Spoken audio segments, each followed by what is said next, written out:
was subdued or buried beneath the primeval hills, there was neither light. She wore two mighty lamps for the mighty world.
You're good.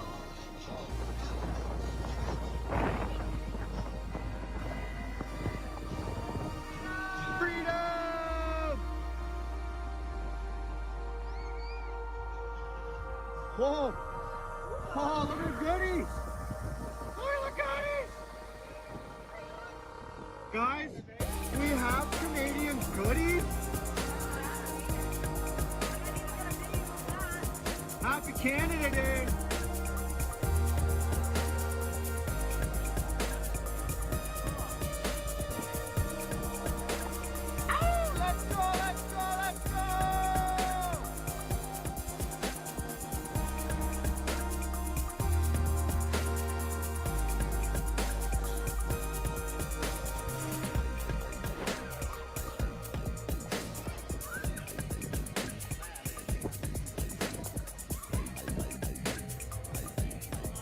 Longer one. Voice is awesome.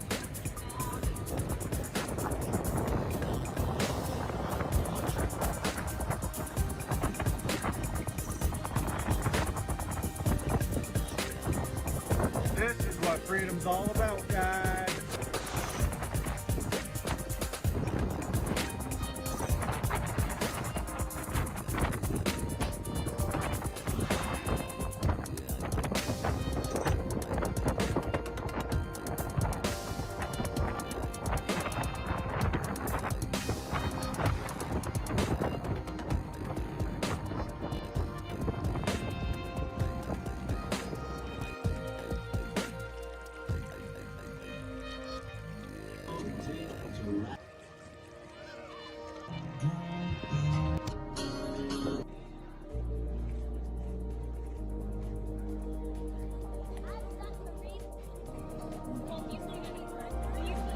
He's not in a position to ever get it.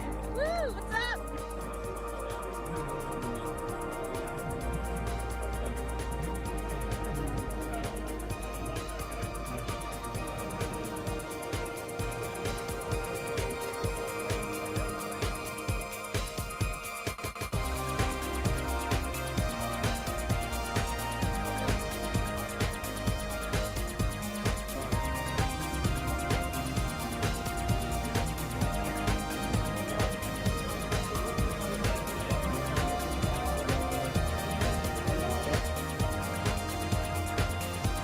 Let me know when you're done.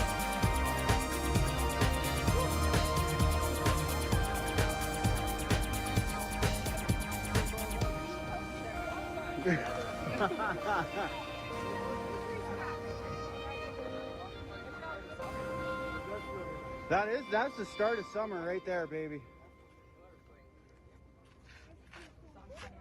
What a better way to unite than a water fight.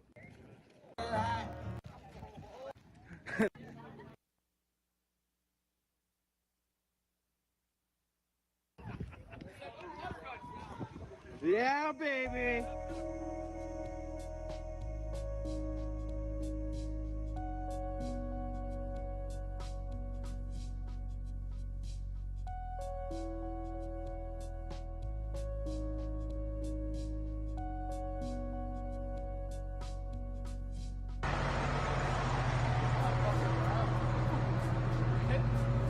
Don't fuck with the truckers. Do not fuck with the truckers.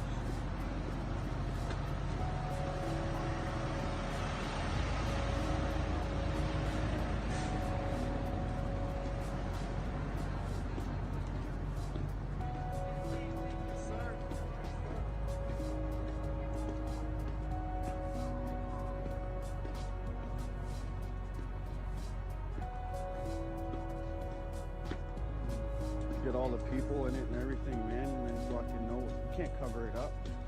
You're gonna tell me that you're gonna cover up.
Order à l'ordre.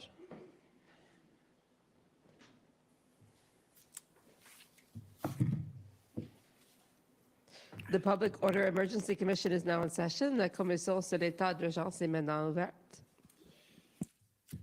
Good morning. Bonjour. Okay, are we ready to proceed? We are. Council. Superintendent Bernier, please.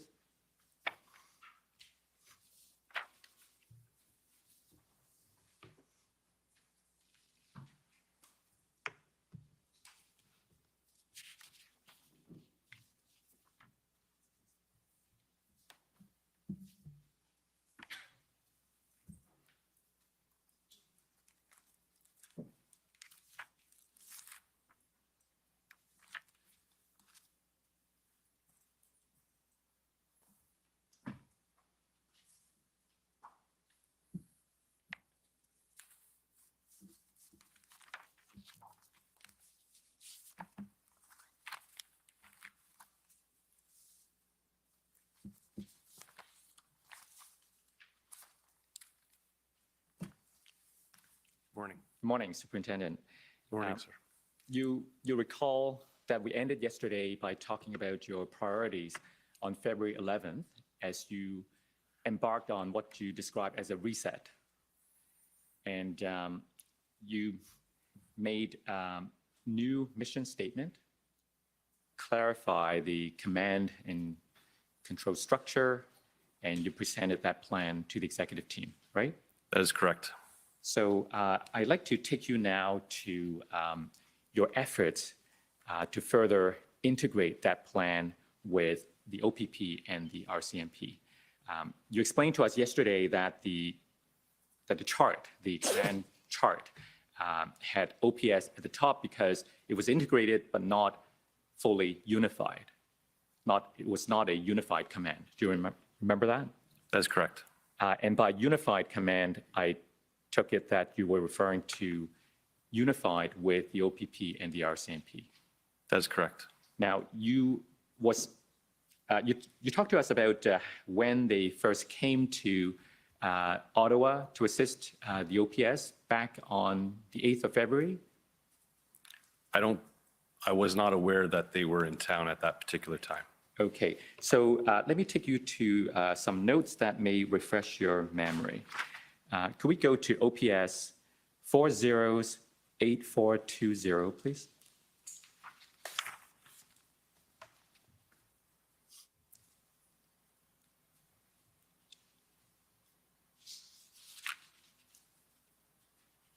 So stay at this page. You see that this is dated February the 8th.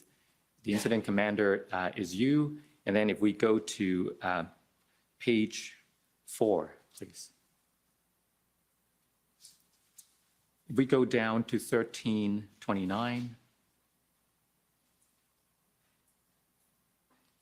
do you see an exchange recorded between Palma and yourself? Who's Palma? Inspector Palmer. She was the inspector who I was working jointly with in the Service Command Center. Right. So there's a notation from her to you that outside agencies who are attending to assist are requesting to have OPS operational plans ahead of attending. And you spoke a little bit about your involvement in trying to gather all the various plans in order to assist in that process yesterday, right? From my experience, I had an appreciation that if outside agencies were coming, they would be requesting to see the plans. So were you aware that this group, these outside agencies, were coming to Ottawa as of the 8th? Outside agencies refers to all the different police agencies that were already assisting us in town, including the OPP and the RCMP, as well as other municipal services that were in town.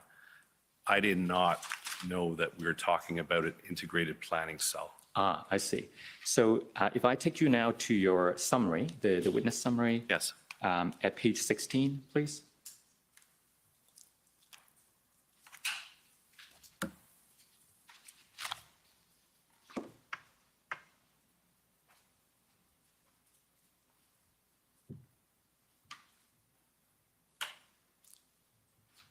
Okay, so this is the paragraph at which you describe how you first came to know of this particular group's existence. On February 12, OPP Chief Superintendent Carson Party and RCMP Superintendent Phil Liu phoned Superintendent Bernier and informed him that an OPP RCMP integrated planning team was in Ottawa to assist. Superintendent Bernier learned from them that the integrated planning team had been in Ottawa since February 8th, was based at RCMP's National Operations Center and was assisting OPS to develop operational plans. Superintendent Bernier was surprised to learn of the integrated planning team's existence.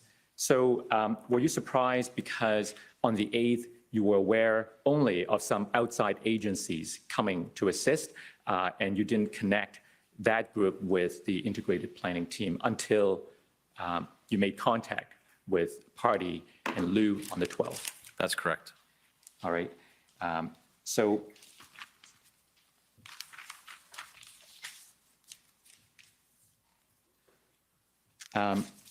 if I could take you now to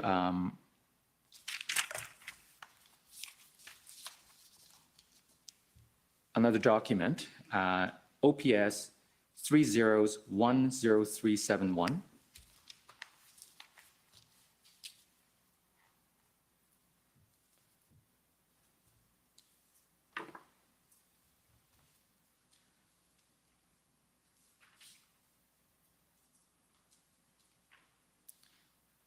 So these are, again, scribe notes, I take it, and you are now the event commander designated with EC.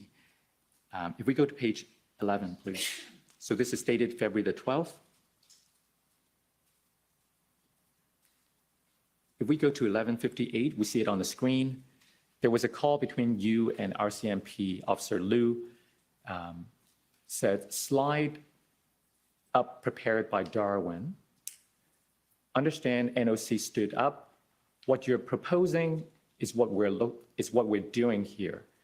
You would be able to give situational awareness, direct line of communication. Tell us about this conversation. So during this conversation, I had my first interaction with Superintendent Liu from the RCMP, had an understanding of what their role was here to help us. And based on the conversations that I'd had and gave them a briefing on the new mission statement, the steps that myself and Inspector Springer were taking as part of the command table, and understanding that it was going to take a day or two to get the proper people around the table that we were looking for. Some were coming from other parts of the province. That based on what I was proposing and telling Superintendent Liu that it was aligning with the framework that they were setting up at the RCMP Leakin building, which they're referring to as the NOC. So we've heard evidence from other witnesses that they were starting to work on a plan, and by now you have also started working on one, including the main action plan and the mission statement, as we heard yesterday. So is it fair to say that when you connected, you found some alignment? Yes. So that would be on the 12th. And on the same day, if we go to a different set of notes, actually, same set of note, if we go to page 12, please, next page. At 12:33, we see a notation, 12:35, the next page. Go down. So there was another conversation between you and Liu. This is from you to Liu. Once I have legal approval, we'll send it to you with main action plan and objectives. See how you can fit this into a plan. Tell us what this is all about. So in this particular case, language is very important, and I understand that the word approval is in there. My ask regarding the work that I had established with the mission statement, the main action plan, the objectives. Once again, I wanted some oversight from the legal section to ensure that there was no risk to the organization. So the approval, I wasn't looking for an actual sign-off approval. I was looking for their advice and recommendations if there should be any concerns identified with that. If that answers your question. Okay. Yes, it does. I understand that later that day, at around 3:10 p.m., there was a meeting between the OPS command team, including yourself and the former chief, with other members of the integrated planning group. Am I right? That's correct. So let's talk about that meeting. If we go to your interview summary at page 16.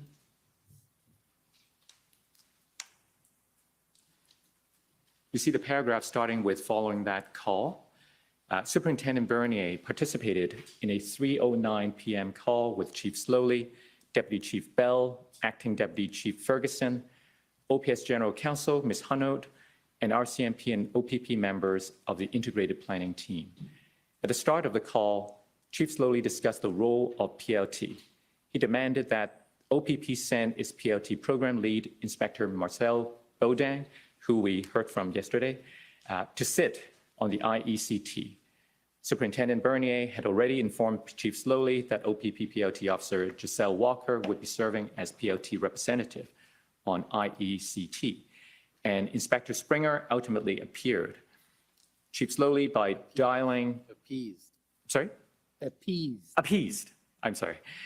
Inspector Springer ultimately appeased Chief Slowly by dialing Inspector Bowden into the call. Chief Slowly next asked if OPS had integrated its PLT strategy with public order planning, and Superintendent Bernier reminded him that both POU and PLT were members of the IECT. Now, is that accurate? That is accurate. What is the IECT again? It's the Integrated Event Command Table. Okay. And that represents that organizational chart that represents who's sitting at that table. The one that we saw on the screen yesterday. Correct. So the next paragraph, as the meeting progressed, Superintendent Bernier repeatedly asserted his autonomy as event commander and attempted to limit Chief Slowly's interference with that role. What kind of interference were you getting? I may need to refer to my notes for specifics if you're looking for specifics, but it was starting to direct more operational and tactical level decision making.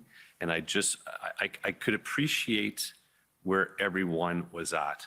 We were evolving into this new state. We're trying to do a reset.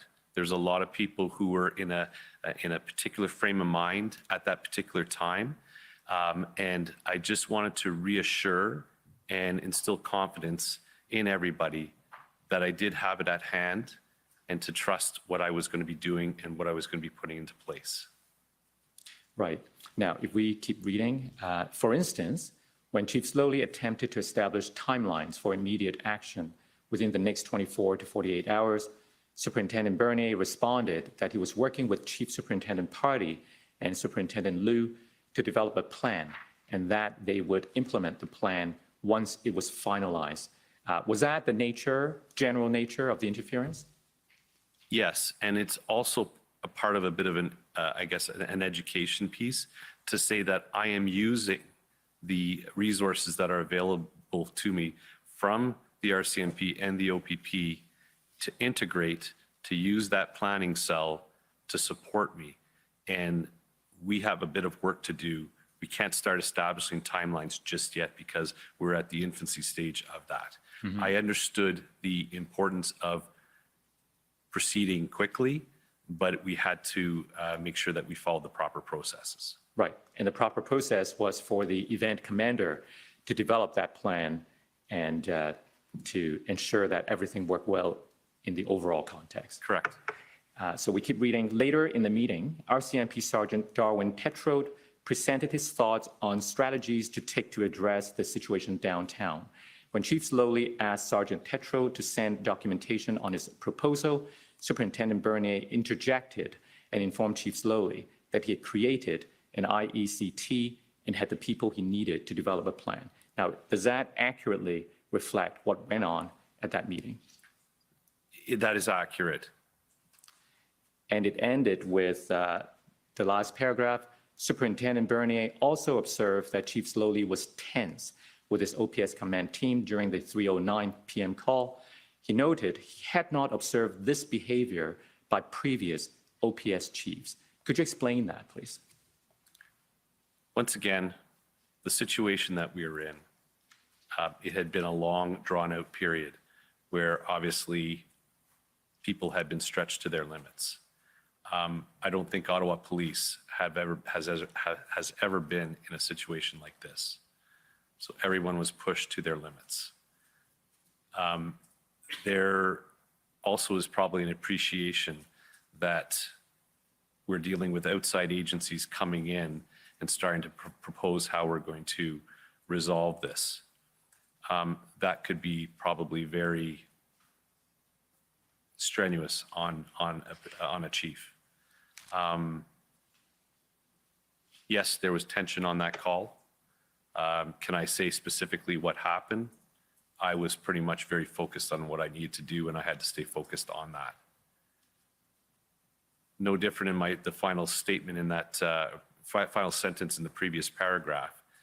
I was reasserting my autonomy again with Sergeant Tetreault proposing something. It may be very valid and very good, but in due time, I will process that piece of information and with the integrated command table, make a decision as to what will be decided on as far as moving forward. Now, you told us yesterday that you've served over 28 years with the Ottawa Police Service. That's correct. And what you're saying here is that you had not seen this behavior under any previous chiefs. I had not witnessed with any of the previous chiefs that we've had with the Ottawa Police. And by this behavior, what were you referring to? The level of involvement and direction at the lower operational and tactical levels.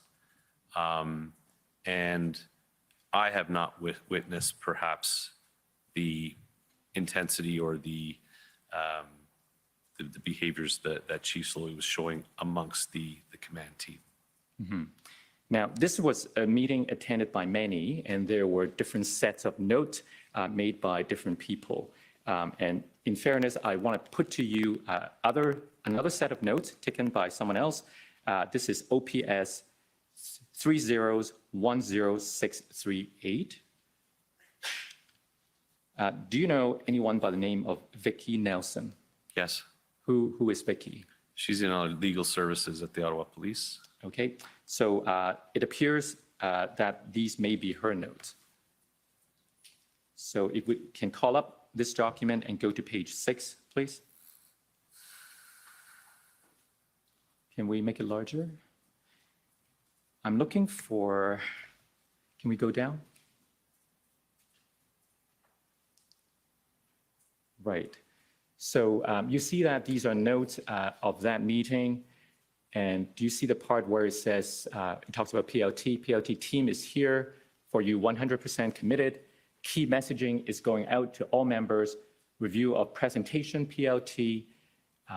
And earlier, you see a reference to Sergeant Darwin Tetreault presenting. So it appears to be describing the same meeting. But then we have the notation, Chief, good with everything so far. Is unified command under OPS or OPP? It is OPS. Do you remember this part of the exchange?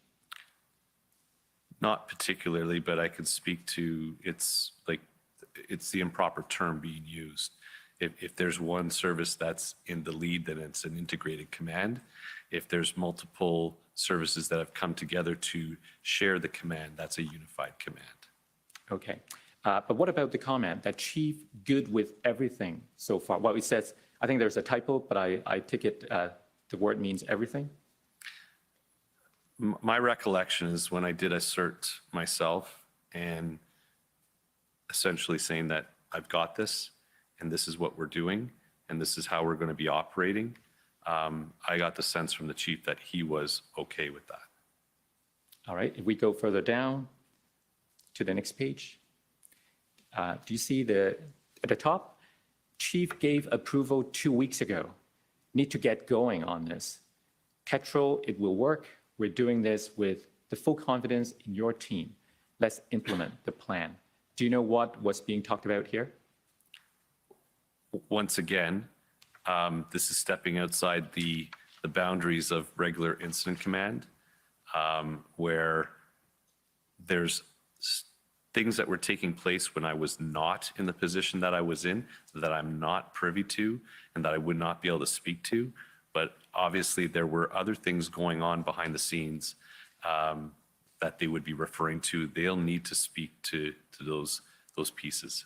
So do I understand your position is that this is not part of that meeting that you were at? Oh, it would be part of the meeting, but the content of what they're talking about chief gave approval 2 weeks ago, need to get going on this. It looks like by these notes, and they're obviously not my notes, that Tetro, Sergeant Darwin Tetro was saying that it will work. Let's implement the plan. I don't know who is saying that. It's not me. So you're not clear as to what approval was given 2 weeks ago? Correct. All right. Now, we've heard from Chief Party from the OPP that there was agreement on the 13th that the plan was now approved. And I want to take you to your notes. OPS 30-10635.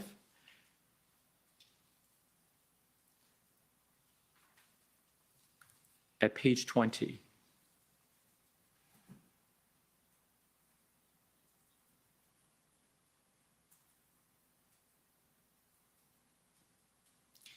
So at 1551, this seems to be a conversation between you and Chief Party, and you told him at around this time, no issues with plan, can find overall execution piece. I'm not sure the next word, do you know? Heavy. Heavy PLT, negotiations, reducing footprint. So do I understand correctly that around this time you spoke to Chief Party and told him that no issue with the plan? So if I can put everything into context with this, the integrated planning cell, based on the information that they had, the conversations that we had with the mission statement, main action plan, and that overall phased approach had been discussed. I was very appreciative that we had that integrated planning cell with some very experienced plan writers to be able to create a document very quickly. But there needs to be an appreciation that although the overall strategy is going to be a heavy PLT, negotiations and communication piece, we have to prepare right now and start putting all the pieces together for a public order action if that was not successful. So in this comment that I make that the overall execution piece is missing, it's a fair statement, and it's not any criticism on Phil Liu or Chief Superintendent Carson Party.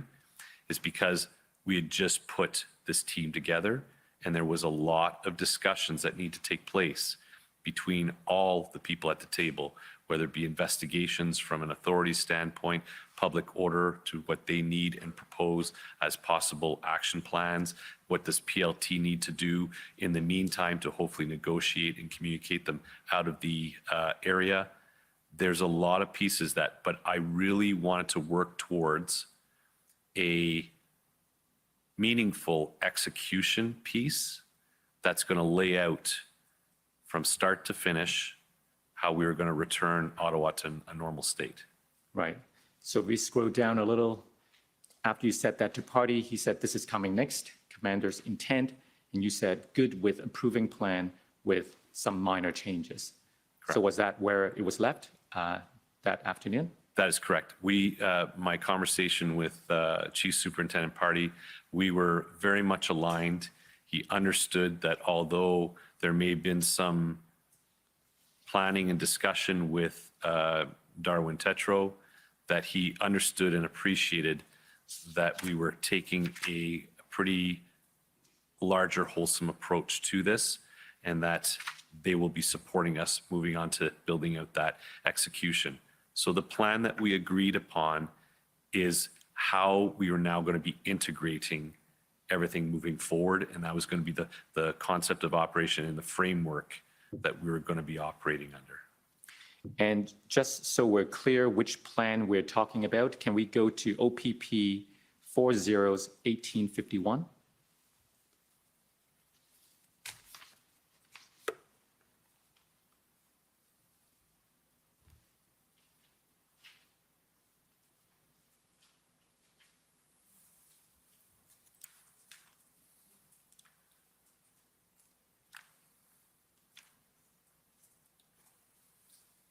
So the title is Convoy for Freedom Ottawa, Integrated Mobilization Operational Plan. Can we scroll down a little?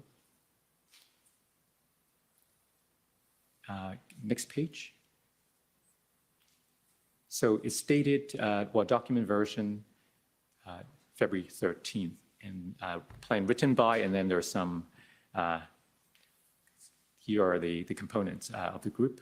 It was signed by Chief Party, it appears, on the 12th. Is this the plan that we're talking about? That is correct. Okay. I want to ask you now about the former chief's perspective on this plan as compared to the earlier plan that we saw yesterday, the one labeled 3.0, I believe, dated February the 9th. How did you view these two plans, or if they are different at all?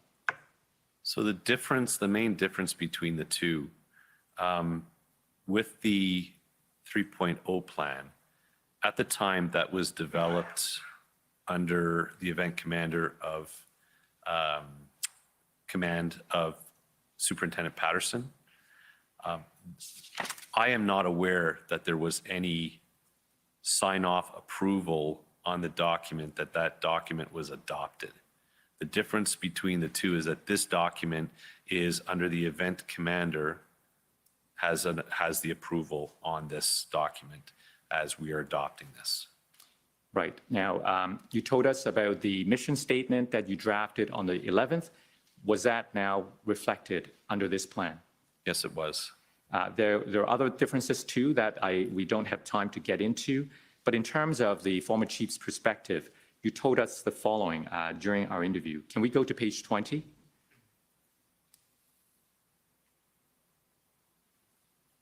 Sorry, page 20 of the interview summary.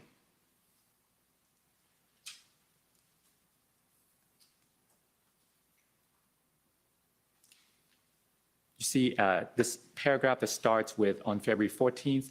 We go down to about the 6th line.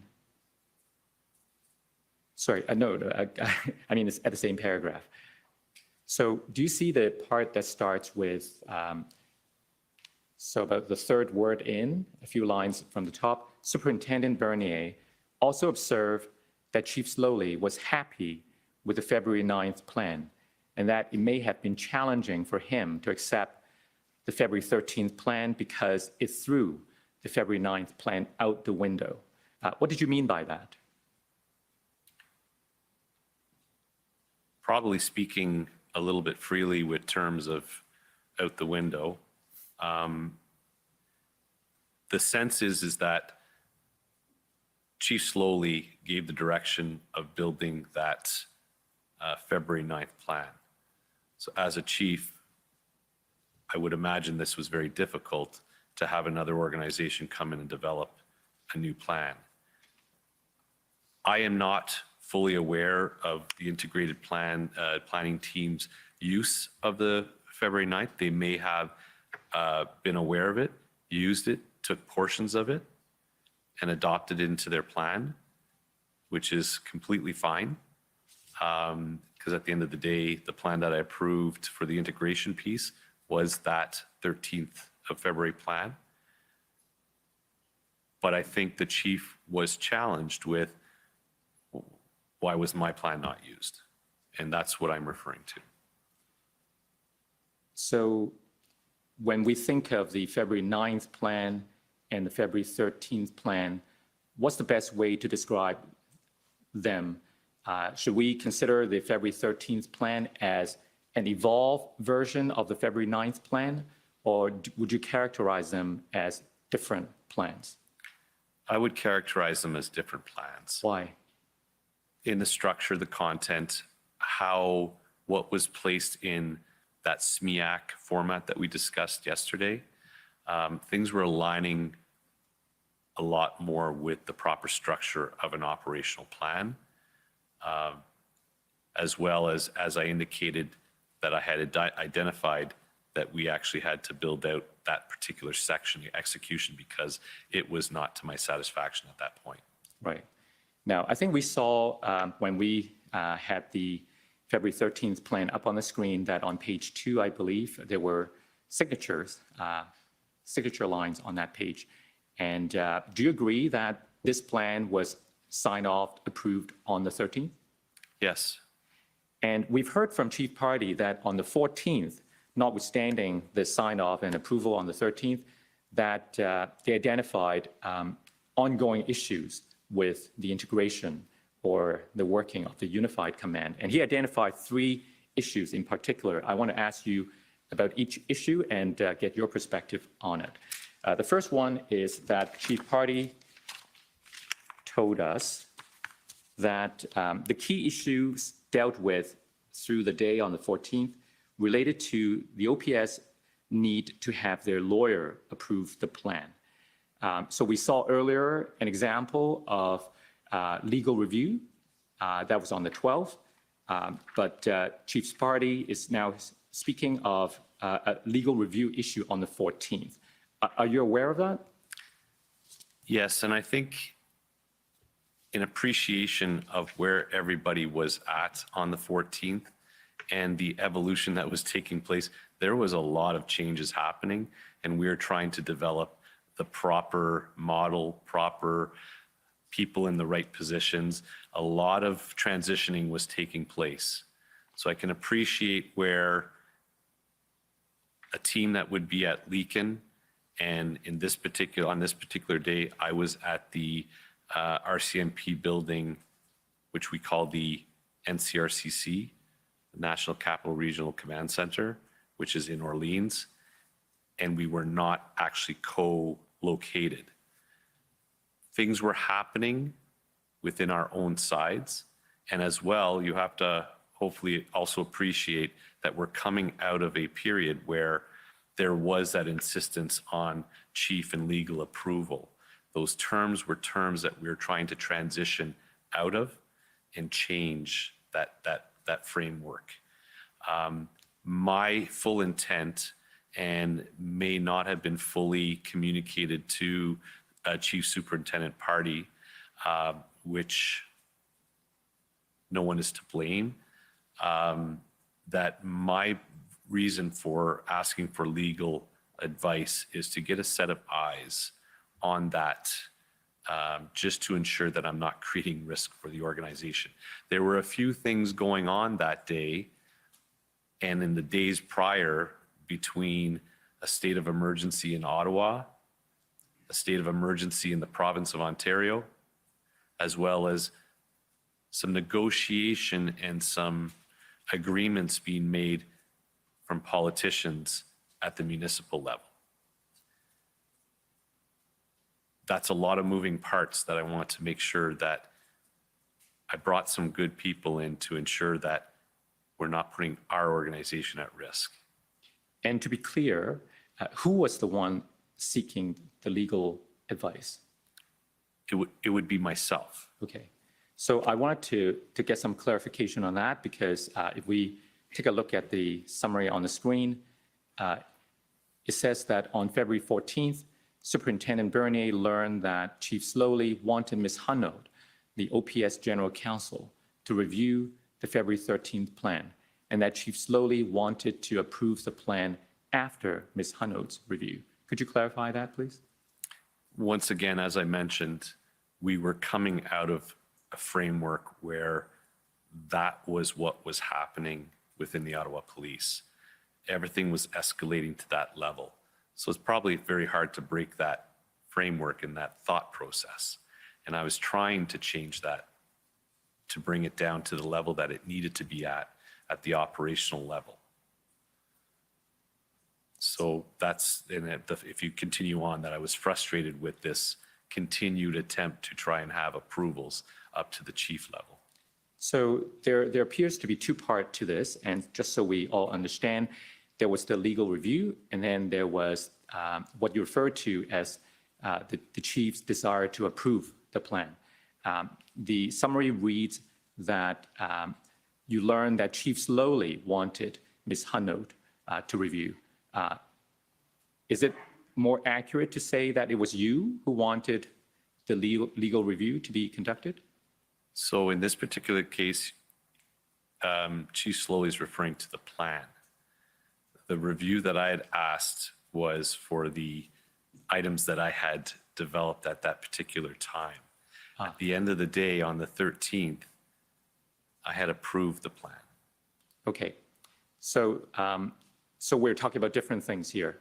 Correct. So it was Mr. Slowly who wanted legal review related to the approval of the plan, Correct. Because- whereas you were seeking legal advice on what you described earlier about the different legal authorities that may or may not be available as you develop the plan.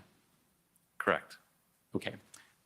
And it also spoke of the need for the former chief to approve the plan. Is that accurate? Is that what he wanted at the time? I'm sorry, where do you see? So the second line, and that Chief Slowly wanted to approve the plan after Ms. Hanaud's review. Correct. So if Mr. Slowly were to say that to the extent any approval was required, he already approved, he had already given those approval as of the 9th of February, what would you say to that? It would not be an approval on this plan. It would probably be the approval for another plan that had been developed. And you understood at the time that he wanted to approve this plan, to have the decision making power about approval of this plan. That's correct. Okay.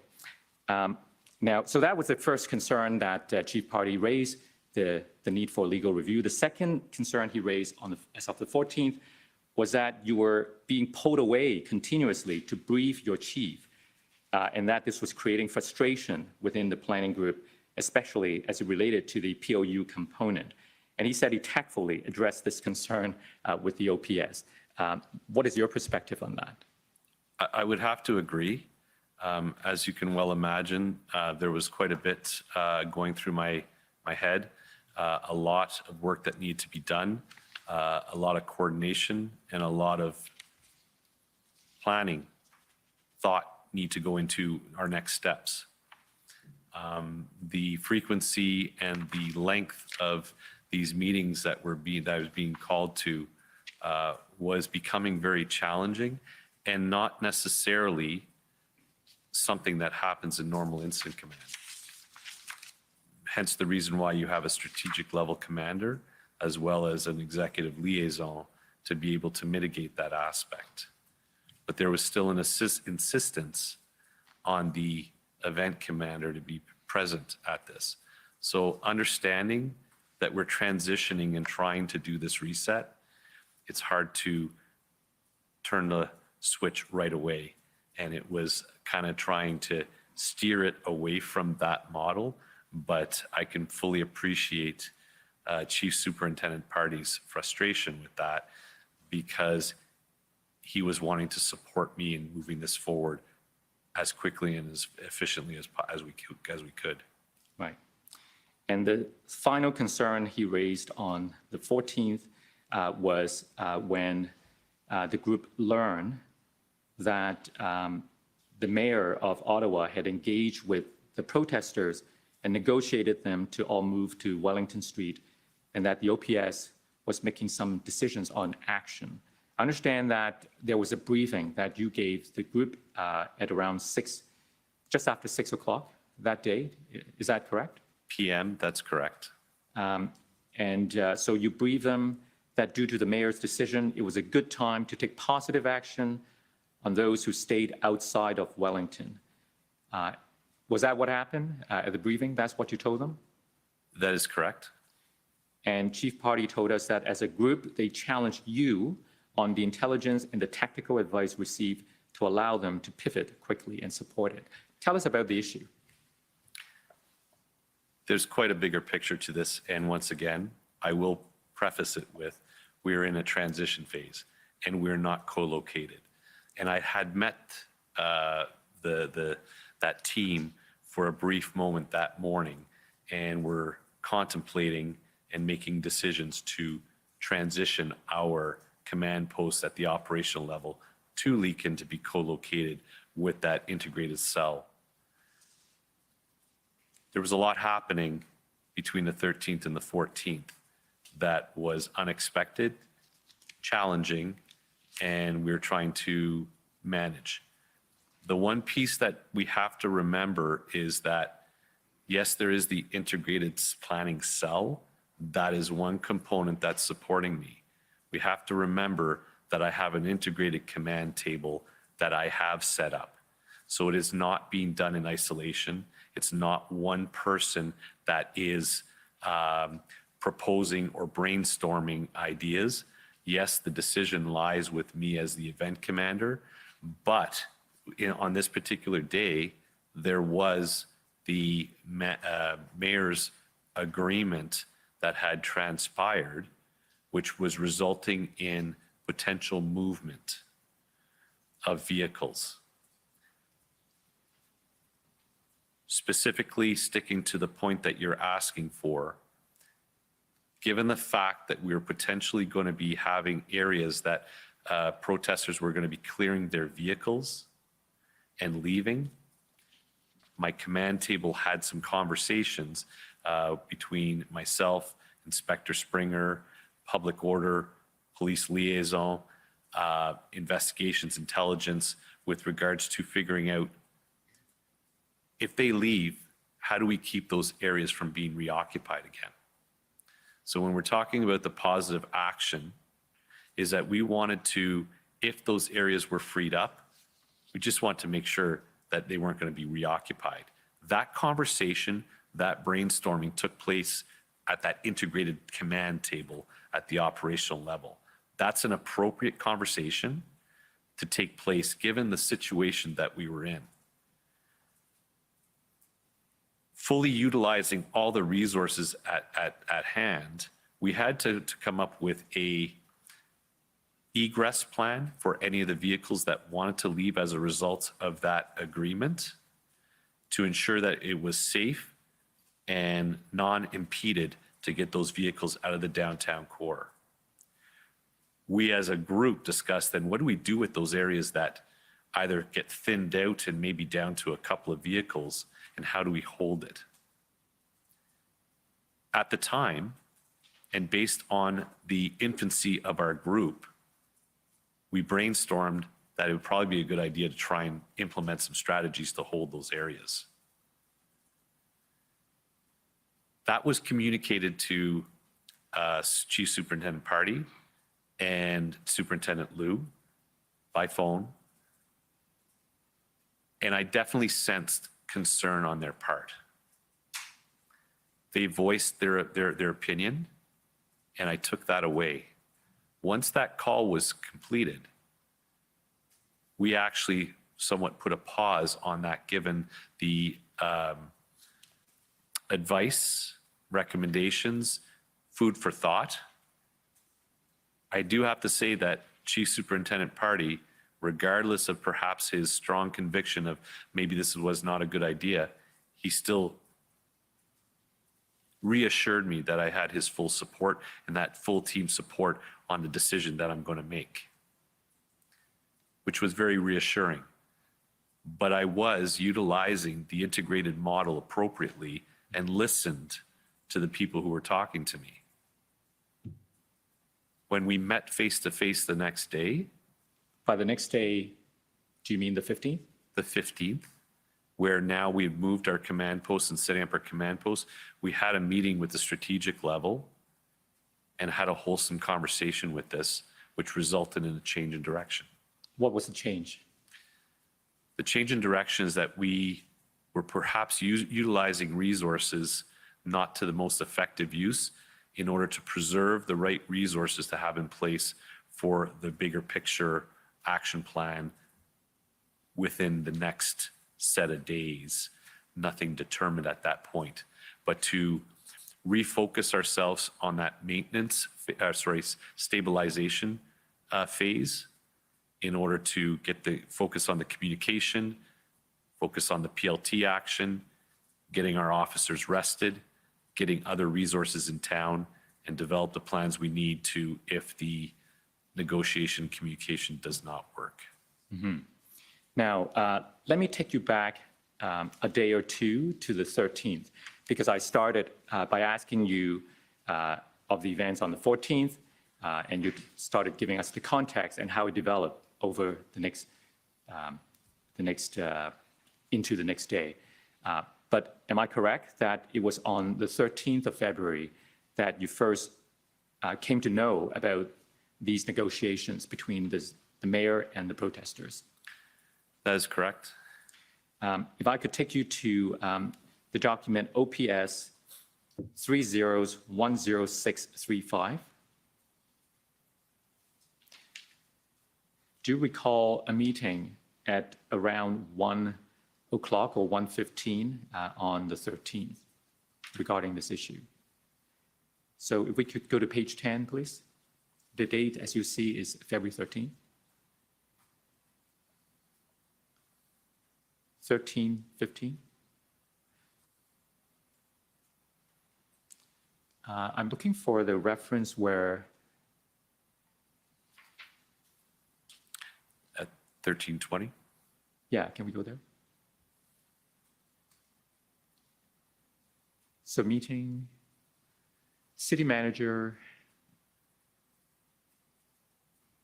perhaps you're better at than me. Sure. City manager basically stated that mayor involved in negotiation to someone who has ability to communicate with core organizers. If we keep going, I'm looking for the part where I think there was a comment from you that this actually accelerates what we wanted to do. Yes, Do you remember that discussion? correct. Tell us about that. So essentially, if I can put into context, what I'm being informed at this point is that the mayor is wanting to develop a letter to present to organizers to say, if you leave, and I think there was some concession to remaining on Wellington for a period, that if they were willing to leave, that he would have a meeting with the organizers at a later date. This aligned with what was taking place in other parts of the province and the country at the provincial and the federal level, where the public safety ministers were offering to draft a letter to protest organizers to denounce their protests and to leave. And if they did so, that they would have a meeting at a later date with them. So that's somewhat very much aligned, which was happening on the provincial and national level. And based on the information I had on the 13th at this time, that and having that plan in place with wanting to reduce the footprint and have negotiating protesters out of the area, it aligned with our plan. It was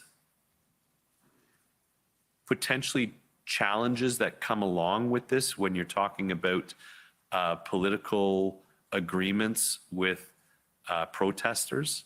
However, I can only control what I can control. And if this happens and people leave, then that is a benefit to the operation, and that I would be good with it because there's nothing I can do about it. And in your interview summary, you explained that neither the city nor the OPS executive had informed you of the negotiation before this. Is that correct? Correct. From this point on, that I was not really aware that of that dynamic going on. Right.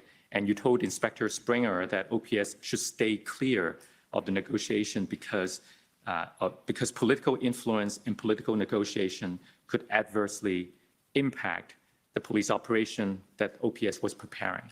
The optics of the police involved with politicians in negotiating with other parties, the optics could pose challenges to us. And in the interview summary, you went on and gave several other explanations as to why you were concerned about this. But in the interest of time, I won't take you to all of those. Do you agree that those contents in your summary is accurate? Yes. Okay. So let's move now to an area that I really want to ask you about. And the context is this.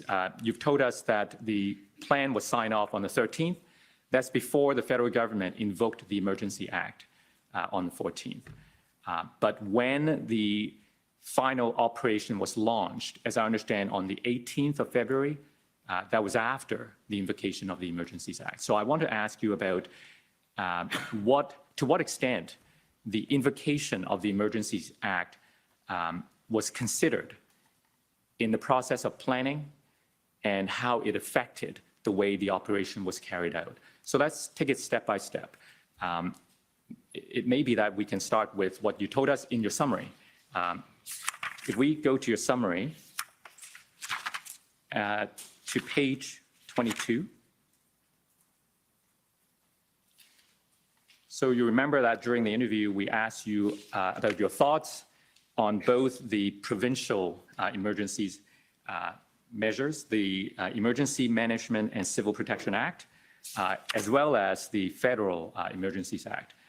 So if we look at this paragraph here, Superintendent Bernier stated that the February 13th plan did not rely on powers granted under the EMCPA. That's the provincial act, right? Correct. And that the federal emergency declaration did not significantly impact his planning process. Superintendent Bernier did not know that the federal government was going to declare a public order emergency on February 13th. I take that to mean that on February 13th, you did not know that the federal government was going to declare a public order emergency. And you stated that you would have carried out the police operation whether or not the federal government declared a public order emergency. Explain that to us. The plan that I was developing was based on existing authorities, whether it be under the provincial, federal, or common law authority, to act. This is what takes place on a daily basis on those larger type events. We have to leverage those particular authorities that exist. The plan that I was building with my integrated command table and the advice that I was getting and having the right people from the right backgrounds providing their input, I was satisfied that we were going to have all the authorities we need to take action if the communication and the negotiation piece of our stabilization plan was not successful in having that area cleared and the city returned to a state of normalcy. And in this paragraph, you actually refer to some of those authorities that existed apart from the emergency powers, such as, you said, authorities under common law, municipal bylaws, and provincial and federal statutes. You also noted the criminal code and common law authorize police to control access to an area during an ongoing police operation, and that the Highway Traffic Act permits police to seize and tow vehicles that are abandoned or obstructing roadways.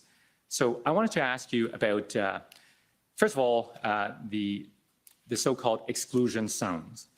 We heard from Deputy Chief Bell that the Emergency Act was helpful in allowing the police to establish exclusion zones. What's your view on that? I would agree. Although that we were planning under the common law authorities to create a zone where we could operate safely for both the police and the public, the secure zone options that were offered through the Emergencies Act was a benefit. It somewhat provided a framework, a legal framework that would be a lot more understandable for our members, for the community, and in fact, the protesters as well, understanding what was taking place when we were going to put that secure zone into effect.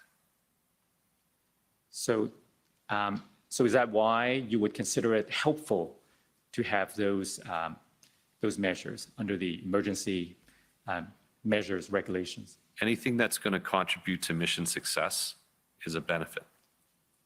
Were those measures necessary for the ending this occupation or protest? Hard for me to say. I did not get to do the operation without it. So it would be very, I don't know what complications I would have had it not been in place and I utilized the common law. We have used it before. We have used it since without the Emergencies Act, and it has been effective. But I cannot speak for this particular date or that weekend operation. Had I not had it in that fashion, what would it look like? Hard for me to say. And the other area I wanted to ask your thoughts on related to the ability to tow trucks. If we go down the page a little bit. So this paragraph that starts with Superintendent Bernier stated that he did not need to rely on powers granted under the Emergencies Act to compel towing companies to supply trucks or drivers to the police. He stated that this was unnecessary because by February 13th, OPP had assembled 34 tow trucks with willing drivers. He noted that police guaranteed the companies and drivers anonymity and placed police crest on the trucks and covered company markings to ensure anonymity. He stated that he had no knowledge of whether the power granted under the Emergencies Act to compel towing companies to assist protected those companies and their drivers from being blamed by protesters and protesters' sympathizers for assisting the police. Now, is all of that accurate? That is very accurate. Now, those 34 tow trucks that you referred to here, were they available for use by the police when the final operation was launched on the 18th of February? They were. And in terms of the arrangement to secure those tow trucks, were those arrangements made before or after the 14th of February? Majority of the arrangements were all done by the 13th because they were actually in transit to Ottawa. That being said, there was some final, obviously, contract and finance work that needed to be taken care of in the days that followed. But to my knowledge, we did not have to adopt any processes under the Emergencies Act to compel any of them to follow through on their actions. Right. Now, going back to the exclusion zone, there was something I meant to ask you, but I forgot. Can you tell us whether under the emergency measures regulations, like Ottawa, was there any area in Ottawa that was designated a secure zone? Are you talking under the Emergencies Act or the emergency measures? I believe it was the EMR, the Emergency Measures Regulations. So the provincial? No, it's the federal. Emergencies So the Act. Emergencies Act was invoked on the 14th, and then there were regulations. Regulations, okay. So my understanding is that under Section 6 of the EMR, there was the ability to designate secure zone. Are you aware if such zones were created in Ottawa, designated? They were. They were. Let me put to you this document, PB CAN 401209.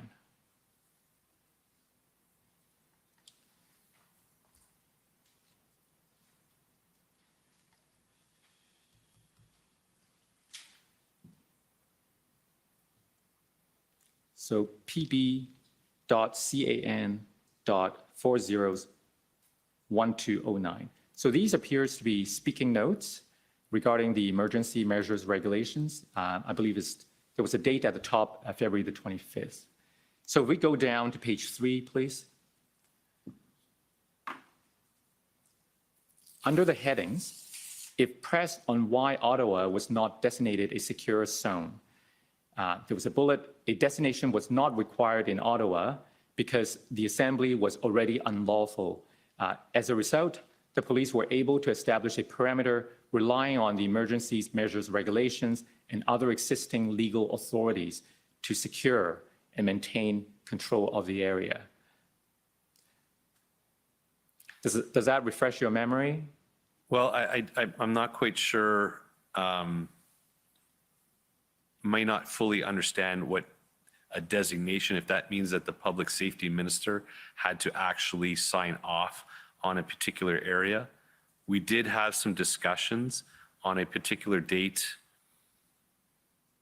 I'm going to say on or about 16th, 17th, 16th probably, where we had a meeting following the understanding of the regulations and the availability of a secure zone and the need to get the public safety minister to sign off on a particular actual area.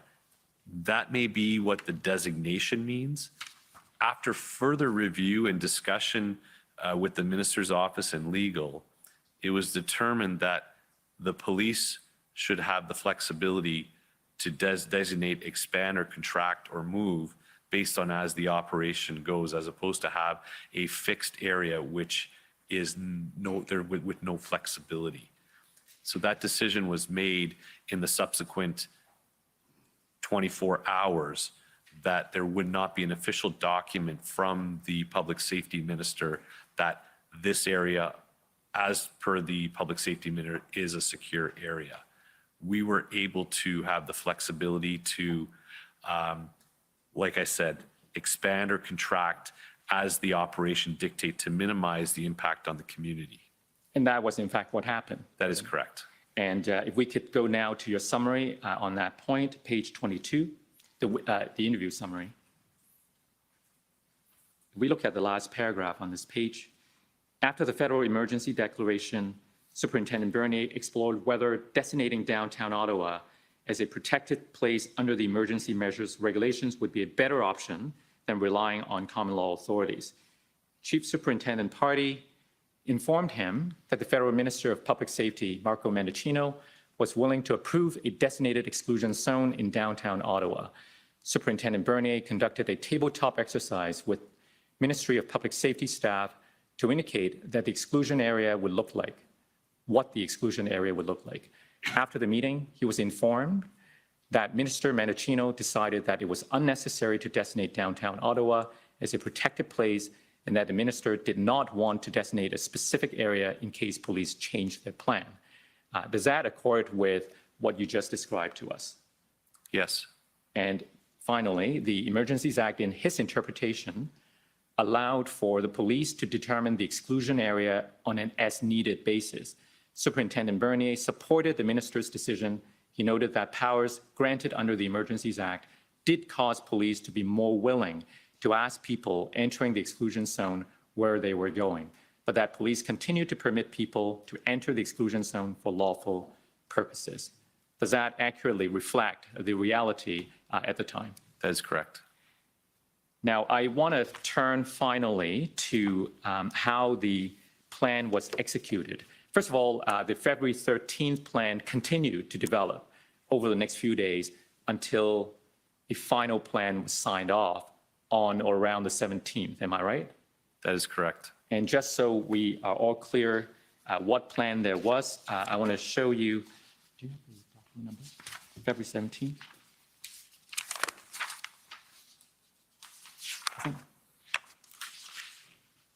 Thank you.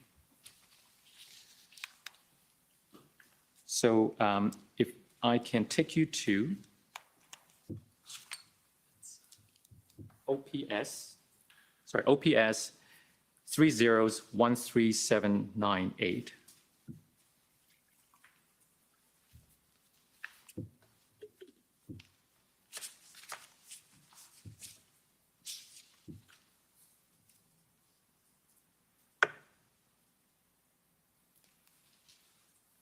So you see the date on this page says February 15th till to be determined, but if we go to the next page,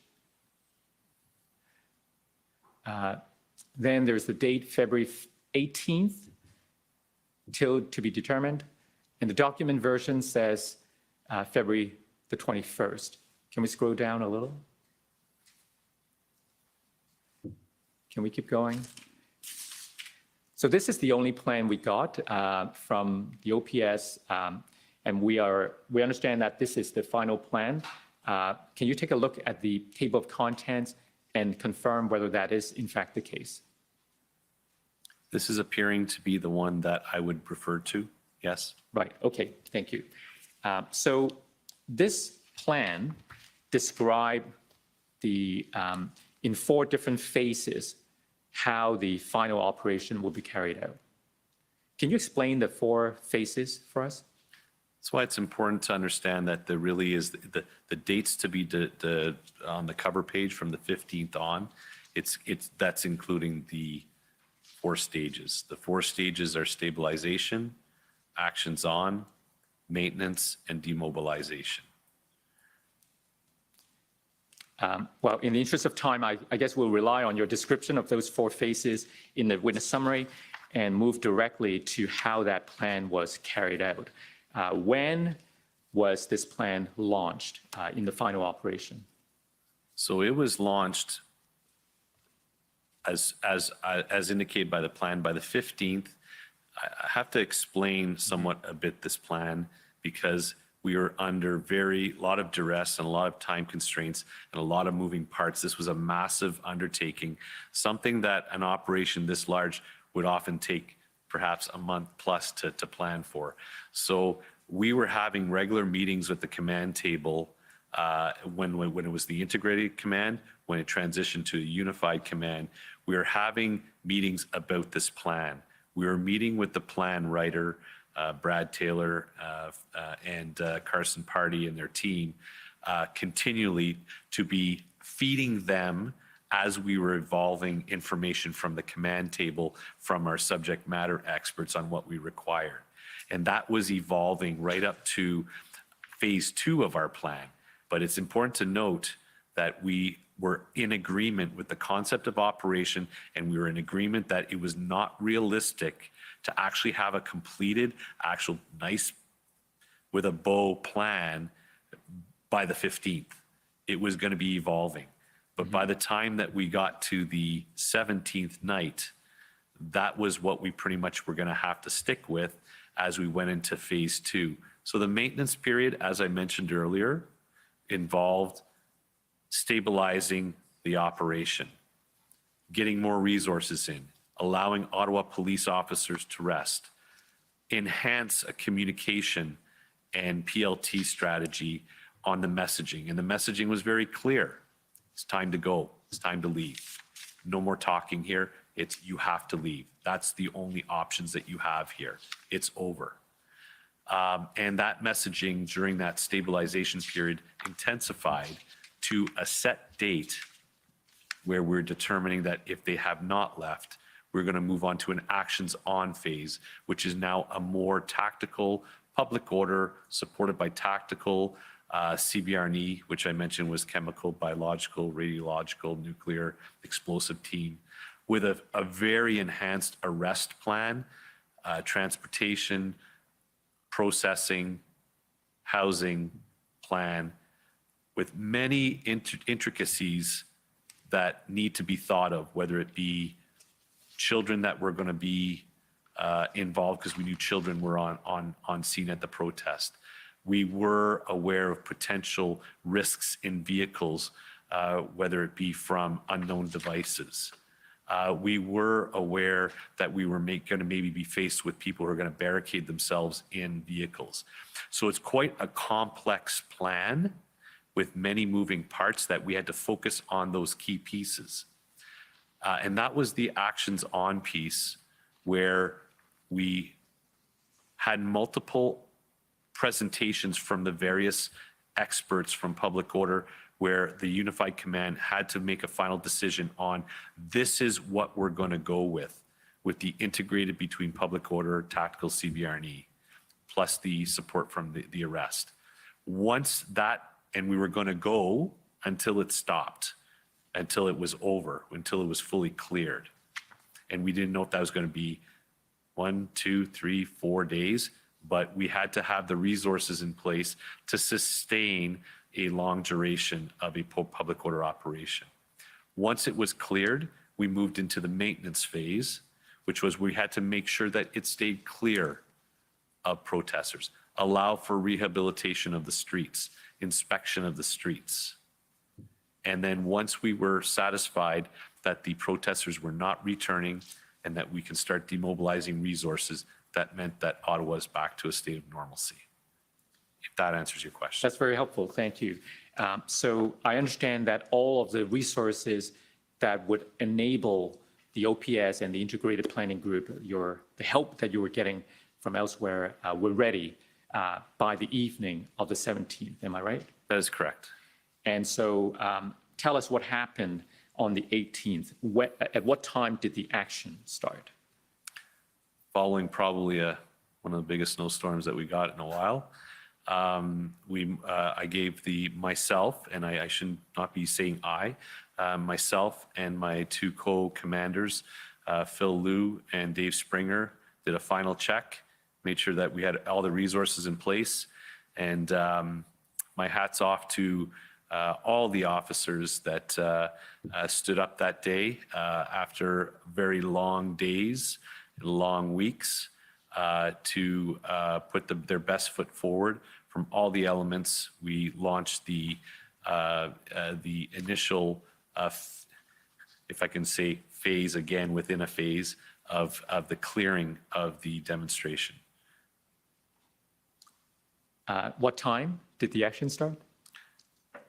If I can refer to my notes, I think it's around sometime in the 0700 hours that we started, but I'd have to look on my day of notes for that. And within this final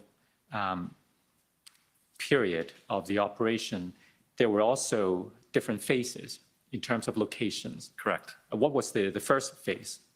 Nicholas and Waller, the final decision after many discussions on how we were going to proceed through it, we decided we were going to do a movement from east of the affected area all the way through to the west, and then deal with some satellite areas at the tail end.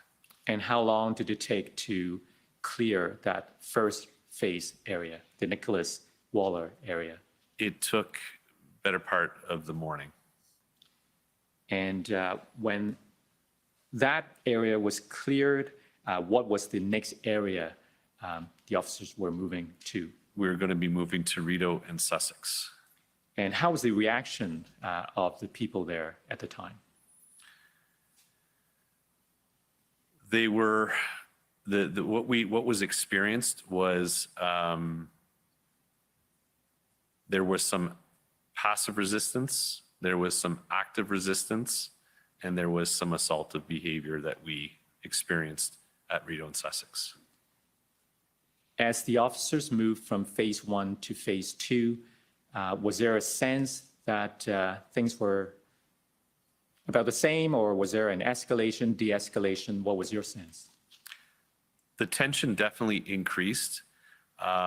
However, we adopted if I could use a philosophy of slow, methodical, lawful in our approach because we did not know what the cause and effect was going to be. And we had to be ready to adapt, pivot, make decisions. And we did not want to rush through this. And we did not want to force a confrontation. Every phase that we went through, no different than the messaging that was taking place right from the start of our operation through the stabilization, telling them to leave. If you don't leave, you are going to be arrested. Everyone who wanted to leave was free to leave. They were asked to leave. It was communicated through our what we call LRAD, long-range acoustic device, that aligned with messaging that was developed through our PLT, our police liaison team, our corporate communications, and our investigations to ensure it's a very clear, succinct message. And we did both in English and French. So this was all slow and methodical. Anyone who wanted to leave had the opportunity to leave. They could walk away. Anyone who chose to remain behind, as we slowly, methodically went through, that would mean they would either be passively resisting or actively resisting the lawful order to leave. Now, you mentioned an escalation in the reaction of the crowd as we move from phase 1 to the phase 2. How did the police react in response? So this is obviously happening at the tactical level with the tactical commander levels, but I'm being kept very much informed with myself, Inspector Springer, and Superintendent Liu. We're being kept informed live as to what's happening. We do have some video feeds from drones and as well CTV, and everyone else was providing us some good footage as well. But we could see that the cause and effect, that they had the resolve to stay. They did not. They were either wanting to be arrested or they're refusing to move, refusing to leave, and then being subject to being arrested for mischief. Now, We've seen some images where police had batons and there were horses. Could you tell us more about those, the use of those? Yep. So the one that you're referring to, where we're now somewhat increasing our presence and having to increase our presence based on the actions of the crowd, and that's moving into day 2 on the 19th. And this, this is still on the 18th in front of the Chateau Laurier, once we had transitioned and holding the Rideau Sussex area in front of the Chateau Laurier. The cause and effect was that we had the massive group, the larger group from Wellington Street, now descending down onto that area. It was definitely an aggressive crowd, volatile crowd, where we had to make some decisions to increase our usage of force in order to protect ourselves and properly deal with the situation at hand. When did the operation end that day on the 18th? The operation actually never ended. Paused. It never did pause. We had to maintain public order action presence 24/7 until it was completely cleared. So reduced and a pause on movement took place later in the evening, and we held that spot in front of the Chateau Laurier in order, and believe it or not, that part of the operation, there was a lot of work to do. There was the towing of multiple vehicles from that site is very time consuming. Some of the vehicles were perhaps disabled or in a fashion that would be difficult to tow. So we had all the right resources and time in place. However, it took time to remove those vehicles. So we did not want to get too far ahead of ourselves. once again, slow, methodical. What was controlling a lot of the progression was how fast we can manage the arrested individuals, which we did get very over capacity through that second portion. But it's also the time that it takes to actually tow and clear those areas and then install some fencing to ensure that area remained clear. Now, you mentioned fencing. Was a decision made to hold the line and to secure the area with more fencing at some point that day?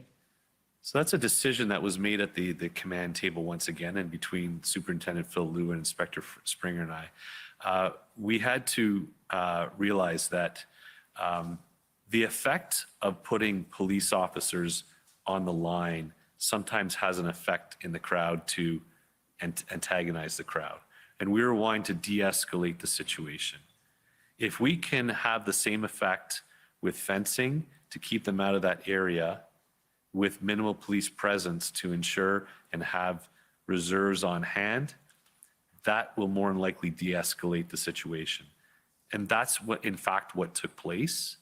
We replaced the officers with fencing, reduced the footprint of officers, and it actually de-escalated the crowd, and a lot of the crowd returned back up into the Wellington Street area. At roughly what time on that day did that occur? It would have been probably in the midnight time frame, give or take. At that point, if you can appreciate that I would not be able to, neither could Superintendent Liu and Inspector Springer operate for 24 hours a day for 3 days. We implemented a reserve event command to supplement a day and a night shift to have a sustained command and a functional command team during that period. So that part of the operation, which I am fully briefed on and know about, was under the command of 3 other commanders during the night period. But my understanding was around midnight. And what happened during the night? We held those areas secure and they were not taken over, and there was no major incidents to report. The execution of the mission continued the next morning? Correct. At about what time? Given the usage of, at that point, we had 14 public order units, and we had to utilize every single member. It was a little bit of a later start. Once again, I'd have to refer to my notes for exact times, but it was in the neighborhood of the 0900 time period where we progressed with moving on to our next phase of starting to clear Wellington. You referred to these POU units, the public order units. In what direction are they moving now?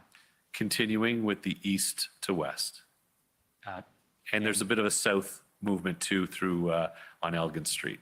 So what area, like what streets would they be on now? Wellington. Okay. Tell us what happened that morning. Once again, after checking with the 3 commanders and verifying that everyone was ready to go, made some adjustments on lesson learned from the day before.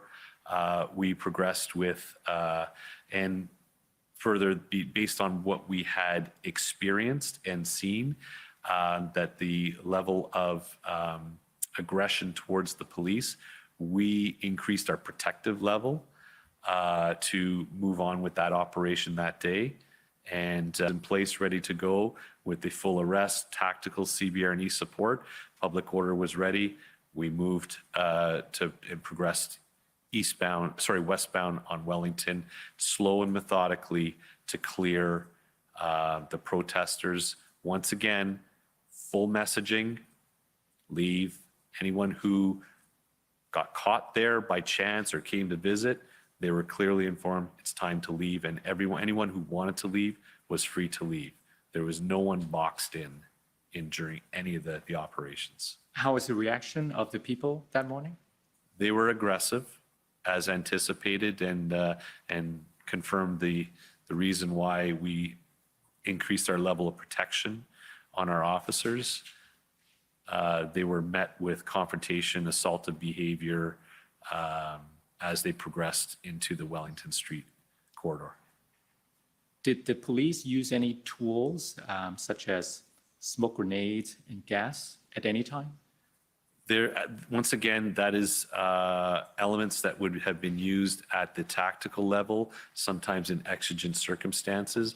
There were, at the onset, smoke that was used by the protesters. But to your knowledge, did the police ever use those tools during? There had to be the use. There was the need to use some of those tools during this operation. And by the end of the day, we're speaking of the 19th now, how did the downtown core look like? Different. We had cleared all the way westbound on Wellington, just the Wellington corridor, not the north-south, just north-south streets, except for Elgin. We secured Elgin Street. And we progressed all the way down to clearing protesters that were remaining, were moving back, but were still staying in the area, but never met the threshold of being arrested. There was a large groups that still remained on Bank Street towards the evening hours at the end of the day. It took the full day for anyone who did not leave with their vehicle to clear and tow those vehicles. And when I say clear, once again, we did not know what to expect in vehicles, whether it be devices or challenges with their vehicles being disabled. It took a long period for the teams to clear the remaining trucks from Wellington Street with our towing plan. Now, we've heard a fair bit about the Coventry area being used by the protesters at a kind of staging ground. When was that area demobilized? So that was now moving into the third day. The 20th? The 20th. That would be the Sunday. Right. We spent a good portion of the day clearing the remaining north-south streets and any of the other areas. But the actions of both the Friday and the Saturday, the 18th and the 19th, had the effect of clearing of those areas. Anyone who remained in those areas, I think, realized that it was over, and most left. We are just doing some various cleaning up of abandoned vehicles that may have been left there, that were protest vehicles or illegally parked vehicles, to ensure that that was, once again, the vehicles are properly cleared, and if they were disabled, that they were rendered able to be towed. Later in that afternoon, we were satisfied that we were prepared to go to the final phase of clearing Coventry Road, which is a large parking lot adjacent to a baseball field and a couple of hotels, where was somewhat of a base camp for the protesters. When did the OPS and its partners enter the third and fourth final phases, the maintenance and demobilization phases? So we transitioned to the maintenance phase as of the 21st, which would be the Monday, where we maintained public order elements ready to respond. I'd like to note that we continued to have lawful protests in follow up to this. We were perhaps securing the downtown core, but we were having daily protests at the War Museum of freedom protesters, but they were acting and they were present in a lawful manner. We kept a minimal presence, as we do in most demonstrations, but we had to manage that and keep an eye on that. Various convoys throughout that maintenance period, we would get intelligence or information that they were trying to come back to Ottawa, and we would be preparing and staging in order to act on that to prevent them from coming back down with vehicles to protest. So that following week, as we progressed out of the Emergencies Act, out of all the states of emergency, which once again moved us into a phase of trying to assess what does this mean, what has changed, that by the end of that week, the Sunday, I was satisfied to go to a demobilization phase and turned over operations to regular Ottawa Police operations, and all external agencies had been demobilized. Well, we're quickly running out of time. My final question to you is if there's anything else that you'd like to tell the commissioner that we haven't yet covered. Be happy to answer any of your questions, sir. I don't usually ask questions till the end, and usually it's well covered by everyone, but I may. Thank you, Commissioner. Okay, so we're going to move to the cross-examination phase. If I could ask counsel for former Chief Slowly to go first.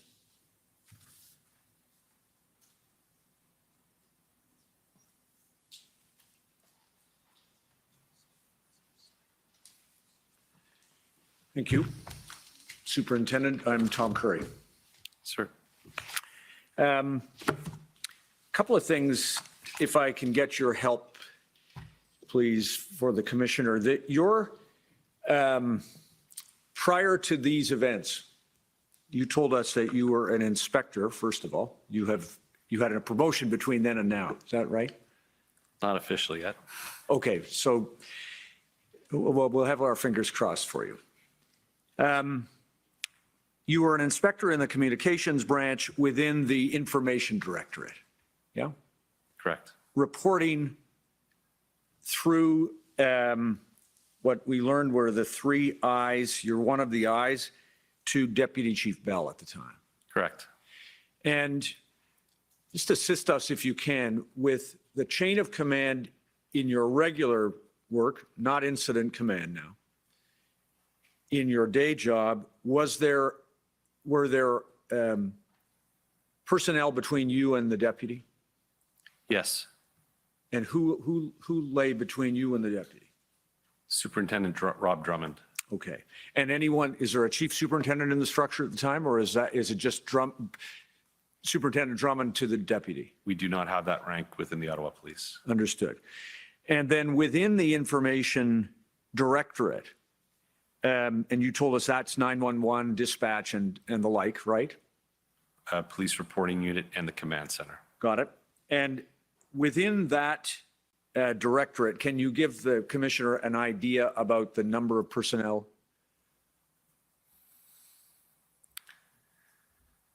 Within the whole directorate or just my branch? Just your branch, please. My branch.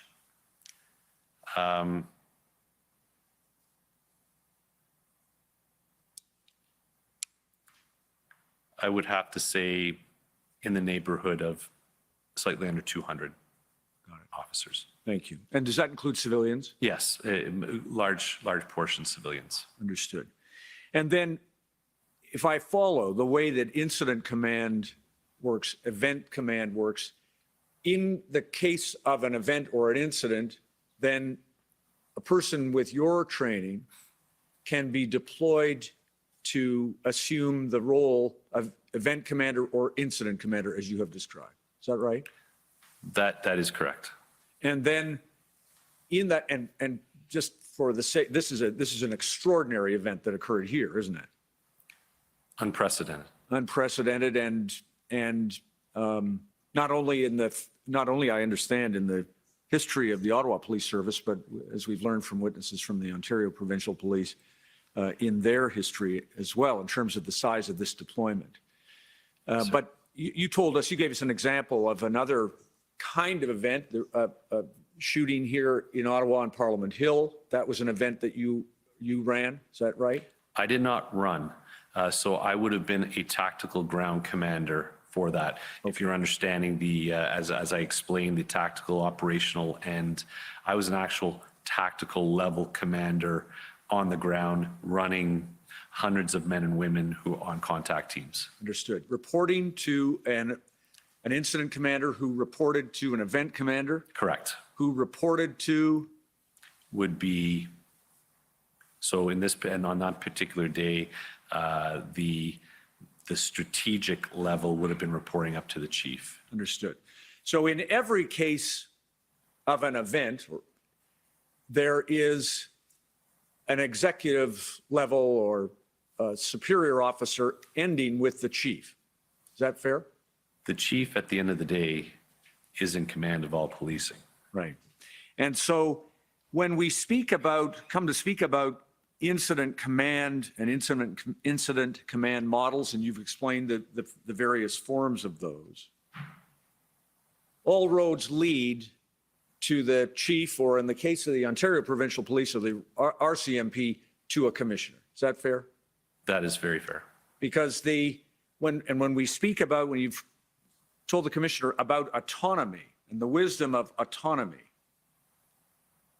autonomy should be understood to fit into a framework that has ultimate authority in the chief. Fair?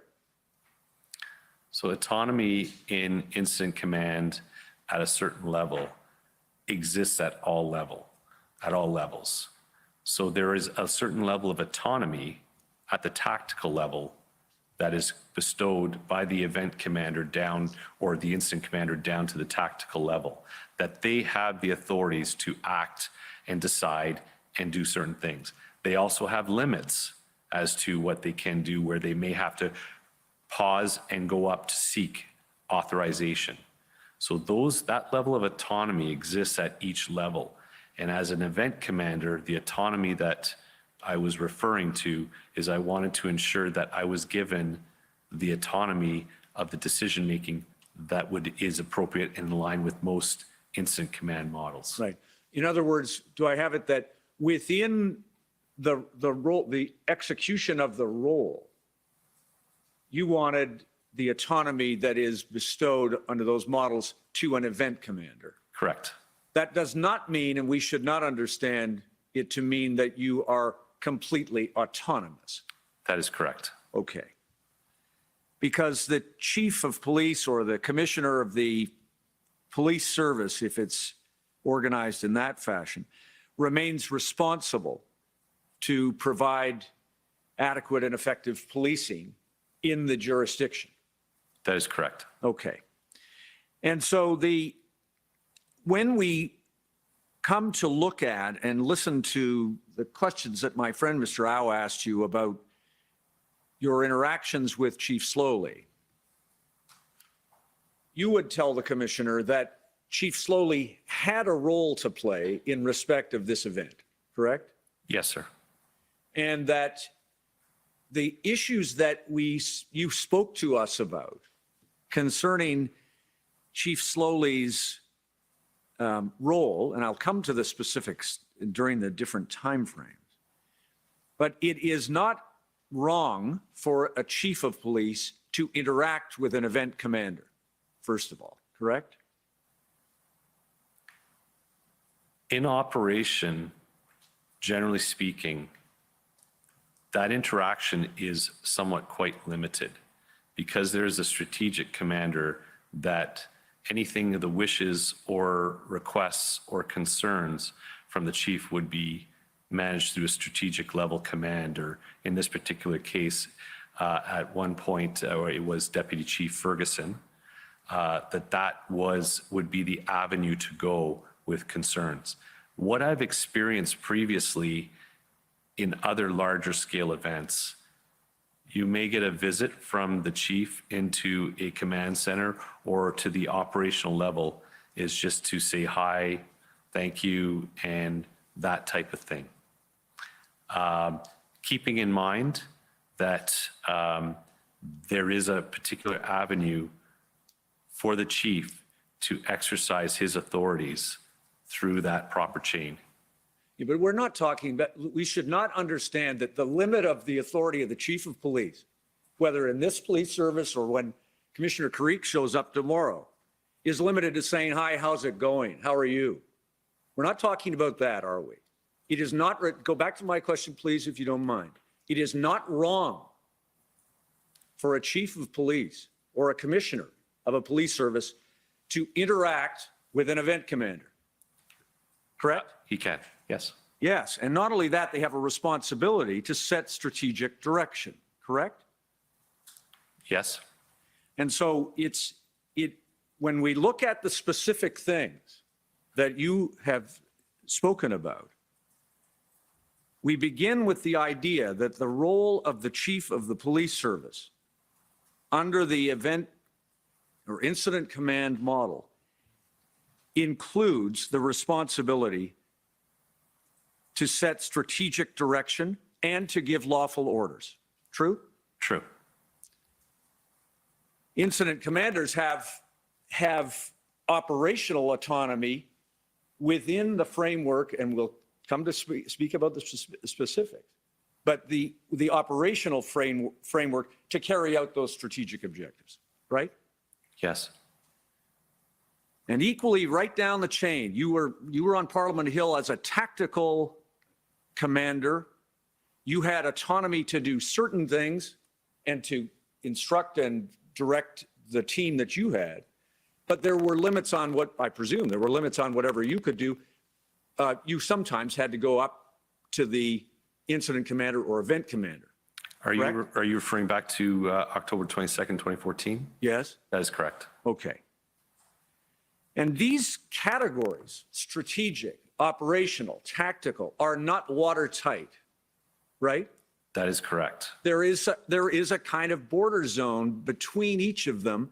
And what you rely on is the kind of dialogue that you spoke to the commissioner about, so that each person playing their role can understand what is going to happen in trying to fulfill the operation and the mission. That's accurate.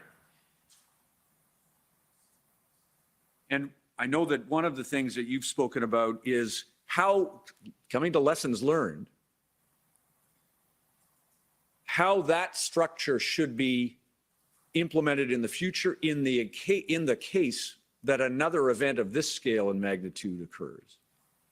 There are lessons to be learned about the way this worked, correct? There are lessons learned after every event. Fair. Now, go back, if you don't mind, then, just to a couple of things about Chief Slowly. Chief Slowly, had you been an event commander prior to your being tasked or deployed in this case, February 10th, 2022, had you been an event commander or an incident commander under Chief Slowly, i.e. when Chief Slowly was the chief from October, and just to orient you, that's October 2019 until 22? Yes, in the capacity of a duty inspector, that platoon duty inspector role that I was talking about, which is the operational on-duty commander and dealing with critical incidents, various other incidents. And if I understand that your relationship with him on those previous occasions when you served in that role, and I appreciate they're not like this. This is something completely different. But in those previous experiences you had with him, you and he had a good, productive, functional working relationship. Is that true? That is true. You are probably aware from your dealings with him directly that he was an Inspector Bernier, now Superintendent Bernier fan. He thought you did good work. You knew that. I appreciate that. No, did you know that? I didn't have anything to the contrary. Okay, well, that's fine. You had the kind of relationship in which you could speak frankly and directly to Chief Slowly, and he similarly to you, right? There weren't many interactions that had taken place, but yes. Okay. Well, I don't know You're smiling, so I don't know where that goes, but you're put it this way. You had no issues with Chief Slowly previously. No. You agree with me? Yes. Okay. And you knew him to be, in the short time that you interacted with him, you knew him to be a police leader with a national reputation. Fair? Yes. And who had come to Ottawa to deliver on the vision that the Police Services Board had set to embrace certain kinds of changes in the way policing services were delivered here in Ottawa. Is that fair? Yes. Now, I'm going to come to the period of time when you came back to Ottawa, I think you said January 31, and you came back to your regular duties, and you spoke with Superintendent Drummond about whether and how you could help, correct? Correct. And you had no assignments other than your regular duties until February 3rd. Correct. Right? And on February 3rd, you get deployed to the Service Command Center. Correct. And between the 3rd and the 10th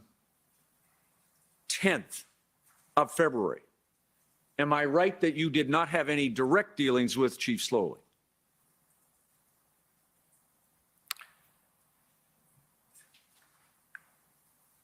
Direct, maybe not face to face. However, through Teams meeting and some requests directly from him towards the end, he was requesting, I was recommending that a organizational chart needed to be established to set clear command and control. And he was interested to hear what I had, and I presented it to him. And fair enough.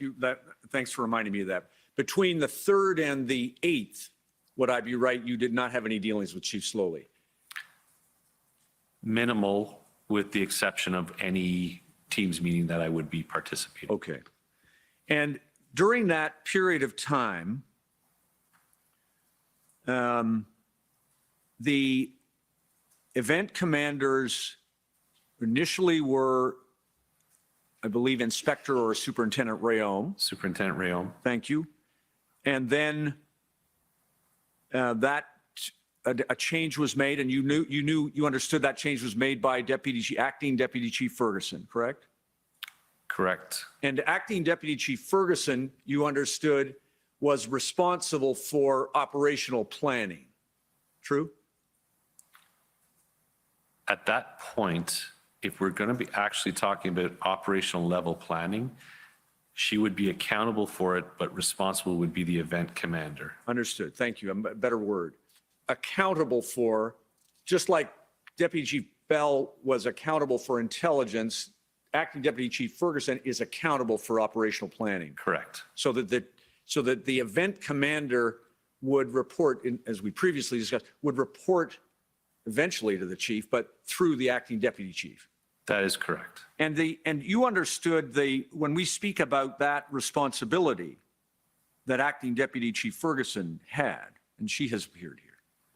Did you see her evidence? No.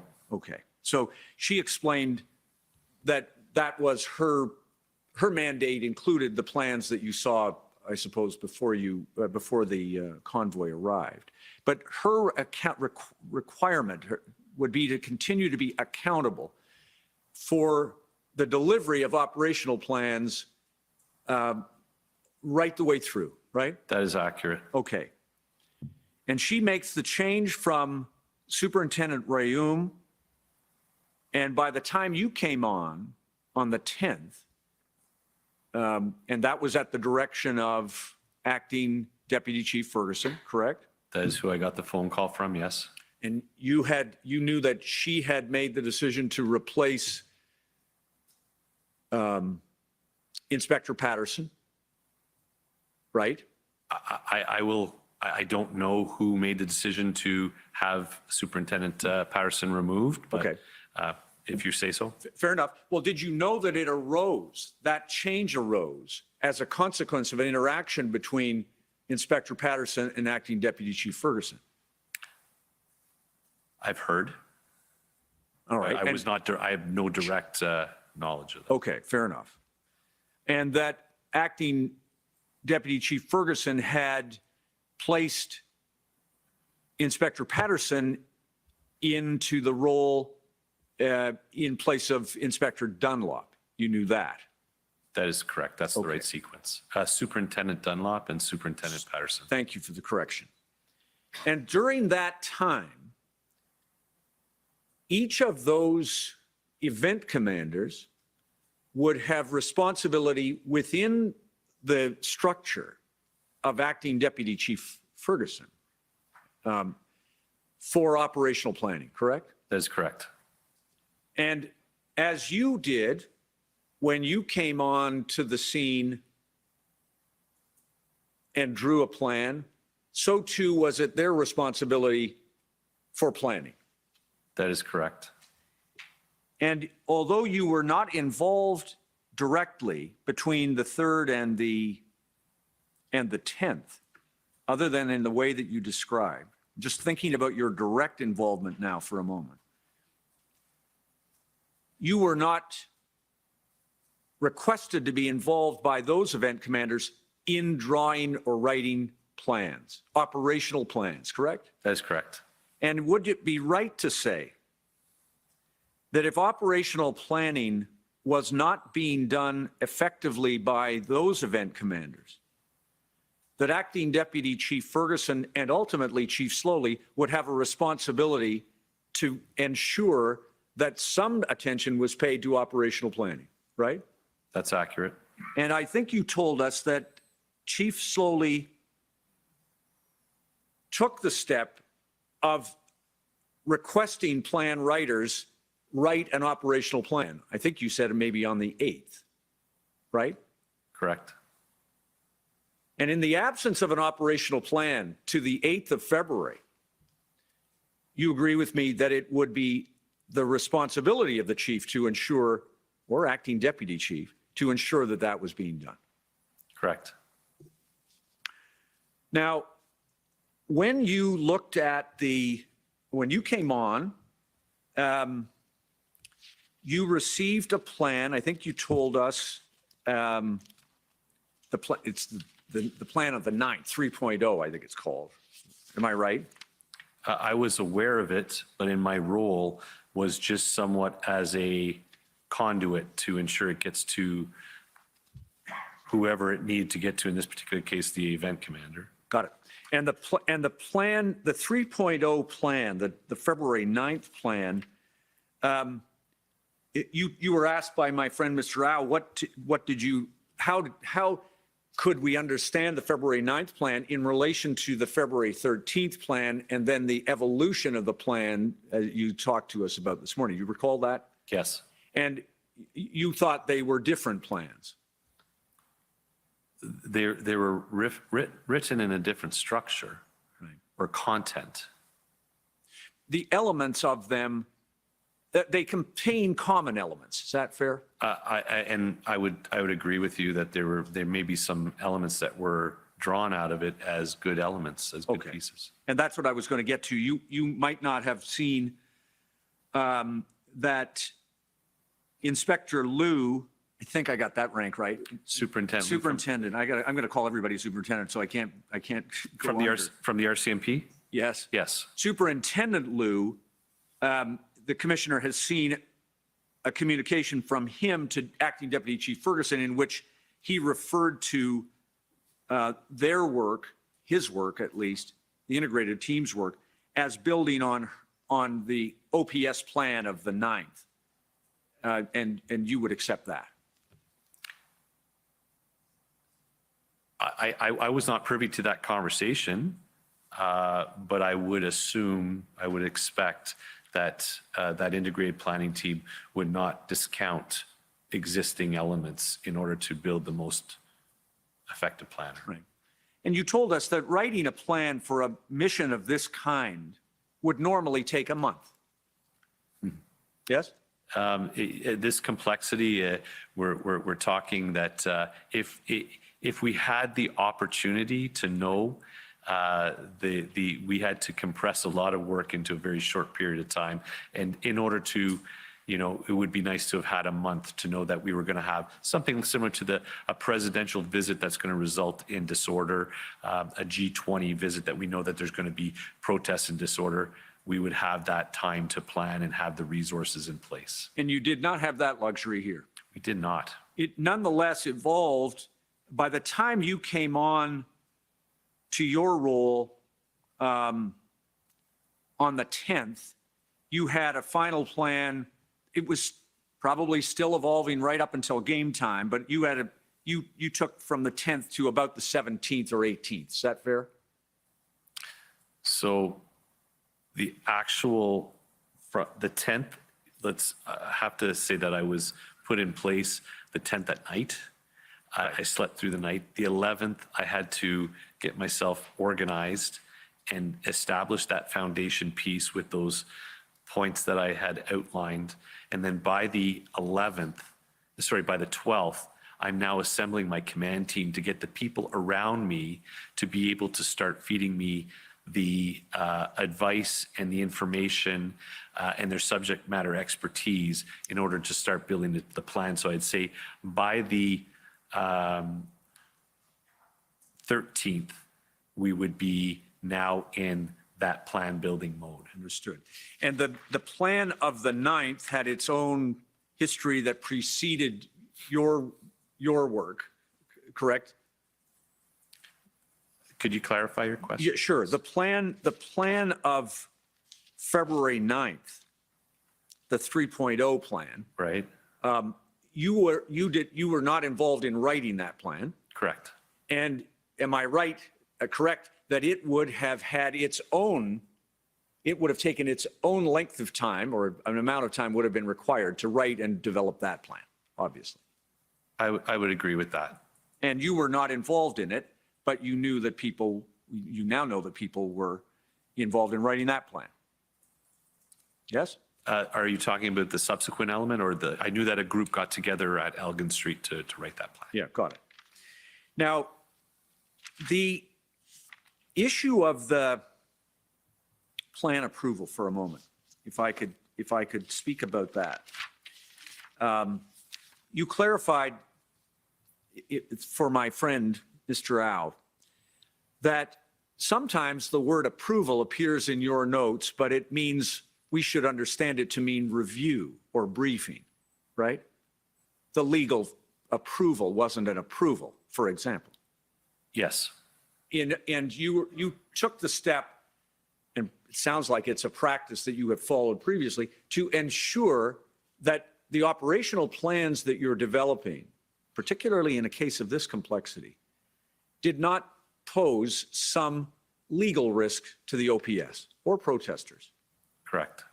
And so the Ms. Huneau or the OPS legal was never required to approve the plan, but you did want them to have an eye on the plan and to review it, correct?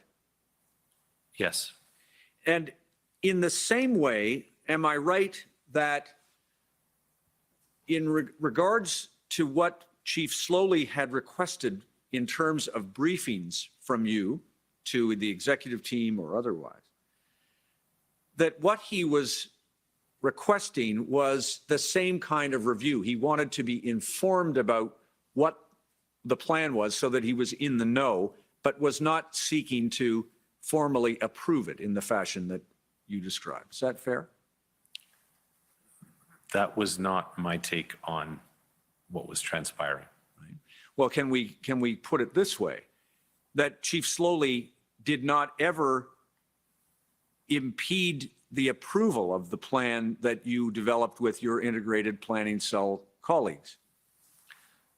There is an interaction that did take place between myself and Deputy Chief Ferguson, where the chief was insisting that he needed to approve the plan.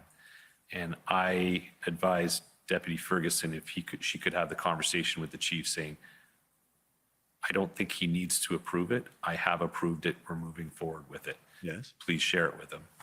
And yes, and you did. Yes. And he didn't hold you up, correct? At that point, he didn't. Right. And can I show you, tell me whether you've seen this. I'm just going to show you real quick. I think you're on this email chain. For Mr. Registrar, if you could help me. OPP, I think it's probably 4 zeros, but 1547.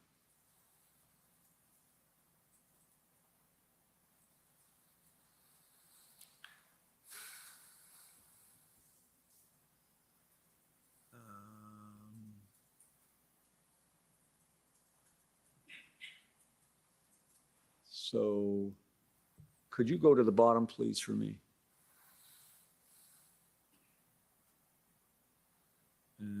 Is this the last one on the chain?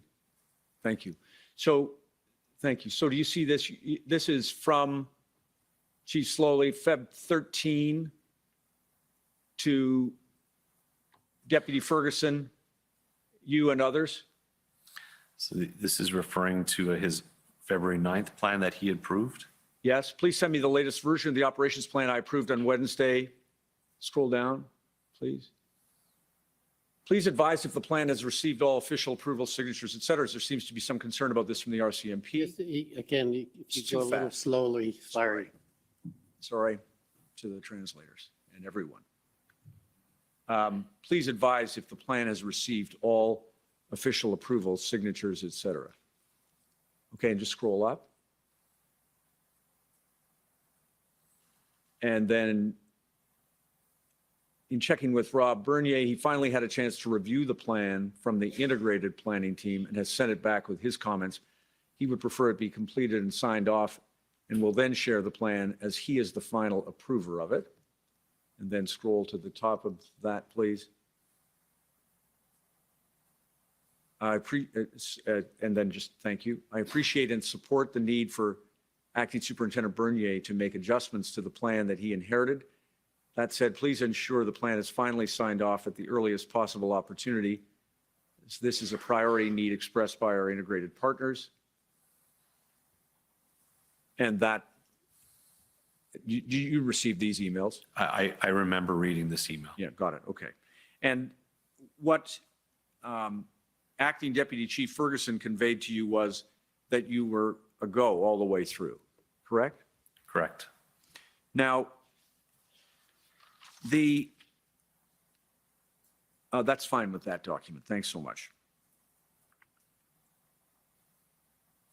Now, the issues that you spoke about in terms of your interactions with Chief Slowly, if I understand them, across the board, his requests for information or his request that you attend briefings of the senior command to inform the senior command of what was happening in terms of the integration, that those did not constitute, in your opinion, interference with what you were doing. Is that fair? Are we talking from the point that I'm the event commander? Yes. So during some of those meetings, there were topics that were being brought up that were becoming more operational, even tactical decisions that need to be made during those briefings. I just had to ask that trust be bestowed on us, that we are going to be taking care of those things, and that as a chief, he did not have to worry about those level of things. Right. And you expressed that view to him, Yes. and he accepted it, correct? Yes, yes. And you expressed to my friend Mr. Rao that what you observed was an adjustment as between the two of you. Yes. Because, and I can't recall exactly how you described it, maybe as a reset, but you were trying to assure Chief Slowly that you had this. Yes.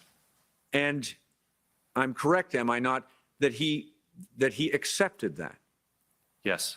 And the discussions that you had were around that concept of that border zone, strategy, operations, tactics. You said when you felt that he was raising an issue that was within your authority, you told him so, and he moved back to his authority. True? I would agree. And do you agree with me also that throughout this, your experience with him, your direct experience, I'm not talking about what you heard from some guy in the parade room. I'm talking about what you had directly with him, that during the time you worked with Chief Slowly, he worked in good faith and to the best of his abilities on behalf of this police service and the community?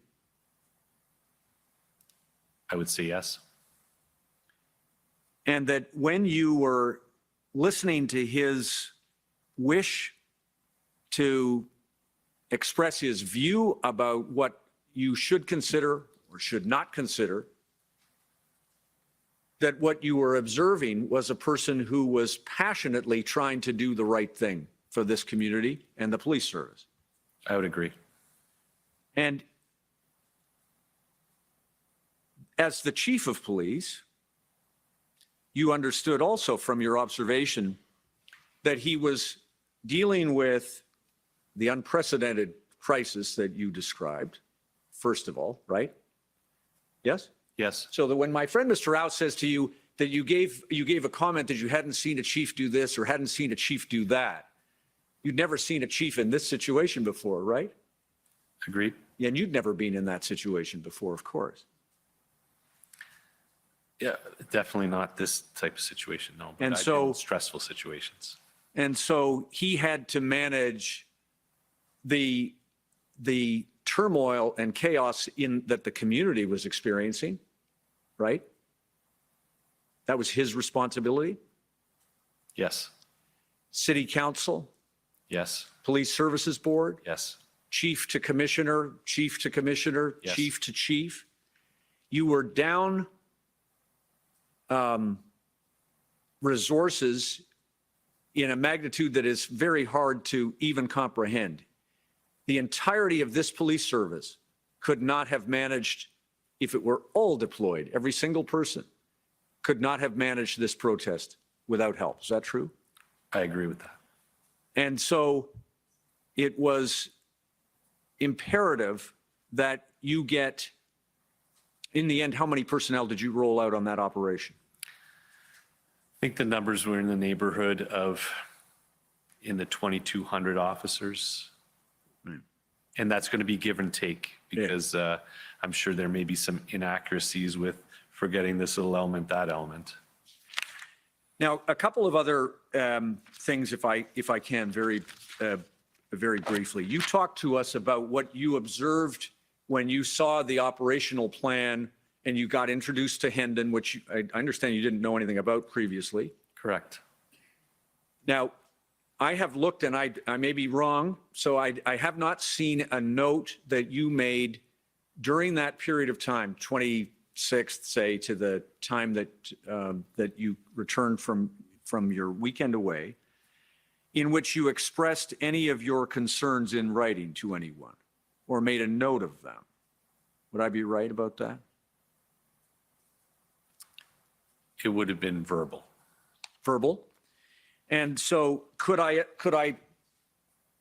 the commissioner understand that whatever your concern was about what was coming, and you used strong language, you said it was a bizarre disconnect between what you read on the operation plans that the OPS had prepared, your colleagues had prepared, and what you thought was coming. If I can maybe just correct that, the Sure. operational plans were not out yet. There were no plans out yet when that reflection was. That was on the 27th of January, after I was exposed to the Hendon call, the Hendon report, and a meeting with the intelligence, special events, and the information group. That's when that observation's made. The plans only came out late on the 28th. Okay. Once the truckers had arrived. Fair enough. But either which way, you would now say to the commissioner that you thought that the plans weren't adequate, that was the disconnect. I wasn't, I didn't see all the plans. So the plans that we received, they spoke to appendix plans, which I never saw and can't speak to if it was something that was going to be adequate to manage that. Okay, got it. So then maybe I misunderstood your evidence then. You're not critical, do I have it then that you're not critical of your colleagues, the Deputy Bell and his team, who were looking at the intelligence, the same intelligence that you had, and assessed that this was on balance, a protest that did not require a different response than the one that they made? So the disconnect is I've never seen the level of engagement of intelligence units, especially with the OPP, on previous events to this magnitude. So that's where it seemed we don't have the plan out yet. And what I was understanding that we're planning to have from the briefings that we had on the 27th was that there was going to be a 2-day and that there's nothing to indicate necessarily that they're going to stay, but there may be some that's going to stay. That's where I was kind of wondering that they've ramped up a lot of resources from an intelligence piece across the province and at a national level for how things were seeming to be developing in Ottawa, if that answers your question. So I'm sure it's my poor question. What I'm trying to understand is whether you thought that the Ottawa Police Service had missed the mark before you went away. Did you think that they were going down the wrong path in terms of their response to this? Not being privy to all the information, all the plans, because not only is there Hendon, I'm sure that the teams were access to a lot of other to inform their decision making. I can tell you the right people from the right sections were engaged because I knew that Mark Patterson was part of the intelligence team with his team, and the special events team were all engaged. And these are people who've been put in those positions for a reason. So the right people in the right sections were engaged to plan for this. I'm not privy to everything. So I think I even said in my statement that the right people are engaged that need to be engaged to plan for this. And I had to leave it at that. Got it. And therefore, can I put it this way? You would not have gone away on the weekend on a short ski break if you thought that they had missed the mark. You deferred to their superior position in assessing the intelligence in the aggregate. Is that fair?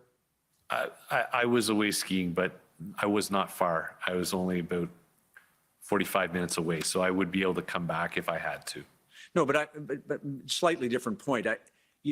You didn't record anything in writing that said that you thought that the intelligence or the operational plan was inadequate, and you went away for the weekend. I can only assume that you did both of those things because you were content to, under the leadership of Deputy Chief Bell, to defer to their judgment about the planning for this weekend event. I believe it would have been under Deputy Chief Ferguson. Sorry, the intelligence. Oh, the intelligence. The intelligence assessment. Yes. Okay.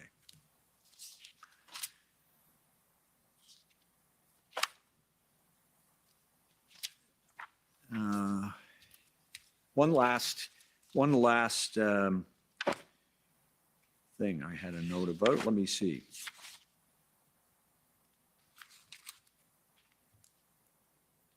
The statement, February 2nd. February 2nd, Chief Slowly made a statement in a presentation to City Council and the Police Services Board that there may not be a policing solution alone to this problem. To the extent that he was describing the need for additional resources, you would agree with him? It is a policing solution. Not a policing solution that the Ottawa Police Service alone could provide, correct? Well, it wasn't saying it's not Ottawa Police solution alone. it was a policing solution. So when I see policing, there's many times that a lot of our operations currently going on even this weekend where multiple agencies need to come together to do that. That's a policing solution.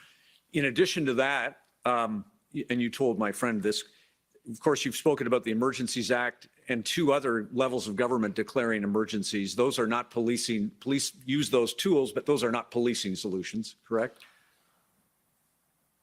So they're policing tools.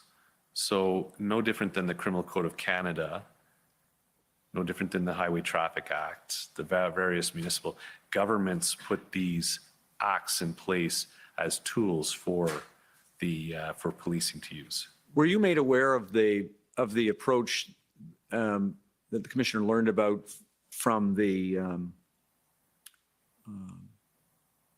government of Canada to the OPP to possibly engage in a dialogue with protesters and arrange a meeting on certain terms? I think, are you referring to the letters that the public safety ministers were wanting to draft? Yes. So I was informed, and I did speak to that, I believe, today with regards to that. I had knowledge through the OPP shared at one of my first meetings with Staff Sergeant Giselle Walker, who informed that at the provincial level as well as the federal level that the ministers were drafting letters. If they were to denounce their protest activity and leave, that they would honor a meeting at a later date. That's not a policing solution. That is not a policing solution. Okay. Thank you, Commissioner. Thank you, Superintendent. Thank you, sir. Okay, perhaps this is a good time for the morning break to give everyone a little time to stretch their legs, including Superintendent Bernier. Okay, so we're taking 15 minutes and we'll come back at just after noon. The commission is in recess for 15 minutes. La commission levée pour 15 minutes.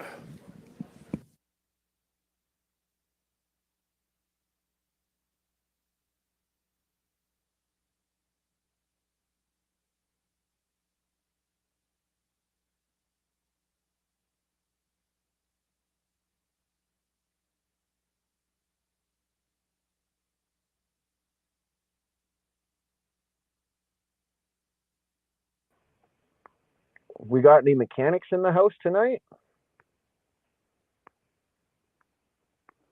Let me know. Let me know.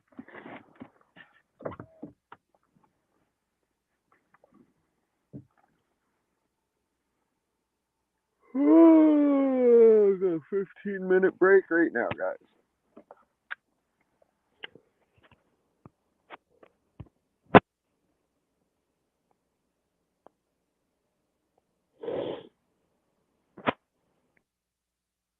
Ty guy, thank you. Much love, buddy.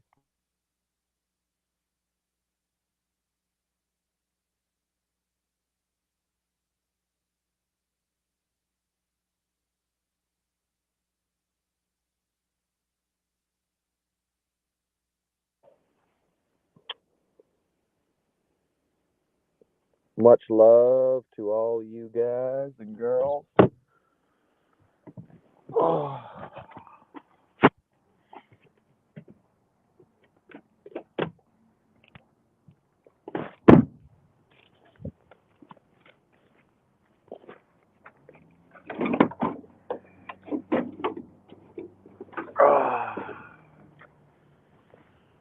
Let's look at all this shit.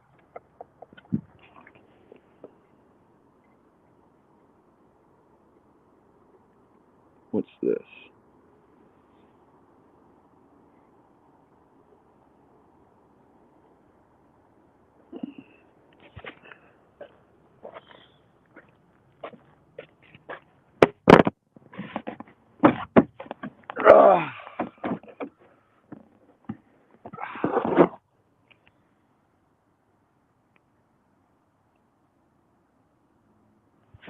Get brand new battery.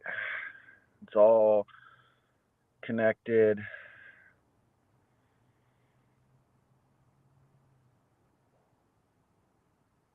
I don't know what shit's supposed to look like. A lot of shit feels loose, though. Oh,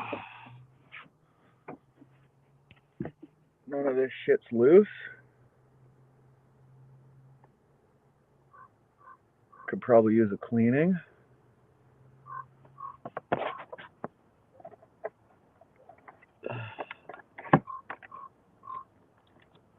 I don't understand. I don't understand.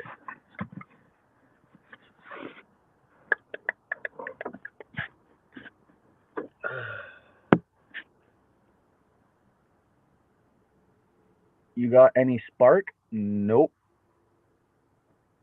That I do not. Oh, what's that? That looks like a spark plug right there.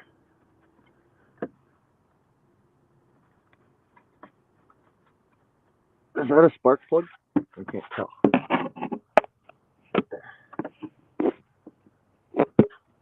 I know that right here is my coil packs, or those right there. And I know I need new ones of those.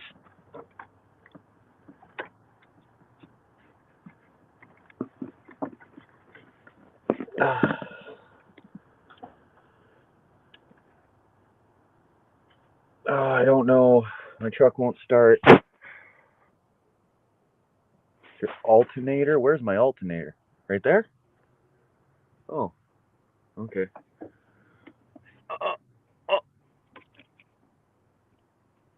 I don't want to touch certain things because if I break something, I don't know how to fucking fix it.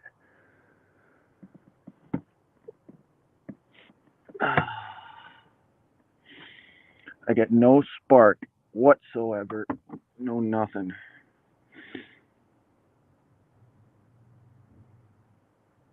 Yeah, they are, but I don't know when.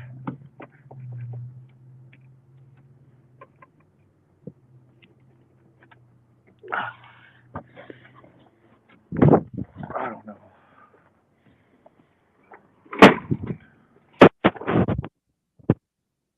No, I don't smell gas at all. There's no gas leak. My gas line didn't blow, nothing like that. Nothing. Nothing.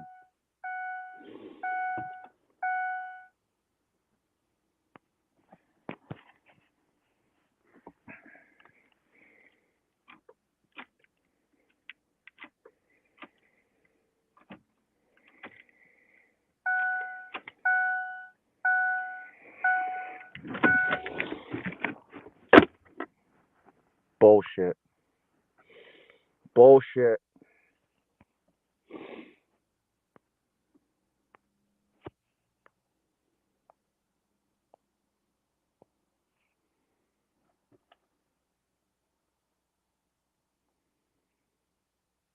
Hey, yeah, maybe Ty could.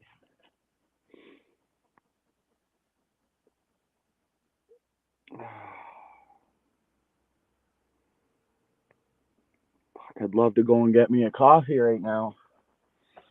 I know that much. No, I don't smell any feel, nothing like that.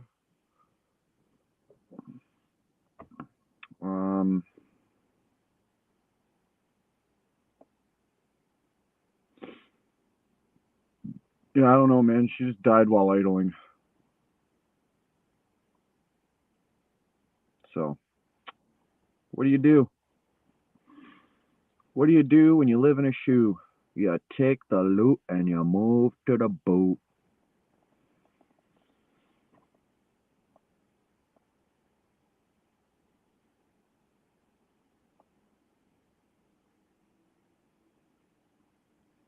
I was thinking that alternator, coil packs, possibly spark plug. There could be a couple few different things.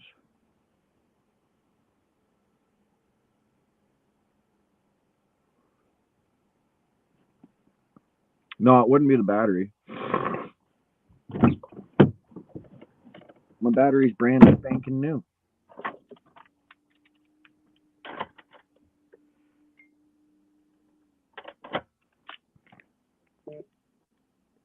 Uh-oh. I gotta switch my chips, my SIM cards. I used all my data.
Order à l'ordre.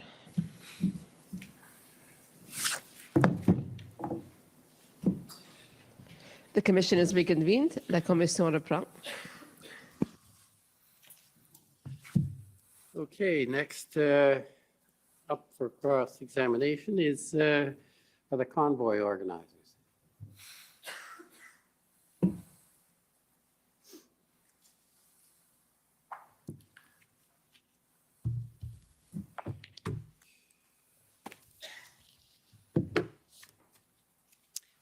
Good afternoon, Mr. Commissioner. Good morning, good afternoon again. It just became the afternoon.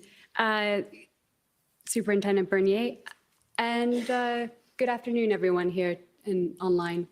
My name is Bathsheba Vandenberg, and I am representing Freedom Corps and the protesters. Mr. Commissioner, I have 25 minutes allocated, and there was some information that came about from this morning that requires me to ask a few more questions, and therefore I ask for leave for 5 additional minutes.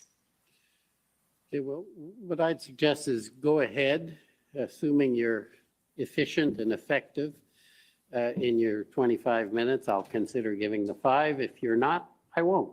How's that? Sounds fair. Thank you, Mr. Commissioner. Okay. Superintendent Bernier, you talked about CBRN units being chemical, biological, radiological, nuclear. Was that the OPS CBRNE combined with RCMP? That is correct. Are you aware that the military unit, which is called Canadian Joint Incident Response Unit, which is part of CANOSCOM, assists RCMP in that capacity? Perhaps they have agreements on certain types of events that they would become involved with that. And so do you agree that this military CBRN capability unit may have been used during the protest after the Emergencies Act invocation to assist the RCMP? I have no knowledge of that. In your testimony yesterday, you mentioned that when you were assigned to the Service Command Center on February the 3rd, you noted that there were problems with OPS staffing. Is that right? There were challenges in meeting the staffing needs. Okay. And I also understand that OPS COVID-19 vaccine mandates took effect on February 1st. Is that right? I don't have specific knowledge on that. But they took effect around that date. Is that right?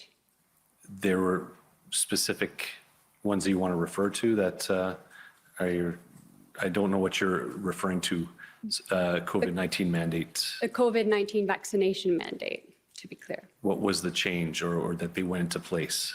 That anyone in the OPS force that did not take the COVID-19 vaccine would no longer be able to serve in the force. You're talking about the February internal 1st. policies, not globally on that. You're talking about Ottawa Police.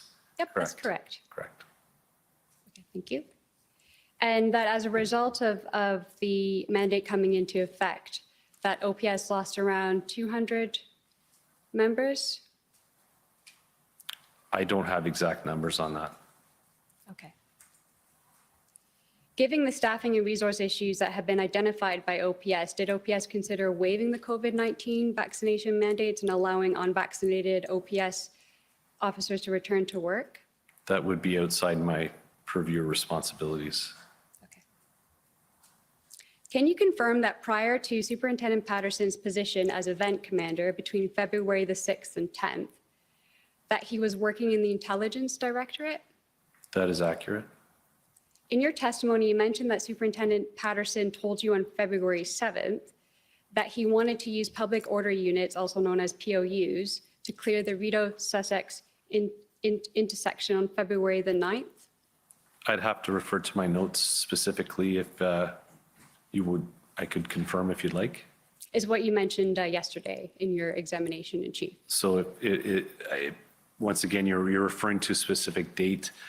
That sounds right, on or okay. about that date. I would just want to, I would have it in my notes. Okay. He did have a conversation with you Yes, around that time to use POUs. And that he wanted to clear out with POU action the Rideau and Sussex intersection in the same way that he used them on February 6th to effect arrests and seize fuels from protesters in Coventry. Is that right? I wouldn't say that the conversation would be that in the same effect, they're two different operations, two different styles of operations. That's right. The POUs were used on February 6th, were they not? Where? In Coventry. That would be, on or about that day, I know that there was some operation not involved in my responsibilities, but I was aware that something of that nature happened at Coventry. Okay. Inspector Baudin testified that the use of POU action at Coventry undermined the PLT's work of negotiation with the protesters. Do you agree? I'm not privy to all the information of what PLT was doing at the time, what the arrangements were, what the integration was. It would be hard for me to have an opinion on that. Would you agree, though, that POU action would undermine PLT work in negotiations? They each have their role, and integrated properly and used appropriately, they should be working in unison, if that helps. Superintendent Abrams testified that Superintendent Patterson spoke to him about wanting to use a snatch and grab method on protesters and mentioned that that is a method used by OPS and not OPP. Is that right? Is this something that I was privy to? Because I'm not sure I heard the snatch and grab term used. Is there notes to this? It would only be privy to you if you listened to Superintendent Abrams' testimony last week. I did But if you not. didn't, then, but is it a method that OPS use? So a term snatch and grab, under what context? Meaning that police officers lined up on a horizontal line or in ranks in riot gear, and they snatch and grab a protester in order to place the protester behind the lines or behind the ranks to effect an arrest. So the term snatch and grab is not a term that I am familiar with, but I do have extensive experience as a public order commander and in charge of our public order unit for 5 years, that there are arrest techniques that we use in a public order fashion that all public order units utilize across the province for effecting a lawful arrest on a public order line.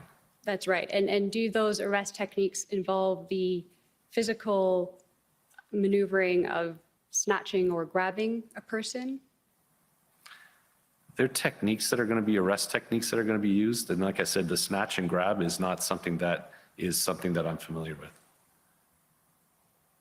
Now, I want to ask you a few questions on the phased integrated approach, the February 17th plan that you discussed at length already in your examination in chief.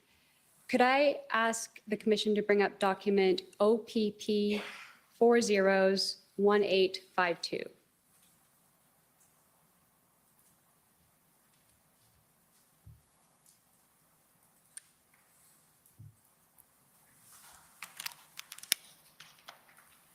And could we go to page 7, please? So here you'll see, Superintendent Bernier, the mission statement, and that it includes a reference to individual charter rights and freedoms. Is that correct? Yes. And yesterday you mentioned that the mission provides guiding principles and that respect for everyone's charter is what is with everything you do in operations, correct? Correct. And that in fact, it is critical that everyone understands the mission and objectives and commander's intent, correct? Correct.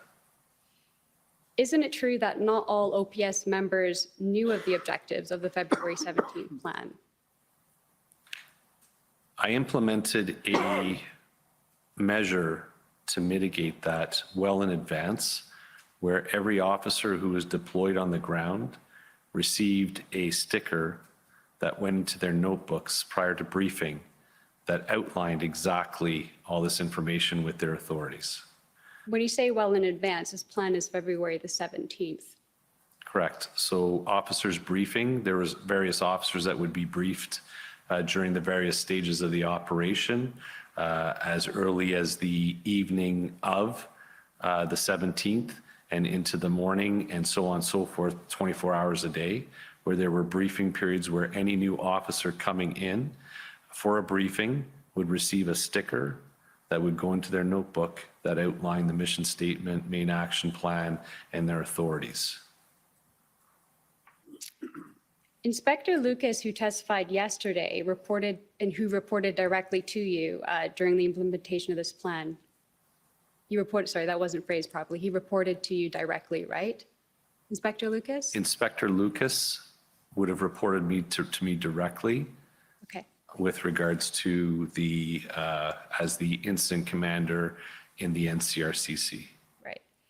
And he testified that he only knew of the concept of operation, so not even the high level or the brass within OPS understood the plan and mission, despite your sticker. Could you please repeat your question? Well, yesterday, Inspector Lucas testified that he actually only knew of the concept of operations and not the objectives or the mission statement per se of the February 17th plan. And so therefore, wouldn't you agree that not even the high level or the brass within OPS understood the plan and the mission insofar as the objectives?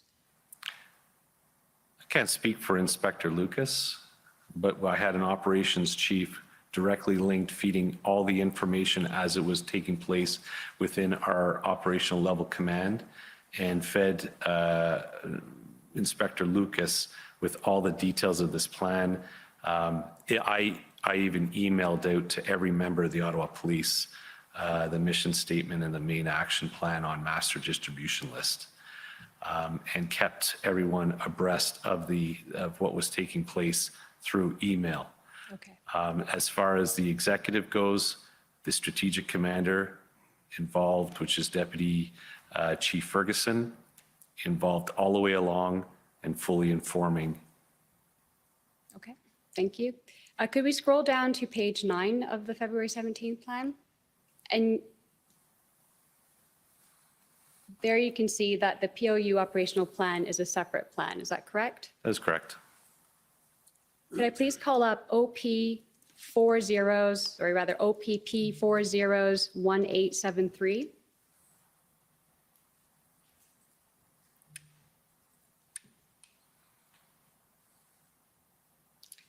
You agree that this POU tactical operations plan is a tactical operations plan for the integrated public order units responding to the protest in Ottawa, right? Can you scroll down a bit, please? Some more?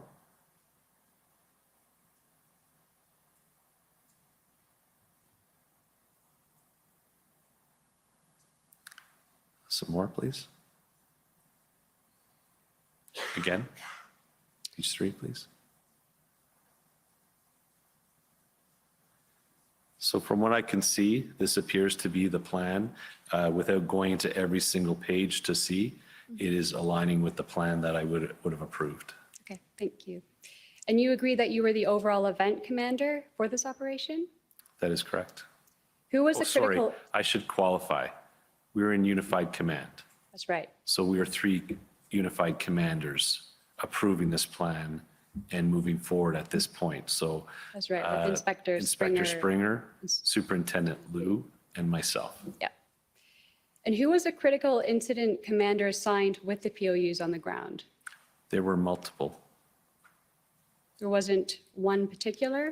No, because of the magnitude of the event, we had to have the ability to manage multiple situations, critical incidents at the same time.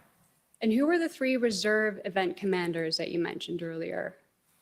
So I would have to refer back to my notes if I could, but could I go back to my notes? Please, on the 18th, probably.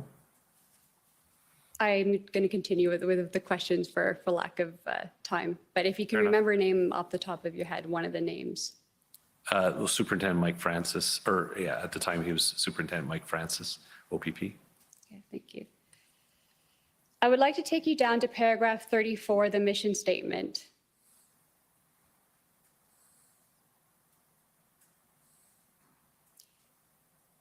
And there it states, to ensure the removal of protesters in the area of the blockades in relation to the Freedom Convoy 2022. This will be achieved by securing, isolating, and evacuating persons within the designated blockade zones. to ensure the safe detention and arrests of any participants taken into custody, ensure public and police safety. This mission statement does not include a reference to respect for individual charter rights and freedoms, does it? This is a sub-plan. Everyone still has to adhere to the overall plan. So regardless, any member still has to adhere to the overall mission statement that I've set. That's right, but it is absent from this plan, and this plan would have been used to brief the tactical units. Is that not right? This plan is inclusive of the other plan.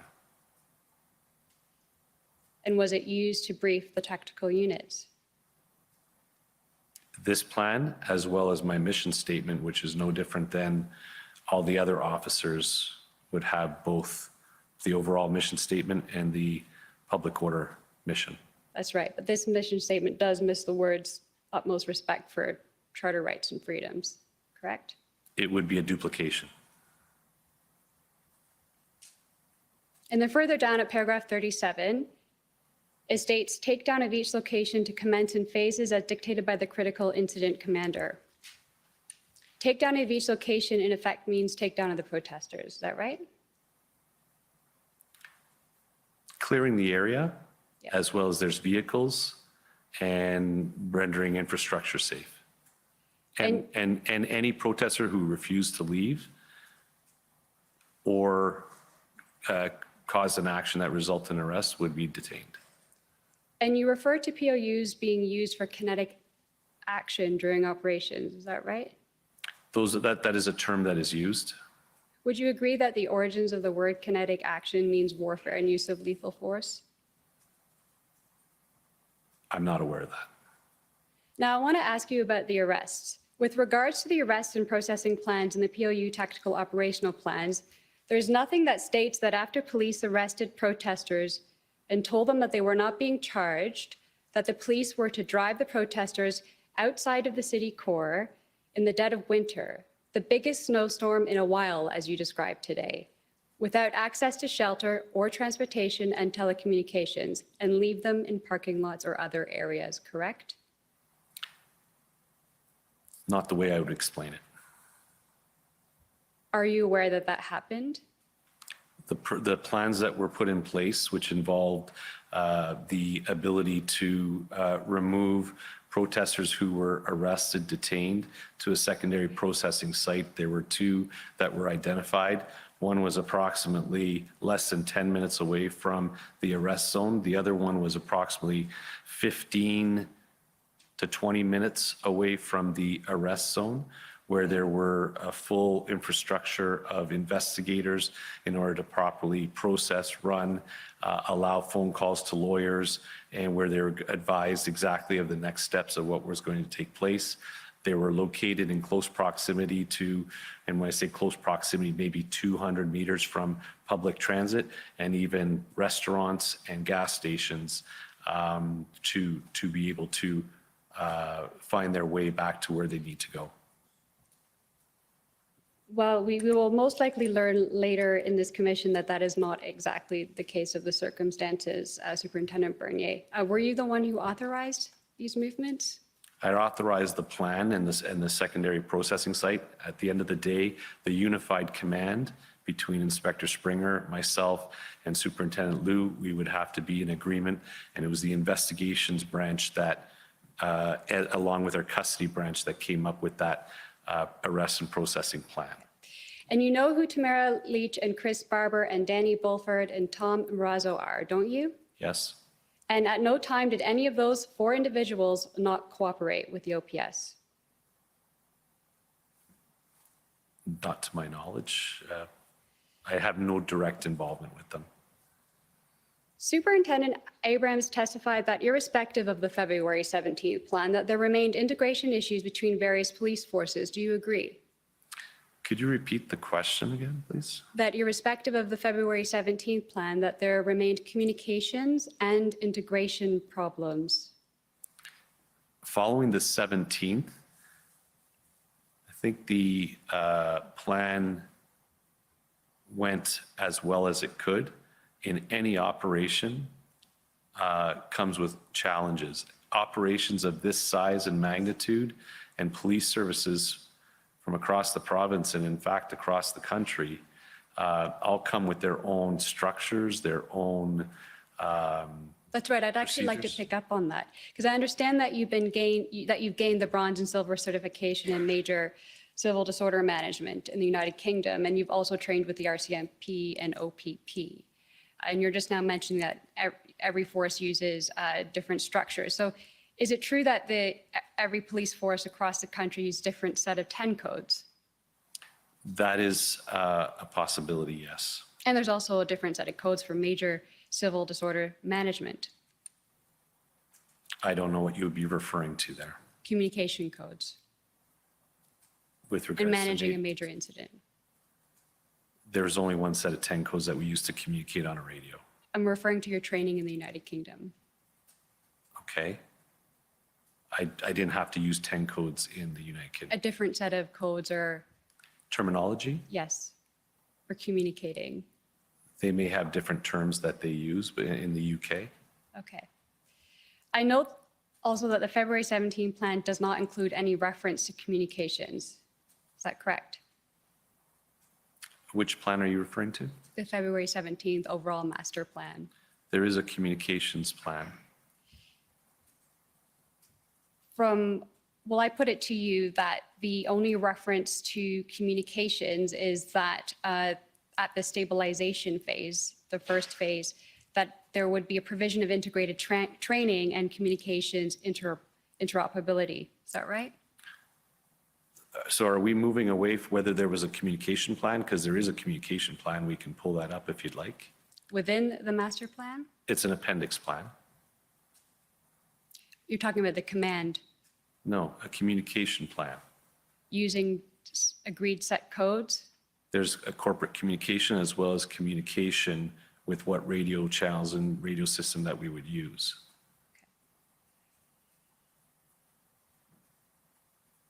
I'd like to move on to asking you some questions with regards to the POU tactical operational plan. So I'd like to pull up OPP 401873.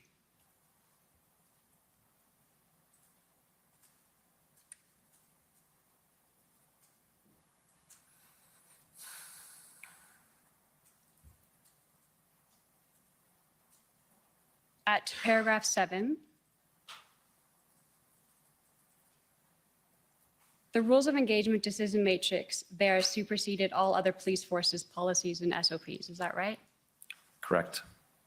Could we call up document OPS 3012550?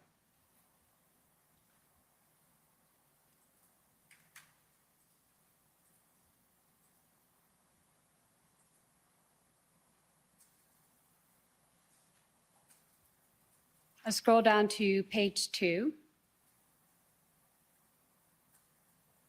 It states that all police officers, including POUs, must have an up-to-date use of force qualification with the last 12 months. Is that correct?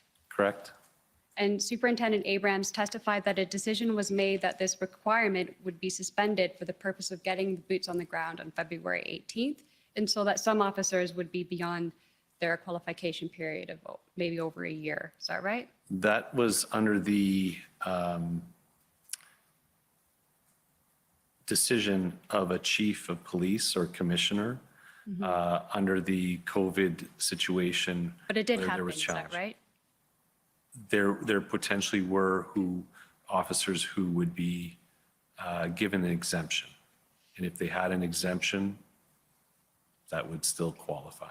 Next, it reads that every officer who draws their firearm in the presence of the public, use of any weapon or improvised weapon other than a firearm on another person, or use of physical force on a person that results in an injury to that person requires medical attention shall complete a use of force report. Is that correct? Correct. And do you know how many use of force reports were recorded after the tactical phase? I don't have that. We would have to then find those records from follow-up from that, but the records were kept and use of force reports were filled in. Did you not receive an email on February 20 that only 4 use of force reports were recorded and that a number of arrest sheets didn't indicate yes or no for use of force? Would you be able to pull up that email? Because it doesn't seem to, Not at this time, but I can assure you that it was sent to you on February 20th. I would like to call up document HRF 401559.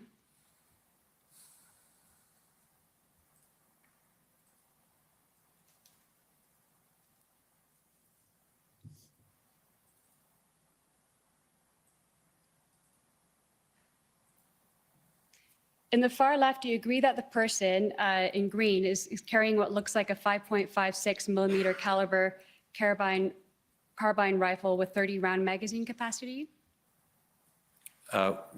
where is this picture taken from? Do you know, and do you know when? It's taken February during the protests between the 18th and 20th.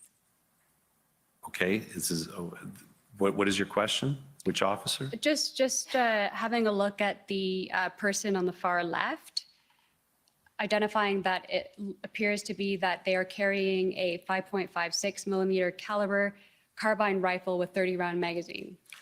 It is definitely a rifle, and I would say yes.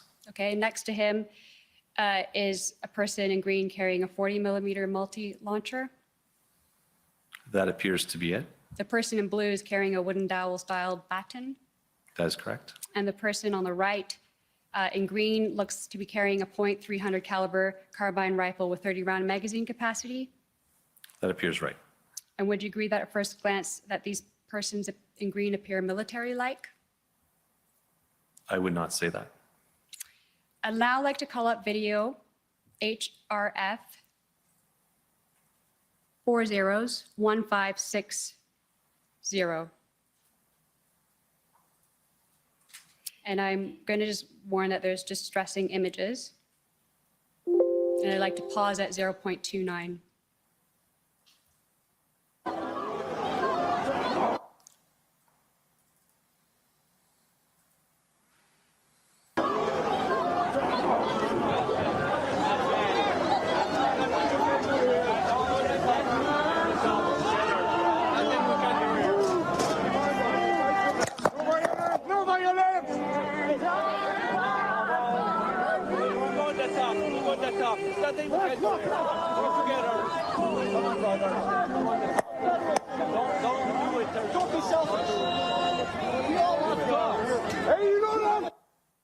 All right, so do you agree that the OPS officer in this video in the back behind the ranks, the line is using what is actually the muzzle and not the butt of what looks like a 40 millimeter chemical munition launched to beat a protester with? Not enough for me to see what exactly is going on. But you can see that there is a police officer in the back beating a protester with a rifle. There is not enough for me to see what is actually happening behind We continue playing bodies. the video, please.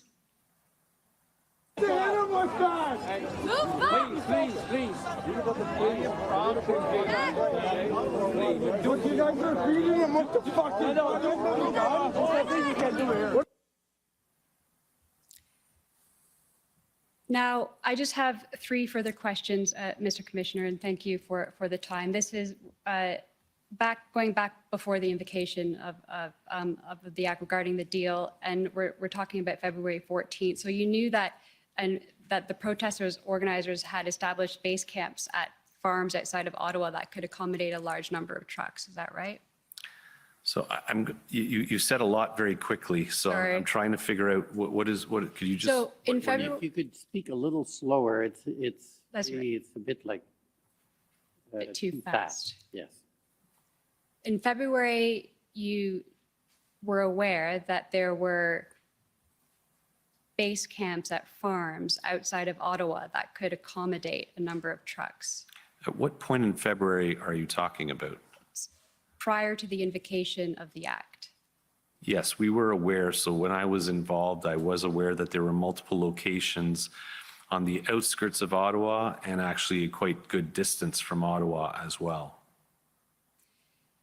And that on February 14th, approximately 100 trucks and protest vehicles left the downtown under the mayor's deal, and only 23 trucks moved up to Wellington, and then the remainder left Ottawa, right?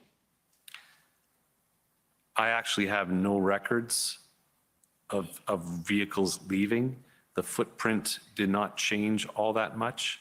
There was movement up onto the hill, onto Wellington.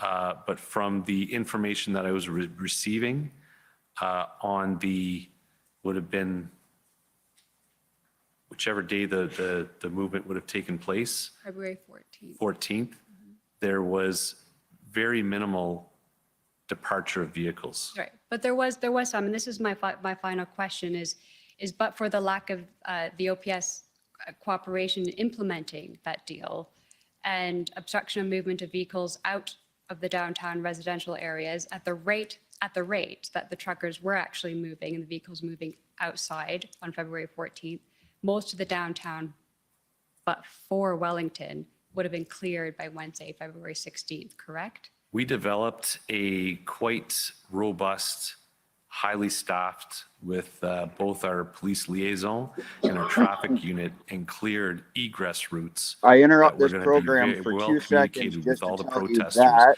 as to if they wanted to these, leave for Bill a 24-hour C11 has period, we officially had those passed routes clearly today. open and facilitating the departure of vehicles. Second reading of it. They were not leaving.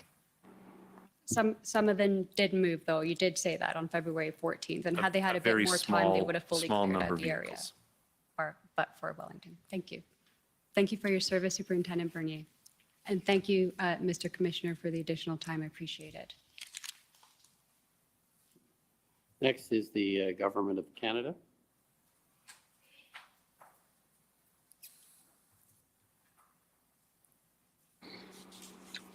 Bill C11 second reading has officially passed today. Superintendent If Bernier, you would my like name's to Donna watch Nygaard, and and find I'm out counsel how and for why, go Canada. watch Clyde do something. Mods, you may post his link. I just have a few questions that I would like to ask you. First, starting with the time period in which you were moving into the integrated command with the OPP and the OPS, you are the OPS, sorry, and the RCMP, and developing the plan that was eventually implemented. Can you tell us a little bit about what the situation on the ground was at that time? As I understand from reading some of the Hendon reports, at that point in time, there was increased volatility in the process zone. Would you agree with that? I agree, yes. That was the reports that I was getting. And that the protesters were becoming more adversarial and confrontational with police? They were. And that there were violent elements within the crowd? Yes. And there was, as a result of all of this, increasing concern for the possibility of violence within the protest the longer it continued on. Is that correct? That is obviously a possibility, yes. And there was also some concern about firearms and other weapons within the crowd, correct? That is something that was continually monitored, assessed, and leveraging our intelligence teams with various information or intelligence that was coming in, that there were possibilities of that. And in fact, if I can have OPP 403427, please. This is the February 14th Hendon report. Did you see that? On the 14th, I would have had an intelligence officer at my command table with the responsibility of reviewing and briefing the group on this information. So although I'm not reading it, I should be getting key information from it. And if we can go to page 5, please. Just scroll down just a little, just right there is good.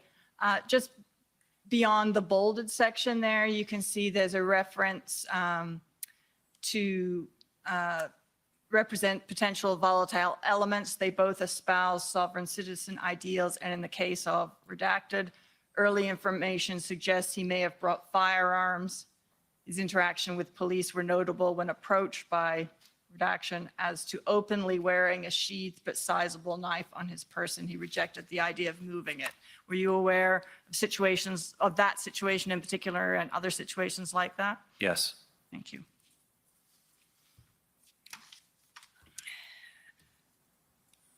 So at the end of the day, the plan that the integrated team developed worked, correct? Yes, ma'am. It was very successful in clearing what I believe you described as the largest and most complex police operation in Canada. Yes. And the success of that operation depended on a lot of different moving parts, but I'm just going to focus on a couple of them for a moment. One of them was the ability to shrink the footprint down from where it started, correct? Smaller footprint would be easier to manage. And in fact, in his testimony, Chief Superintendent Party indicated that at the original size, it probably would have taken 10,000 officers to execute the same kind of plan. Would you agree with that? I don't know. But it would have taken a lot more people if you hadn't been able to shrink the footprint down, correct? It would have been a lot longer operation if we, and once again, it's not necessarily, it wasn't a speed thing. It was more safe, methodical, lawful, and ensuring that we took care of everything. So in other words, if areas such as Sir John A. Macdonald or Sir George Etienne had to be cleared as well, it would just take a lot longer to clear. And even within the footprint, if there had been more people and more vehicles still there, that would have also taken you longer, correct? Exactly. And it would have been a more volatile situation. Potentially, yes. And that increases the risk of violence or riots or people getting hurt, correct? I would agree. And the other thing that this plan was dependent on was the ability to move the large trucks, which were parked all over the downtown core, correct? Correct. And that required heavy tow capacity. Correct. And going back to the shrinking footprint for a moment, you described the phases of your plan, and the first one I think you described as stabilizing, and that included consistent messaging to the protesters that now was the time to leave, correct? That is correct. And as part of that messaging, there were pamphlets that were being handed out to the protesters and news releases for printing in media so that everyone would be aware, correct? Yes, as well as putting flyers on every vehicle. And if we can have OPS 40-13798. This is the plan that has the February 15th date on the front cover. I know there's a number of iterations of the plans. One of my friends took you to this earlier. And if we can go to page 5, please. And scroll down to the bottom of the page. And yeah, that's good. You'll agree with me that the plan, in fact, reproduced the content of the messaging that was being given out to the protesters. You can see it there just after the start of it there, just after the bolding. Correct. And if we go on to the next page, there's a number of these items, and I'm going to go through a few of them, but that were powers that were provided to the police services under the Federal Emergency Act and the regulations associated with it, correct? That is correct. And even the powers that were given to you under the provincial legislation, such as the ability to suspend certificates, that required the towing of the vehicle first, correct? Correct. So you had to be able to tow before you could do that suspension. I'm not 100% sure on that. I don't know if there was abilities that if you're able to identify a driver within that it could be done retroactively. I just want to make sure that I'm not fully clear if it required the tow of it first. Well, perhaps we can refresh your memory. If we can bring up OPS 30 Oh, I guess it's 401181. Thank you, if you can, because there's. Yeah, this is there's a flow chart that, There's a lot of information on. understandable.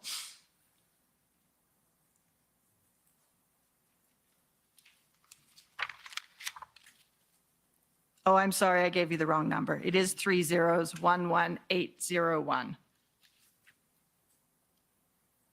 And this is an OPP flow chart that was produced for the suspension. And you can see, if you go down to the third box, it's remove vehicle from the highway. And then after that is the administrative action, correct? If I can just take a minute to. Yeah, read through absolutely. it.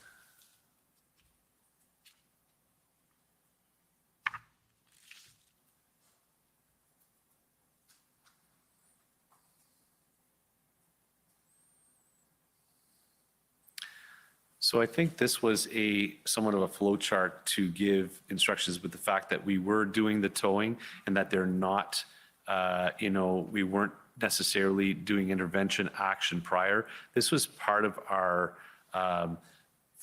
phased actions on portion, and just so that there was clear instructions of what was happening with the vehicles. And as part of the end part was that process that was going to take place.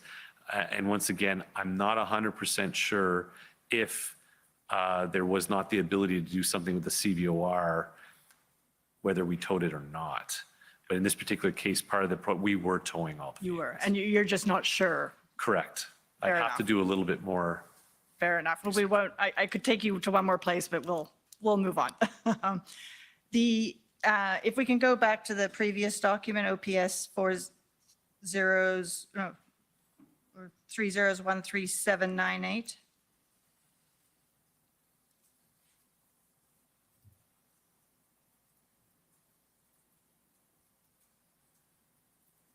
And back to page 6, please. So just going through some more of these bullet points, one of the things that was pointed out was the ability to have personal bank accounts subject to examination and restriction. That was a power that was provided under the federal EA, correct? Yes. And then the next one about bringing minors to protests, that was also an EA power. And that was something that if children could be removed from the scene would make enforcement safer, correct? It would hopefully discourage people to bring their children to this protest, yes. And the other thing, just the second last bullet that I want to highlight there is persons traveling to the unlawful protest site could be charged. And that helps to shrink the footprint in that it stops more people from arriving. Well, I guess it helps to stop the footprint from increasing because people are not continuing to arrive, correct? That would be the intended effect.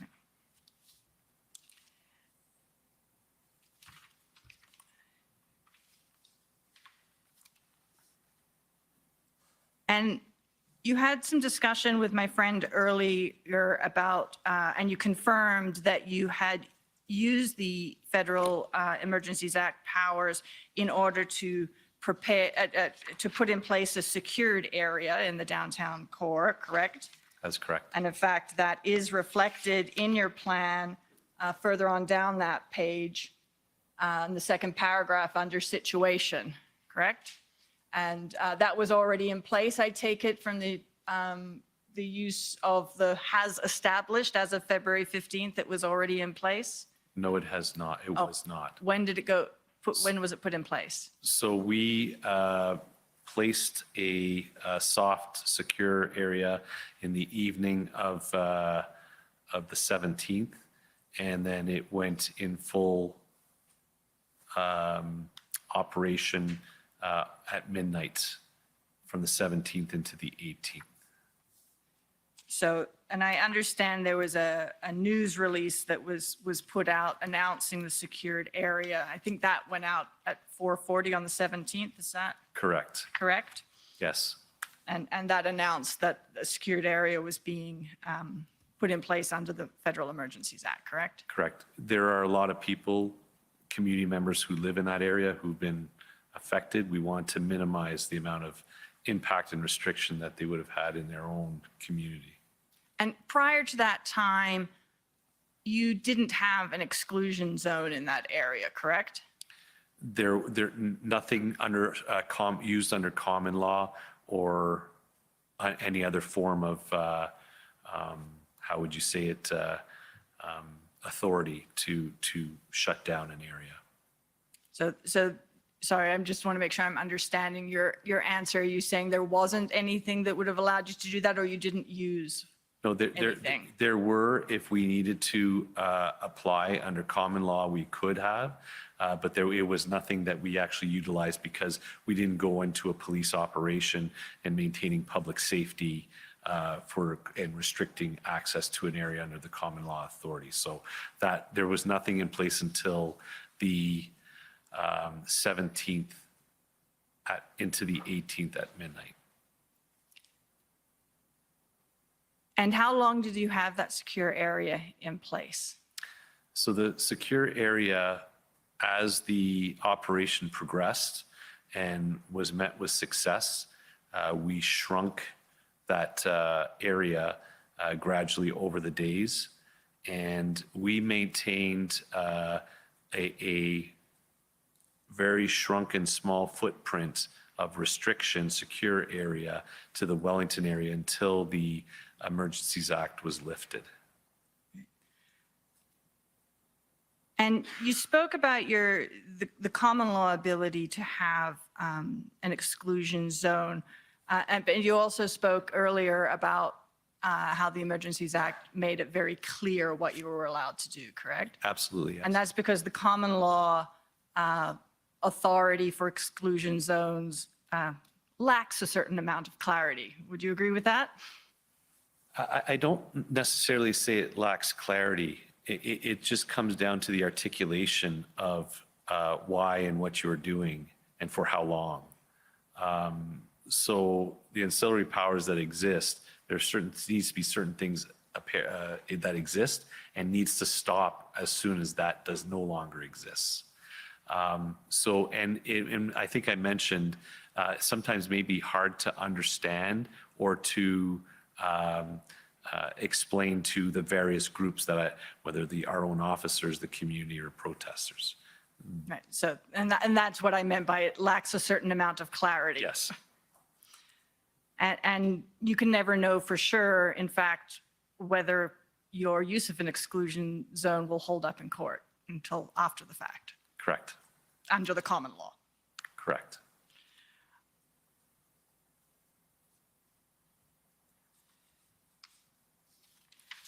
And so you kept it in place until the 23rd when the Emergencies Act was revoked, but you weren't conducting active police operations after, I think you said the 20th, is that correct? So there was a heavy police presence still. There was still police operation going, but not necessarily that action on phase. So as of the 18th, 19th, and 20th, into the 21st, it was more of a security posture that we held.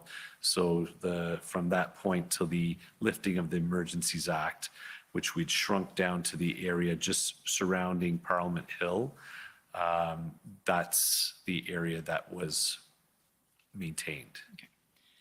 So I'd like to move to the issue of tow trucks for a moment.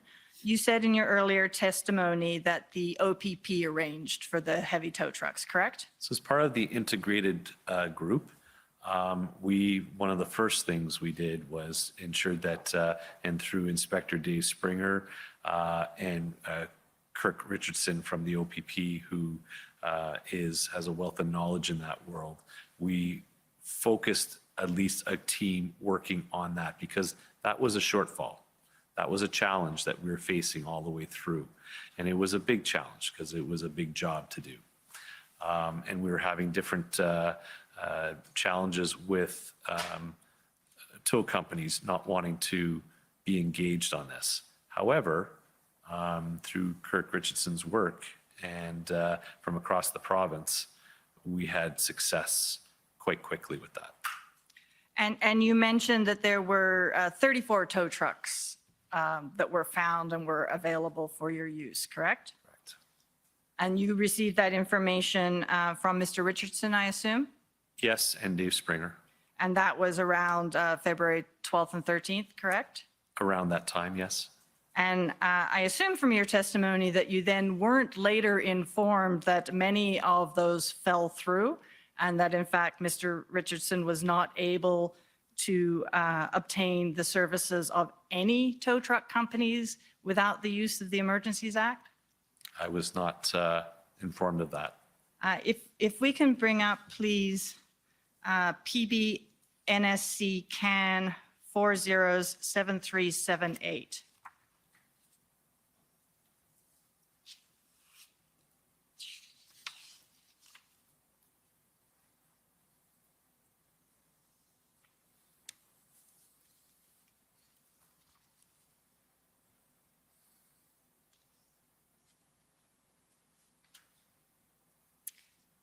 And if we could just start on page 4, please.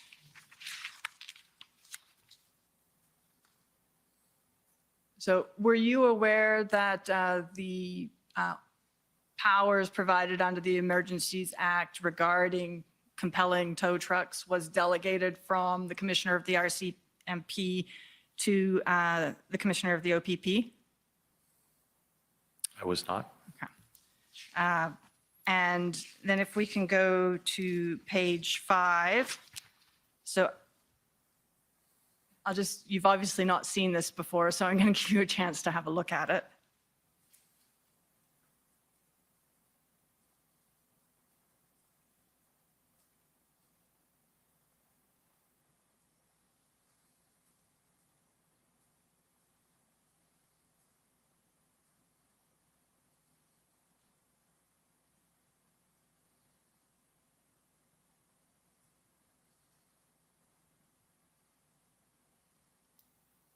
Okay, I was not aware of that.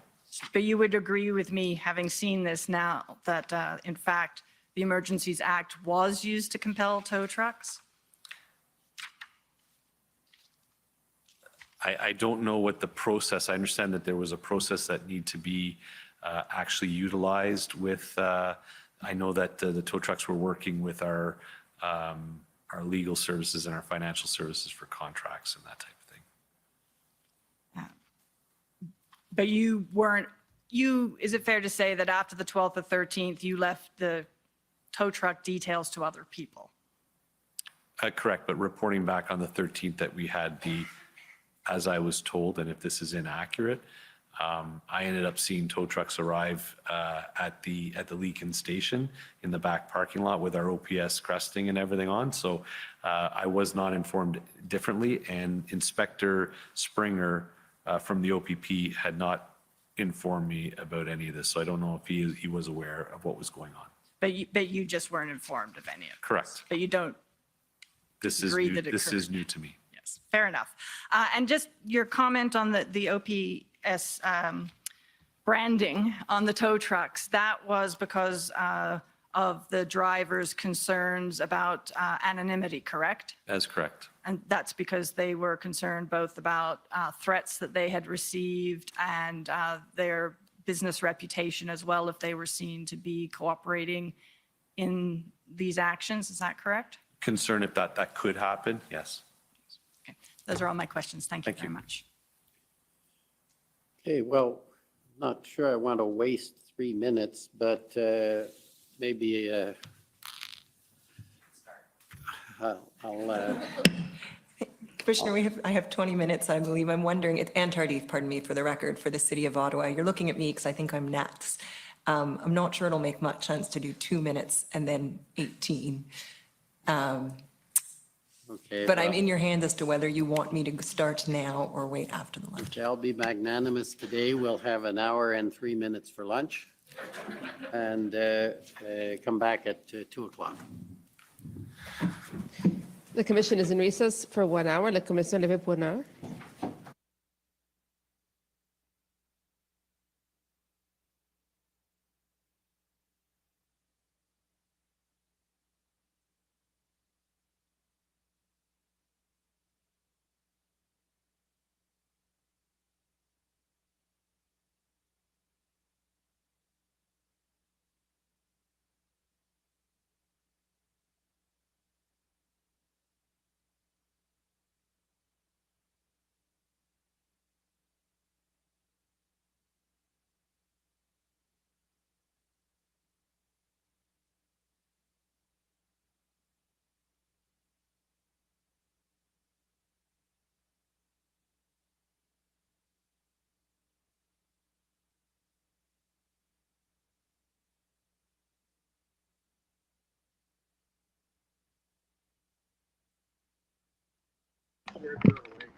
Oh, yeah.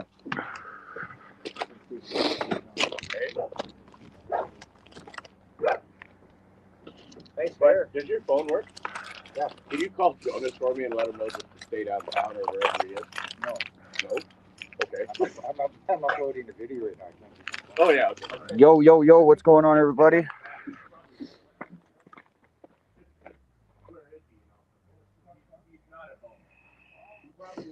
Gonna give Lucifer a piece of steak.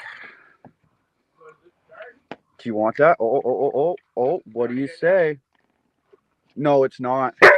Hey, what do you say? Can I have a kiss? It may, of course, not be the starter, right? But even though it was running, you know, the starter, they have dead spots on them, right? Right. You can never tell when it stops, eh? And if it happens to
No, it's that for sure. no, it's probably that because the battery won't So charge properly. these guys think that this is my issue. At the moment until we tighten it and try it. If we jump start it and it works, then that's your issue. So I don't know. Jump started, it's not the starter. We didn't hear any clicking here. Nothing. No, we didn't hear any. That's the computer. That's my coil packs and fucking spark plugs. Back from in here somewhere. That's the solenoid we need to find if it is that one. In fact, right? It's back in here somewhere. And those are cheap. If you got no money, I'll buy you a solenoid today. I'm fucking beyond broke. I got $5 in my bank. I need to go to the bank so I can phone my. Yeah, I'll take you there. But you want to probably got to try clean jump off. start this first, just to let him know. We should let him sit in the water here for a bit because I want to phone. Let him sit in the water. Well, sit here. I want to phone my dispatcher. It opens up at 10. And if I'm one of the first, they're going to be here. If I'm not, they're going to be an hour and a half to 2 hours. Yes, and the second reading has passed. Got the check, right? So Clyde, do something. What do you want at the dispensary? Said so today. Everything. Weed, smoke, shatter. Oh, okay. No, because I still got a few ounces. No, I was gonna go down. All right. You want this? We'll be back in a couple minutes, man. Yeah, I'll see you guys in a few. Did you bring him a wrench to see if we can tighten this? Do you have one? No, if it's dead. I think if he well, yeah, you could clean it. But I think if he tightens that, it might actually get enough of a connection to start. There's barely even anything on that, though. Oh, I know. Yeah. Right? Not enough to fucking ruin the connection. That looks clean-ish. Oh, yeah, but if it's loose, it won't charge. No, if it's loose, no. Yeah. That's what I was going to do first when I came over, is check the battery cables.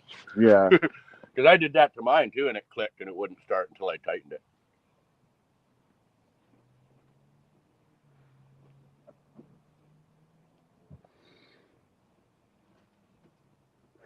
Yeah, Clyde Do Something was saying the second reading is passed today.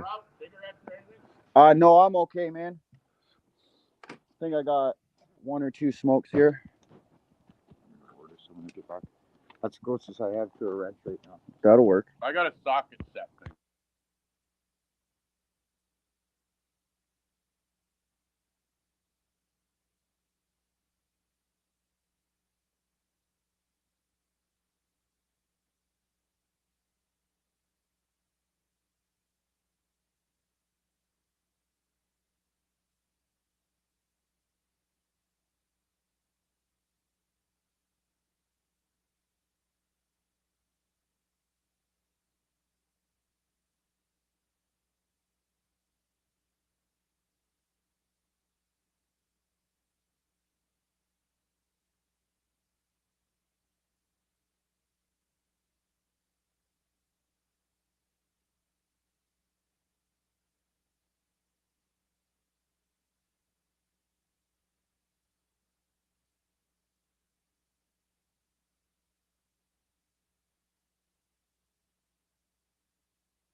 Told ya.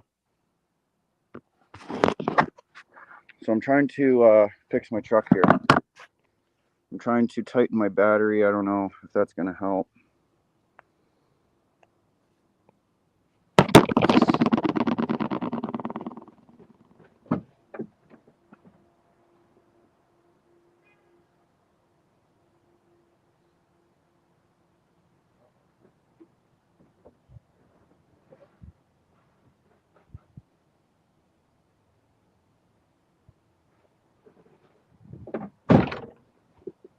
My gimbal is dead.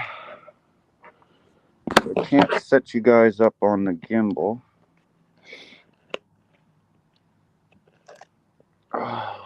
but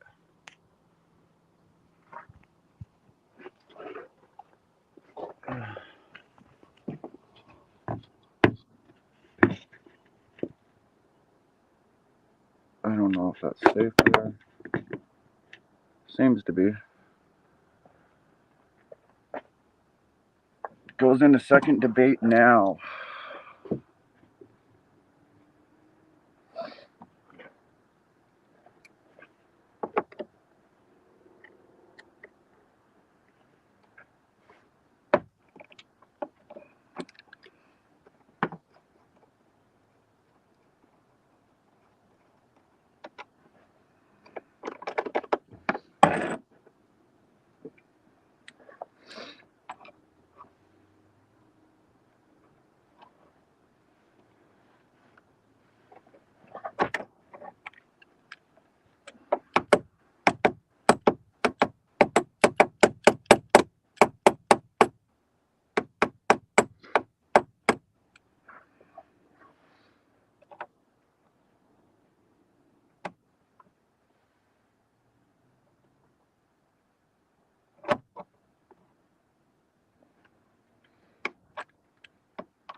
Oh, come on, you really came loose? There we go. No? Why don't you want to stay tight?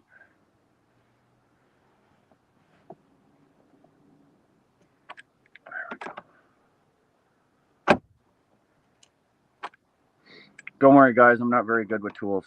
I'm not a mechanic. These kind of tools are not my forte. And this keeps coming up. There we go. Now stay down.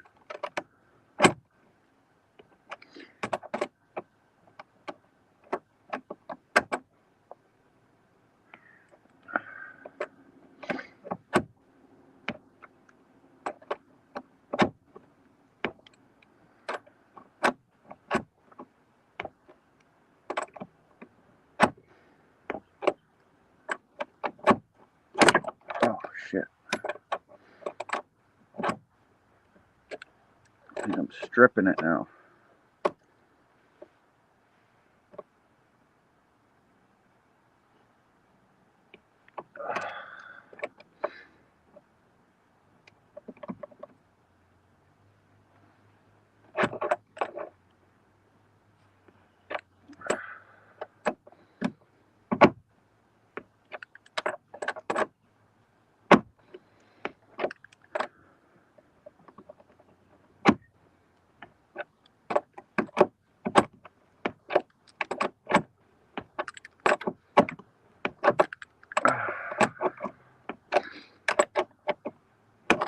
Okay, how fucking tight does this shit need to be? That's looking pretty tight. Okay, okay.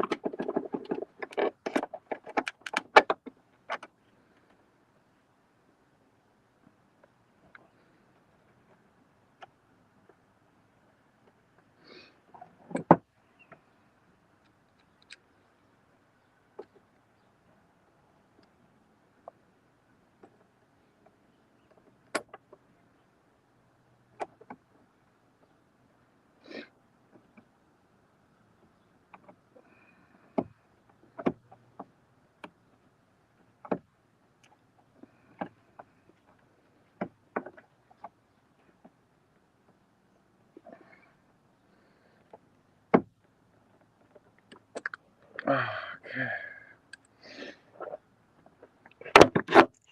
Oh shit. Whoops.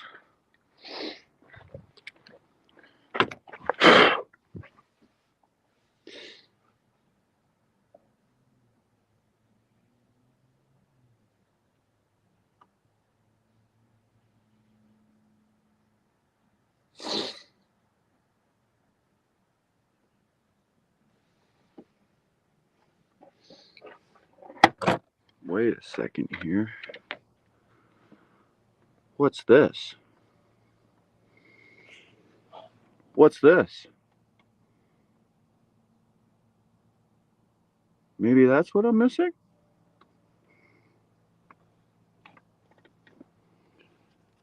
There's a whole wire here that's not plugged in. That's a fuse. Okay. That's a fuse. So what in the fuck?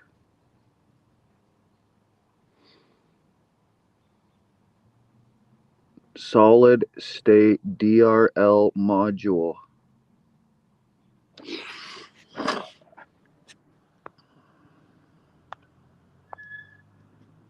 Yo. How long you been back there? 5 minutes. Shit, that's my bad. I've been working on the truck. All good. Sitting here having a break. What's that? I'm just sitting here having a little break.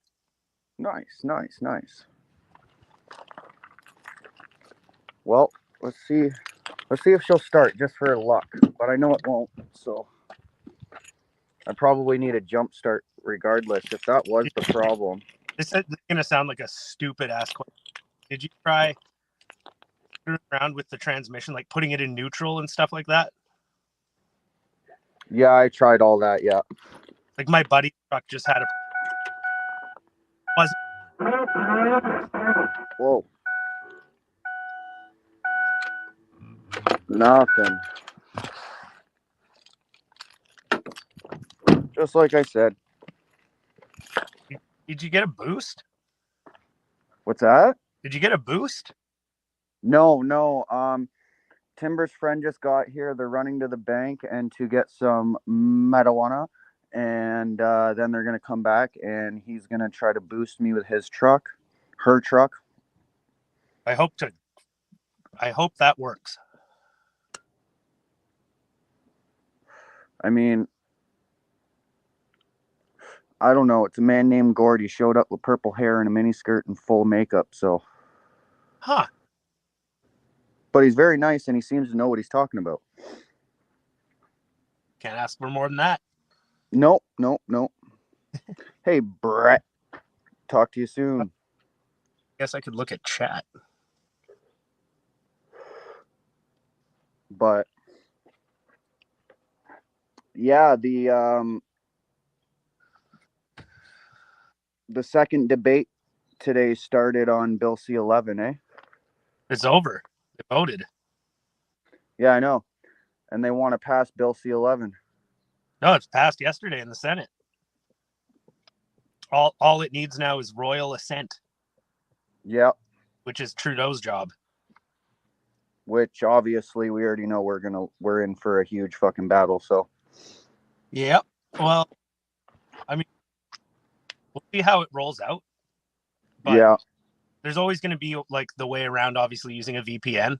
But I'm telling you, their next step is to ban VPNs. That's what this is all about. Yep. They don't want to have any privacy on the internet at all. That's what it's really about. That too. It's just redonkulous. And I don't know if it goes as far as like there are some laws in friggin' the UK and shit.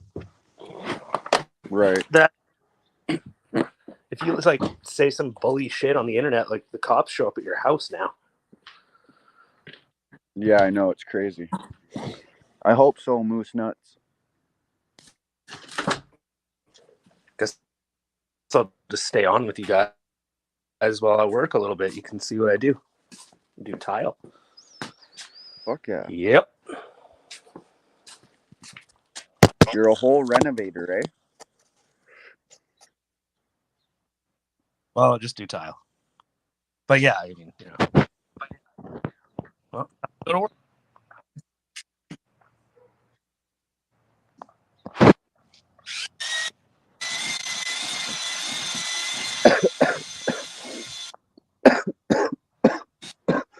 Hey, one. Oh. Hi, Wanda. Hey, is that a flag I see? Or just a red shirt or something? That's just a red shirt.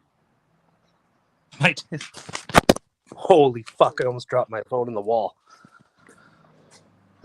Sorry for swearing. That's my coat.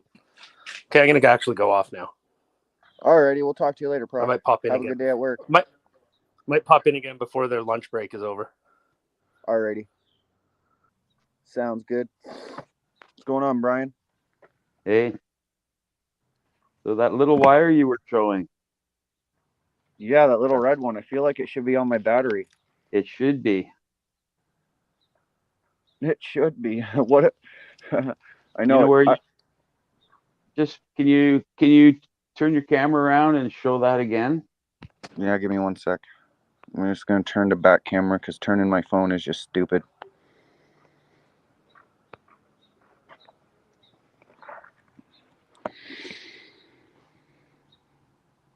I feel like it should be right here with these guys, but I don't know if it needs to go on the bottom, in between, or on the top. It doesn't matter.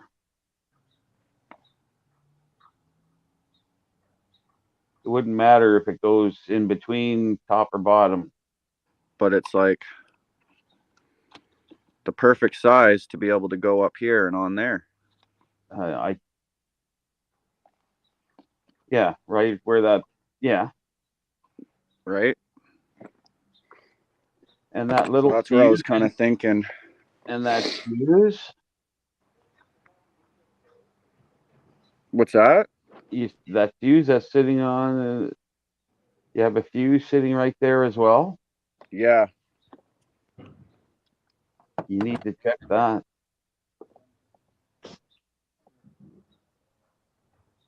That fuse, yeah. What size is that? It's a 20. Yeah.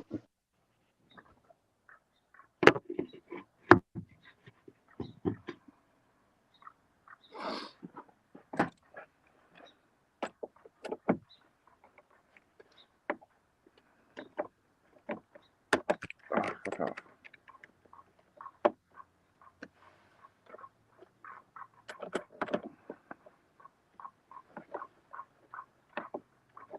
Stop sliding off.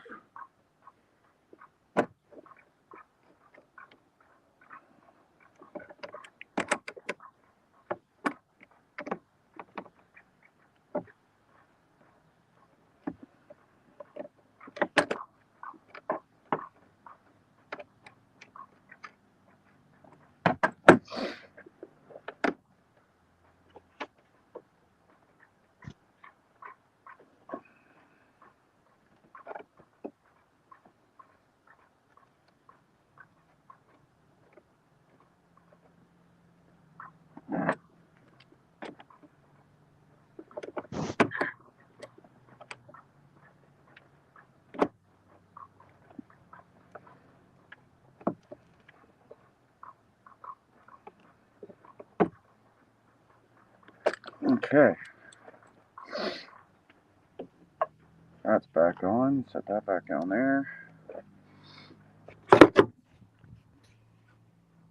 Pull that fuse out. Pull the fuse out? That fuse. Why? To see if it's good.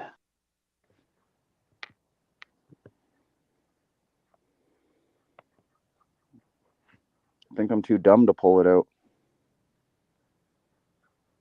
Or it's just really fucking in there. Oh, it's in there. Oh, it's in there. I need a fuse puller. I can't do that.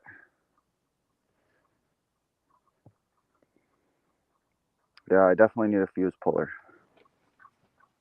My fingers are just way too cold to pull that thing out right now. Now just give it a shot there. See if it's going to start. What's that? Give it a try now that you hooked that wire back up. I could, but I doubt that would be the problem.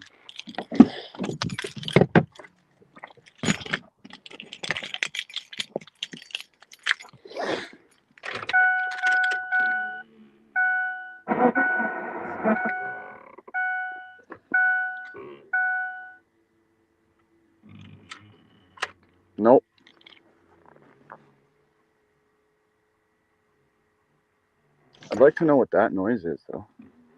What noise? I don't know. There's like a weird. It just stopped. It sounded like my truck was like farting or something. But it is showing my battery light on in accessory mode, so I don't fucking know.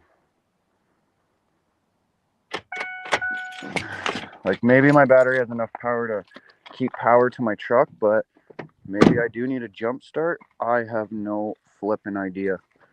I just know that I died while idling, and it already has a couple issues that could possibly be the reason why it just died while idling. So really, I don't know. So has somebody gone somewhere to get something? What's that? So who was just there that was checking it out? Timber's friend, Gord, aka Felicia. Okay. So you didn't find anything? Thank you, Moose Nuts. Well, yeah, my battery connection to my positive there just comes right off, so I had to tighten it up, and he thinks if we boost my truck, it'll start. He thinks that because it just wasn't getting a proper connection, and that's why my truck might have died and not start. He said we might need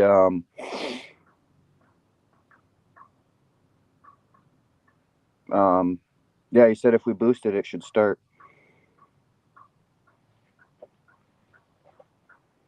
Okay. So we'll see, I guess. Try a boost? What's that? You gonna try to get it boosted? Yeah, he's gonna give me a boost. He's gonna try to get his truck up beside mine. But like there's like no room, so I'm gonna have to guide him because it's like that much space would be on each side of his truck to even get up beside me, because Timber's camper's right there and my big ass truck is right here.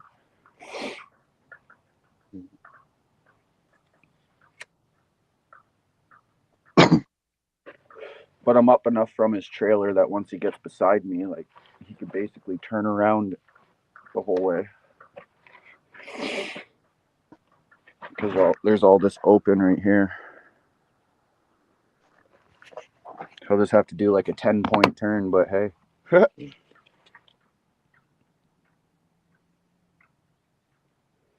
Disconnected and wouldn't start after someone checked my battery.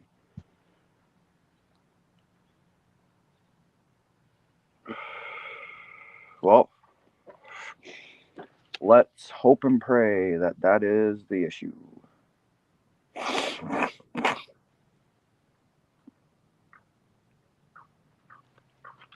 Everyone's thinking it's a solenoid problem. I don't even know what that is.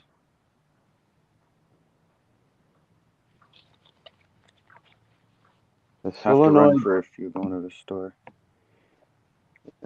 Solenoid price. A solenoid is just it supplies the big power to the starter.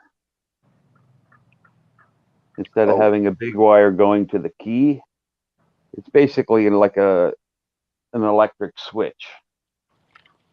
Okay. So you supply low voltage to the solenoid. It makes contact through the big wire that runs to your starter. Right.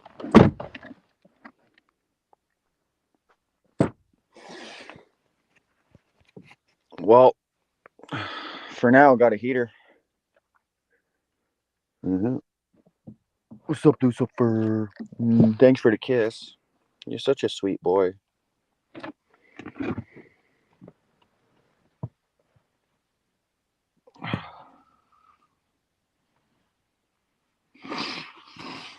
I don't know. I just know my truck won't start, and those guys will be back. I don't know when. Nothing. I just keep hoping and praying. You know? Gotta do my window down a bit so I don't hotbox Lucifer. Well, have them check the fuses as well, because certain fuses supply power to your computer, to your starter, to different things. And Right. that might be why you have power like in some places, but not others.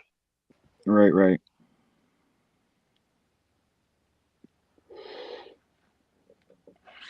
Well, gonna have to figure it out.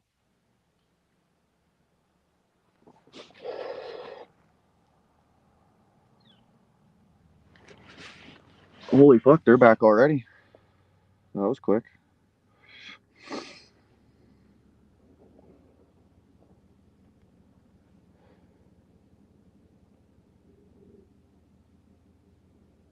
So,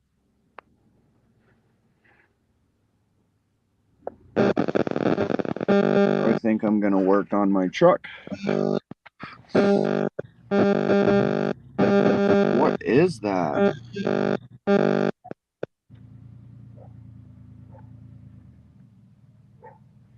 Oh, interference.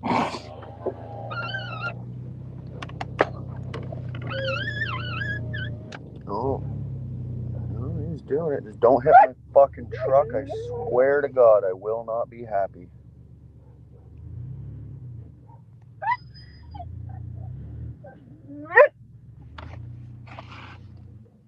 Fuck, he's like right beside it.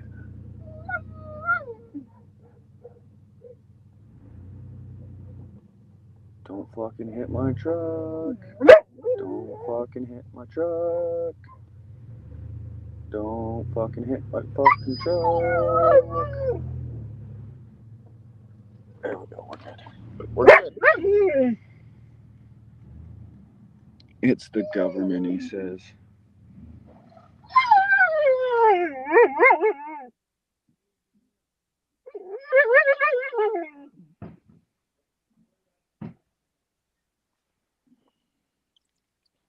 Look what I got for Coda B. Oh, no shit. Yo, what? For your dog actually. Yo.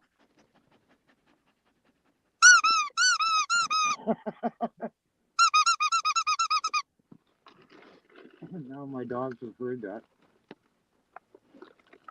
Y'all guys know what this is? Look, Lucifer. Oh, special treat. I just gave him one of these. Everyone's probably, oh, nice. Everyone's probably thinking, oh, no. Hey, where'd Brian go? He disappeared. It's fucking JT. It's fucking JT, man.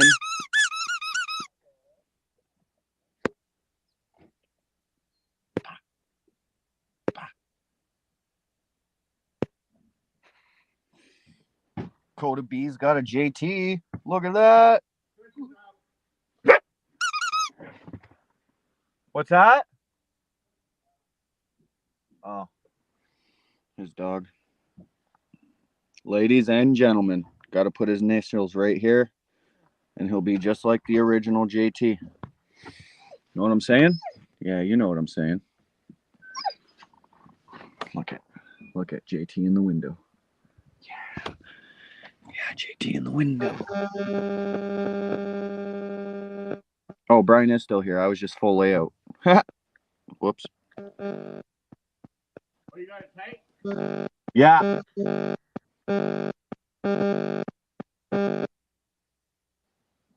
Brian's getting a lot of interference there, bud.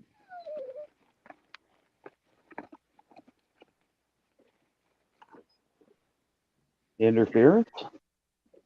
Yeah. Not no more now, but there was interference.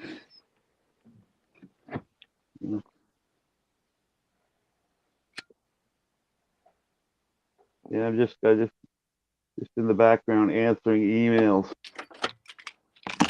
Right.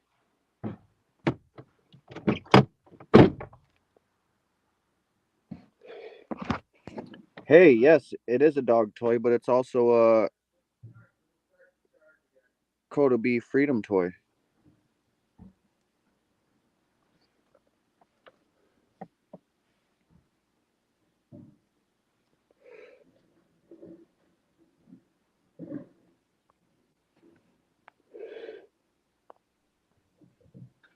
Yeah, wrong button. What's that? Wrong button.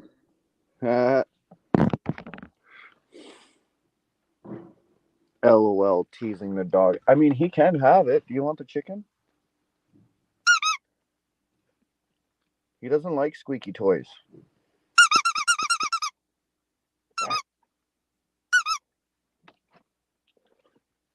Look at him get scared. Look at him get scared. Ready? He don't like squeaky toys. He's a chicken shit. Just like JT.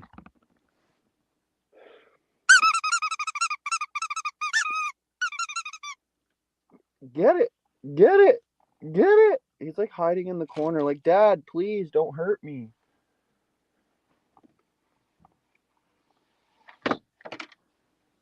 Hey, you want some food? There's your breakfast that you didn't eat. Eat your breakfast.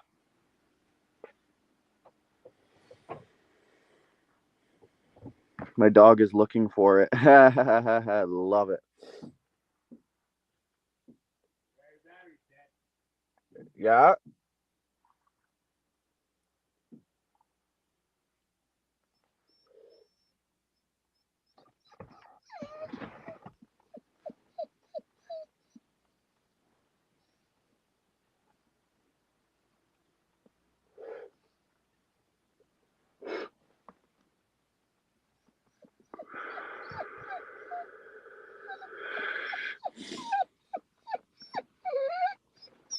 No. Oh, I better move your food because there's a dog outside. One he hasn't met yet.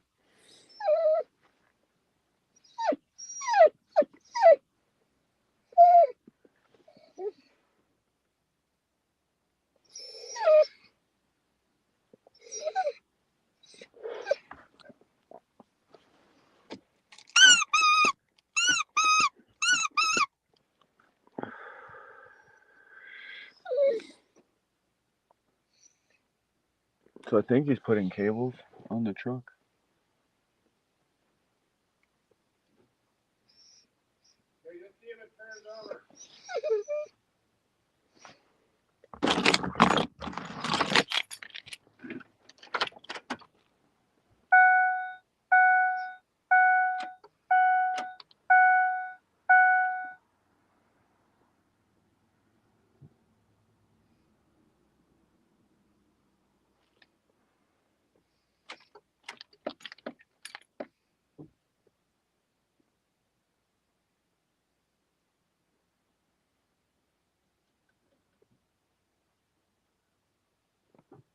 Doesn't he have to have his truck running?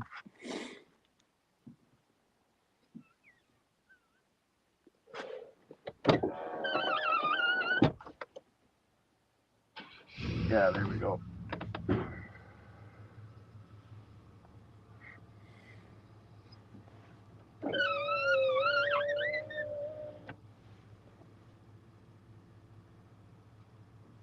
Oh, I just heard something.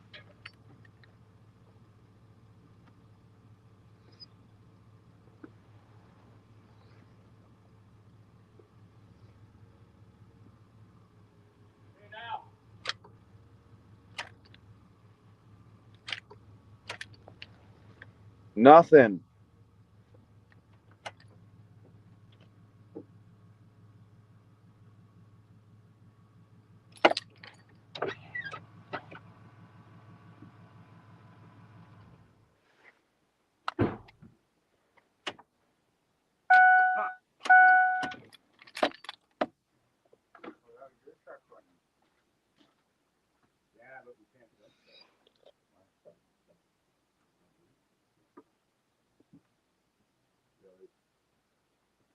And there's no clip, so I can't hear it.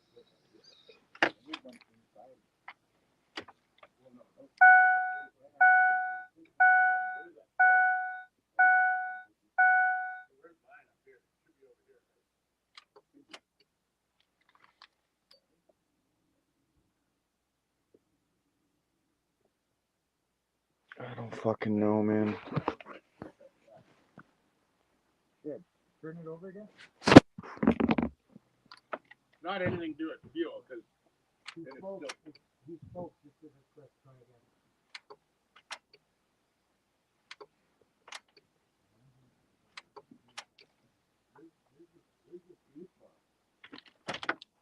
No clue.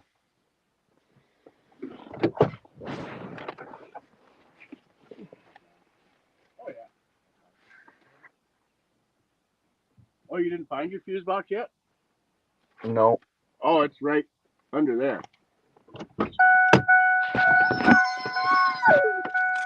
Stay back there, Lucifer. Yeah, it's under there. Why? Your lights are on? No. Lucifer, it's another boy dog, and he's in the other truck. They all got squeaky toys. That is Joe's. Hi! Fish is out. Fish probably likes you. No, Fisher's back in. Oh, that's his truck, though. That's Fisher's truck. He just pushes though. They might get along. Both males, though. No, he doesn't like male dogs. No. A male dog attacked him. Fuse box is not visible. There doesn't seem to be a panel. So I was thinking it's under the dash. What's this guy doing?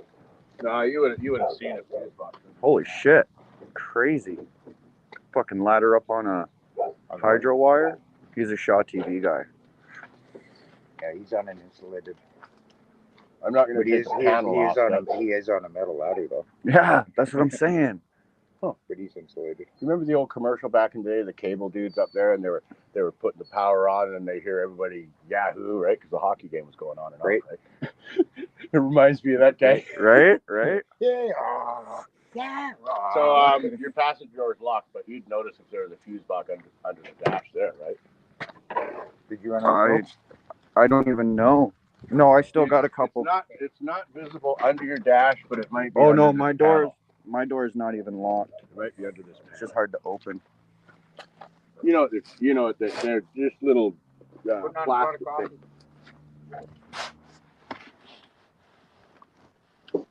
Don't forget to check that. Don't forget to check that fuse right by the battery there. What's that? That fuse goes into my module thing. My DRL module. Do you got a fuse puller? Yeah. Huh? You got a fuse puller? No, I just use my fingers. I tried pulling that out. My fingers are too cold. Brian. And this one's going onto your red too, isn't it? Yeah. Yeah, my buddy told me to check it here. Because it's going also to my DRL module. Yeah. There's pliers somewhere. Oh yeah, they're in the motorhome. Because it sounds like you're not getting power to a certain part of the. Polish that up a bit, but the metal will be cracked on the inside if it's gone. Just like a light bulb. You can't see that. No, you just gotta polish it up a bit with a toilet paper or something. Yeah.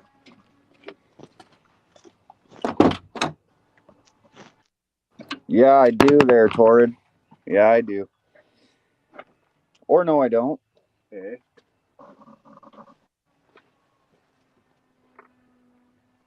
I have a few of those kicking around. I'm not sure if they're right here in this one.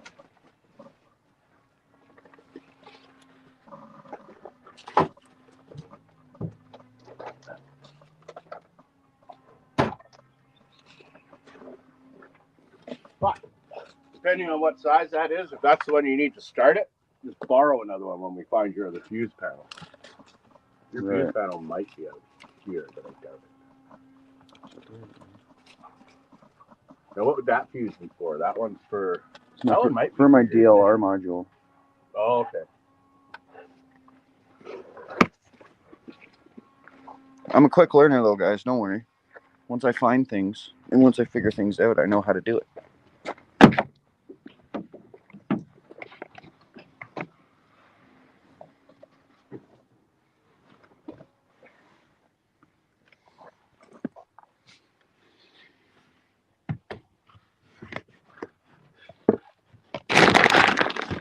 I still don't see fuses.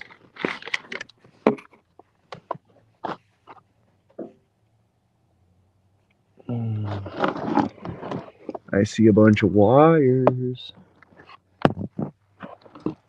But I don't see fuses. Oh wait, what's this? Not fuses. It's down, it's to the left and down from the steering wheel by the brake pedal behind the cover. They're getting along okay?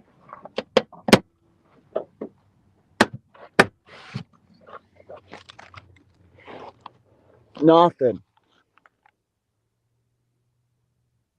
There's nothing here. And there's nothing up there.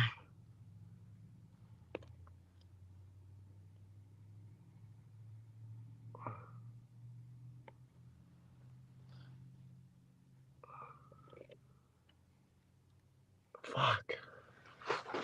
I'm literally using the camera on the phone to look. Well, we can tell what it's not. What is it not? Starter, most likely the alternator. It's not, because we tried to jump it. It would have started. It would have turned over. It's not turning over. So I would say ignition fuse.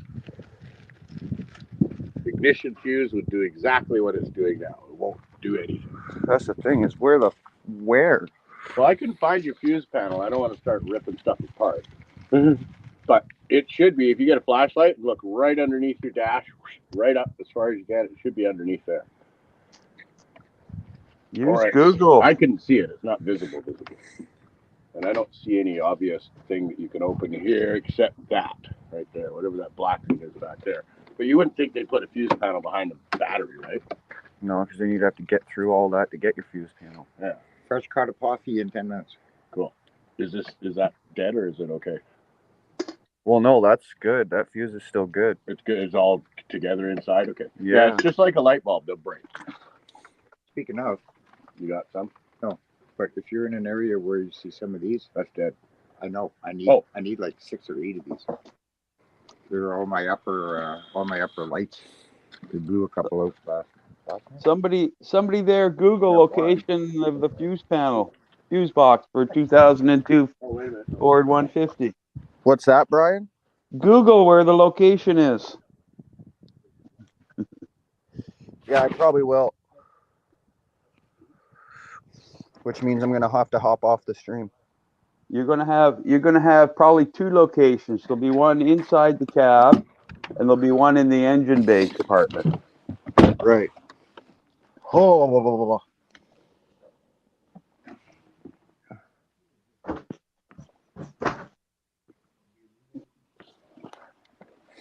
Yeah, all right. Well, fuck. My fuses are by my battery. What do you drive, Toward a Ford?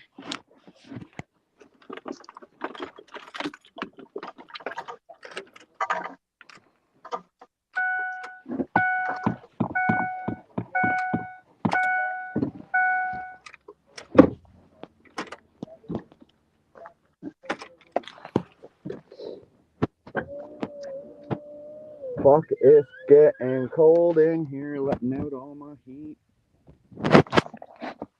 Yeah, okay, I'll be back in a minute then. I'm gonna go and Google some shit.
Fuck, I just went on YouTube and I literally found the fuse panel in 2 seconds.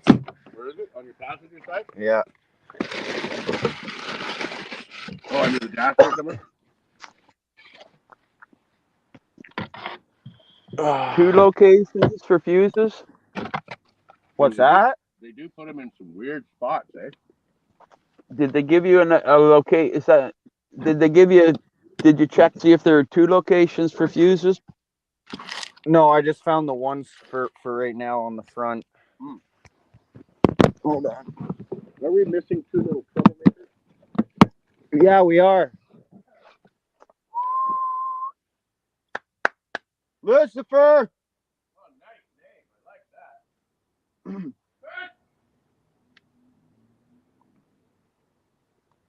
Lucifer, get over here. God.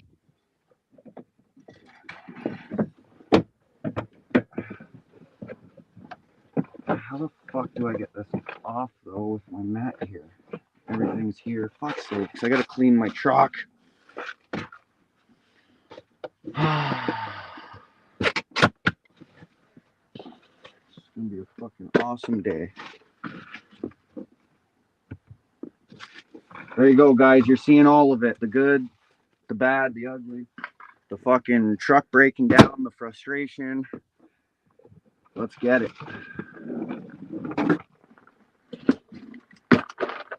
Fuck. There, that's off. Whoa, okay, what the fuck am I looking at now? We're gonna take this off too? Oh, fuck's sake. I don't know what I'm looking at now. Okay, fuse. Relay. Bum-ba-dum-ba-dum. So this is the fuse box. So what do I do here? Do I just take it off? Oh, yeah, there we go. There we go. Now on that back panel, it should have a diagram. The panel you just took off. Does it? No. Doesn't? No. Okay, then everything should be labeled there somewhere. See owner's manual. Says it right there on the front. See owner's manual. Right on the top Where's there. mine? See right on the he's right top here. there. It's showing fuses. The layout. Sorry, 1 second, Bri. Lucifer, come. Hey, get over here now. In the truck. In the truck. In the truck now. Oh man. The cat wasn't moving, eh?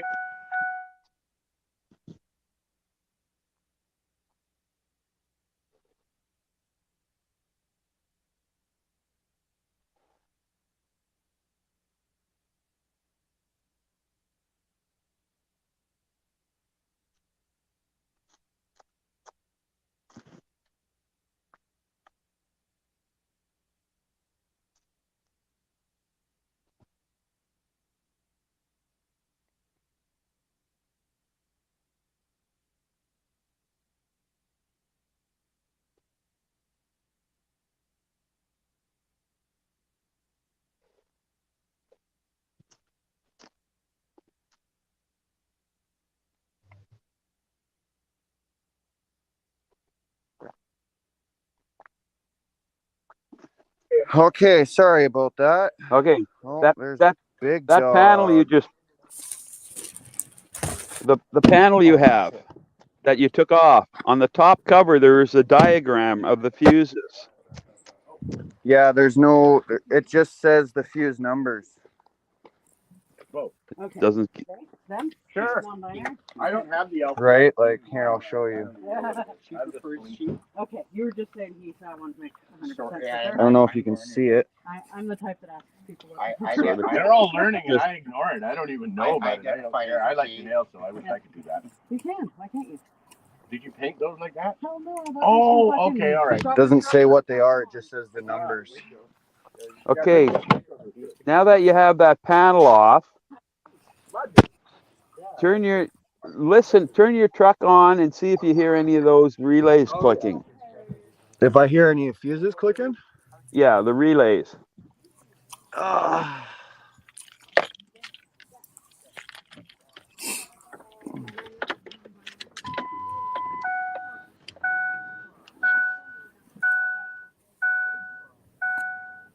Oh, fuck off with this heat and stuff. I don't suppose the owner manual is in your glove department, is it? Fuck, there's like a little piece of it. I don't know if it's the right part.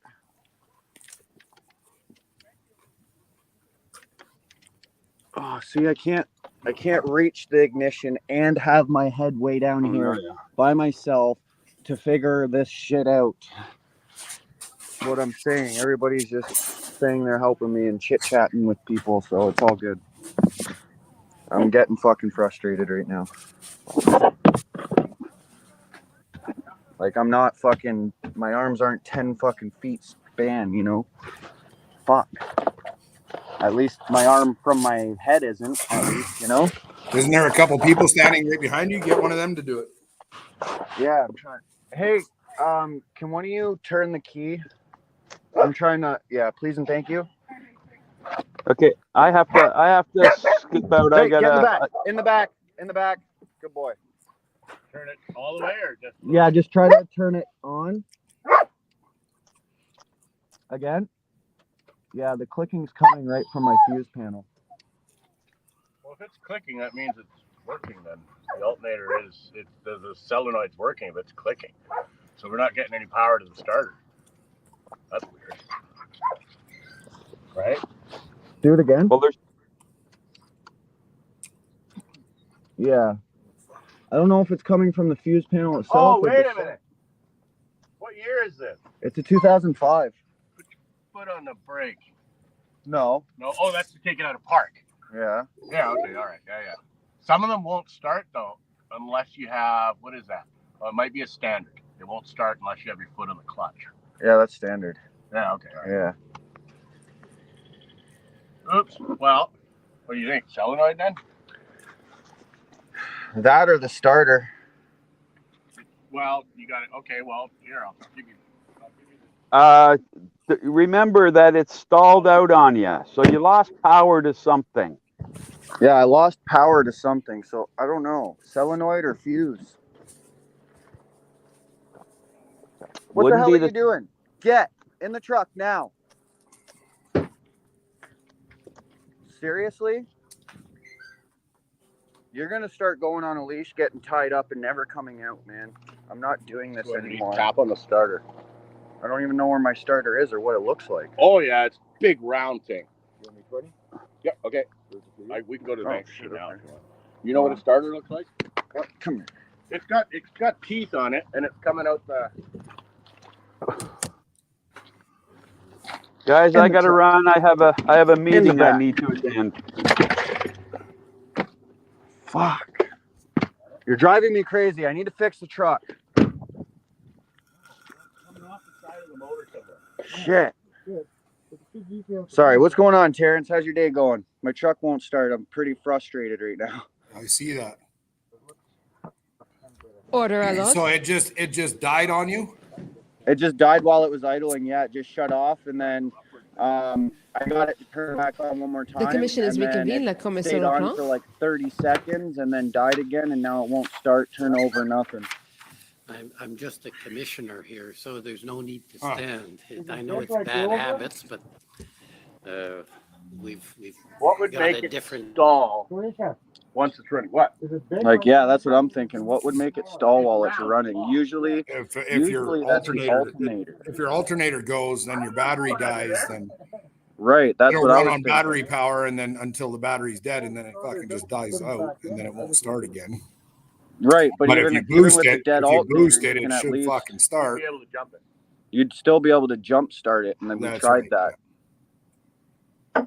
And it won't jump, right? It won't Your even solenoid, do that. if your solenoid or your fucking starter fails, that won't make it fucking die on you. Right. Well, what about a stick?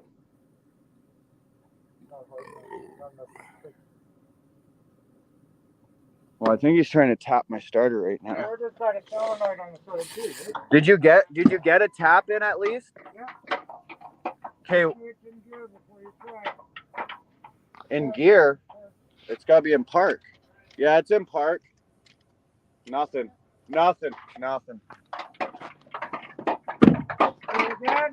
You have booster cables hooked up to it? In the back. Is there booster cables hooked up to it, Coda? What's that? Is there booster cables hooked up to it? Not right now, no. Well, then if it's, you're not going to get anything anyways if the battery's dead. Battery's not dead. I still got full power to my truck. I have power to my windows, everything, my locks, everything. Oh, really? My radio, like everything works. There's nothing that's dead. And my key makes that annoying ass ding dong sound. Like the only thing that's not working is my truck. The engine won't start. Everything else has power. I think it's ignition. Huh. Did you try jumping the starter? I left a message. Huh? Jumping the starter. Yeah. Hold a piece like a screwdriver or something and touch It's hard to get at the both starter even with terminals the on the starter. hammerhead. It's so tight in there, eh? I don't think you'll get a cable in there. No, just a piece of metal. Touch both terminals on the starter with a piece of metal and see if it tries to start. So we say it one more time, Terrence? Touch both terminals on the starter. Yeah. And see if it'll try to start. Okay, if I can get in there. It's With a piece of metal, screwdriver or a pair of vice grips. Even a screwdriver or something. Yeah. I'm one-eyed though. I'm having a hard time seeing. I don't even know what the starter looks like or anything like that. I'm completely mechanically disabled. Good. Just Google that. It'll show you. Yeah, I guess I could do that. Here. What is that? That's what it looks like. You got the teeth coming out. One end will be narrower, right? This end will be thicker. And it's sitting up like that.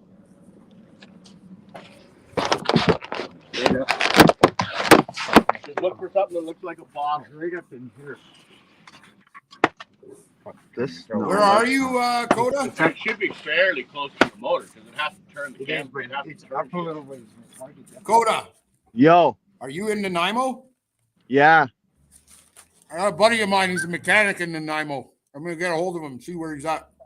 Yeah, that'd be awesome, dude. Thank you. Ow. This being four-wheel drive, it might be in a different spot. You're smoking. Oh, yeah. I'm dropping everything. Oh. Ow. My head off the mirror, man. Oh, man. Oh, yeah. Here, let me have one of those and I'll roll you a joint. Yeah, there you go. Fuck. Not trying to get so stressed, but shit, man. I'm staying in my truck right now because we're supposed to start mushrooms on Thursday, follow the mushrooms out to the Northwest Territories in the spring, you know. I was going to use the winter money that I make here to fucking fix my truck right up, make sure I don't have any mechanical issues. Body I don't really care about right now. Ow. Fucking getting stuck on everything. I'm clumsy today. Everyone's going to watch me just like fall right over on everything. Highway delivery.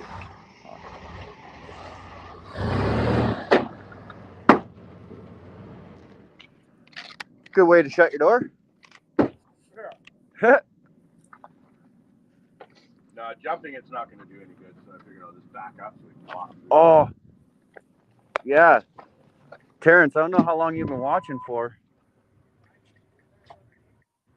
But I got a JT again. Oh.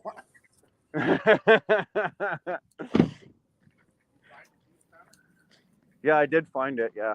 We'll check the ignition fuse. It'll be ING. It'll just say ING on it. ING on it?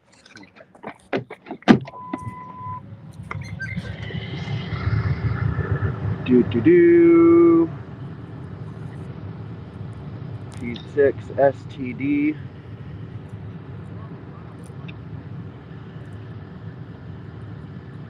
Could that be it? That's a big silver fucking metal fuse right there. The fuck is that? Why is my heat on? Let's see, where is it?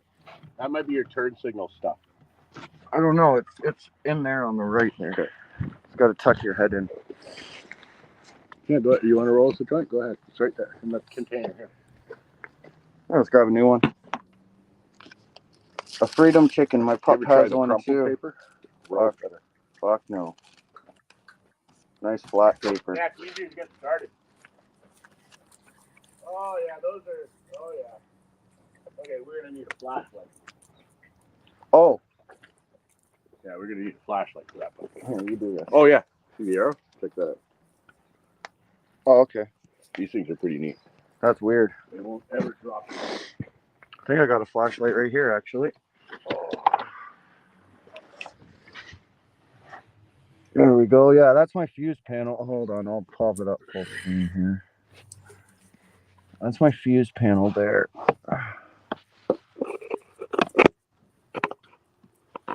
Probably can't see shit. I'm gonna see.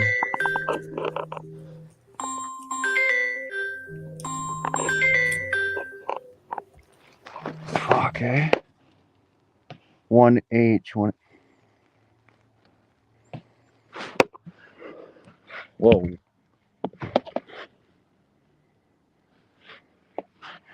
Fucking swear I smelled burning rubber or something there for a minute.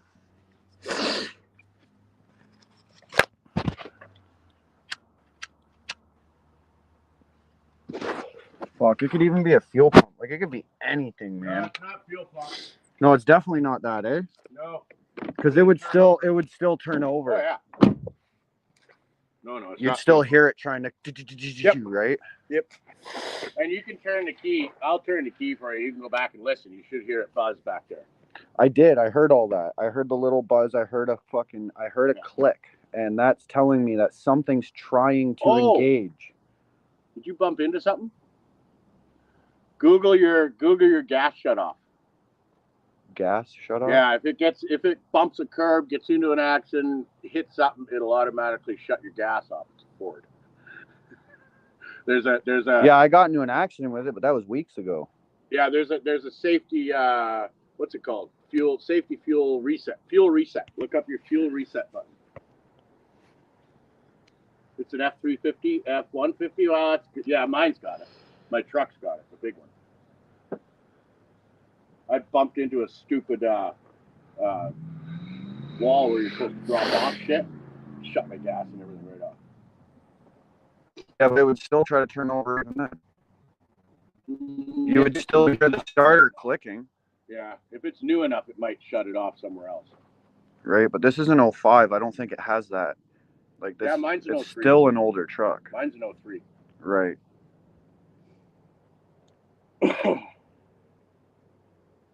What are they called? They're called fuel safety reset. And even if it's malfunctioning, but as long as you find it, push it, and then it doesn't start, then we know it's not that too.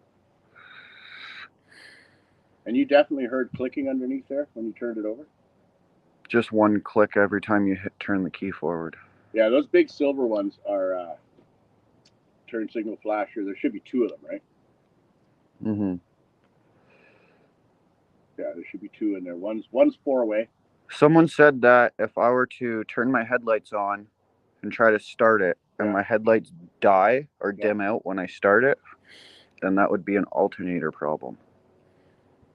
Well, yeah, maybe, but I mean, they'll still flash when you go to start it. They all do, if they're on. Yeah, they temporarily do that little click off until it's running, and yeah. We'd still be able to jump start it though.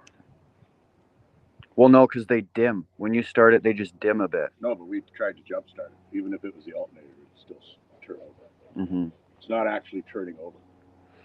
Right. So it doesn't have power going to something with the key. I actually jiggle the. Well, you could always. It is an older truck. That's true. I had my whole steering column apart once, right? Because there's a little piece down in the bottom that if it doesn't catch and turn, it won't be moving either. Right. Oh shit. Because it doesn't show who's in attendance. So Sorry, there you are, Yeah. where it says Bernier. Yes. Okay, perfect. If we could just come back up a little bit, that's perfect. Now, I take it you weren't aware at the time that the Chief and at the time Deputy Chief Bell had information about ongoing negotiations the day before on Saturday, the 12th? No. Okay. Now, you'll see here there's a comment attributed to you, and can we scroll down just a little bit, Mr. Clerk? Thank you. And I think to put it in context, I would start with Trish, and that refers to Acting Deputy Chief Trish Ferguson, correct? That is correct. And she says in relation to the negotiations, this does not change the operations. We can make this work to our advantage. There's a next bullet. Those remaining behind will be there of their own choice. And then jumping down to you, Bernier, the plan aligns with what we planned and accelerates it, no concerns. You see Correct. that? Yes. And the chief continues and says there was an expression that there were no trust confidence in PLT. They want a senior member to be involved in the next movement. Do you see that? Yes. And that turned out to be Superintendent Drummond, correct? Correct. And then you say, and I think in fairness to you, Superintendent, you explain victim of circumstance over the last 2 weeks, meeting this AM gave them a clear focus of where we are going. And do I understand your statement there to basically be saying, look, to the extent there's a lack of trust or confidence in PLT, it's unfair to put that on PLT. They're a victim of the circumstances over the last 2 weeks. Is that a fair interpretation of that remark? Yes. Okay, thank you. Now, could we turn, Mr. Clerk, to OPS 30-10635?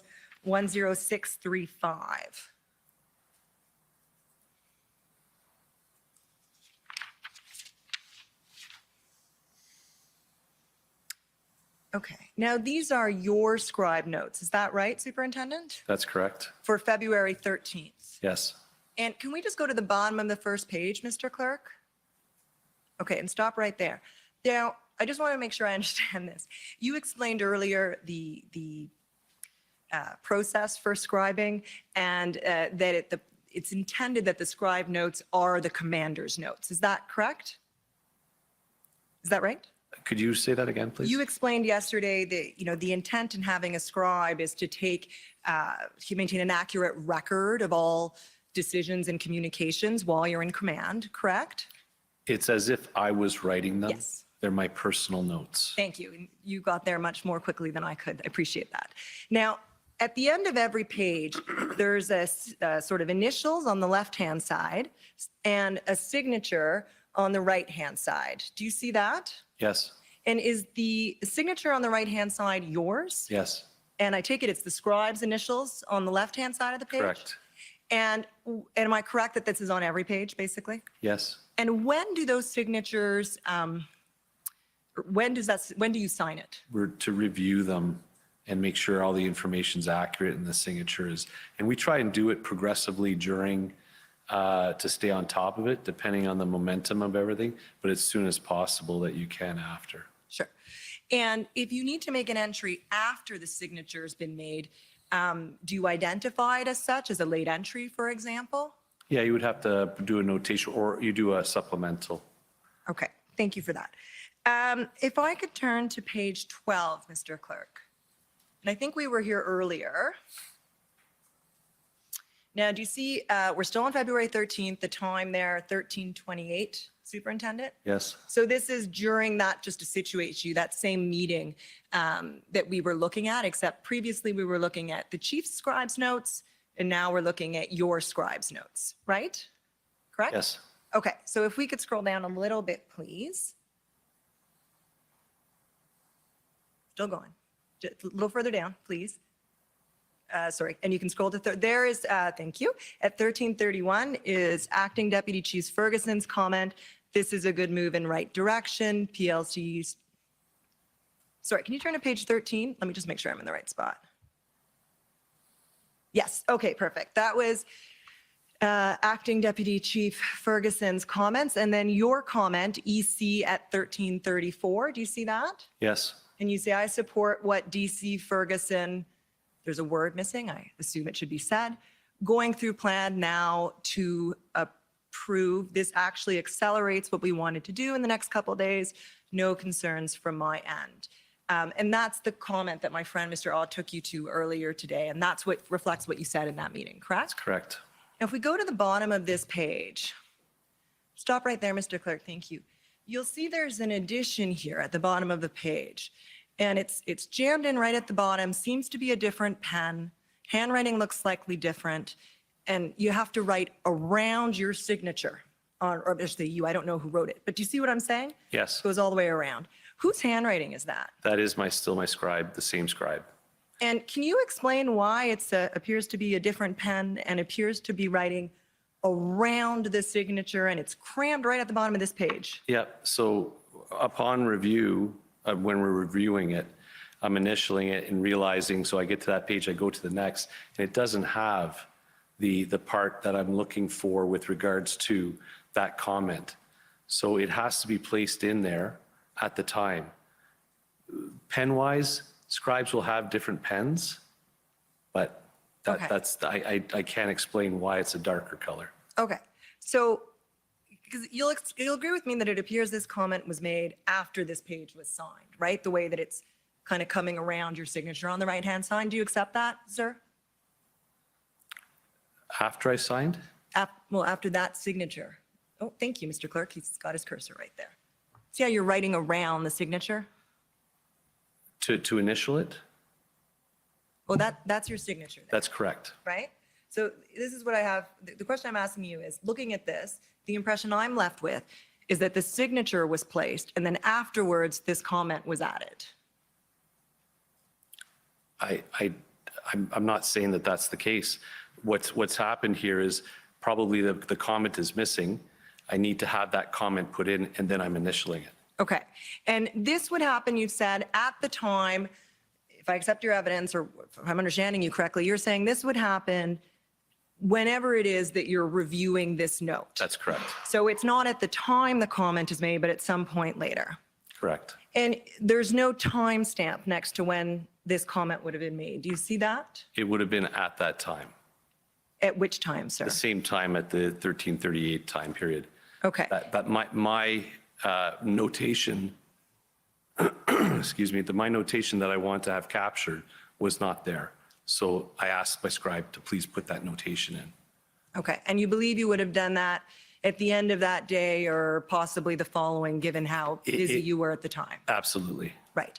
And this comment here does not appear in the chief's scribe's notes. So will you accept that this was not a comment made in the meeting with the chief and the deputy chiefs? It's my comment. It's my notation. It's not a verbal comment.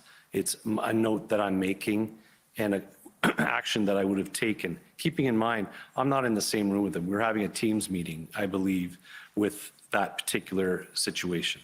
Okay, so you wrote, concerned that this is a ruse to get more trucks onto Wellington and no one leaves.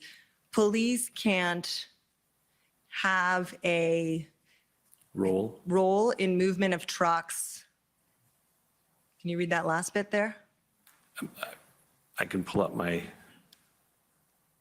I can refer to my what day is this on? This is the 13th.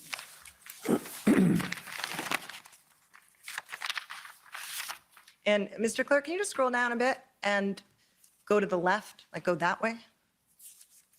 And scroll back up. Sometimes there's page numbers, but there aren't on this one. So it's the 13th and it's the time on page 13 of 38, if I'm looking at the bottom there. Police can only be present for safety. Okay. So obviously here you're identifying a concern that you had articulated to yourself that this might be a ruse and that police should not be involved. No, this is actually witnessed and can be confirmed by my whole command table who's present, including Inspector Dave Springer.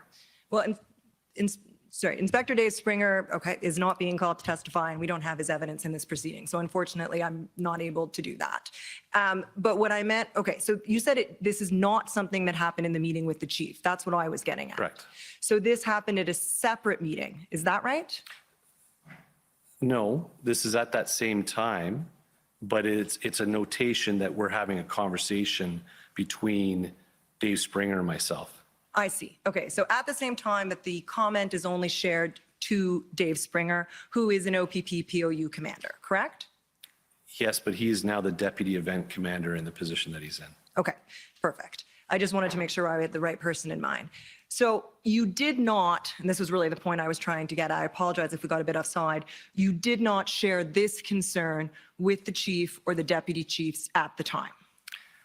At the time, it would not have been articulated at that time. I believe I did have conversations with Deputy Ferguson at some point of saying, this is the risk with this. Okay, just help me to understand though, because in the meeting you said, I support this. And then within a half hour in a sidebar with Commander Springer, you say you're concerned that it's a ruse. Right, so it's a risk. So Right. I support it.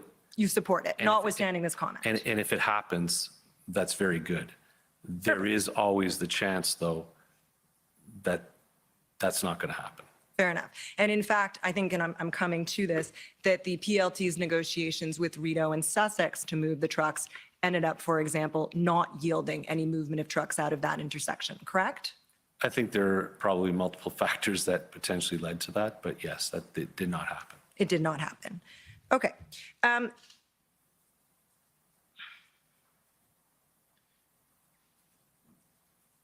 Can we go to page 21 of this document, please?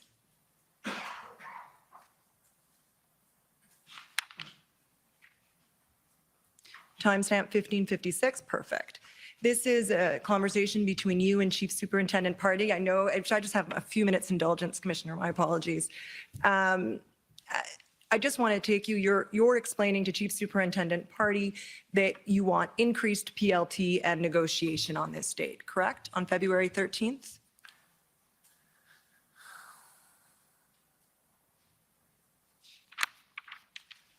Yes. Okay. Just in the interest of time, just give me 1 second so I can figure out what I can reasonably take you to. Let me put it this way. Is it fair to say that your primary concern about the mayor's negotiation was that the plan, the negotiation and the operational plan required to support it were developed outside of your purview as event commander? Yes, because I believe there needs to be a good coordination piece from my standpoint with regards to the logistics of ensuring that it can effectively happen. Yes. Right. And so that there were issues internally with communications to the service. Is that fair? At this point in time, respecting this? Right. And having full appreciation of everything that is going on and the transition that I'm just coming into this new role, trying to get things set up, there were some challenges, yes. Okay. Thank you very much. Thank you, Commissioner. Okay, thank you. Those 2 minutes would have been useful. The Ottawa Coalition.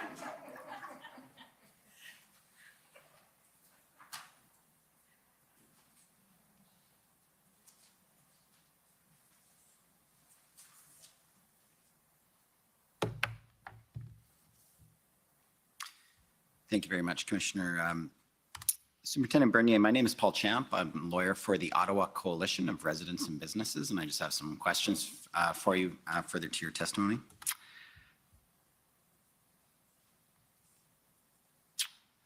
Just a couple of small things, Superintendent. You were talking about the capacity of the Ottawa Police Service to monitor social media and gather intelligence in real time, so to speak. So from social media, we may be talking about gathering information at that point. But yes, I just wanted to clarify that it doesn't necessarily mean it's intelligence through social media. Intelligence is a broad term. You're gathering information. Yes. And that's done through generally the OPS Command Center at Greenbank. That's where you guys do that? At the time, that was one of our only options to be able to gather that information is through the command center. They had some capabilities to do that. We have evolved since then. At that time, you had like a number of screens on the wall and people were monitoring social media? No, I'm talking about how we look at social media within the Ottawa Police. So how do you do it now? How do you monitor live what's happening? If there's something on Twitter or some other social media channel that could have important information for the Ottawa Police to respond to events or monitor events, how do you do that? Post convoy, we've stood up a team of investigators who are assigned to that open source tasking. So at the time of the Freedom Convoy, the practice of the Ottawa Police was maybe not up to the event. Is that fair to say? Yes, sir. Now, I want to ask you just a couple questions about how the people of downtown Ottawa are feeling. You, I think, had suggested that the public sentiment throughout much of the convoy demonstration was that the Ottawa Police Service was not doing enough to address community concerns. Would you agree with that? That was what it seemed to be the public feeling? I would say that's fair. And you would have understand, I gather, Superintendent, that residents and businesses were feeling a great deal of frustration during that convoy demonstration? Yes. And those frustrations were completely understandable? Yes. Now, around the enforcement messaging, the Ottawa Police for a period of time was putting out messaging like, oh, you know, this many tickets this day, this many tickets.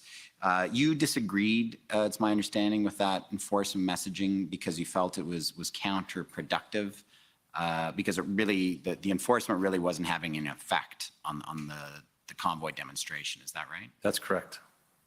So what kind of messaging to the community would have been appropriate in the circumstances during that period? Like, I don't know, hold on tight, we'll see what we can do, or what would have been the proper messaging to the public who are experiencing those daily stresses and horns and trucks and threats and harassment? What was the proper messaging from the Ottawa Police to the community they serve? So my comments with regards to that surrounds the approach that I was taking when I came in at that time, that because we're going to be transitioning away from that type of messaging and being very clear on it's time for you to leave, and focusing the messaging around that this is over. And obviously that combined with our PLT approach, that is because it aligned with the plan that I was bringing into place. Unfortunately, prior, there was no plan to end it. Right. So that would potentially lead to some frustrations within the community. For sure. I've got a few questions for you, but I'll just maybe ask the hearing clerk to get a video ready for me. I'll ask a question about 3 or 4 questions. If you could just pull it up and have it ready. It's HRF 000274. So during the final operation, the final plan that was finally started being executed on February 16th, 17th through to the 20th, Superintendent, it started out with messaging. That was the first phase of messaging to the protesters that it's time to leave. Messaging and PLT outreach. Right. There was a notice to demonstrators that you started circulating. Is that right? That is correct. Advising them that they're going to be arrested at some point in the near future if they didn't depart? Yes, that was potentially an option. Yeah. There was also language in that notice to demonstrators about, I think the wording is this, the Federal Emergencies Act allows for the regulation or prohibition of travel to, from, or within any specified areas. This means that anyone coming to Ottawa for the purpose of joining the ongoing demonstration is breaking the law. So I gather that the purpose of that messaging was also to advise others, because I think that was like the Wednesday, if I recall, or the Thursday, don't come into Ottawa this weekend. The party's over. Correct. And that if people did come in, they very likely would be arrested. Yes. Now, as you moved closer to that final week into the Saturday when the major enforcement action began, was the Ottawa Police sort of monitoring social media to follow what the protesters were doing or how they were responding to the Ottawa Police messaging, the notices and so forth that they should be leaving the city? We unfortunately at that time didn't have a maturity level of that capability of open source monitoring. And that's hence the reason why I said that we have made some adjustments since. Right. So you weren't, the Ottawa Police at the time didn't have the capacity to do live monitoring of social media in an effective way that could assist operations. We were probably doing it in a very relatively immature level. It was not a great capacity to do that. Fair enough. We heard evidence on the first day of the hearing, Superintendent Bernier from Ms. Natalie Carrier, who was the Executive Director of the Vanier BIA, saying that she had been following social media and saw that the truckers were getting together to go down and do a drive-by of the Ottawa airport. And so she contacted her Ottawa Police contact saying, do you guys know this is going on? They're like, why are you hearing that? And she's like, well, I'm looking on social media. So at that time, that was unfortunately the level of capacity at that time. Yes. Mind you, the information, whether it came from the citizen or another avenue, did get to us. I was aware of that. So okay. We were able to, excuse me. No worries. So then going to the end of the protest, again, the last weekend, the days coming up to the last weekend, the Ottawa Police is doing the messaging clearly through the PLTs, the notice to demonstrators, it's time to leave or else there'll be enforcement action. Was the Ottawa Police contending with or observing that there was a lot of counter messaging, I guess we can say, online by the protesters or those associated with the protests saying, don't leave, hold the line? Through our media section, they were able to capture some sentiment, some, because I did have a media person with me every day, every time, the whole time that I was there. And every so often I would be asking, what is the sentiment? What are you seeing out there? So what that citizen would have been able to monitor, they would have been, I would ask that our media person do the same thing to the best of their ability. There was she had a lot of other taskings at the same time. Right. And I gather, Superintendent, that any messages that protesters or anyone else who was saying to protesters or others to come into downtown to confront the police, that would have been enormously unhelpful to the Ottawa Police and their policing partners. Yes. I was wondering if we could put up HRF 000274. So this is a TikTok video that was put out late February 16th after the notice of demonstrators. It was a message sent out on social media to the demonstrators by Mr. Barber, who's one of the individuals I believe we'll be hearing from in his counsel, Mr. Wilson. If we could just Keith, this is our legal representation out here. He's got a little bit of info for you for the letters that have been being left on everybody's doorsteps by Ottawa City Police today. This is important information. Everybody needs to get this out. Keith? Hi there. I'm legal counsel to the not-for-profit Freedom Convoy. The federal government released a new proclamation last night under the Emergencies Act, and the legal wording of it is clear. It doesn't say what the police are telling you it says. It clearly, the legal proclamation that was issued by the federal government continues to allow for peaceful protests. It allows for peaceful assembly. It allows for Canadians who are concerned about their charter rights and who want to bring their children to participate in the restoration of their future rights to come to Ottawa. The order says that you can only not come to Ottawa if you're going to disrupt international trade, disrupt critical infrastructure, or engage in acts of violence. No one involved in this freedom movement, none of the truckers support any of those things. So if you're thinking about doing those things, don't come and give your head a shake. We're about peaceful protests. This emergency order from the federal government does not restrict Canadians' rights of peaceful assembly. However, what we can see on the ground here is the police look to be gearing up.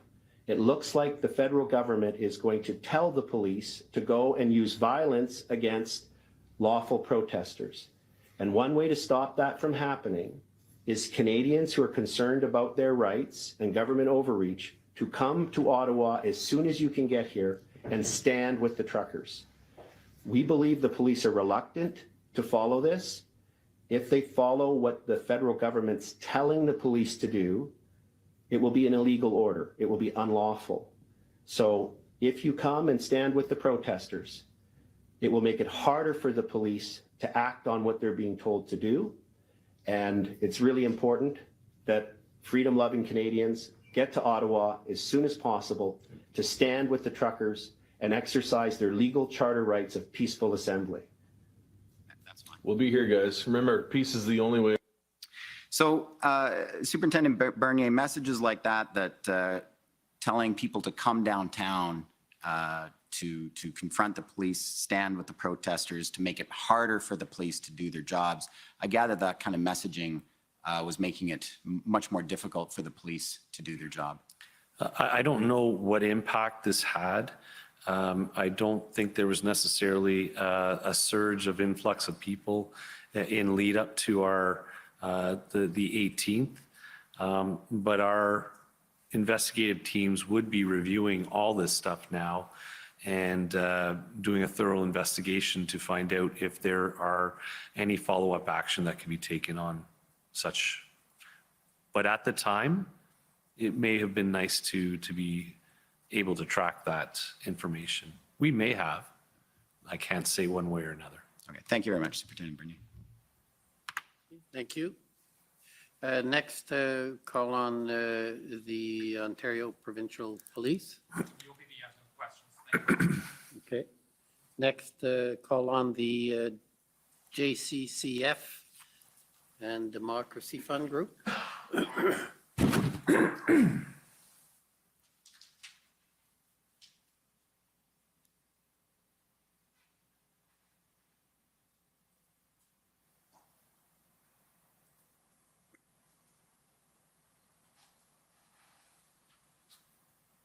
Sorry about this. I'm a little taken by surprise by a second or two here. And just trying to pull up my questions, which is taking its time. Maybe I'll just grab my laptop.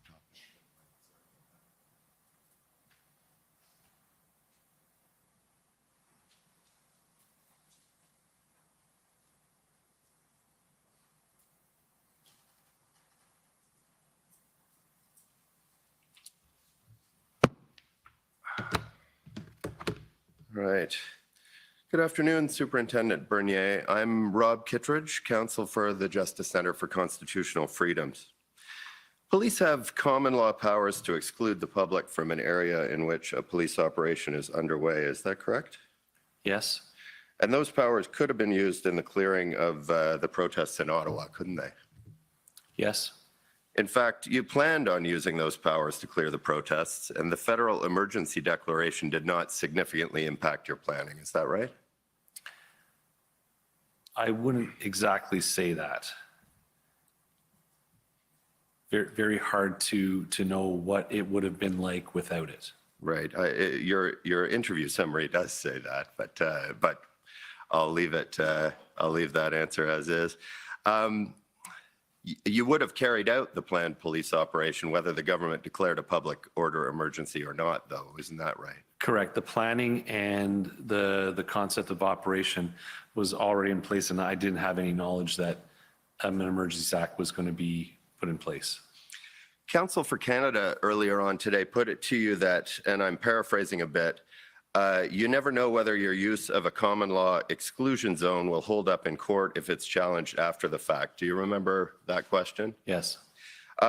If police proceeded as planned and relied on common law exclusion zone powers to clear the protest, the fact that those powers might have been challenged after the fact wouldn't change the fact that the protests had already been cleared, would it? That is correct.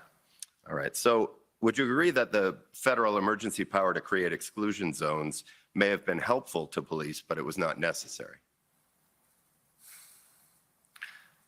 Once again, I think it was beneficial. Beneficial, but not necessary. Correct. Thank you. Counsel for Canada showed you a letter dated February 17th, 2022, earlier on today, which appeared to be a letter from OPP Commissioner Carrick to tow truck drivers.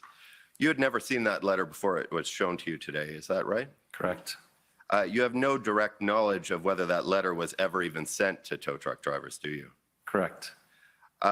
And until you were shown the letter today, you didn't believe that the police had used the powers granted under the Emergencies Act to compel towing services, isn't that right? Correct. Myself and my whole command table. Right. Your planning to clear the protests didn't rely on the emergency power to compel tow truck services, correct? That was my belief at the time. All right. And in fact, tow trucks were already on their way to Ottawa as of February 13th, weren't they? That was the information that is provided through Inspector Springer from Kirk Richardson. Great.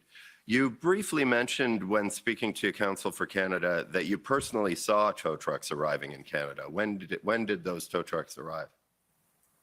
They're definitely well before the 17th, before our final day before going to action, they were arriving. Right. So by the time that February 17th letter was sent, if it ever was sent, the tow trucks were already in Ottawa, weren't they? That would be my observation, because I would look out and I'd see the trucks out there. Right. So would you agree that the federal emergency power to compel towing services may have been helpful to police and maybe beneficial to police, but it wasn't necessary to enable police to clear the protests, was it? Yes. However, with a caveat that we were having challenges. We were having a hard time up until that time on the 13th. So prior to the 13th, I would have said we could have used some help with that. But as things materialized on the 13th, I was satisfied that we were good. And you were satisfied that we were good. You're satisfied that the federal emergency power to compel tow trucks wasn't necessary. Correct. Thank you. Interim Chief Bell testified pretty emphatically, and I quote, "In the absence of the invocation of the Emergencies Act, the OPS, the OPP, the RCMP, as part of a unified command, were going to clear the protests." Would you agree with that statement? Could you repeat that question again, please? In the absence of the invocation of the Emergencies Act, the OPS, the OPP, the RCMP, as part of a unified command, were going to clear the protests. Do you agree with that statement? Yes. Numerous other OPP and OPS witnesses have testified that the federal emergency powers may have been helpful to police in various ways, but they were not necessary. Would you agree with that? Yes. Thank you very much. Those are my questions. Thank you. Next, call on the CCLA.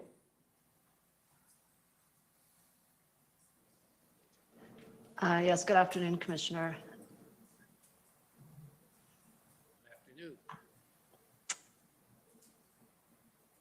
I'm not sure if you can see me. My name is Eva Krajewska, and I'm counselor for the Canadian Civil Liberties Association. Yes, we can see you. Go ahead. Perfect, thank you. Superintendent, when you took over as event commander on February 10th, that's what I understand from your evidence today? Yes. And your task was to prepare an operational plan? Yes. And at that time, between February 10th and February 13th, when you were preparing the operational plan, was it your assessment that the OPS had the necessary legal tools and powers to execute that operational plan? Yes. And it was not your assessment that you required any additional legal tools or any additional legal powers? I would say they were beneficial, but to say necessary, I would say no. And at no time prior to February 14th did you communicate to any of your superiors that you required additional legal tools or legal powers? That is correct. Okay, thank you. Those are all my questions. Thank you. Now I'd like to call on the National Police Federation. Thank you, Mr. Commissioner. We have no questions for this witness. Okay. Next, the province of Saskatchewan.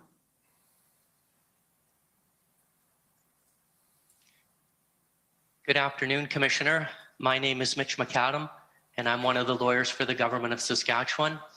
The areas that we were going to question this witness about have already been covered by others, so we have no questions. Thank you. Province of Alberta. Good afternoon, Commissioner. Good afternoon, Superintendent Bernier. My name is Stephanie Bowes for the province of Alberta. One of the consequences of being later on the list is that all my questions have been asked and answered. Thank you. Okay, the Ottawa Police Service, please.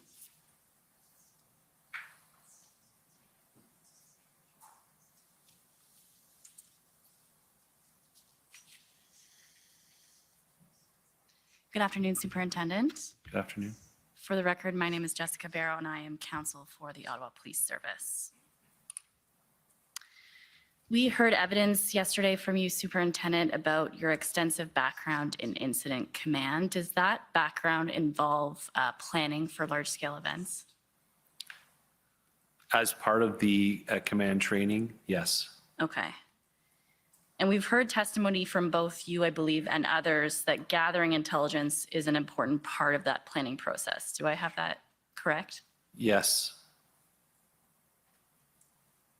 Is there more than one source of intelligence that would be relevant to the planning process? Yes. Could you tell us a little bit about what those sources might be? So once again, there's a difference between information and intelligence. A lot of information can be gathered from multiple sources, from human sources, open source social media, other police techniques of gaining information. And it's the processing and analyzing of that information that will turn it into intelligence.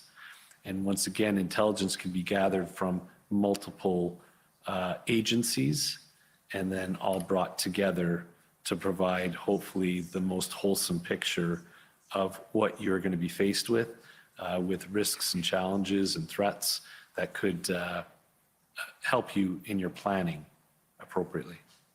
Great.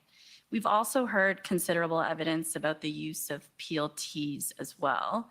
What is your understanding with respect to their role in assisting planners leading up to an event? So PLT is especially often used proactively as early as possible to connect with groups that would be involved, organizers, to open the dialogue and share information from our side to ensure that they're well informed as to what is lawful, what's not lawful, and as well as hopefully garnish some information to facilitate those lawful event, a protest or demonstration that they would like to hold. And it stands true to demonstrations as well as events. Because not every event downtown Ottawa or in Ottawa is a protest or a demonstration. There's a very big benefit to engaging PLT to develop that relationship. Okay. I want to take you through a couple of the concerns that you've identified both in your witness statement as well as during your testimony, specifically as it relates to the planning process leading up to the convoy's arrival. I believe you indicated, and obviously correct me if I'm incorrect, that you developed those concerns about the scope of the event after reading the January 27th Hendon report, attending the January 27th Hendon call, as well as the internal OPS meeting that occurred on that date as well. Is that right? That's correct. Prior to the convoy's arrival, did you read any of the other Hendon reports?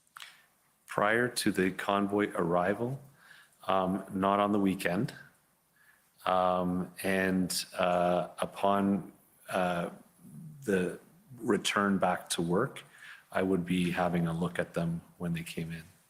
As of the date of the 27th, when you expressed the concerns that we noted earlier in your testimony, had you read any other Hendon reports besides the one on the 27th? No, it's the first one that I'd received. And once again, it was something new. I did not know that this existed. So. Right. And had you attended any previous Hendon calls prior to the 27th? No. Did you have any involvement in discussions with PLT at that time?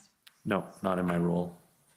What is your understanding about the level of information Inspector Lucas would have had at that time as compared to the level of information you had at that time in relation to the convoy's arrival? I would imagine it would be relatively the same because on the call that you referenced on that 27th of the afternoon, the whole intelligence team was on that call with Inspector Lucas and Staff Sergeant Kennedy. So my sentiment was, or my feeling was, that they more than likely are sharing all that information. Were you privy to the information that they were discussing specifically? No. Okay. You indicated in your witness statement that there appeared to be a disconnect between the intelligence and the planning, and that the intelligence may have been in fact impacted by the fact that intelligence is not usually involved in gathering intelligence on protests. Is that right? From my involvement in my experience within the Ottawa Police, our intelligence unit has been more focused on that higher level terrorist threat, national security level of threat assessment versus a risk assessment. So I would believe that I would say the Hendon report is an amalgamation of open source, a lot more information, as well as intelligence, a mix of the two. So that's why it was somewhat a kind of a different perspective than what I'd been used to seeing in previous events in Ottawa. Right. Do you have any direct knowledge about whether that was in fact impacting the intelligence department's ability to connect the dots? I don't know. Okay. In relation to your examination with former Chief Sloley's counsel, there was an issue as it relates to whether former Chief Sloley was issuing operational directions during your time as event commander. Do you remember that discussion? Yes. Okay. And I think the suggestion that was put to you was that you were free to voice any concerns you had around those operational directions to Chief Sloley, and that he would be receptive to that. Is that a fair assessment of that exchange? Yes. Okay. I just want to bring you to OPS 10443.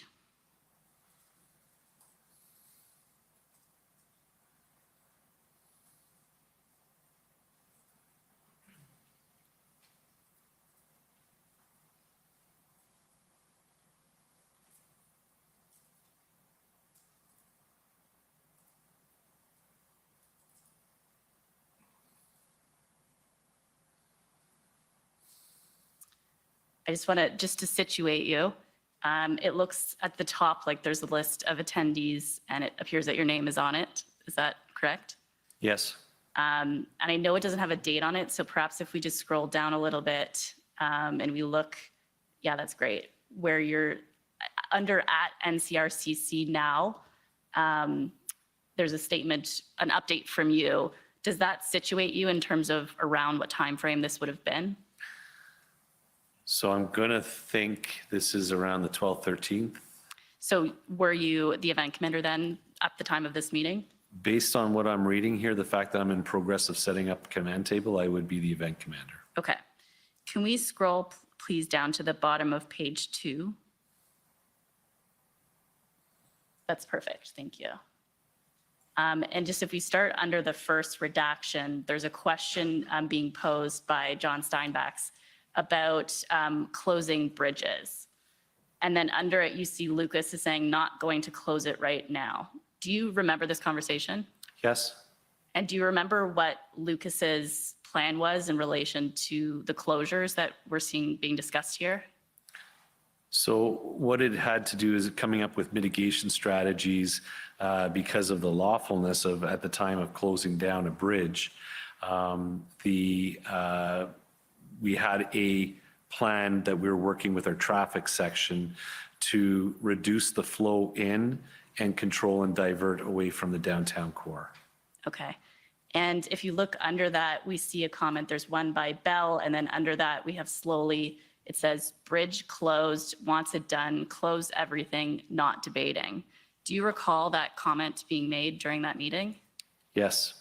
And what did you take that comment to mean?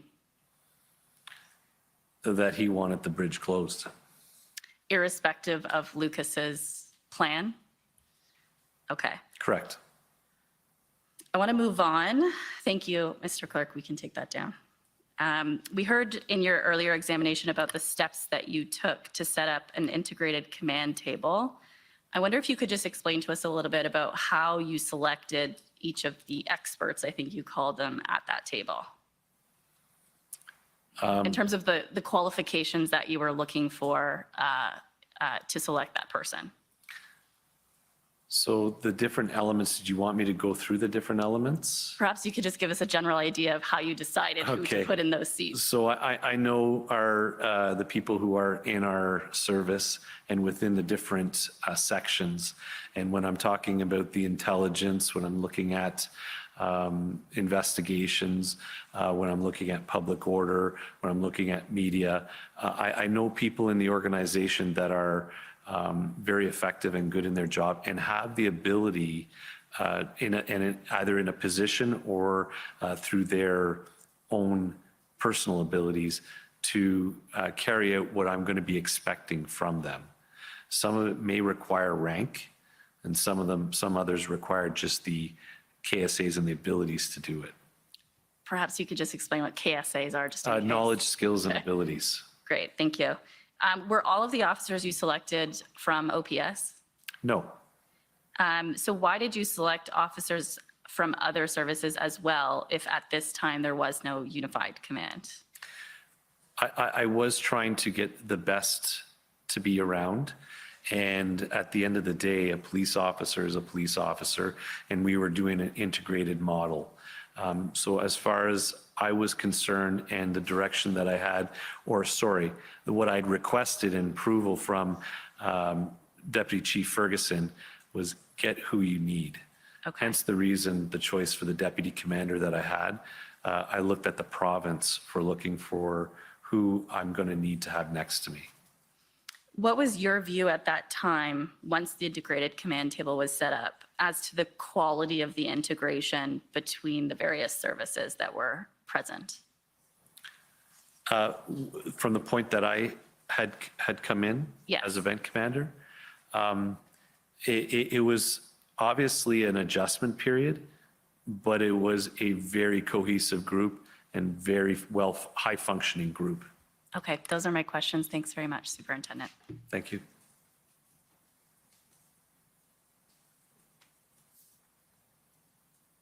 Okay, any re-examination? I have a few, if I may.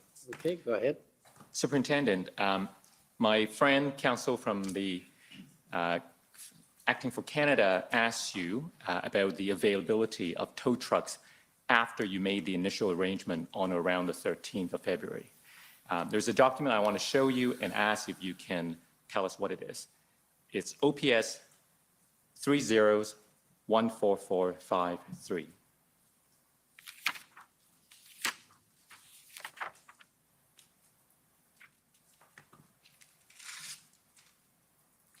If we go to page 59.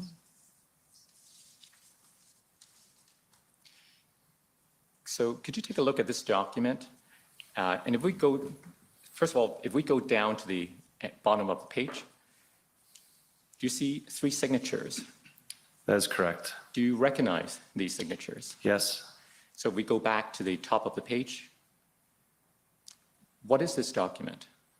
It's the concept of operation of the tow.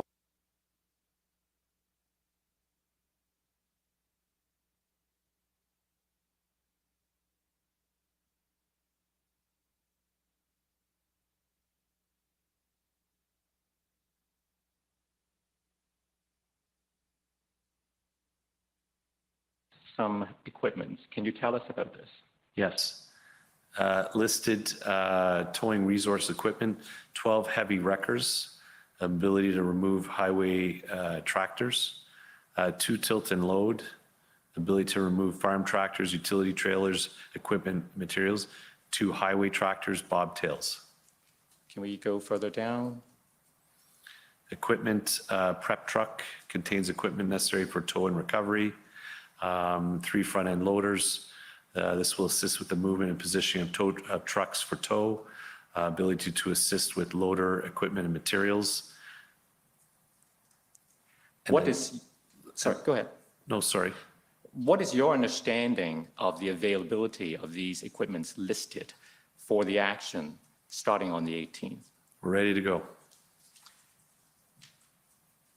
Now, did you understand those vehicles were drawn from the 34 vehicles that you told us about earlier? That was my understanding. This was all prepared with Kirk Richardson and our Ottawa Police Traffic. All right. Now, in cross-examination by counsel for the former chief, Mr. Curry asked you why, aside from your verbal conversations with Inspector Lucas and Superintendent Drummond, that you did not take further steps to escalate your concerns about the bizarre disconnect. Remember being asked those questions? Is this having to do with the tow No, trucks? sorry. I'm moving on to a different topic. Okay, then So let me rephrase the question repeat. then, please.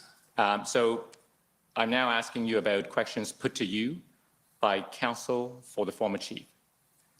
Mr. Curry asked you why, apart from your conversations with Inspector Lucas and Superintendent Drummond, you did not take further steps to escalate your concerns about the bizarre disconnect between the intelligence and planning. Do you recall being asked those questions? Yes. And you said, sorry, go ahead. And you said that you didn't have complete access to intelligence, and you deferred to those who did have access and were assigned to respond. Correct. You also said that Deputies Ferguson and Bell were accountable to the former chief. Now, is that what you said? Is this when I was testifying with counsel from former Chief Slowly? That's right. So yes. So I want to ask you, in the context of responding to a major event, why did you think it was appropriate for officers who were not assigned specific duties to defer to those who were assigned? I'm not quite sure I understand what your question is. Could you? Okay, let me try again. I understand your response to Mr. Curry's question to be that you defer to those who were assigned specific duties to respond, those who had access to complete intelligence. Those are the sections that are responsible for doing those duties within the Ottawa Police. That did not fall within my purview at the time. So I believe in previous testimony, I may have spoken to this, that we have sections within the Ottawa Police that have the responsibility for these events. And I deferred to those sections, trusting that they have all the information, intelligence, and all the right people are in those sections for that. Thank you. Those are my questions. Okay, well, thank you.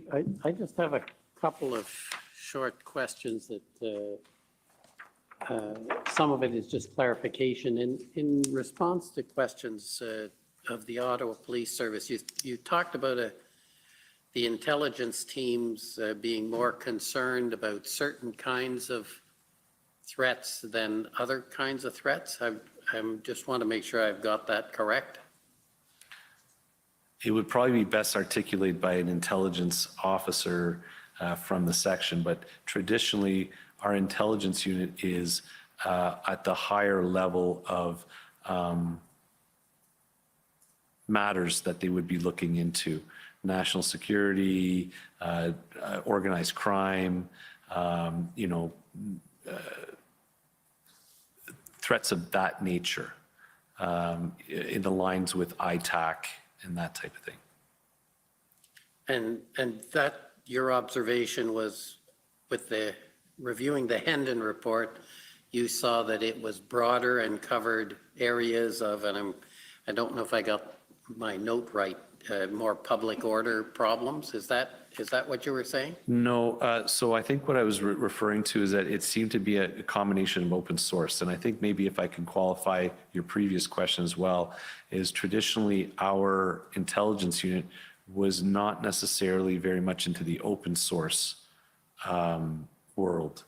Whereas now we've learned a lot, and we are moving more into that to ensure that we have that aspect. I found that the Hendon report was a more broader source of information and intelligence.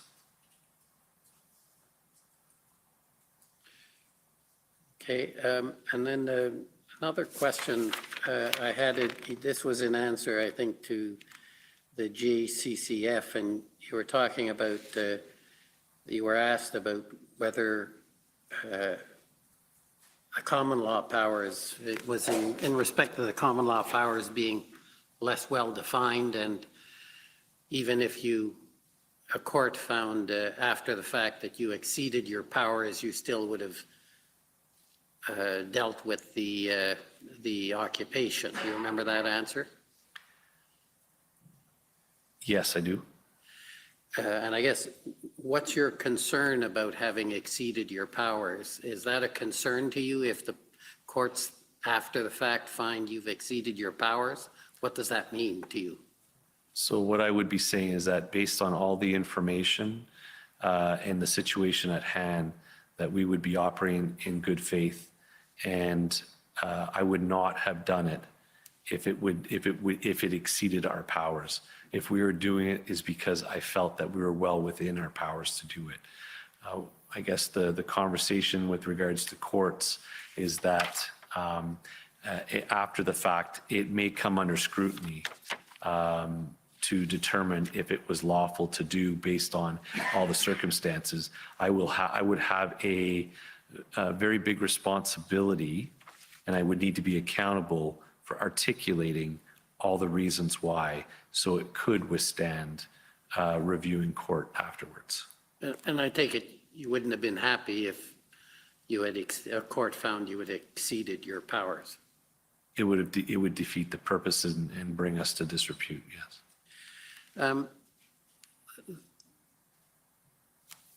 One of the things, again, at the beginning of your testimony, and this goes back to your position you held or the function you held before you were the incident commander. You talked about processing or cataloging the plans. Yes. Did you, and I think you answered this, but did you ever find a plan or an element of a plan that would encompass the possibility of protesters overstaying the weekend? No, I did not. And we heard a testimony earlier from another witness about whether there was an opportunity after the weekend to, I believe it was, reduce the footprint that was missed. Do you have any knowledge or comment about that, or do you agree or disagree? I'm not quite sure what they're referring to. If it's the week following the actual weekend event, initial weekend event. And it was a reference. I'm not familiar with the window that would have happened. I think it referred to ability to reduce the footprint if they had acted then. You don't have any knowledge of that? I do not. Okay, thank you very much. It's very helpful. So that completes your evidence. You're Thank you, Your Honor. free to go. Thank you. So we're now ready to proceed with the next witness. And I think probably we should get started and have the break later on. And who's going to be leading this witness from Commission Council? Just have 5 minutes to get the witness settled, if that's okay. Okay, well, 5 minutes to get the witness settled. Okay, 5 minutes. We'll rise and come back in 5 minutes. The commission is in recess for 5 minutes. La commission est levée pour 5 minutes.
Oh,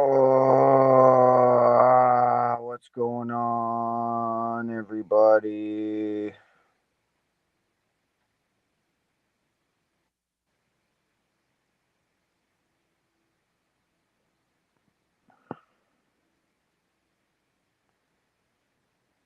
What's going on, Rick, Brett, Summer Dreams, Beaver, Moose Nuts, Honk Tube, Torrid, Stephanie Berry, all y'all fine folk. How are y'all doing today? Guess what? Truck still won't start. Don't know what the problem is. Could be solenoid, whatever it's called. Could be the starter. Could be the main coil on it. But could also be coil.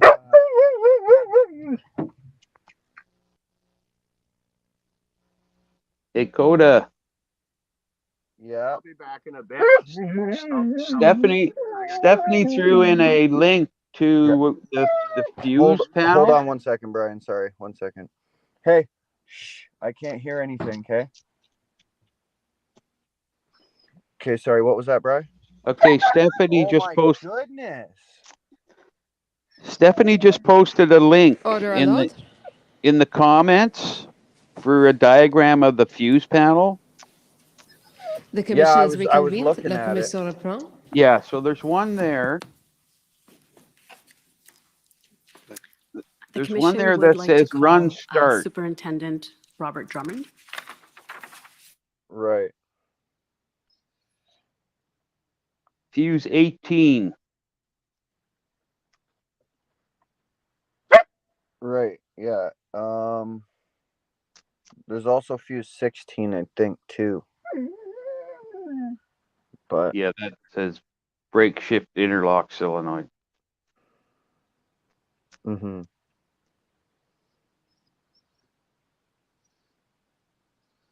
But I don't know. I can't get my fingers into the fuses, and I don't have a fuse puller, so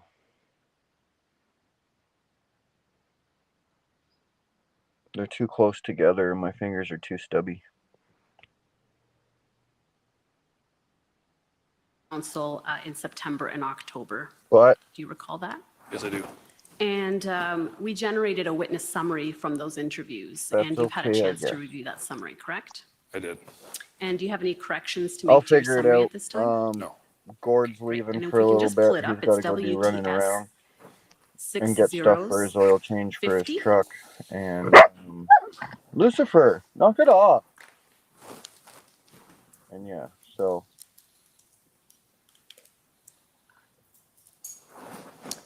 And can you confirm I that is will your be witness back summary? up on panel shortly. Yes.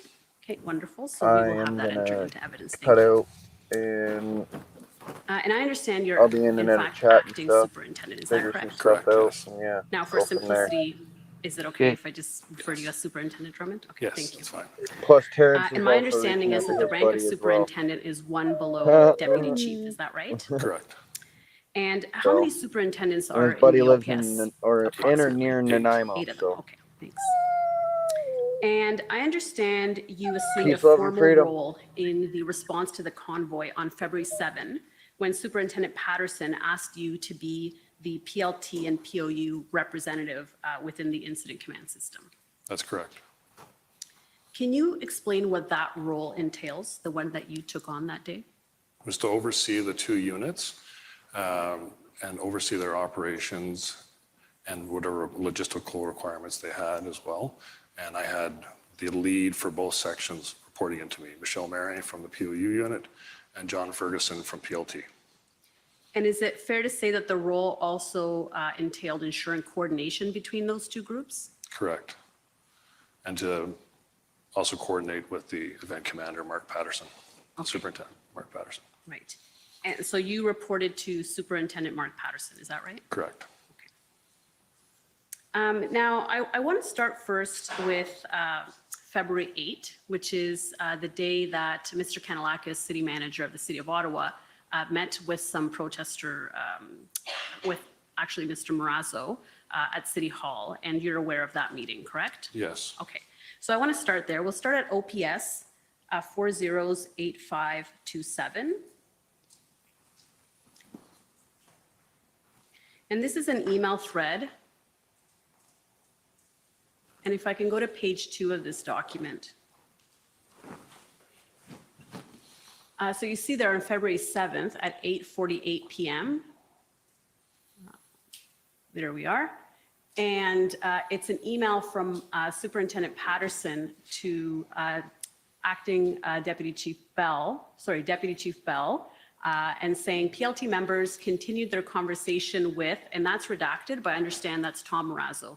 Correct. This evening, he has requested a meeting with an elected official or city manager level member. He has indicated that if we coordinate a meeting around noon tomorrow, that he could facilitate the removal of trucks unknown number. These conversations will continue tomorrow morning. May I ask, given your relationship with city officials, that you provide a name that would be willing to participate in this discussion? I know this is a vague ask, but this is what Rob was provided. Rob, hope I captured this properly. Now, you'll see you're CC'd in that. So when Superintendent Drummond says Rob, he's referring to you, right? Yeah, Superintendent Patterson. Sorry, Patterson, that's right. And he says, and if we go up a little bit,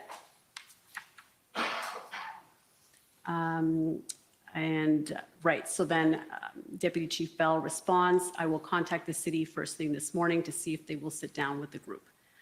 So you were provided this information.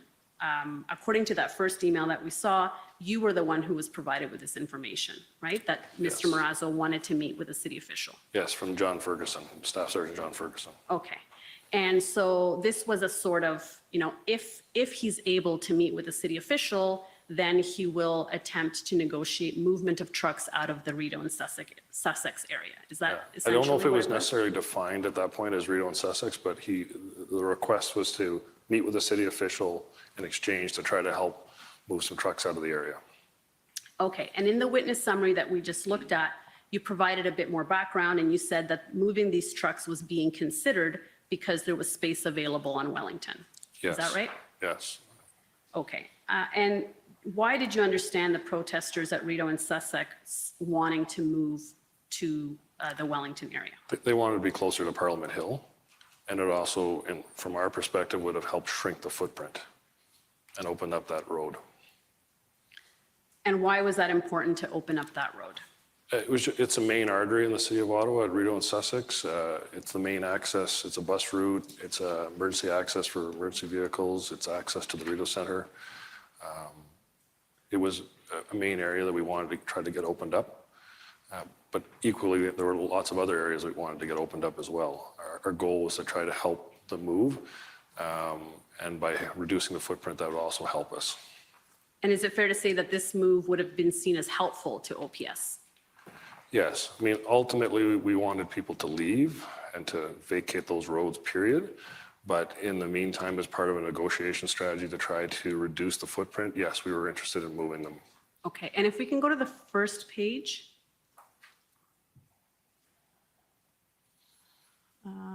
Up more, please.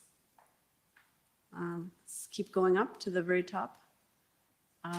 Oh, I see. Do we know what they want to talk about, Mark? Okay, yeah. So there is another email in which you say that this was the ask and you're going to see if you can get a private meeting. Yes. So this was seen as being helpful to the PLT group that wanted to essentially clear that area, right? Yes, there's also a negotiating strategy and a good faith move to negotiate with them. And Mr. Kanalakis testified last week that when PLT attended City Hall for this meeting, which did eventually take place, that he was told by the PLT officers who were there with Mr. Marazzo that communications had broken down with protest leaders and that they weren't communicating anymore with the PLTs. And he said that this was a significant issue in their ability to continue to try to negotiate on the grounds in terms of the things that they needed to do, and that they had asked to meet with someone from the city as a show of good faith. Were you aware that communications between PLT and protest groups had broken down at this point in time? No, we were continuously communicating. They might have been referring to the group specifically at Rideau and Sussex. There were challenges with that group, but the PLT group still went daily to talk to them. Okay. And we talked to we talked to as many groups as we possibly could during that time period. Okay. But this was still seen as something positive for PLT to kind of build trust with the protest group. Okay, and I want to take you to Staff Sergeant John Ferguson's notes. And you were saying he was the head of the PLT at the time and he reported into you. Is that right? Correct. Okay, so if I can take you to OPS 30-14568.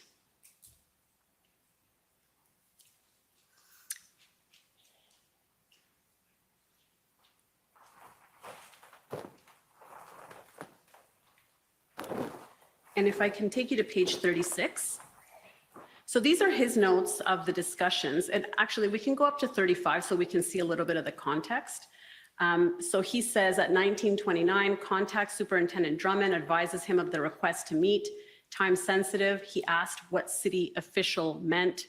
And then if we see at 1933, contact Superintendent Drummond. If we go down a little bit more, I clarified the request with Sergeant Lee. Marazzo wanted the city manager or an elected official. So that's the context in which now the notation at 2044 happens. At 2044, it says contacted by Dr. Collins. And who did you understand Dr. Collins to be? He's a doctor works in the OPP Behavioral Science Unit. So he's with the OPP? Yes. Okay. I believe he has a private practice as well, but he does work with the OPP. Okay, so he works with the OPP. Okay, and it says update provided, discussions about city official strategy, agreement that this was win-win, also face saving. Do you know, do you recall Staff Sergeant Ferguson conveying to you that he saw the city's involvement as a win-win? I think it was a win in the sense that we were acting good faith to move forward with negotiations. So if we didn't assist them with negotiations, it wasn't a win for either side. Like PLT is to try to bring both sides together to come to a solution. And that's what we were working on there. I don't know the specifics. I didn't speak to Dr. Collins at that point myself. Right. I did run into Dr. Collins during the protest, but not specifically about this. Right, but you were in contact with Staff Yes. Sergeant Ferguson, right? Yes. And so he's saying that there's agreement that this was win-win between him and Dr. Collins. Yes. So did he share those views with you as well? I don't recall Staff Sergeant Ferguson telling me at that point about Dr. Collins. He may have. I just don't recall.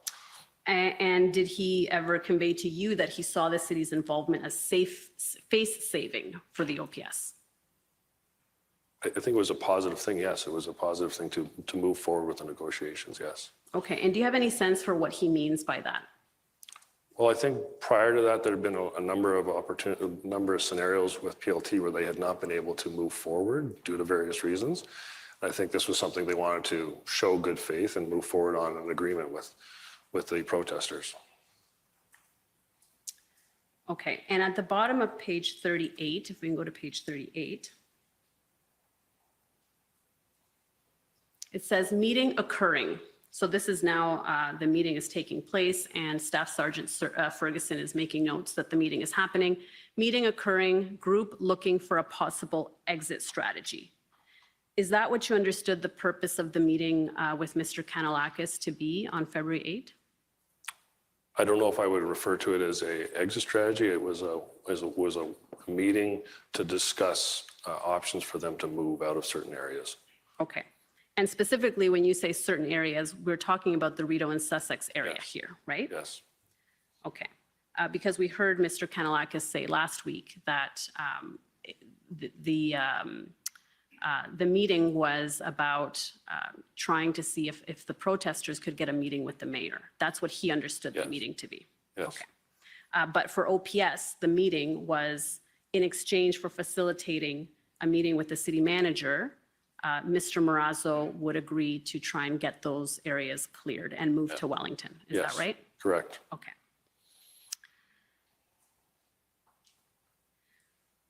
So the meeting did take place, and according to your witness summary, you indicate that on February 8, you and Superintendent Patterson had a call about these negotiations, and that this was reported up to Deputy Chief Bell and possibly Acting Deputy Chief Ferguson. Correct. And in your witness statement, you also say that you do not recall whether at the time PPS was notified of these negotiations, although it may have been brought up at the NCRCC where the PPS had representation. Correct. I personally didn't contact PPS at that point, but we did have a PPS representative at the NCRCC. Okay, and did you receive any correspondence about any concerns that PPS might have had at this time, February 8, about moving vehicles to Wellington? The 8th, no. Later that week, yes. Okay, so, well, maybe I can refresh your memory. If we can go to OPS 30s, actually, we're in the same doc, 14568, just on page 39. So Rito Sussex contacted by Sergeant Lee, Marazzo Kanalakis meeting complete. Marazzo to attend Rito Sussex to work on opening that intersection. Contacted Superintendent Drummond, updated re-meeting. Advised him that Marazzo was working on Rito Sussex. He asked if we were going to get other roadways, Wellington. I indicated that I understood the priority was Rito Sussex. Will, if city, promised anything. And then if we go to 1538, rather 1554, email received from Superintendent Drummond re PPS response to Wellington Street vehicle relocation plan. Do you see that there? I do see that. Do you recall receiving an email from PPS regarding the response to the Wellington strategy vehicle relocation plan? There were a lot of email during that time period. I don't remember that specific one, but if there is an email, I don't doubt it may have occurred. I just remember it being later with Superintendent Larry Brookson reaching out and speaking to us closer to the day that we did the moving, but there may have been an email at that point. Like I said, it may have come through the NCRCC and then come back by email. Okay. And Is there an email? I haven't seen an email. There probably is, but in the thousands of documents, it may be hard to pinpoint the email, but it's very possible. And if we just go down a little bit more, 1606, Staff Sergeant Ferguson says, contact Inspector Lucas, re PPS email to discuss their concerns. So this seems to suggest that the email that was sent to you had concerns from PPS. Do you recall any concerns being expressed by PPS at this time?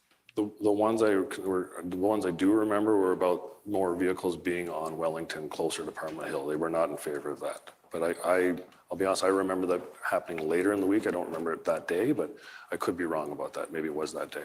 Okay. So if there were any concerns, it was about the trucks being on Wellington. Yes. And what was the concern specifically about trucks being on Wellington that you recall? I don't think they wanted more of them there. They were concerned about having more vehicles close up to Parliament Hill. Okay. They were not interested in having more protesters closer to the hill Okay. And why was that? because they've been there for a period of time. We were trying to shrink the footprint. That may not have met up with their goals at that point. Okay. So they didn't raise any specific security concerns about that arrangement? I don't remember this email that you're referring to, so I'd have to look at the email to know what was written in it. But you know that eventually PPS did express Yes, concerns, yes, right? yeah. And so did those concerns include any safety concerns? Well, they had concerns about protesters, period, being close to the hill. All of those issues were security concerns for them. Okay. Now, in your witness summary, you indicate that OPS facilitated but did not attend the meeting with Mr. Kanalakis and Mr. Marazzo. Correct. What's the basis for that understanding? That's what I was told by John Ferguson. Okay. So Mr. Kanalakis testified that he initially met one-on-one with Mr. Marazzo, and then afterwards, the PLT members joined that meeting, and there was a meeting with everybody together.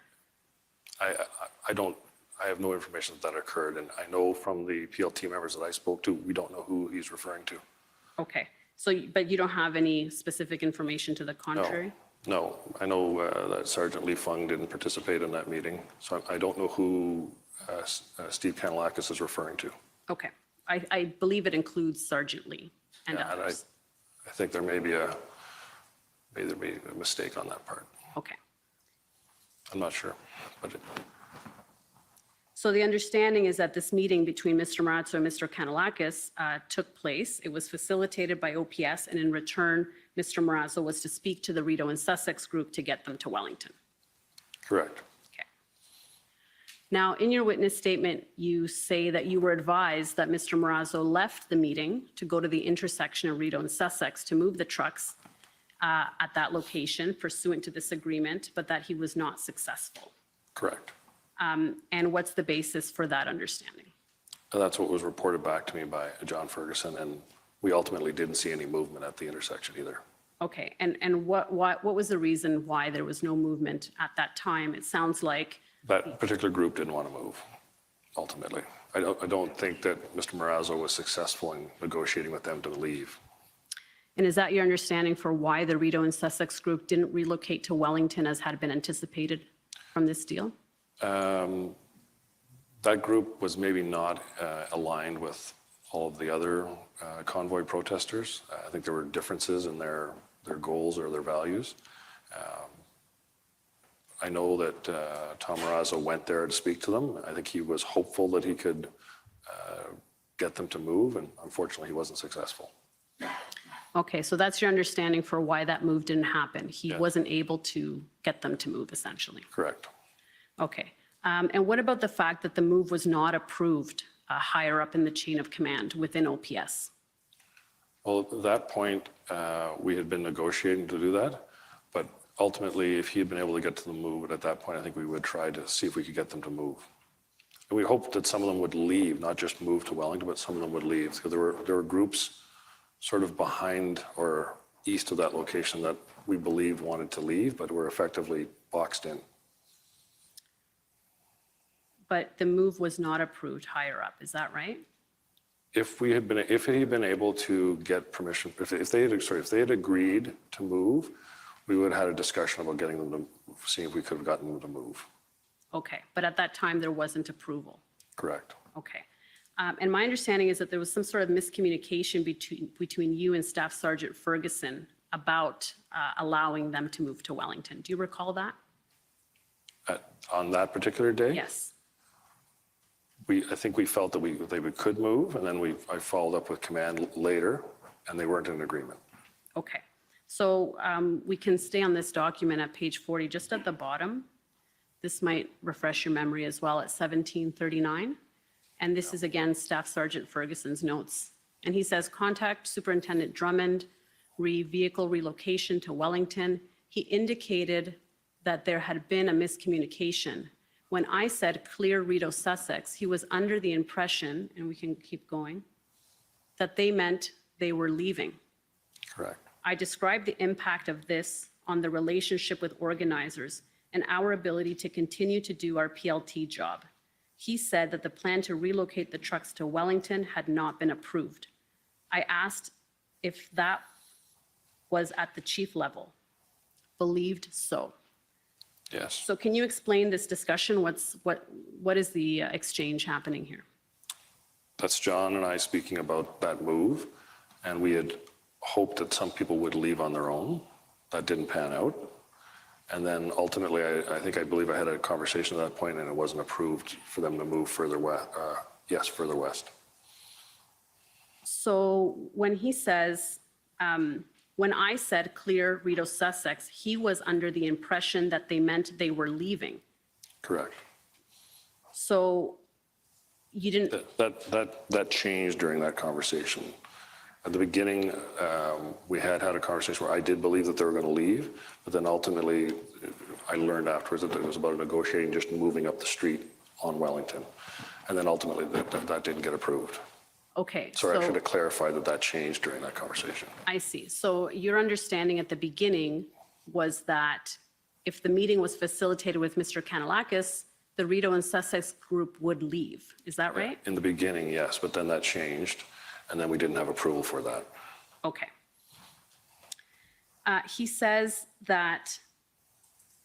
he described to you the impact of this on the relationship with organizers. Can you explain what he described to you there? Well, this is the ongoing PLT relationship with working with both sides, trying to come to a mutual agreement. And this was one of the areas where we were, I think this was also a communication gap as well about what was understood. And we were also hoping that people would leave, and that didn't occur. And there may have been a miscommunication between us and Tom Mraz about what we understood was happening. So when he explained the impact, I assume that means the negative impact that it would have had. Is that correct? Yes. Okay. And then you told him that the plan to relocate the trucks had not been approved. Yes. When did you seek that approval? I can look at my notes if you'd like. Sure, you can look at your notes if that's helpful.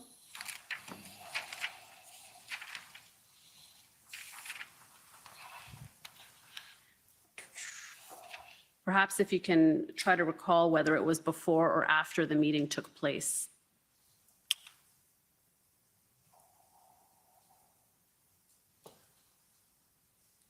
The meeting between Steve With Kanalakis. Mr. Yeah, that's right.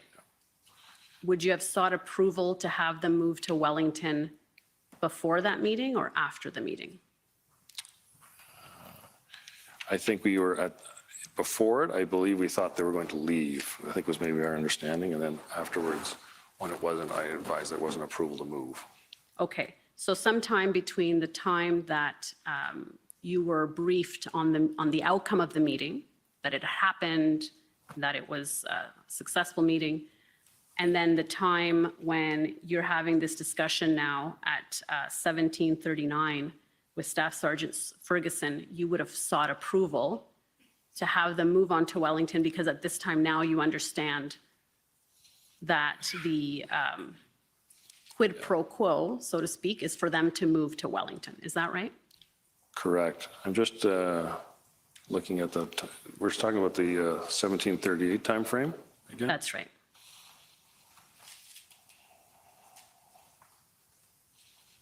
Yes, that's when John asked for approval to move west, and I advised that there was not approval at this time. And I did know that earlier. Okay. Because we'd had that conversation earlier, I believe, with probably on the 7th. Okay, and who would have denied the request? That would have come through Superintendent Patterson. Also, the chief would have been involved in that decision. Okay, how do you know the chief would have been involved in that decision? Did you speak to the chief about this? No, but I think there was a conversation I had on the 7th with Mark about that. So the meeting happened on the 8th. But I think we'd had discussions about it the day before. Okay, I understood your evidence to be that before the meeting took place, you thought they were leaving altogether. When we asked, it was about to move. And then when he came back to say that they wanted to move west, I told him there wasn't approval to move west at that point. Okay, so you had sought that approval, you're saying, on February 7th, the day before the meeting. I believe we'd had a conversation about it. I just want to look back here. Mr. Commissioner, excuse me, I wonder if we could just confirm for the record that the notes Superintendent Drummond is referring to are his notes at OPS 30s14455 on the record? Yes. Thank you. Thank you. Okay, so maybe you can try to refresh your memory at a break. We'll keep going. Okay. So if we just go down a bit further, Staff Sergeant Ferguson then writes, I indicated that we were just continuing with the relocation plan from before, and that if we were aware that it was not approved, we wouldn't have moved forward. miscommunication/misinterpretation. So what was your understanding what was the relocation plan from before? What was your understanding of that? I think John's referring to moving west onto Wellington. Okay. And then he says, this provides us the ability to open that intersection without force. Do you understand what he means by that? Yeah, we're not using POU actions to move them. Okay. And then at 1814, updates Superintendent Drummond that we had shelved the Rideau Sussex plan or put it on hold due to darkness. Correct. And at that point, I assume it had gotten too dark and there was no approval in any event. Is that right? Correct. And if we go to the next page, 41, he said that he would reopen the discussion with the exec about the move to Wellington. Correct. Okay. So the plan to move the vehicles from Rideau and Sussex to Wellington on February 8 was shelved because there wasn't approval and because it got dark afterwards. Is that right? Correct. And the exec never approved this move. Ultimately, the move was never carried out. Correct. Right.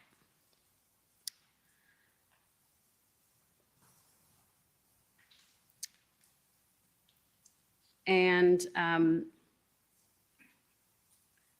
if we can just go to page 43 here, I believe this is now the next morning at 11:07. Contacted by Sergeant Lee, and he was the PLT officer that had been involved in this meeting. Is that right? Correct. Yes. Rideau Sussex move, he advised that there was a loss of momentum after last night. And if we go to 11:50, contacted by Sergeant Lee, he now advises that the group at Rideau Sussex are no longer listening to Tom Marazzo after last night, and they have galvanized. Were you aware of this?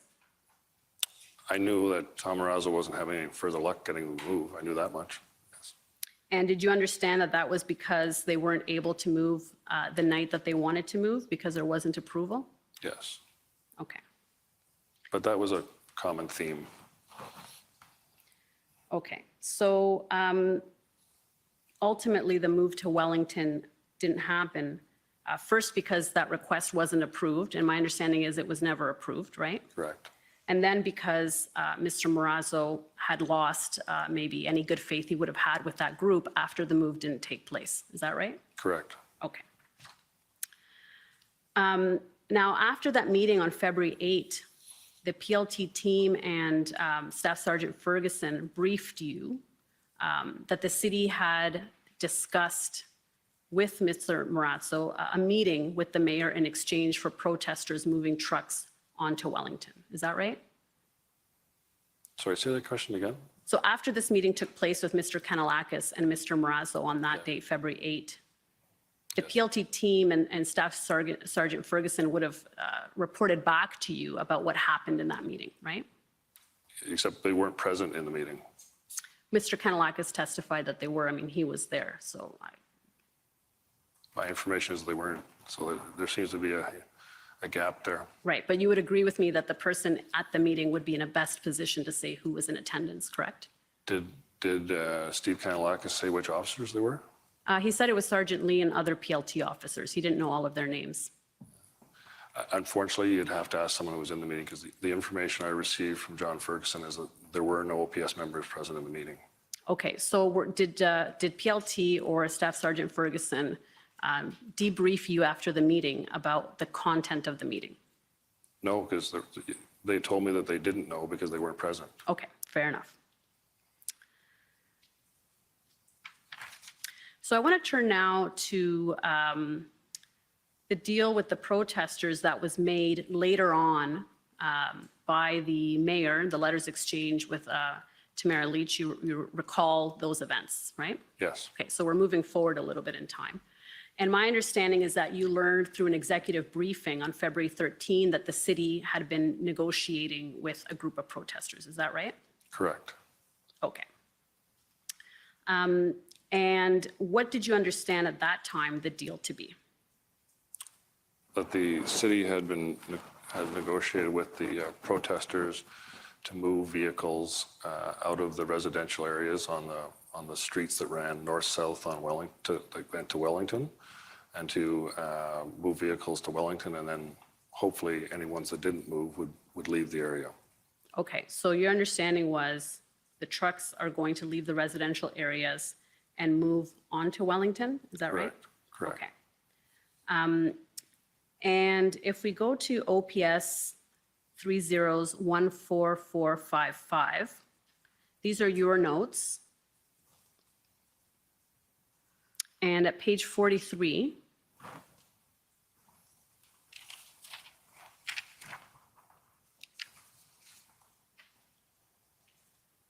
yeah, if we can go to,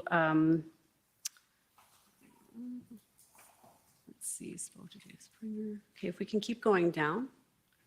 There we go. So at 13:15, you see that's the exec meeting where you're informed Yes. about these negotiations, right? Correct. Okay. And it says, city has been negotiating with protesters directly, protester representative and lawyers, remove of all trucks south of Wellington involved, and SJAM will no longer keep staging area, Coventry and other staging areas. So your understanding at this time was that the staging areas would also be relocated, is that right? Correct. Okay. And was it understood at this time that the trucks would be relocating onto Wellington Street? Maybe not in that meeting, but once I met with them in person, that was the understanding. Okay. So you're saying at this point in time, 1:15 on February 13, it was not understood that the trucks would be relocating onto Wellington? That was always my understanding. I may not have written into these notes, and I may have just be from my memory when I met with them a few hours later. But certainly when I went to the meeting with them in person, with the city, with Kim Ayat and Steve Kanalakis, it was about consolidating vehicles onto Wellington.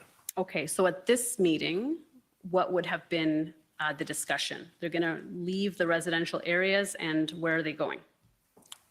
Well, I may not have made a note of it, but my understanding had always been that they were going on to Wellington.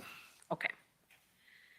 And I'm going to take you to Acting Superintendent Bernier's scribe notes at OPS 30-10635.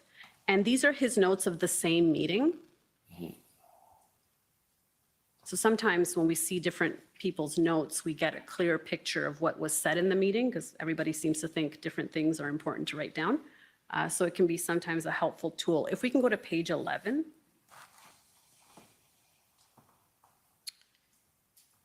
Yeah, keep going. Okay, we'll have to go up a bit because it's somewhere in here. Yeah, we'll keep going up. Yeah, there we go. So the second part of that, so we'll just go up to see the timestamp. Oh, okay, we'll go up to the other page. So it's around 3:20, it's between 3:20 and 3:35. So let's go, keep going down. Sorry, 1:35, keep going down. Okay, right there. So it says mayor would then agree. So now this has been, the discussion has happened to take those trucks out of south of Wellington. And then it says mayor would then agree, prepare to meet and listen to their concerns and pass them along further up in, I think that says government. Do you recall this part of the discussion, that the mayor would agree to listen to their concerns and pass them along further up in government? I believe that was the case, yes. Okay. Now, if we go back to your notes, OPS 30-14455, and if we go to page 44,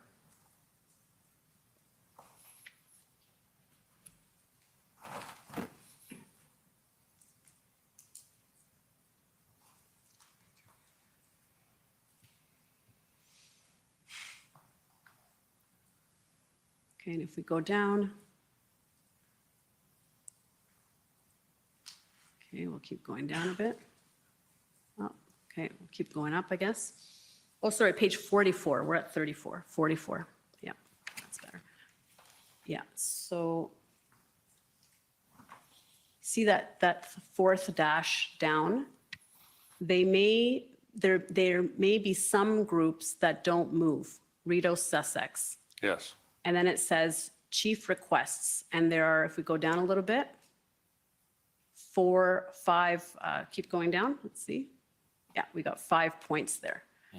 So what was your understanding then about the Rideau and Sussex group being part of this negotiation, being part of the deal to leave?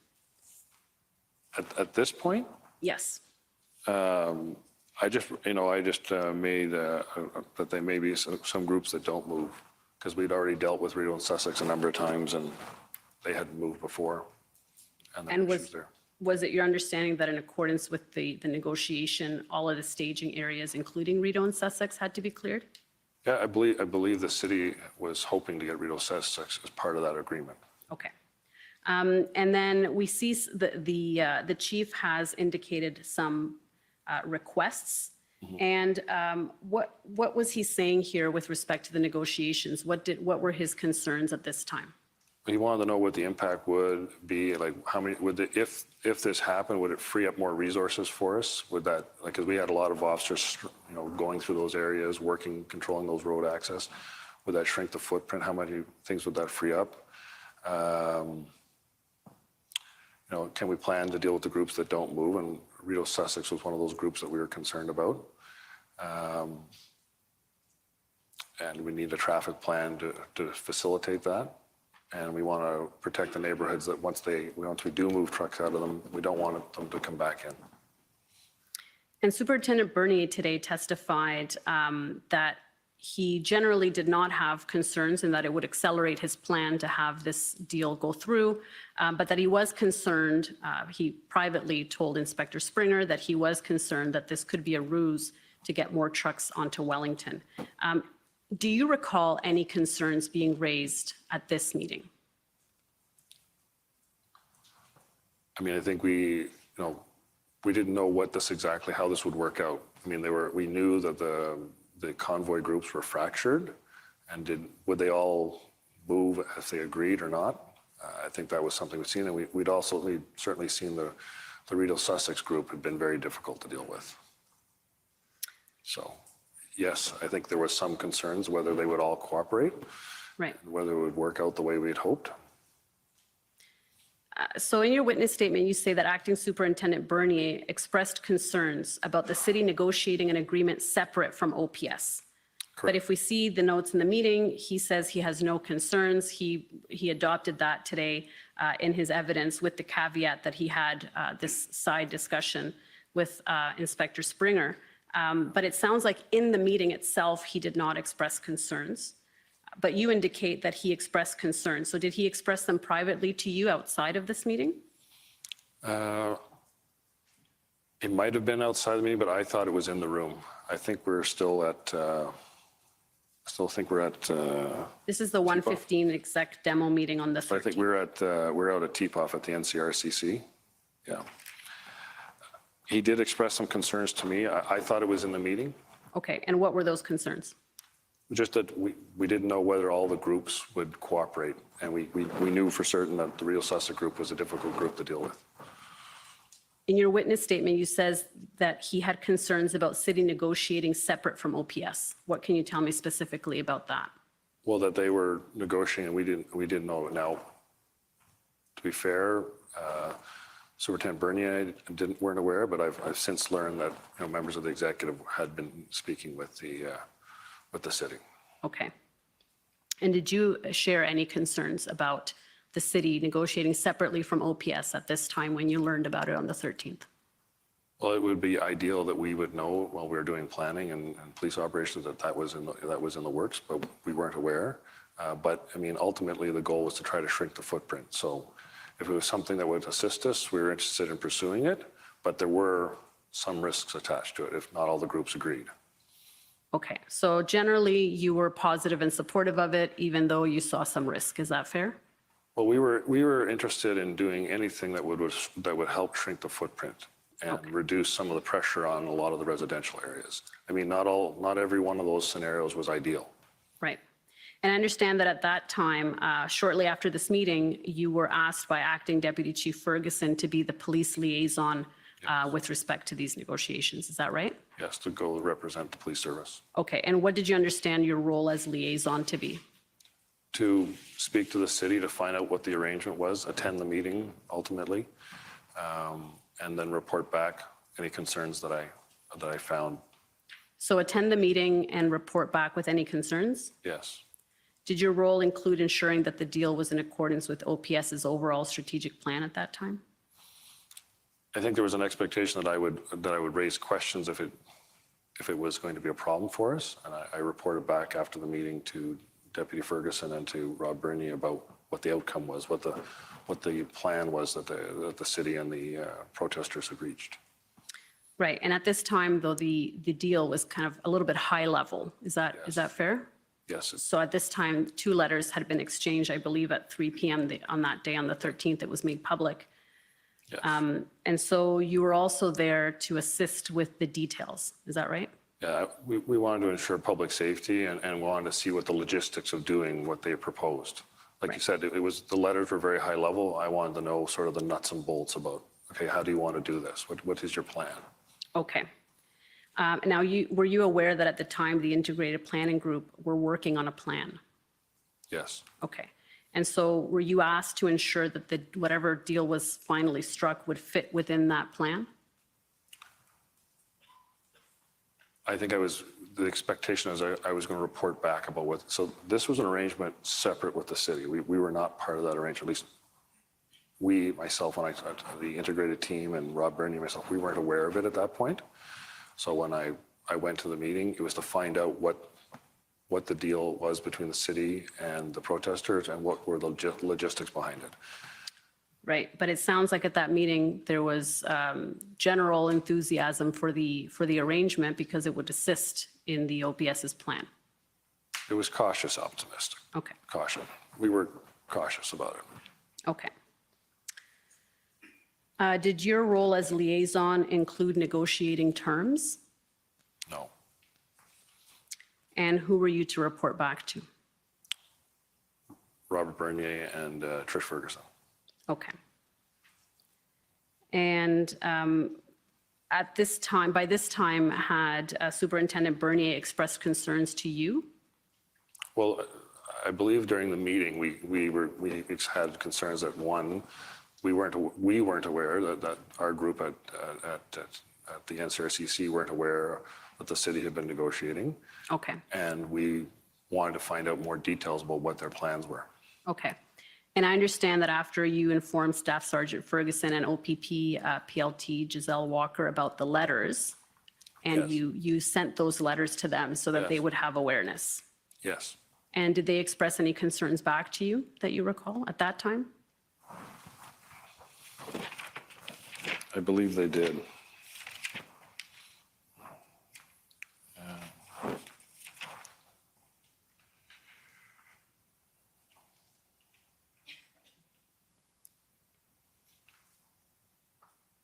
No, it would have been, I think it was the next day that they expressed concerns. It wasn't that day. Okay. And then your notes also indicate that at 4:46 p.m., you were asked by Chief Slowly to attend a meeting. So at this time, you had been asked by Acting Deputy Chief Ferguson to act as liaison. Yes. And then a little bit later, you got a call, I believe, from Chief Slowly asking you to attend this meeting with Steve Kanalakis and Kim Ayot from the city. Is that right? Correct. Okay. And at that time, did the chief express any concerns to you about the arrangement? No, it was a very short conversation. Okay. Did he explain what your role in that meeting should be? No, he just asked me to attend. Okay. Did he ask you to report back to him when it was done? I don't remember specifically asking me to report back, but it would be understood that I would report back through the chain of command. Okay. And what did you see as OPS's role with respect to these negotiations? To go and listen to what they proposed and raise any concerns and look at whatever logistical implications are for us and any safety concerns.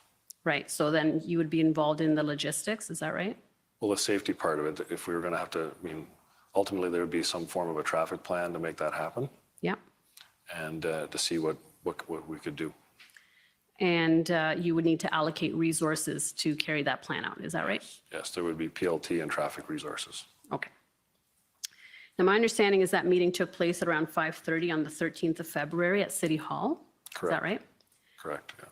And according to your summary, in attendance were Steve Kanalakis, Kim Ayut, Tom Marazzo, Chris Barber, Joe Jansen, Eva Chipiuk, and Ryan Olson. Is that right? Correct. Okay. Now at page 47 of your notes, you say, yeah, right there, they stated that their plan was to move all the trucks onto Wellington. So was this the first time that this move to Wellington was raised? I realize that's the first time it's in my notes, but that was my understanding the whole time. Right, and was this because the letters talk about leaving the residential areas and maintaining only onto Wellington Yes. Street? Okay, so based on the letters, it was your understanding that they would be relocating? Okay. Yes. And then if we, I they can say, help you there. My writing's not the best. sorry? I can help you if you have I can help you. I think I got it. Group explained that they didn't control the Coventry location, that Yes, that was controlled by Mike Clark. Is that right? correct. They didn't feel that they had any control there. They also didn't control Rideau Sussex Group, Farfada. You see that? Correct, yes. Okay. So then it sounds like those were now being excluded from the locations that were going to be moved. Is that right? Well, the protesters advised that they didn't have any control over those areas. They didn't have influence on them. Okay. And then I asked what happens to the trucks that don't fit on Wellington. And then it says, agreed to west limit is Bay Street and east limit as south lane of Elgin. See that? Correct. Okay. So first of all, what was the answer to what happens to the trucks that don't fit on Wellington? That they would leave. Okay, and where would they go? I believe they talked about vehicles leaving the city, going out to either a location out in the east end or a location in the west, like Arnprior. There was a place down in Richmond. There was sort of out by Herb's Trucking out in the east end, going toward Van Cleek Hill. There was a location a lot of vehicles went to too. But they Right. were agreeing to leave the core.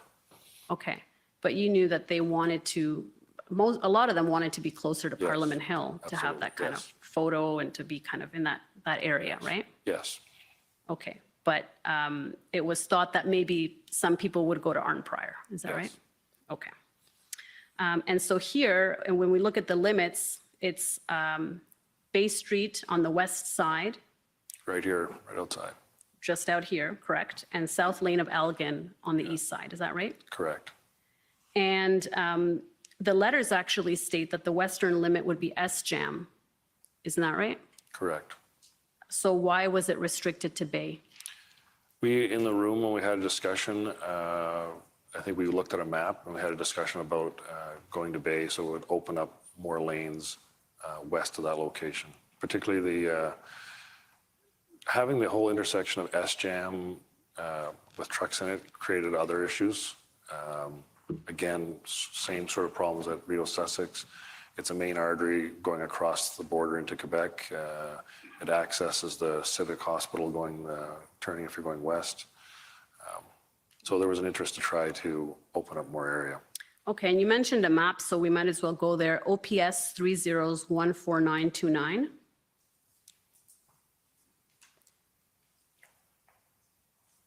And I believe this might be the map that you're referring to. If we can zoom out a bit. Yeah, okay, let's maybe zoom in a little bit now. Yeah, okay, so does that map look familiar? Yes, it does. And is this the map that you took to the meeting with you? I believe Kim Ayut had the maps there. Okay. I think there were maps on the table, if I remember. I don't quote me on that. Okay. I don't remember bringing maps. I think the maps were there on the table. Okay, and if we look closely at the map, we can see there's some markings in pen at around Bay Street and Elgin. Do you see that? I do. And who made those markings? That was the map that I was referring to. That was Okay. my map in the room. Okay, so you made the markings? Yes, I did. Okay. And if you can go back to your notes, OPS 30s14455. And we're at page 47.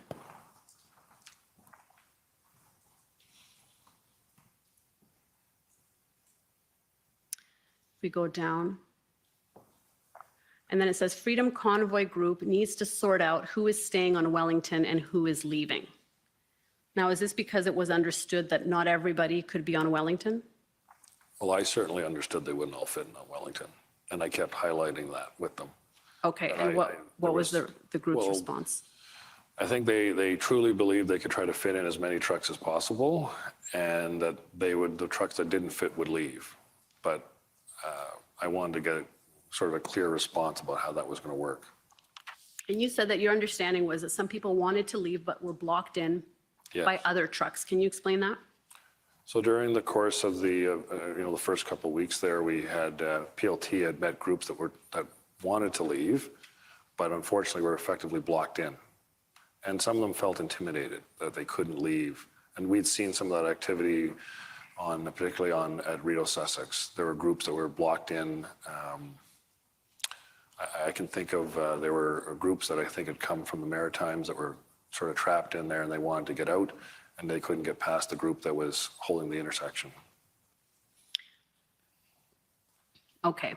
And then in your witness statement, you said that protest organizers wanted to be allowed to bring in more fuel to keep trucks running. And I believe there is some notations to that effect in your notes as well. According to you, you would not agree with this. No. Can you explain what they were looking to do? I think, if memory serves, they asked about bringing a slip tank, which is a tank that you put into the back of a pickup truck. They talked about how that would be safer than bringing small, like 25-liter cans up. And I told them I would not agree. Like, I wasn't in a position to agree to bring any more fuel up. Okay. So you were putting some constraints on this deal, it sounds like. Yes. Okay. Well, there was fuel was a safety concern. Right.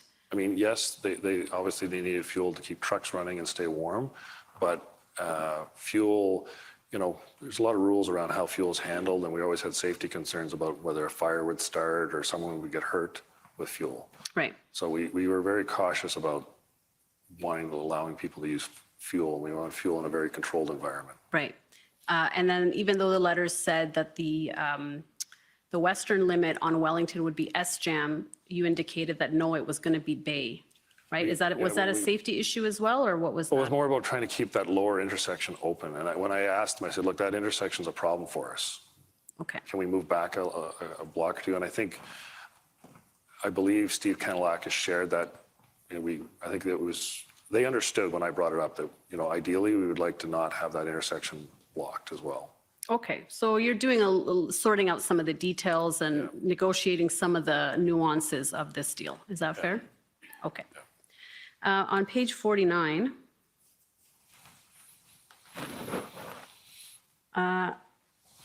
keep going down. I asked the group what the exit strategy for them to leave Ottawa and open up all streets. And then it says meeting with federal government. They have been ignored by federal government and Prime Minister. So what was that discussion? Well, I asked them, yes, you're going to move to Wellington, but what's the end? What's the strategy? What is your plan after that? I mean, I had been with them in the room for a couple hours. We'd eaten some pizza. I was talking to them a little bit. I just asked, what is your long-term goal here? And then they told me it was to meet the government.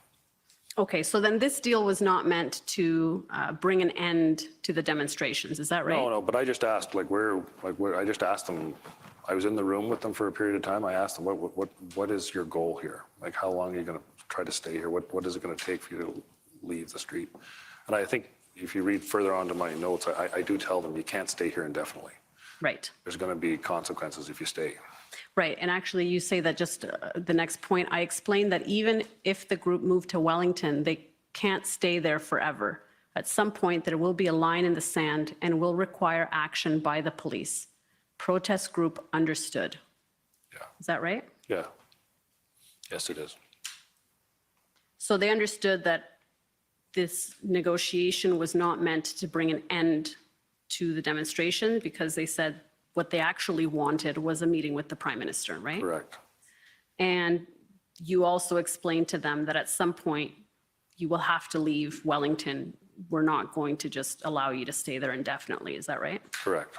Okay. Did anyone at the city, any of the city reps, Mr. Ayot or Mr. Kanalakis, ever say that the trucks could stay on Wellington indefinitely? No. Okay. Not that I And remember. did you suggest that? No. I think I made it clear that our expectation is that they weren't staying. Okay. So my understanding is that once this meeting ended, the protest group was to go out and speak to the truckers on the ground to get buy-in on this deal. Is that right? Correct. Okay. And what's your understanding of those discussions? Were they successful? Was there resistance? Was there acceptance? Do you have a sense for? There was some resistance. We learned in the morning that not all the groups had agreed, that there were groups that weren't moving. Okay. And I understand also that after the meeting, you called Acting Superintendent Bernier and Acting Deputy Chief Ferguson to update them about the meeting that had just transpired, right? I did, yes. Okay. And what was their response at that time? I briefed them on what had occurred. We had more discussions later that night. They were cautious. Same thing as, let's see what they can do. Can they really do this? I don't remember there being any, I explained what the concerns were and that they couldn't all fit onto Wellington. And I also had concerns about whether would the trucks actually leave? Because we already knew that there was fractures within those groups. Right. So you think that your understanding was that some groups would nevertheless stay. Is that right? Well, we already knew about, the Coventry Road situation, and they were upfront with us to tell us that, they didn't have influence over Coventry Road. They didn't have influence over Sussex and Rideau, and we suspected there would be other areas that they wouldn't necessarily have. But we were interested in seeing if it would help shrink the footprint.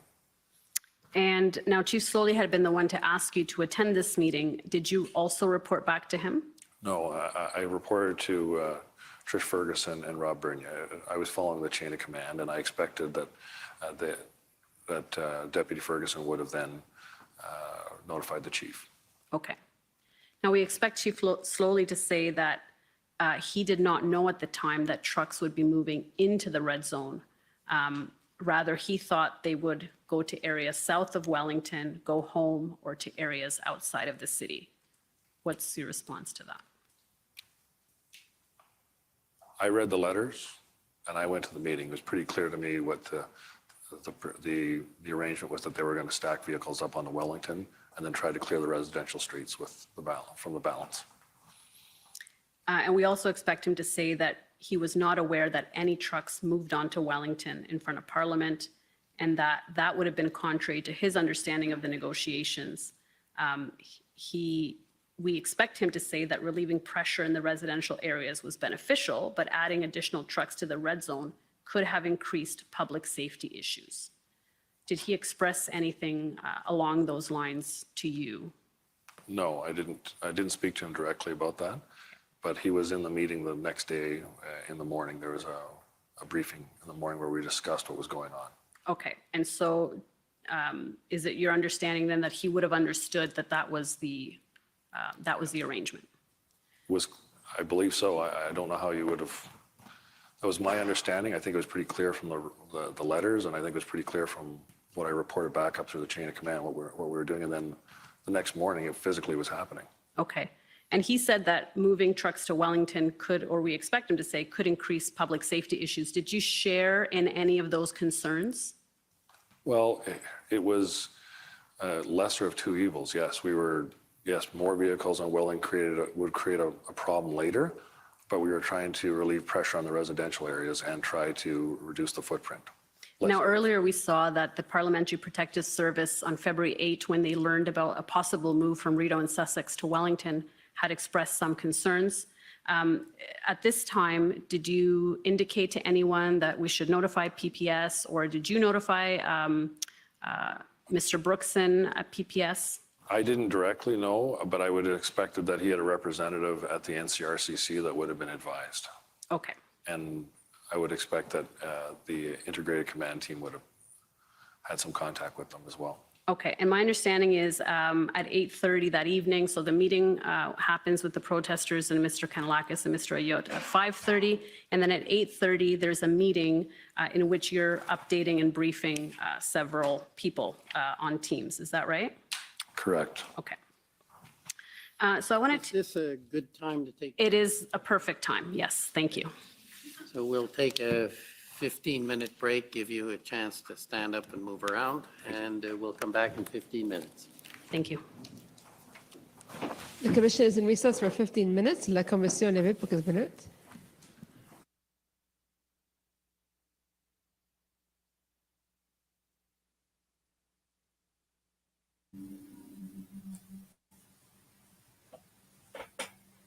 Mr. Procky. Mr. Procky.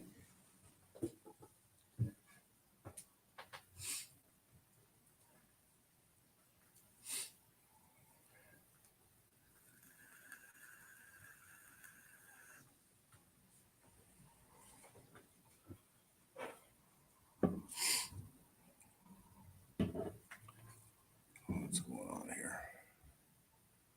What is this shit?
Mr. Procky, I see you're in the chat. Answer me, you bastard.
What's twice?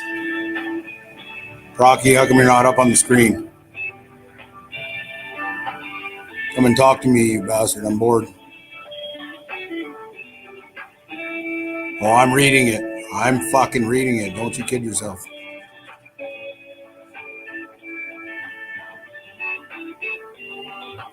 I'm watching you, Procky. Oh, here we go. Custom.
You're on your knees, Procky. Kind of turns me on a little bit, bud.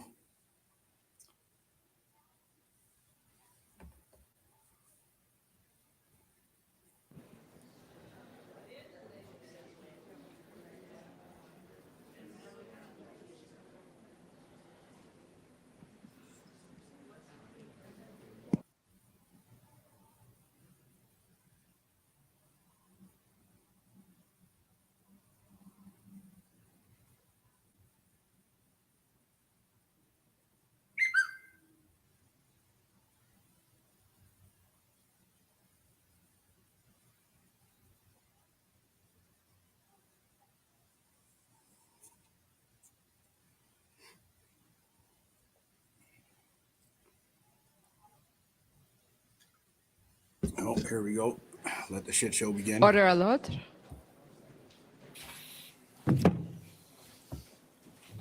The commission is reconvened. La commission reprend.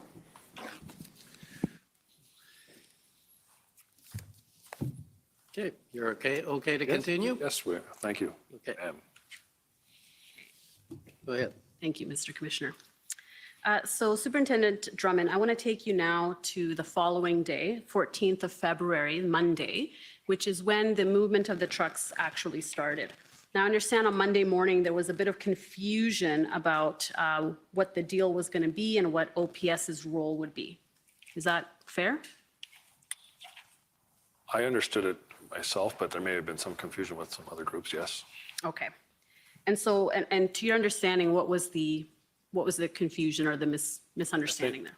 I think one of the confusion was whether it was a 24-hour arrangement or a 72-hour arrangement. Okay, and so that concern or that misunderstanding or confusion, that was brought up the morning of February 14th? No, the 15th. On the 15th. Okay, so let's go to February 14th. Okay. 13th in the evening, we know that the meeting with that you attended took place. And the following Monday, February 14, was when the movement of the trucks, according to this deal, was going to start. My understanding is that on that morning, there was a bit of unclarity about what the deal was. In fact, the trucks didn't start moving until about 1 p.m., Yeah. right? Not all the groups understood the arrangement. And they were, I believe that different convoy representatives were going around trying to get different groups to agree and understand what's going on. And I think there were some groups that weren't in agreement. It was one of the problems. Okay, but within OPS, there was some confusion about what the deal was as well. Is that right? No, I think the traffic plan, the traffic units and the PLT groups understood what we were going to do. Okay. Well, maybe you can help us out then. If I can take you to OTT 10455.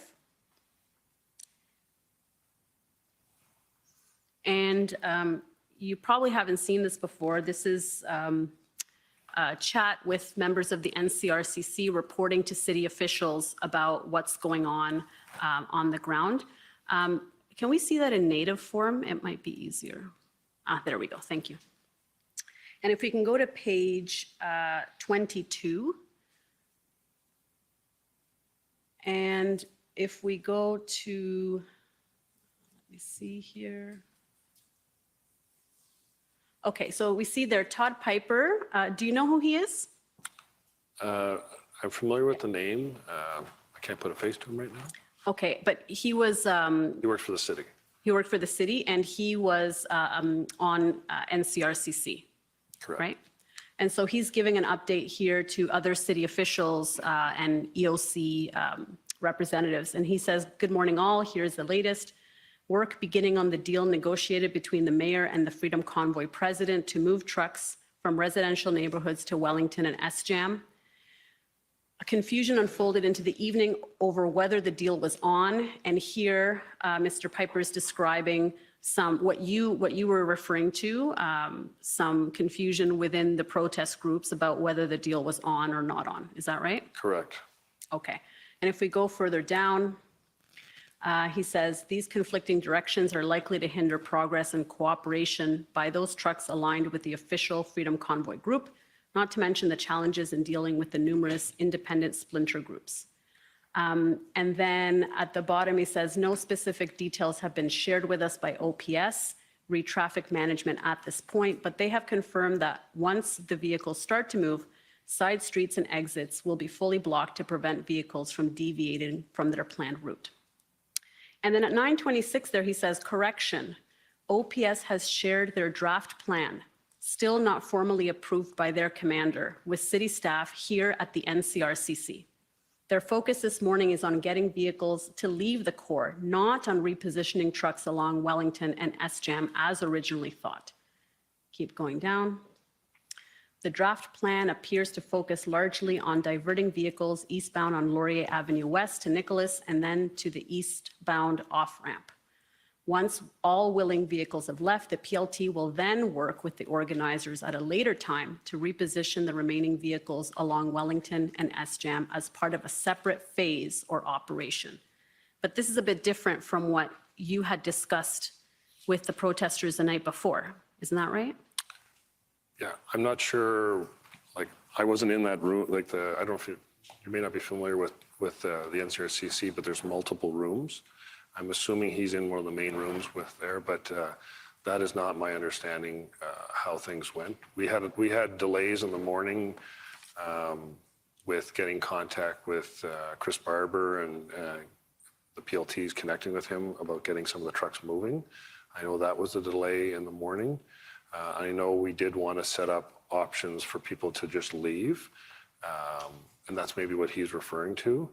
But ultimately, we started moving trucks. It did take a number of hours to get that done, but the main impediment was that there were a number of groups who didn't seem to be on board, and the protesters were still dealing with them. Okay. So you're not aware of any other issues that arose that morning within OPS? It was the protest. Well, there may have been some logistical on the ground things that may have occurred that I'm not aware of. Maybe they were moving a barricade. Like, so when we do things like that, and I'm just, this is hypothetical. I don't know, but an example, to move those big cement jersey barriers, you need a loader with a clam device, and sometimes there's issues with getting heavy equipment in or moving things or opening up barricades, and sometimes there are little bits of confusion about. We were running, there were 3 or 4 different police services were all there working and getting everyone to understand what the instructions are. There may have been, I can't say that there wasn't some glitches along the way, but ultimately we got vehicles moving later that day. My understanding is that morning at 11 a.m. there was a meeting that you were in attendance. It's not in your notes. If you're going to look at your notes, there seems to be a gap in your notes between 11 a.m. and 1 p.m. for February 14, but we have other people's notes that seem to indicate you were in attendance. Okay. So I'll take you to OPS 3011045. And these are Acting Superintendent Bernier's scribe notes for February 14. And I'll take you to page 13. The meeting started at 11. It's further down, but if you go to page 13, so if you want to see the beginning of that meeting, it's further up, but this is now in the middle of this meeting, and it goes until a little bit after 1 p.m. And you can see there at 13:12, the event commander, which would be Superintendent Bernier, is that right? Yeah. At the time, says something to you that says Drummond there at 13:12, right? Okay. Yeah, that Yes. could be Drummond. Well, if you look at the notation, it says tasking Drummond to advise DC Ferguson about PPS, potential concern that they have with this. Okay. So do you recall being in attendance at this meeting? And maybe we can go up to 11 a.m., the timestamp, just to show kind of the beginning of the meeting.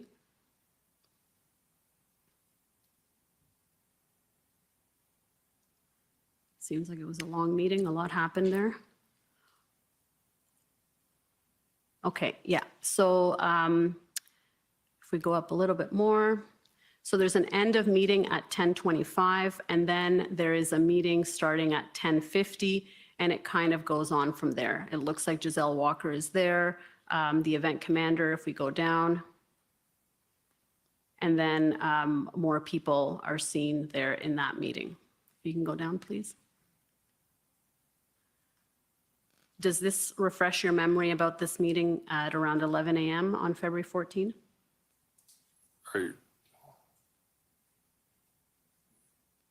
Does it actually title a meeting at the top of it, or is it just ongoing conversation? It's an ongoing, it looks like it's an ongoing meeting, but it looks like they're speaking about this issue, and you do seem to be in the room since that is attributed to you, that the event commander says to you that he's tasking you to advise DC Ferguson about PPS and potential concerns.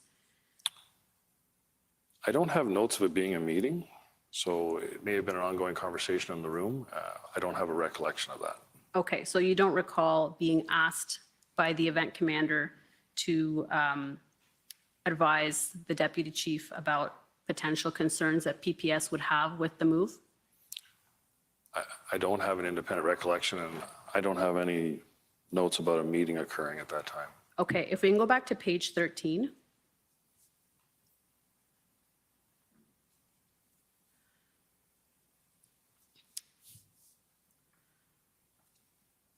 So it looks like they're making arrangements there. And if you go down to 1327, right there, it says, it looks like you're saying to the event commander, Prime Minister is considering an emergency act.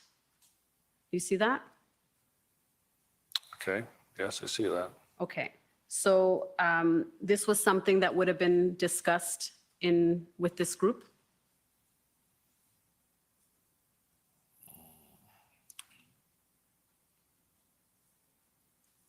This is the 13th we're talking, or the 14th. This is the 14th.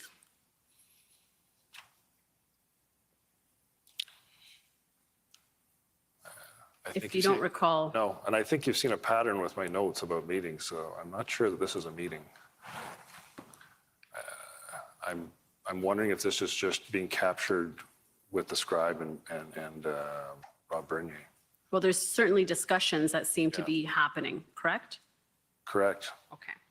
And, you know, if you have a chance. I know the Emergency Act was coming out, yes. Yes. And so do you recall having this discussion with the event commander on the 14th about the Emergency Act potentially being invoked? I don't remember if it was the 15th that it actually gets invoked, correct? The next day? On the 14th. The 15th it gets invoked, though? I believe it was the 14th. 14th, okay, so it got invoked that day? Yeah. Yes. Okay. Okay, and do you know who told you this? How you got this information? No. Okay.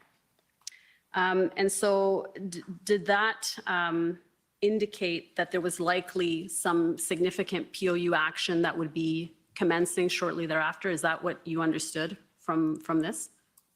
From the Emergency Act being invoked? Yes. No, but there was POU planning going on, but I don't know that one followed the other. Okay. So I'll take you back to your notes, OPS 30s14455.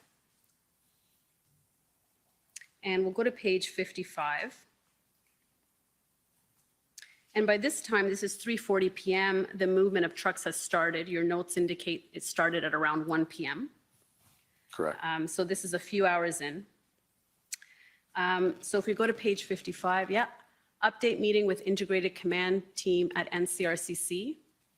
And you say 26 trucks moved to Wellington from O'Connor. And then you write issues on Bank Street with group not wanting to move. Traffic/PLT on Kent tried to move to Wellington. And then you say no movement of trucks off-site or to Embrun. Correct. So what are you indicating here? That there were trucks that weren't moving. There were groups that weren't moving there. There was a group on Bank Street that didn't want to move, and the PLT had then since moved over to, they had sort of started going east to west, working the side streets, and they basically left Bank Street and then we're trying to work over on Kent to try to move trucks to Wellington.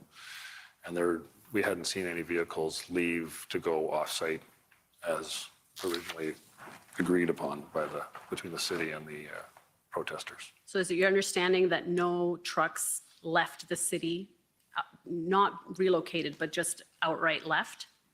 Yes. So There would be vehicles, like from a weekend to a Monday, there'd be a bit of you'd see an ebb and flow. We saw like there'd be more vehicles come into the city on a weekend than there were on the weekday. So there would be the natural Monday of vehicles leaving, but we didn't see a marked departure of vehicles leaving the residential streets as we had hoped from the arrangement between the city and the protesters. Okay. And if we go further down, looking for POU options on areas outside Wellington. Why not on Wellington? We just moved vehicles there. We would felt that we would have to give them notice that we were going to be doing POU options. Okay, so there were POU options being considered at that time.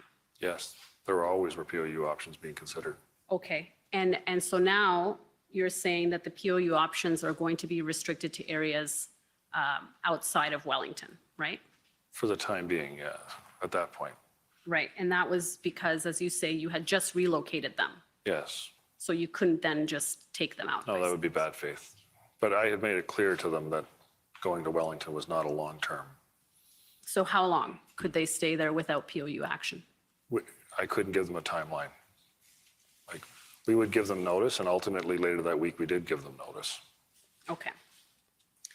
But certainly on the 14th, you didn't feel, or the call that you had, or this meeting, it wasn't felt that at that time a POU action could take place on Wellington. We didn't have enough resources to do that at that point. Okay. And if we go to the next page, 56, at 5 p.m. there, exec demo update. So here's another update. And we know from other people's notes that Chief Slowly was in attendance, Deputy Chief Bell was in attendance, Acting Deputy Chief Ferguson was in attendance, Superintendent Bernier, Inspector Lucas, I believe Superintendent Patterson was also in attendance, based on the chief's notes of this meeting. Does that sound about right to you? That sounds correct, yes. Okay. Now, if we go to the middle of that page, it says, plan enforcement for vehicles south of Wellington. Correct. So again, this is, there was concern then that having put these trucks onto Wellington, POU action could not take place at that time, right? Yes, we weren't going to do POU action after we just moved the trucks there. Did you see this, or did anybody in the meeting express any view that this was tying OPS's hands with respect to the options that they had now? Well, yes, it could be conceived that way, but you can only do one piece at a time. Like, the idea that we would start on Wellington first was unlikely. We would work our way to Wellington. Okay. And I think that's ultimately what you're going to see later in the week. So when did trucks stop being relocated onto Wellington? We know it started at 1 p.m. on the 14th. When did it end? Later that evening, I think we'd stopped moving vehicles by the time it got dark. Okay, so once it got dark, and that was it, and that never resumed, is that right? The next morning, there was some issues about the city contacting me about whether we were going to move more vehicles. The PLT traffic units thought it was only a 24-hour move. We had some more discussion about that, but ultimately there wasn't really much room left on Wellington. Okay. And that topic had been brought up on Monday night, that we were running out of room on Wellington anyways. Okay, and I'll take you to the chief's notes of this meeting, OPS 30145566. And we'll go to page 9.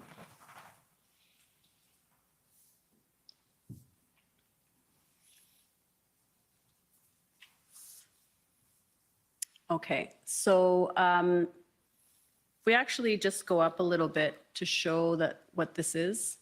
Oh, sorry, page 9 at the bottom. Sorry, let's keep going down. Yeah. All right, there it is.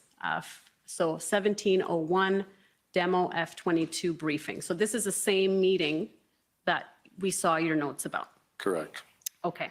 And if we look at the second bullet point, it says Trish, and I assume that's acting Deputy Chief Ferguson. Yes. Says PPS not happy with trucks on Wellington. You see that? Yes. Okay. Do you recall that being part of the discussion in that meeting? There was I don't know if it was that. If it's there, it would have happened. I mean, but yes, I know Larry Brookson reached out to us while we were doing the truck movements. Wasn't happy about it, yes. And I understand why. Okay, yes, and actually, he reached out to the chief about half an hour before this meeting started. Did the chief relay that in this meeting? Well, I believe Trish brought it up and brought it to our attention. I don't believe I made an independent note about that, No, I don't think so. but that I would agree that that would be one of their concerns. Okay, and if I look at the last bullet point there, had to pivot due to new, and unfortunately, it's cut off there. Do you have any sense for what that may be referring to? It might be referring to the Emergencies Act being invoked that day. Okay, was that part of the discussion in that meeting? Well, it was sort of going into the next day. We had discussions about that going into the 15th, where we were concerned about, we didn't have I think the proper term is orders coming from the Emergency Act. I wanted to see what the outcomes would be. And if we go to page 10 of this document, on the third bullet, it says, we are drawing on the resources given to us. So was this an expression? It seems to me, maybe I'm reading this incorrectly, but somebody reading this, it seems to suggest that implementing this deal is taking up resources. Is that how you read that as well? In the short term, yes, it would require us to use PLT and traffic resources to make those moves. But the hopes is that we would shrink the footprint and then require less officers to hold the footprint. But ultimately, the footprint did not shrink Right. as much as we had hoped. And the next bullet says, we need some significant legal advice regarding the mayor's position that they can be on Wellington. Now, this wasn't just the mayor's position, was it?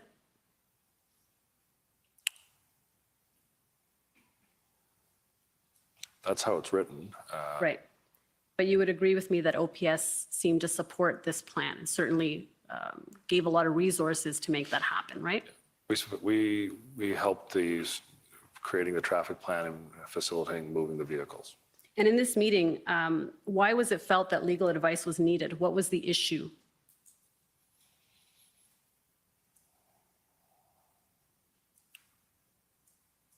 We sought legal advice on a lot of topics during that time period. A daily event, to be quite honest. So I don't know what, I mean, I understand we would be looking for advice on that topic. There was an issue raised and they wanted to see what the mayor's position was and get an opinion on it. I assume they would have talked to Christiane, Right, but what was the issue? It doesn't say at that point, and I don't have independent notes about the legal issue. Okay. So in this meeting, it sounds like the issues that PPS had raised were discussed, correct? Correct. And did the chief indicate at all that he had had a call with Steve Kanalakis right before this meeting? And it's in these notes, but I won't take you to it, where he told Steve Kanalakis that it was over. I can take you to it. It's on page 9 at 1652. Yeah. Call with Steve K. Got off phone with Brookson. He's from PPS, correct? Yes, Larry Brookson, yes. 2 concerns. Does the level of government have ability to negotiate and direct police? So I think this is indicating the concerns that perhaps Brookson identified. Correct. Are they directing you? No, they are not. And then it says, we weren't involved in negotiation. We don't have a say in it, but it fits in our plan. The devil is in the details. How many trucks? How close are they going to be? If you want to be involved, you should have been briefed. I briefed our people and RCMP. And if you go just to they have more discussion about it. I don't think he is going to throw a crowbar into this, but he wants to be at the table. He gets it that it is done. I think he means that the arrangement between the city and the protesters was done already. That's how I read that as well. Yes, that's how I would read that. Okay, and was that discussed at the meeting that you had later on, that 1701 demo brief? I don't remember. I mean, Trish obviously brings up that PPS is not happy, or Like the comments aren't attributed, well, some of them are attributed to people and some of them are not. But fair to say there were concerns raised at this demo meeting at 5 p.m. About PPS. on the 14th, Yes. right? Yes. So is it fair to say that by this time now, no more trucks are being relocated? This is kind of the end of it, is that right? Correct. Okay. And now the next day, on February 15, there's a call at 9:30 a.m., and I think you talked about that. This is the meeting that where they're discussing also the issues that are here. And if we go to your notes, OPS 30s14455.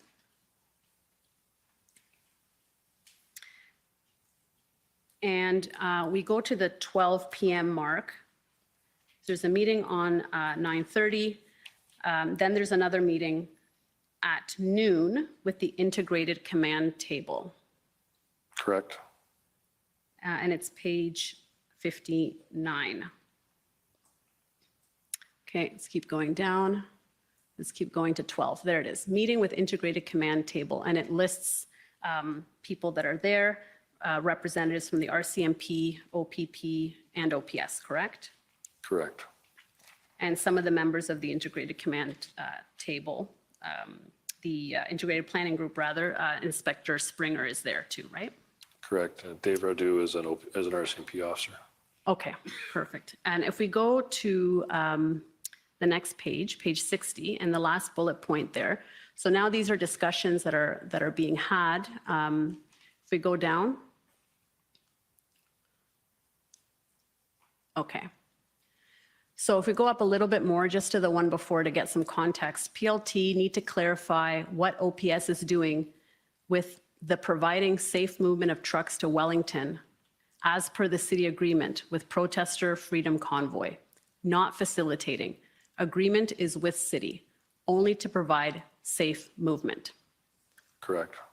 And then it says, problem is the change with Emergency Act and not orders yet. Moving trucks to area that we may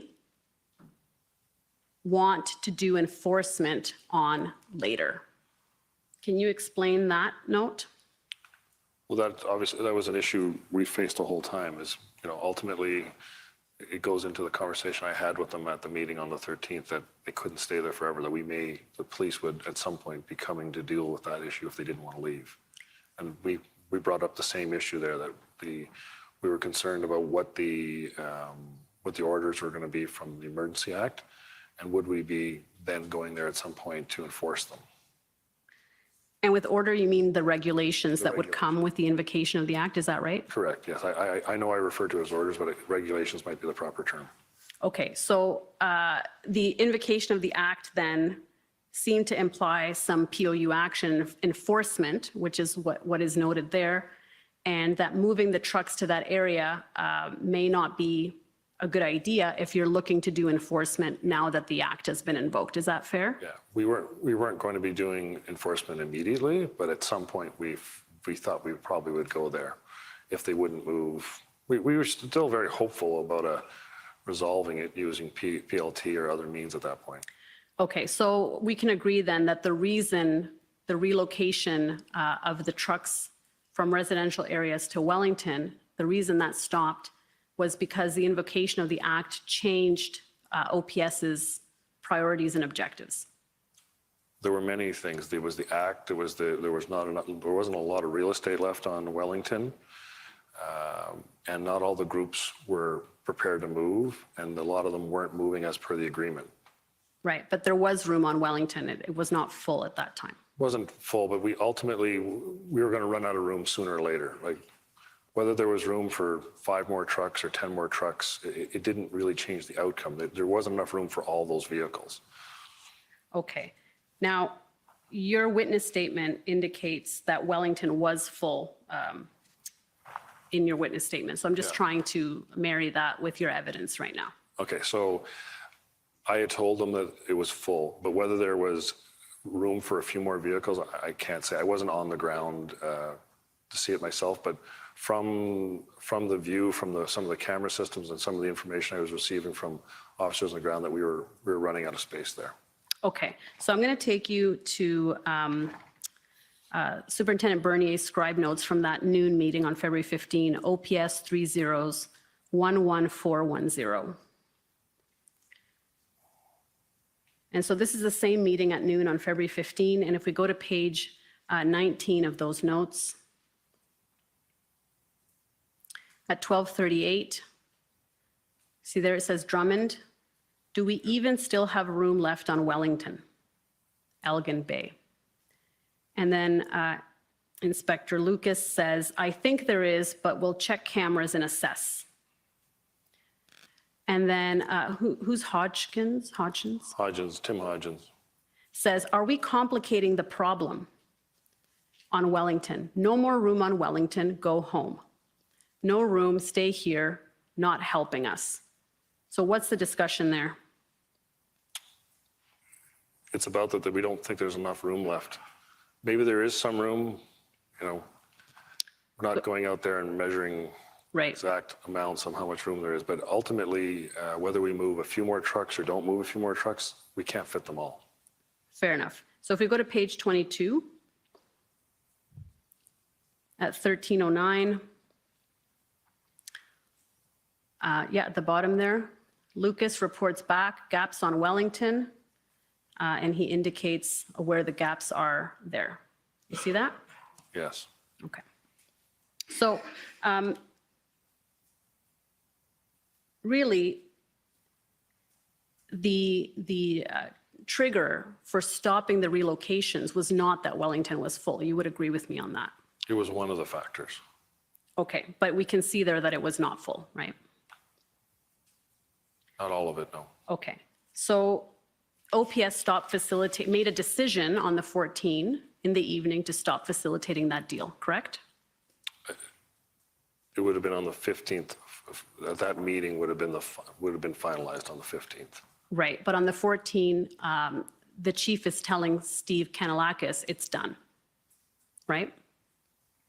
I think he was telling Larry Brooks in that, was he not? That was the meeting with Mr. Kanalakis. He gets it that it's done. I'm not sure. So is he saying that the deal's done?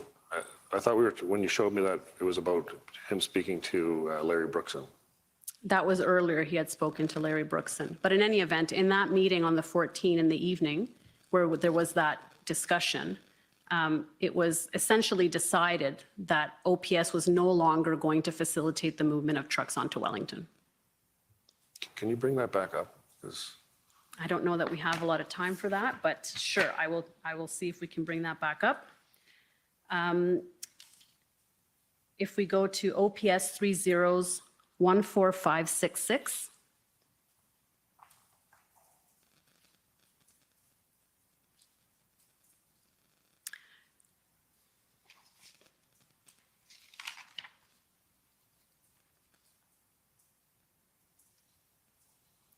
So if we go to page 9.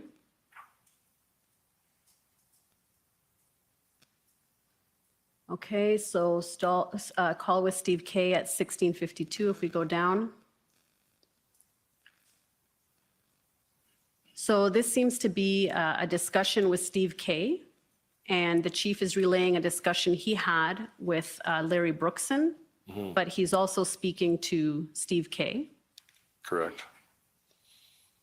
And he says at the bottom, he says he gets it that it's done. Like, I'm assuming that means that the deal's done, like that they've made the deal. Okay, fair enough. And if we go to the meeting that happens right after, if we go further down to, the demo briefing, okay, had to pivot due to new, and we know at this time PPS is not happy with the trucks on Wellington, according to what Deputy Chief Ferguson is saying on the second bullet point. And if we go further down, if we go further down, okay, let's go further down. Yeah. And before that point was where they wanting to get legal advice about the mayor's deal. If we just go up a little bit. Yeah, there we go. Now I lost it, but there was a point about seeking legal advice. Yeah, I know the point. You showed it to me Yeah, before, yes. exactly. So are you saying that there was still a consideration at this time to continue moving vehicles? Well, the next morning, the city is contacting us about whether we're still moving vehicles or not. So I think that wouldn't have been clear between Steve Kanalakis and the chief the night before, because they were reaching out in the morning Right. to see if we were going to continue to move vehicles. Right, because they had heard that the movement had stopped. Yeah, but it wouldn't have, I don't think that they would have gotten that from that meeting with the chief, because I think that was in the morning with the PLT and the traffic units. I guess I'm asking about your understanding of this meeting that happened at 5 p.m. on the 14th. Was it decided at that time that OPS would no longer be facilitating the movement of the trucks? We know they didn't move after that. No, we didn't move any more trucks of that, but I think it was in the morning when we weren't going to move anymore. After the totality of all the events, the space, the invocation of the act, the fact that a number of the groups weren't moving,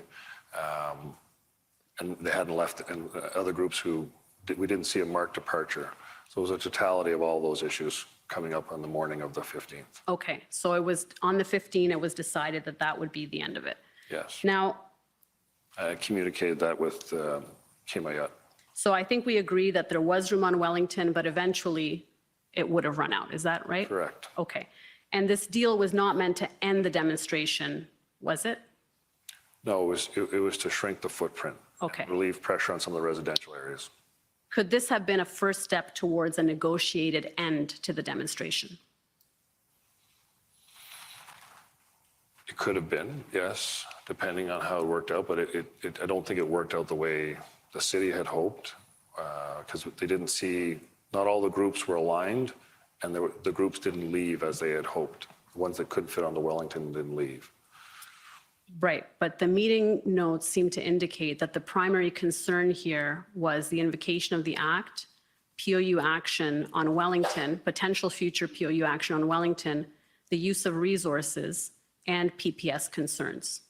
Those are all factors, yes. Okay, thank you. Those are my questions. Thank you. First up is the City of Ottawa.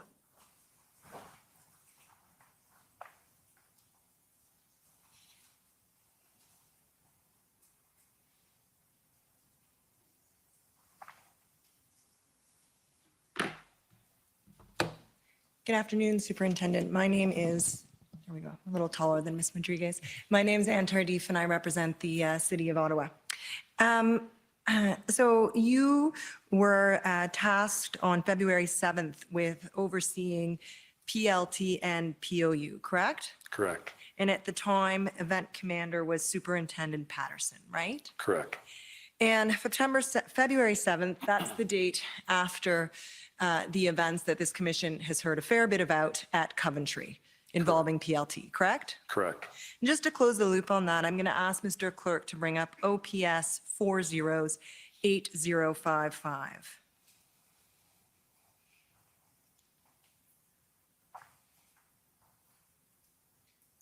I think we might need that a bit bigger. And then can we scroll down, please, Mr. Clerk, all the way to the bottom? Perfect, right there. This is an email from Peter McKenna. I apologize, I don't know his rank. Peter's a staff sergeant. Staff Sergeant McKenna to Inspector Lucas, dated February 6th, right? Correct. And here, Staff Sergeant McKenna is explaining what occurred at Coventry, right? Correct. And in the second paragraph from the bottom, he says, oh, not second, it was the second. Third paragraph from the bottom, he says, PLT have made incredible headway, but they now feel absolutely betrayed. Work needs to be done to reassure them and explain what happened. These members are chosen as they have a high level of emotional intelligence that goes along with a very determined work ethic, and goes on to say what pride they take in their work. Staff Sergeant McKenna continues, what has happened is an incredible blow to them and the program's future. And provides more details. He even refers to an individual explaining that they're ashamed to wear this uniform right now. Now, this was the day before you took over responsibility, but I take it you were aware of this. I was aware of it the next day, yes. Right. And so it's fair to say that by February 8th, while PLT may have been communicating with the protesters, certainly there had been a breakdown in trust. At that location, yes. And we've heard some evidence that it may have affected other locations. Is that fair? It may have. Right. Now, you've explained that PLT was working with the group or discussing with the group at the Rideau-Sussex intersection to move from that intersection onto Wellington, correct? Correct. And we can take this down, Mr. Clerk, thank you. And it's my understanding that the goal was to move 38 trucks from the Rideau-Sussex intersection to Wellington, correct? That's how many trucks were there. We had hopes that some would leave. Okay. Some of them might not all want to go up move on the road. Let me put it differently. We're dealing with 38 trucks at that intersection. Is that fair? Fair. Okay. Now, I just want to get the sequence here with the request for approval and the involvement of PPS. So I'm going to turn up your notes, and that's OPS 14455. I apologize. OPS 14455.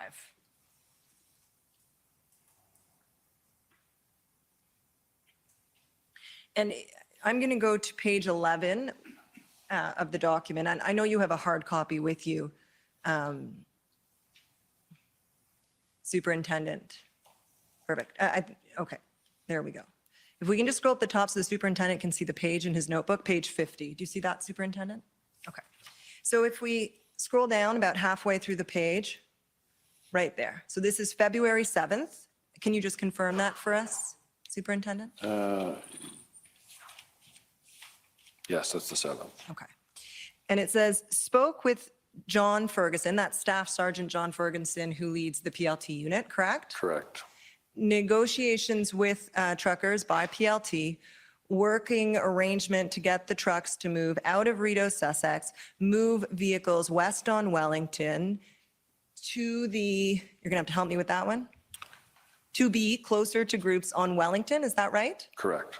Some may leave. This would open up the Rideau, Sussex / Mackenzie area. Okay.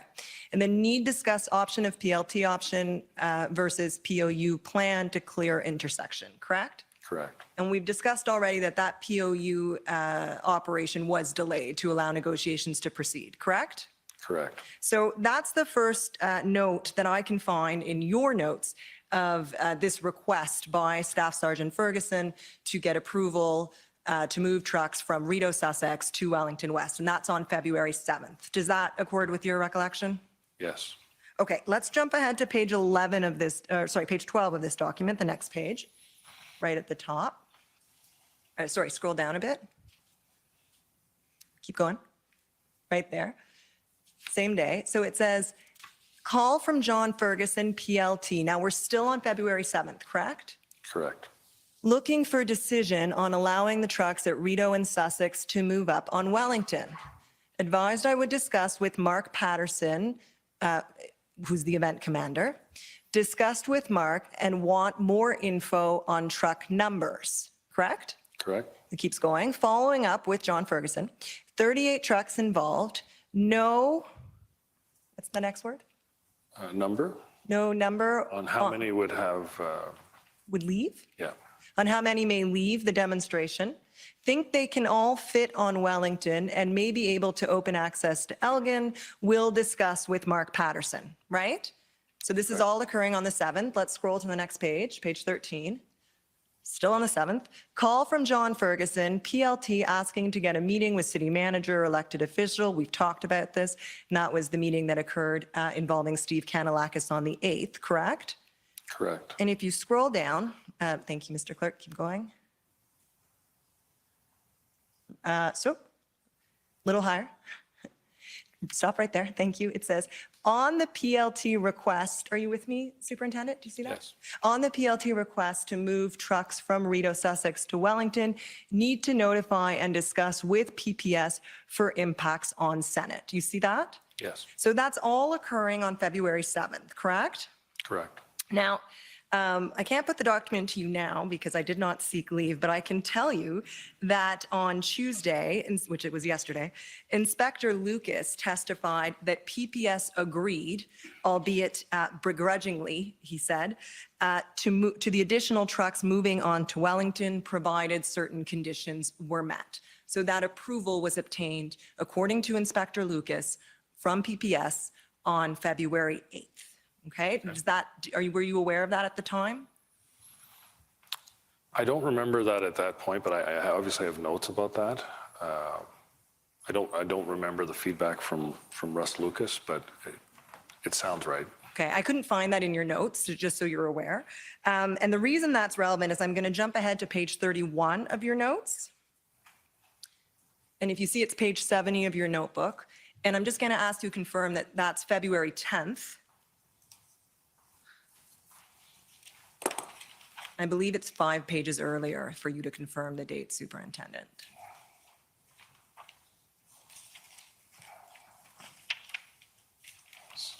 That'd be the 10th, yes. Okay, so we're now at February 10th. Can we scroll down a little bit? Right, and there it is, oh, right there. Requests, I don't know the next word. Continued PLT negotiations. To go ahead with letting the Rideau Sussex Groove move west on Wellington. Mark, and that's Superintendent Mark Patterson, right, who's event commander at the time, correct? Yes. Agreed to suspend the POU action for tomorrow and let PLT move the Rideau Sussex Group west on Wellington to shrink the red zone footprint. If we could just scroll down a little bit, Mr. Clerk.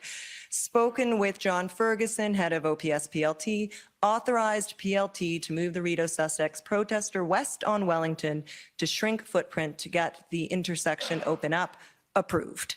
So on February 10th, then, you got the approval from Event Commander Superintendent Patterson to allow the trucks at Rideau Sussex, up to 38 of them, to move on Wellington West, correct? Correct. And it's reasonable to assume, and indeed we heard from Inspector Lucas, that PPS agreed to that beforehand, correct? Correct. Okay. And last question. I don't want to get back into the reasons. You've given evidence about the reasons why the movement of trucks stops. The only question I have for you in that respect is this one. When you finally told the city, and I believe it was Mr. Ayotte, who's the general manager of Emergency and Protective Services, when you finally told him that the movement of trucks was stopping and you explained why, he understood? I believe so. Yeah. And there was no pushback from him at that point? No. Thank you very much. Those are my questions. Thank you. Next are the convoy organizers. Okay, we'll move to counsel for former Chief Slowly, please.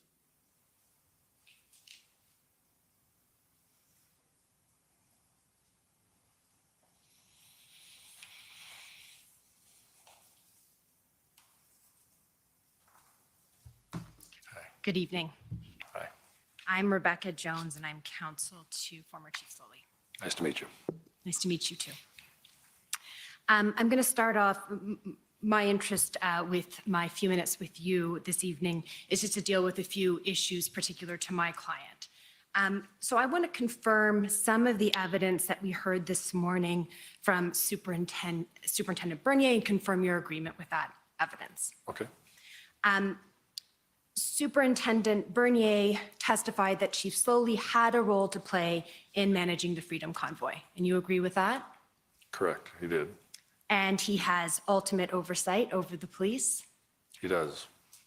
And his role with respect to the convoy would be seen as a strategic role? Correct. And we heard from Superintendent Bernier and from Acting Chief Bell that there are not perfectly clear lines between strategic, operational, and tactical decisions. Correct. Is that fair? Oh, that's fair. Okay. And we also heard from Superintendent Bernier that these issues are dealt with through dialogue. Correct. Okay. And that he did have dialogue with Chief Slowly about these borders, and they would come to an understanding. I would say yes. Okay. It would depend on each topic. Okay. Well, his evidence was when he was acting as the event commander, he would have these discussions. He would tell the chief what he was thinking, and that he had the operation under control, and the chief would accept that. Okay. I wasn't privy to those meetings, but Okay, no reason to disagree with that. No. Okay. Rideau and Sussex, I'm going to touch on just very briefly. My friend for the city of Ottawa did a very good job clarifying the timeline. My only interest is with respect to some evidence in your statement about approval for moving vehicles onto Wellington.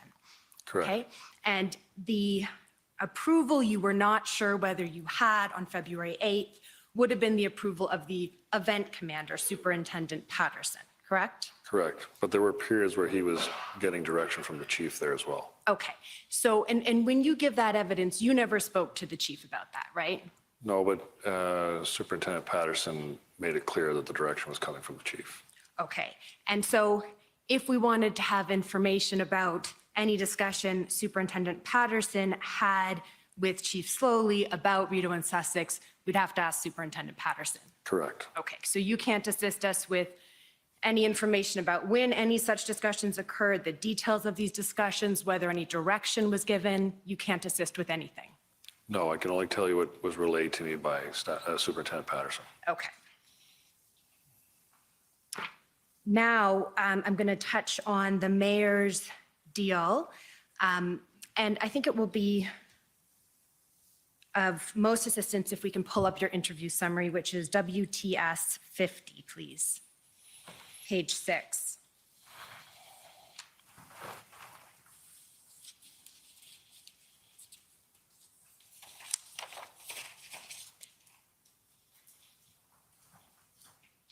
And Superintendent Drummond, you see the first paragraph under the city's deal with protesters. And in that paragraph, you advised Commission Council that at the February 14th, 1:15 meeting with the city, there was no discussion about where the trucks would be moving, correct?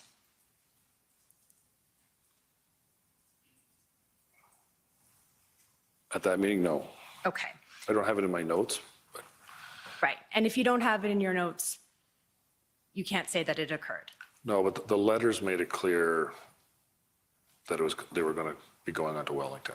Okay, so your interpretation of, and you're talking about the mayor's letter? Yes, Okay, your interpretation of the mayor's letter is that it made it clear that the trucks were going to move on to Wellington. correct. But you have no other information to assist the commissioner with respect to Chief Slowly's understanding. Is that fair? I can't speak to Chief Slowly's understanding, but that was my understanding from the letter. That was certainly my understanding when I went to the meeting with the city. And that was what I communicated back. And that's what was done at the update meeting. So it was clear to me that that's what was going on. And that was what was being communicated through my chain of command and at the next meeting the next day where Chief Slowly was present. Okay, so let's break that down because I'm not suggesting to you that it wasn't clear to you in your meetings with the city officials. Okay, so my questions are only relating to what was clear to Chief Slowly. Okay, so if I can ask you to turn, if we go to page 8, please.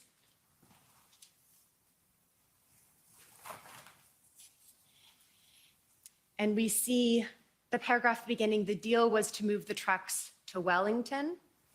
And we have your belief that Chief Slowly would have known this as it was clear from the mayor's letter. And it was discussed with, as you said, Acting Superintendent Bernier and Deputy Chief Ferguson, correct? Correct. So it wasn't a discussion you had with the chief directly. No, but we had those discussions. There were updates and there were operational movement happening at the NCRCC, on the ground, on the video. So you could see it on the camera systems that were set up. You're saying once the trucks were moving? Yes. Okay, so we're not at the trucks moving yet.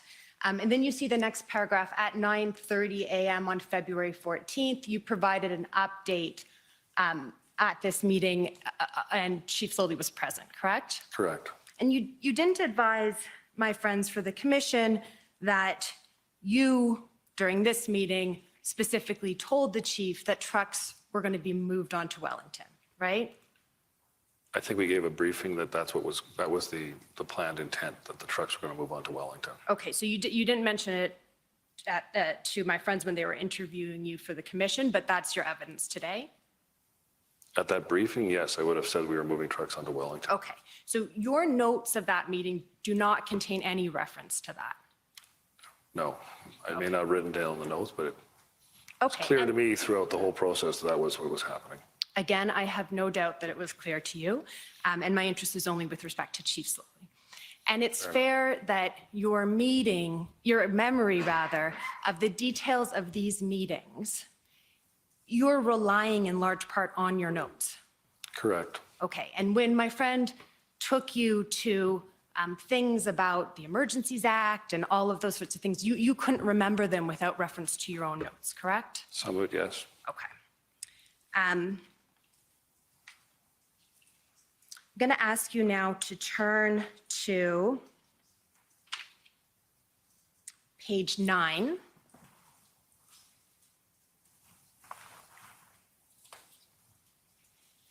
And, just go a little, that's great. At 11:20 a.m., then Deputy Chief Bell called you to direct you to continue moving trucks onto Wellington, correct? Correct. And this was after you had made a decision to stop that movement, right? Correct. And that decision that you made was an operational decision? Correct. Okay. And what Acting Chief Bell was doing was he was directing you on an operational decision, correct? He was providing input, yes. Well, he told you to continue moving trucks onto Wellington. Correct. Okay. And is it fair to say that for Deputy Chief Bell, now Acting Chief Bell, we can assume that there was a larger context he was operating under when he gave you that operational direction? I would agree. Okay. And that in these extraordinary circumstances that you all were facing at the time, the lines between strategic and operational directions were blurred? Yes. Okay. No further questions.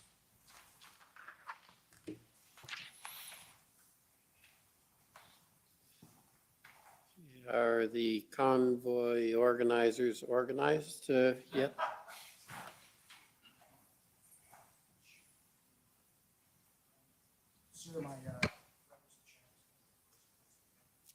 Okay. Mr. Champ, on behalf of the coalition.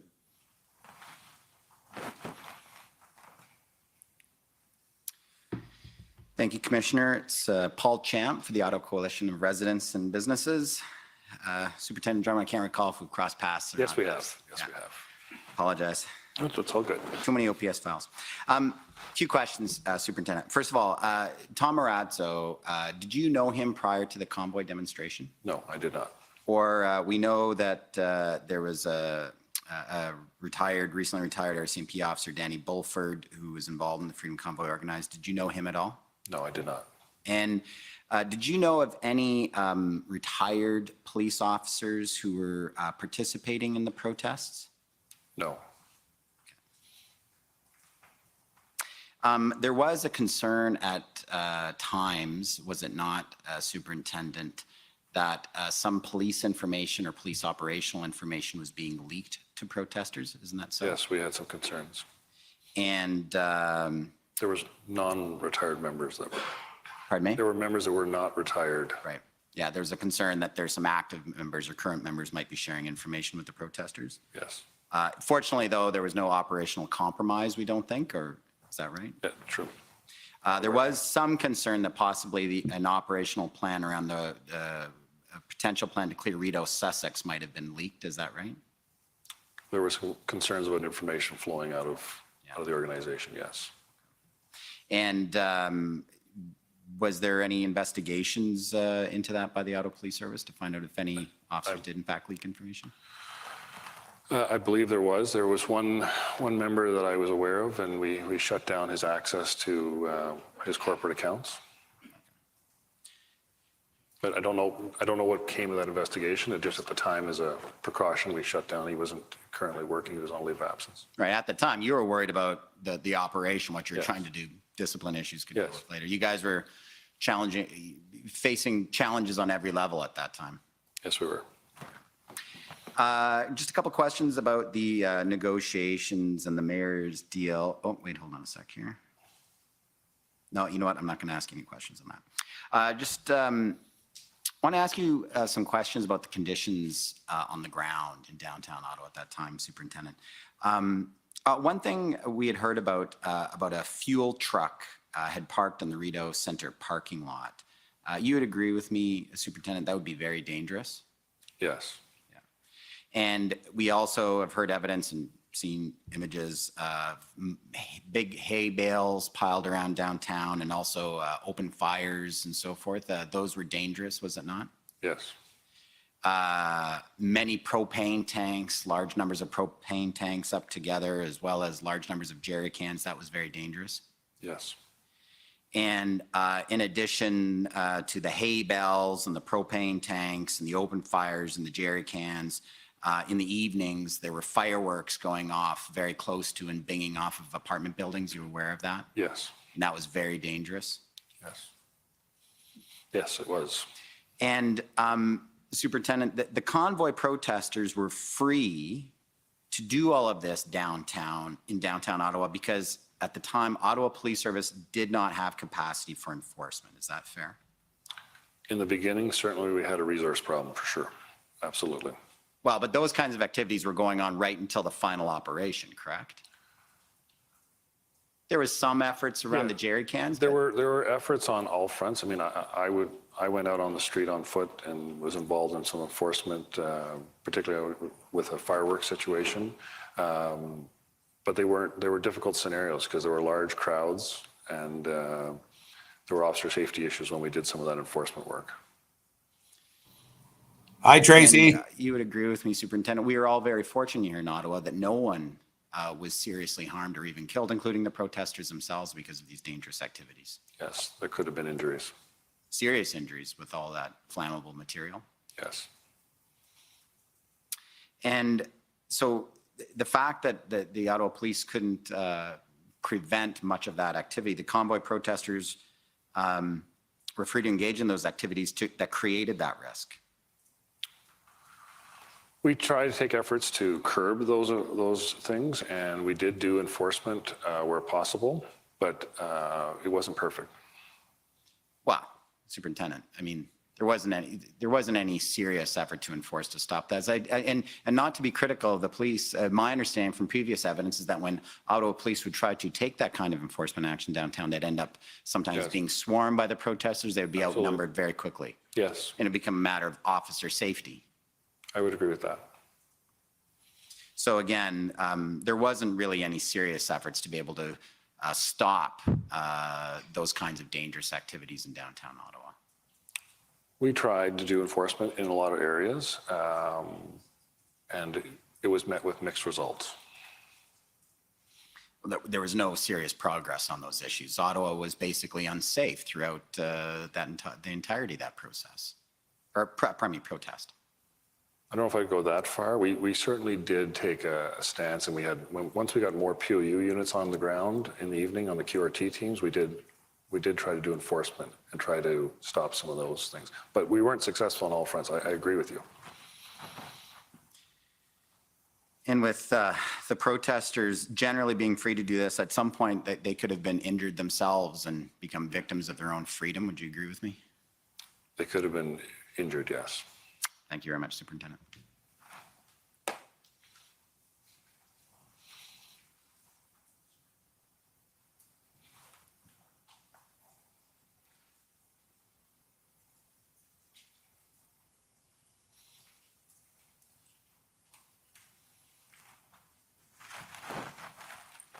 Good evening.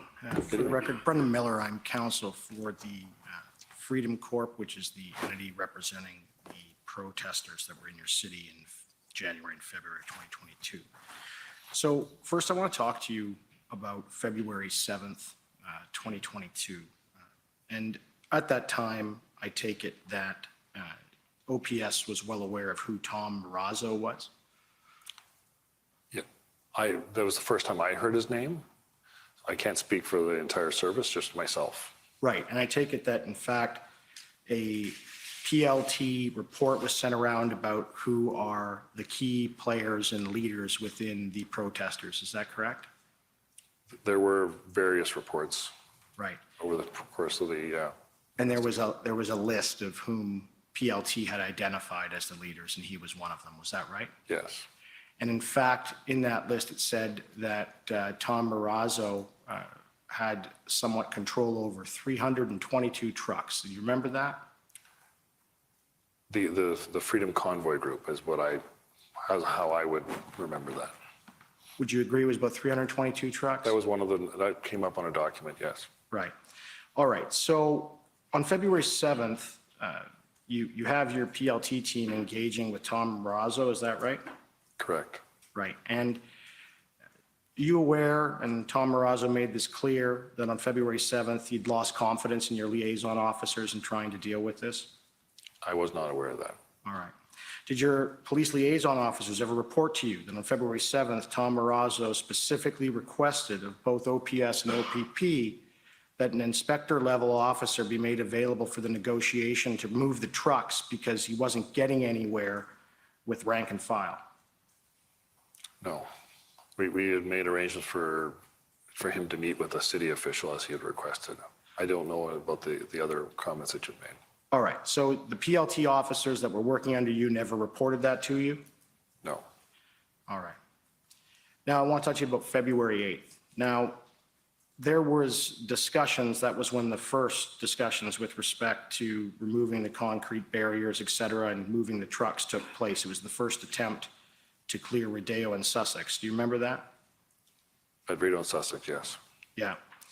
And all of the concrete barriers, both in the residential area as well as on Wellington, they were all still in place at that time? Yes. Right. Well, I'll be honest with you, I can't confirm that. We may have moved some. I wasn't keeping track of every Jersey barrier in the core. Right.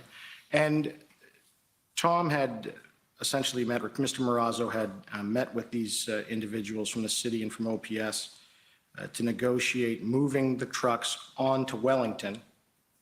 But I understand it from your notes, et cetera, you knew at that time that wasn't going to happen. So there was some confusion, I believe, about whether they were leaving or moving. Right.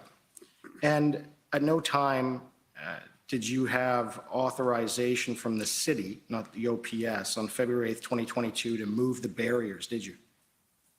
No. Well, we hadn't requested that yet.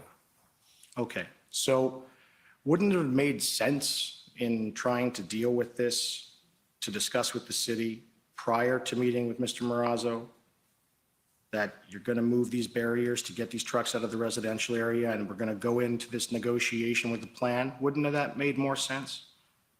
Well, if we had reached some sort of agreement, we had city crews available to us 24/7. That wasn't difficult to move a barrier. Right. So, and you're aware that Wellington is well within the city of Ottawa's jurisdiction. It doesn't belong to Parliament. Correct. Right. So at any time on February 8th, 2022, there was nothing stopping OPS in the city from moving the barriers, letting the trucks leave the residential area, and letting them go on to Wellington, was there? You're referring to Rideau and Sussex, which correct. That's not necessarily a residential area. That's a commercial area there. Right. So you agree that there was nothing stopping you or the city or OPS from allowing that to happen on February 8th, 2022? It could have been done, but we didn't reach an agreement, and the group there didn't want to move. I understand that may be the evidence. Where did you didn't ever hear from anyone from that group? You didn't speak to them, and they didn't say to you that they didn't want to move, did they? I had dealings up at that street. I'd been up to Rideau and Sussex during the course of the events. Right, and did they just go and tell you, someone approached you, you're saying, and said, no, we're not moving? They made it clear on a number of occasions they weren't too happy. But you knew from your PLT work that Tom Marazzo had apparent control of 322 trucks, and that was on February 7th. That's in your own document. Correct. And so if you move the barriers and the deal went through as discussed on February 8th, right, it could have been done. I think there were some issues about whether they were leaving or moving, and I had spoke to Superintendent Patterson earlier, and we didn't have approval to do that. Approval? To move west. Okay, and whose approval did you need? The event commander, Superintendent Patterson. Superintendent Patterson. So you're saying that Superintendent Patterson didn't permit the February 8th, 2022 deal?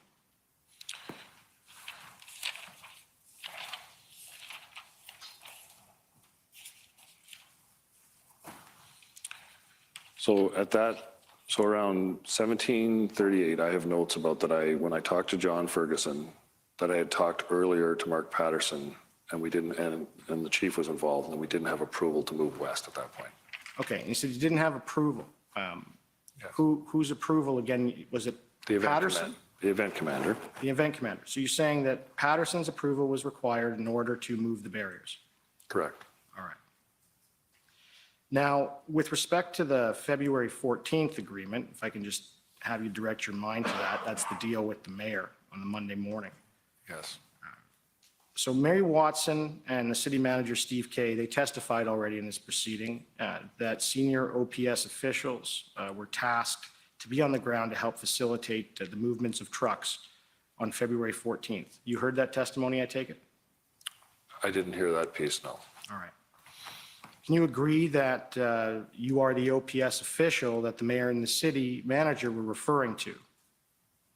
He's referring to me coming to the meeting on the 13th at City Hall? Yes, that would be me on the 13th. I wasn't on the ground on the 14th. Right.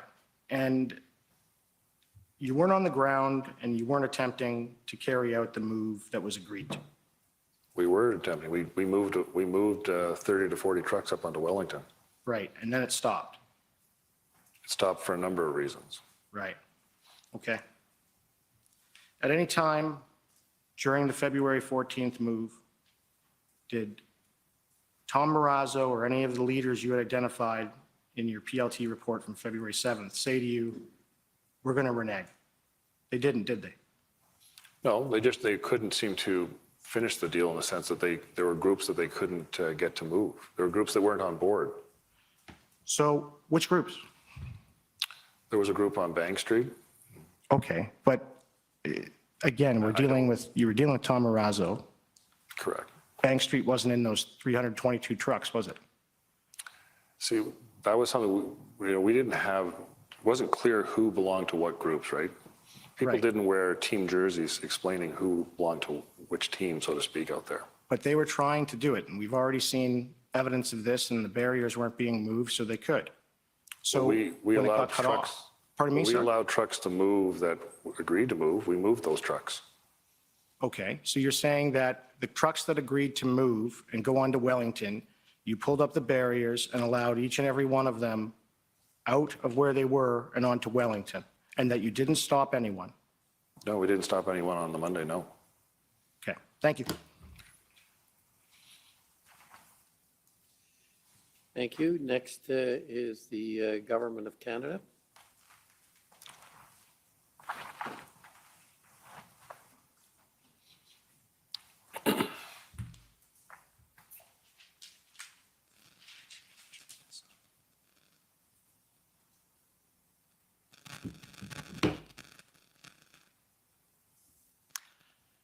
Good afternoon, Superintendent Drummond, Commissioner. Good afternoon. My name is Andrew Gibbs, and I'm part of the council team representing the Government of Canada. You've already answered many of the questions that I had prepared for you today, so I'll focus in my examination on just a couple of areas. I'll use my time for that. First of all, we heard earlier this week from Interim Chief Bell, who has also testified that this demonstration was exceptionally challenging for our PLT members from the perspective that there were so many different people and so many different organizations and so many different groups. Do you agree with that assessment? Yes. And in fact, I think he estimated the number at 8 to 10 different groups representing 50 to 100 political agendas. Does that sound like a fair estimate? I'd have a hard time putting a number on it, but there were a lot of different groups here. And he in fact said that those leaders, organizers, and groups changed on a regular basis, and many of them had different agendas. And he concluded by saying, there probably could not have been a more complex and challenging environment for our PLT members to work in. Would you agree with that? I would agree with that. Thank you. For the record, those references are to the transcript WTS 8 at page 97, line 13 to 21, and page 194, lines 4 to 8. So there were a large number of factions involved. Correct. And we've heard in your testimony today that there was a group at Rideau and Sussex. Yes.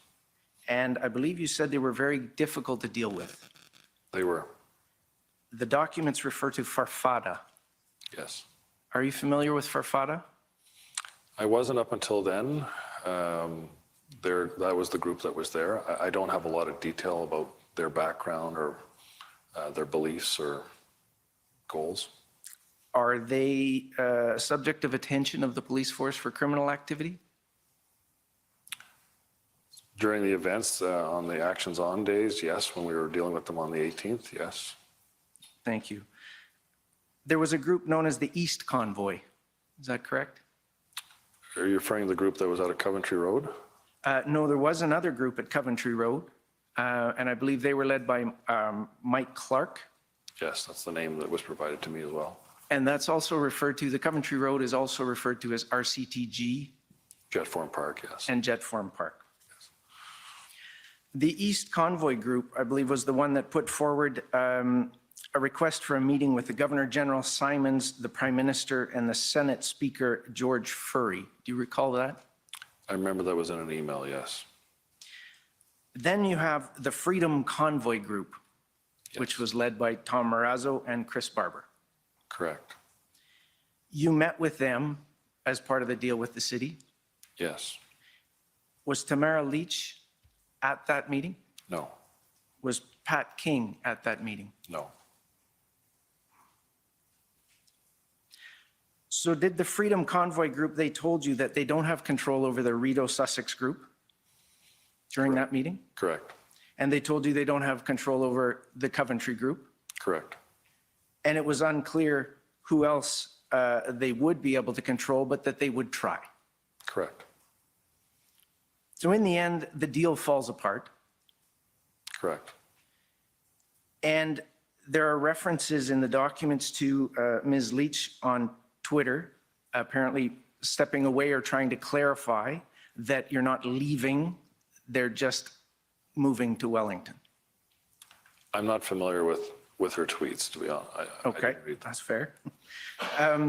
Were you aware that there was a separate video posted by another organizer suggesting that this agreement was a lie, the letters were a lie and that it was fake?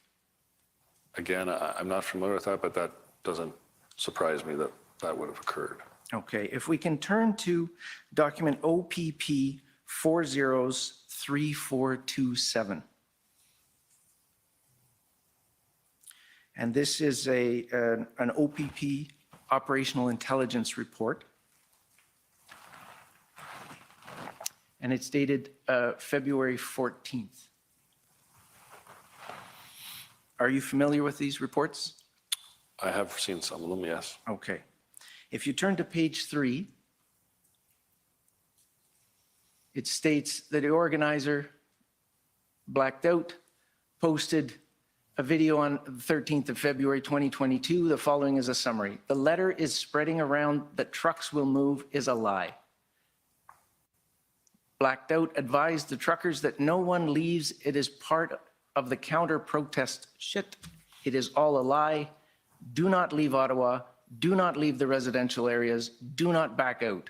You are good to go. Stand your ground. And it continues. Do you see that information? I do. So would you agree with me then that this video being posted by an organizer suggests that there was no coalescence or agreement amongst the list of organizers that my friend Mr. Miller mentioned to you a few moments ago? I would agree that there was some dissension amongst the groups. Dissension amongst the groups.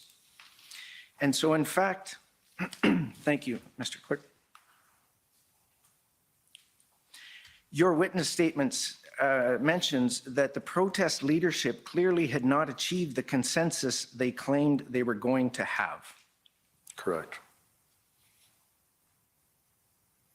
So in fact, there was no core group of organizers. PLT was just doing what it could with whoever would talk to them.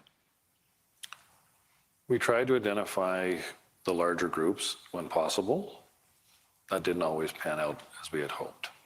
So there was definitely some fracture. The groups were very fractured and had different views on things. And is it fair to say that part of the challenge in moving all of the trucks was that everybody wanted to go downtown onto Wellington? Yes. And we'd heard there were potentially 322 trucks from one of the organizers? Yes. Yes. Ultimately, I believe most of the, particularly, I would say that the people who came from out west, I suspect that they would have liked to had a chance to be on Wellington. Yes. And there was no room for everybody on Wellington. Correct. And so did it become a safety issue with them all trying to come down to Wellington? Yes, we had to do a traffic plan to divert some of them. And you stated that there was no movement of trucks off-site. We didn't see a noticeable move. Some may have moved. Like the problem is we don't have a system in place where we're like marking a truck and saying this is truck 105, this is 110, things like that. So vehicles come and go, and it's hard for us to keep track of every vehicle. And there was a group on Bank Street who refused to move. Correct. And that was a new group that developed that day. Yes. I believe they were already there. They weren't new that day. They just didn't move. They weren't identified to you perhaps as an organizer or as someone with influence who could prevent people from leaving. Yes. Thank you. So is it fair to say, and you'd mentioned earlier that this was a very challenging protest to manage, and that I believe you said there were weekend surges? Yes. So the groups were fluid? Very fluid. And there were various camps just outside of Ottawa? Yes. Where people would go and then come back? Yes. And you didn't really have a line of sight of what was happening in all of those camps? We had some information. There were different, OPP were keeping an eye on some of the ones that are outside the city of Ottawa, Arnprior, the one in the East End. Okay. They were sharing intelligence on that. And so the situation was fluid? Yes. It was volatile? It was at times, yes. And it was unpredictable? Yes. And you'd mentioned that there were some current serving police officers that were in and supportive of the protesters? Yes, unfortunately. All right. I'd like to turn then to some of the, another issue on the nature of the protest. And so again, turning to Interim Chief Bell, he testified that over the weekend of February 11, 12, 13, so this is going into the third weekend now in Ottawa. Yes. He had extreme concerns for the safety of our members, for the safety of our community based on volatility and escalation of violence, indirect confrontational interactions with our members. The situation at this point was becoming exceptionally more volatile, and you could see it escalate almost on an hour-by-hour basis. Would you agree with that? Yes, it was volatile. Thank you. Now, just a couple of quick documents. It'll have to be very quick because your time is up. So. Okay, thank you. I would like to just refer you in particular to ask you if, were you aware of the elements, that there were elements of right-wing extremism involved in this protest? Yes, I read that in the Hendon reports. And in fact, in you were sent a report that had been prepared by the Institute for Strategic Dialogue. It was sent to Chief Slowly, and you were copied on that. And the report was called An Online Environmental Scan of Right-Wing Extremism. And in particular, they had done a draft intelligence report on the convoy in Canada, in Ottawa. Is that correct? I know the document you're referring to, yes. So for the record, that's OPS 000 or 409428 and OPS 409429. And in particular, I would just ask you about the last page of that report.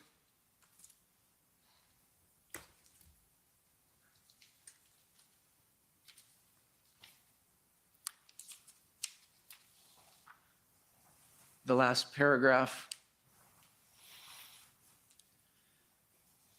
In summary, just because I'm short of time, but I would recommend to the commission to read the entire report.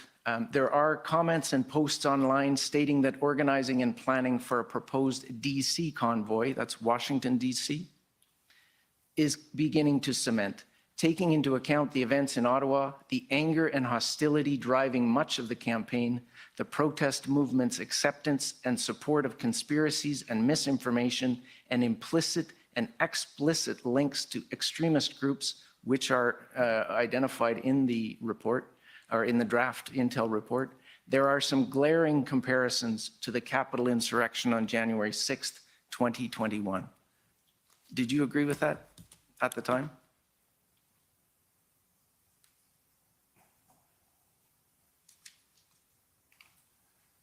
This is, I mean, I see the comments that are made there. This is a private company. It's not a recognized intelligence group that we would have dealt with back then. I know that company had sent information to us. I think they were looking for us to get involved in their product. Were you concerned of the similarities? Well, I mean, you know, there were people who made comments between us and what had happened in the U.S. state capitol. You know, there were similarities to what occurred. I mean, we didn't have the same storming of the hill type that the Americans had. We had, you know, vehicles camped out on roadways. So there were differences. We didn't have the same level of violence and mischief that had occurred down in Washington. And we know that now. We know that now, exactly. We know that now. It was a risk that was on your mind at the time. Yes. Thank you. Those are my questions. Okay, thank you. Next is the OPP. Okay, and JCCF.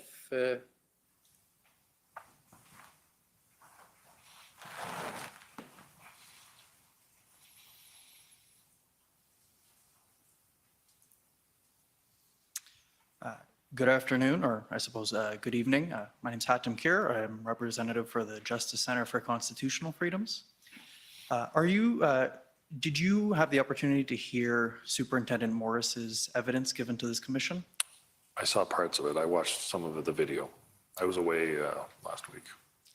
Are you aware that Superintendent Morris indicated that he had no indication that there was a national security threat posed by the protest? I don't recall that, no. Was that I didn't see all of his evidence. Do you have any reason to doubt the intelligence that Superintendent Morris had received? No, I don't. And just to confirm, you were just showed an intelligence report from a private company. Are you aware of any of the potential information that went into forming that report? No, I don't. I'm not familiar with that company. I had seen that email, and I think we maybe had a presentation from them earlier in the year through Chief Slowly. But I think they're a U.S.-based company. I'm not really familiar with them. Okay. No further questions. Thank you. Thank you. Next is the Ottawa Police Service.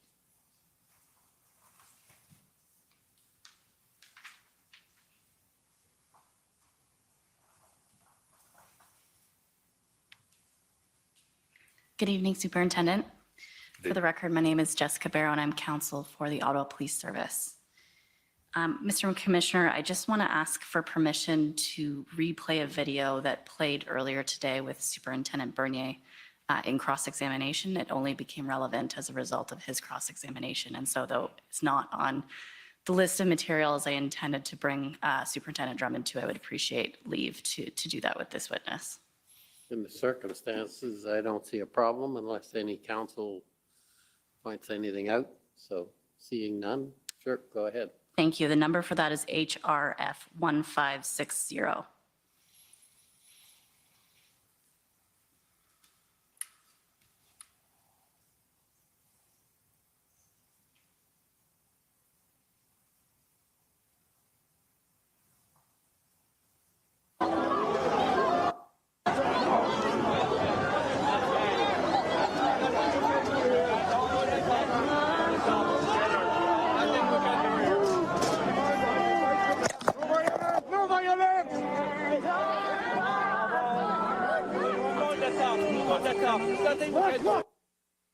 Superintendent Drummond, have you seen this video before? Yes, I have.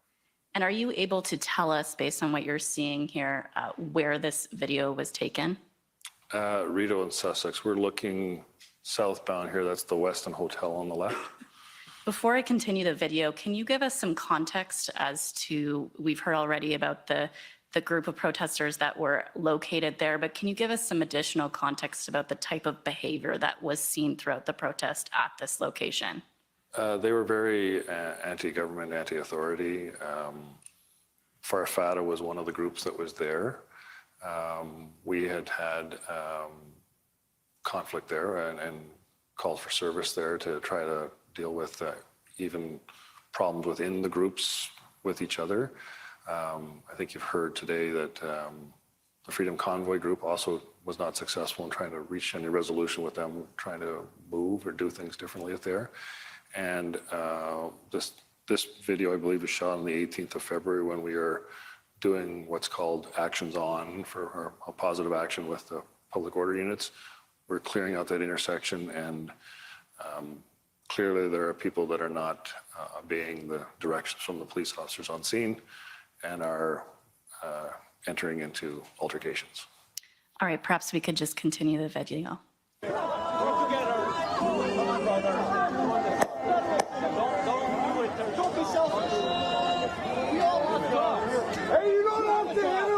Thank you. What do you observe happening there? So there is the fellow with the backpack. You can see that in the beginning, the public order officers, the ones that have the yellow on, are trying to get that person to keep moving on, and he's hanging on to I think it's a parking sign, but he's hanging on to a sign there. Ultimately, he's being combative and not listening to direction. And remember, behind you see the officers that are not in yellow. They're darker clothing. They are what we would refer to as less lethal officers. They have weapons with them that would fire like a rubber bullet or gas if required.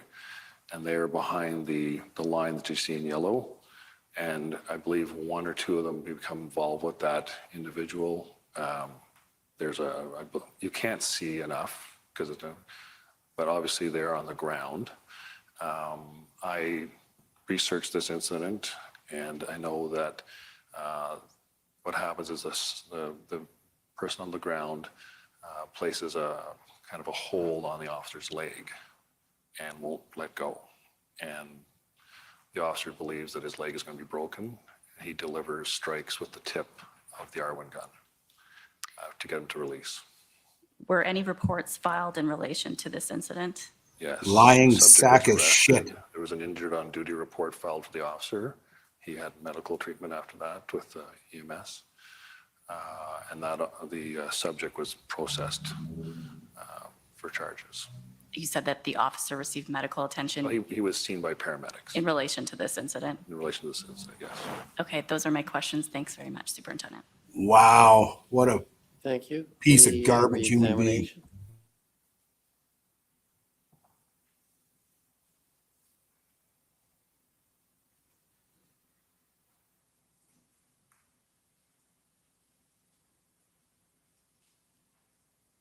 Hi, I have a few more questions for you.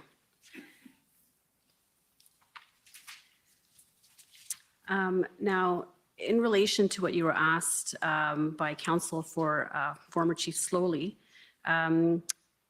you indicated that your reason for believing that Chief Slowly knew that the deal was to move trucks onto Wellington and that the move actually happened was the letters exchanged between the mayor and Tamerley. Do you recall that? Correct, yes. Okay.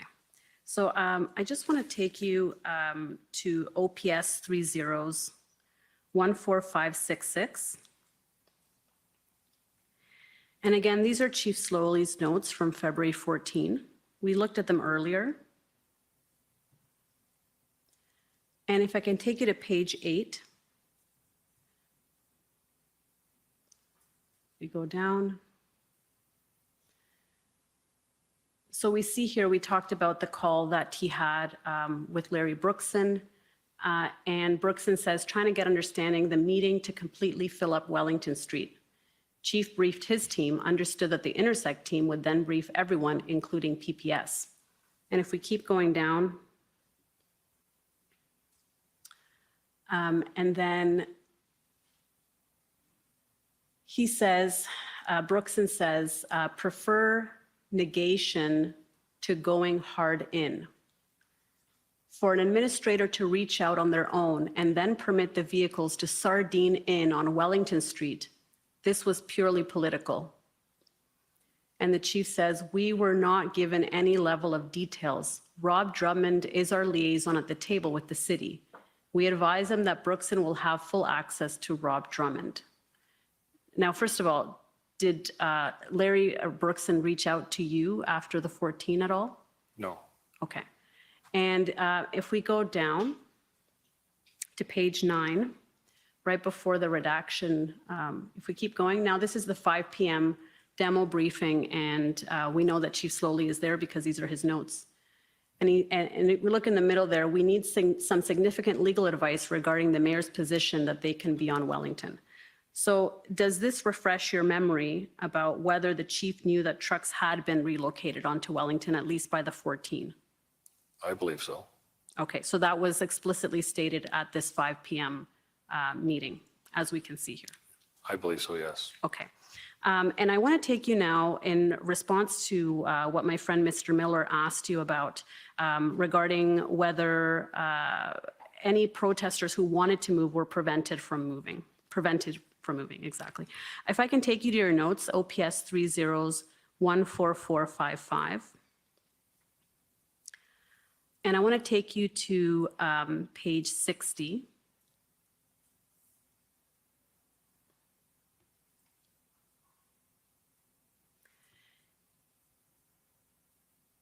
And so this is the meeting where the issues are being discussed on the 15th. It's the noon meeting on February 15 with all of the people that we had indicated.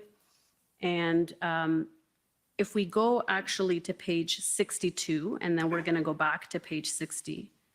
So at 1329, after the meeting, you say, I called Trish Ferguson and notified her of the integrated command table's position on the truck movement to Wellington and the reason why to stop. And you have 4 kind of bullet points there. PLT position, advice from Dave Springer, PPS issues and concerns. And then lastly, Emergency Act, no orders yet, but is concern may contravene. See that? Yes. Okay, so you will agree with me that it doesn't say in any of those 4 points that the reason to stop is Wellington is full, correct? Correct. And it doesn't say there that the reason to stop is because protesters no longer want to move, right? Correct. We had discussed this before, though. Like, I realize it's not in those bullet points, but yes, I agree it's not on the bullet points. Right. Well, that's not a notation that you made in any of your notes, right? There's no notation in your notes that protest groups are no longer moving. There's not one more truck that wants to move, right? Correct. Okay. I want to take you now to OPS 14455. 1755.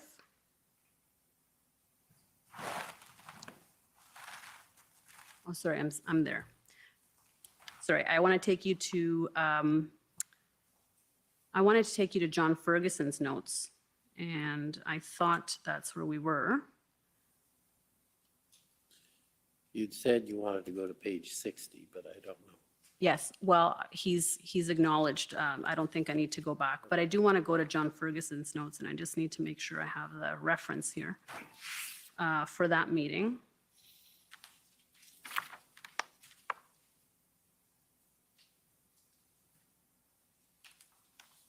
I had taken you there earlier, so I'm just going to find the reference in my notes. Council, if it helps, I think it's 14568. Thank you. That is probably what it is. Yes, thank you. I'll know it when I see it.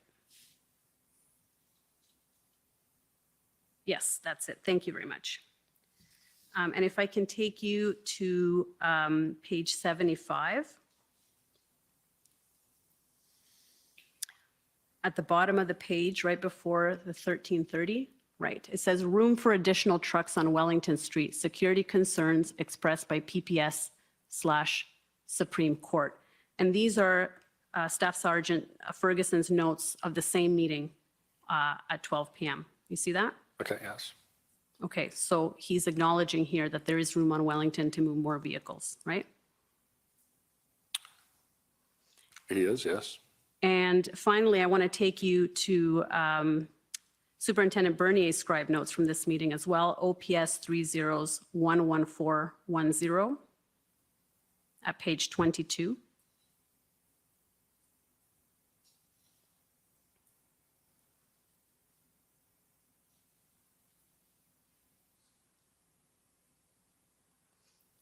At 13:05, the event commander, Superintendent Bernier, says, deal was, I think that may be bartered before the PM declared Emergency Measure Act. And see, there's an arrow, will no longer support agreement. Correct.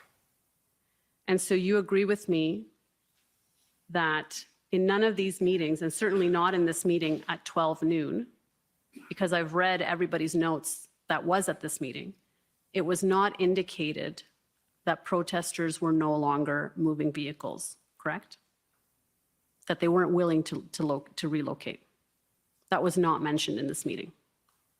So are you referring to the groups that didn't want to move or the ones that did want to move? I'm not sure I understand the question. That the issue was that you could not find any more trucks to move. That was not the issue here, right? There likely were other trucks that were willing to move. There was room on Wellington, but it was OPS's decision to stop implementing the deal, as it indicates here, will no longer support agreement. Deal was bartered before the PM declared the Emergency Measure Act, as it says there, correct? Yes, that was one of the factors. I have those listed in my notes too. Okay, thank you. Those are my questions. Okay. So that ends your testimony. You'll be pleased to hear. Thank you very much for coming and no problem. For your evidence and for staying so late. I know it's I'm not used to it. It's okay. convenient. I imagine you are. Okay, so we're going to adjourn until tomorrow morning at 9:30.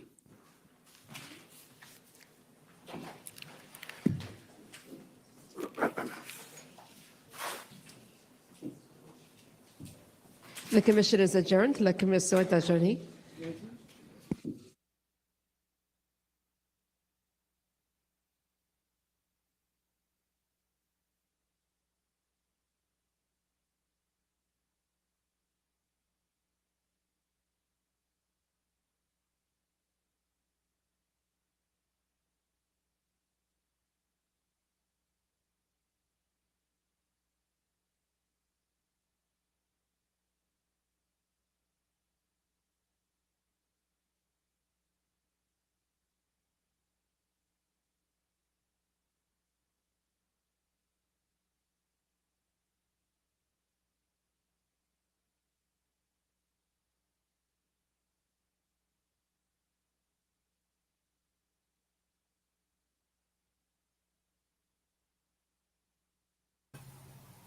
What are you oh my godding about, Stephanie?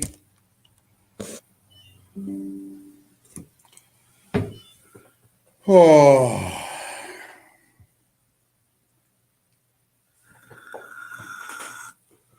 Hello, Tracy.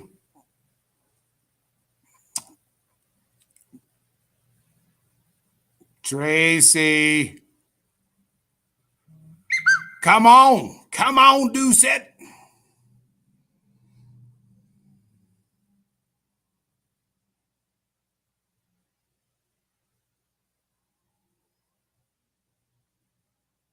Mwah.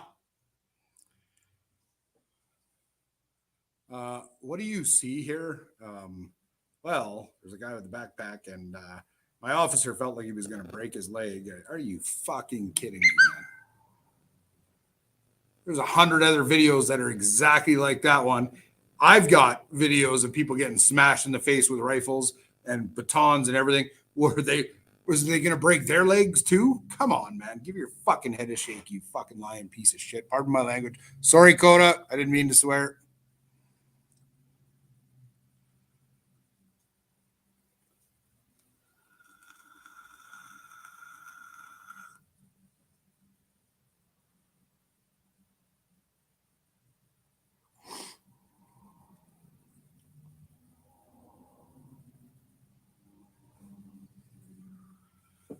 Oh, sometimes it drives me nuts listening to this shit, man, like blatant lies. You know, I was standing right there.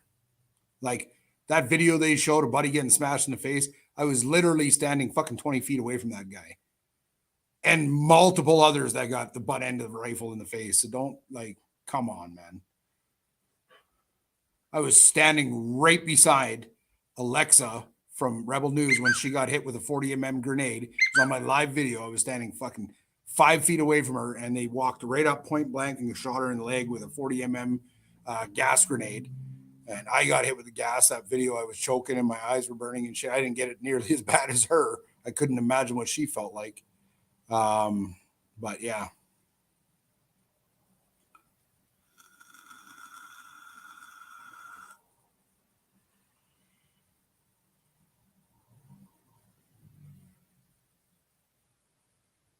No, I've already submitted a lot of things, Tord. I've sent a lot of videos in. I'm not technologically smart when it comes to computers and shit, but I've sent in a few videos to people that matter. Oh, trust me, I am in the middle of this, Torrid. I am on top of everything. I know all, see all, hear all, everything. No, he's just trying to protect his officers, and I get it, you know, like that video is obvious police brutality. So he's trying, oh yeah, the guy got checked out by paramedic. Bullshit.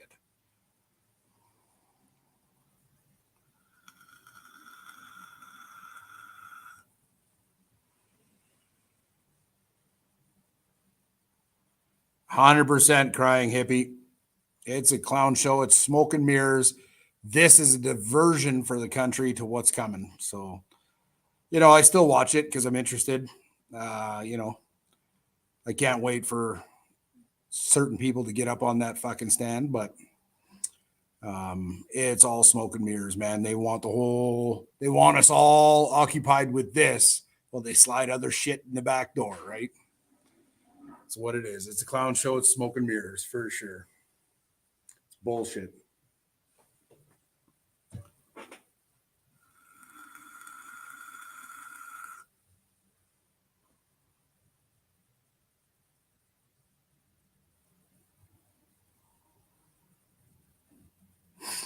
Yeah.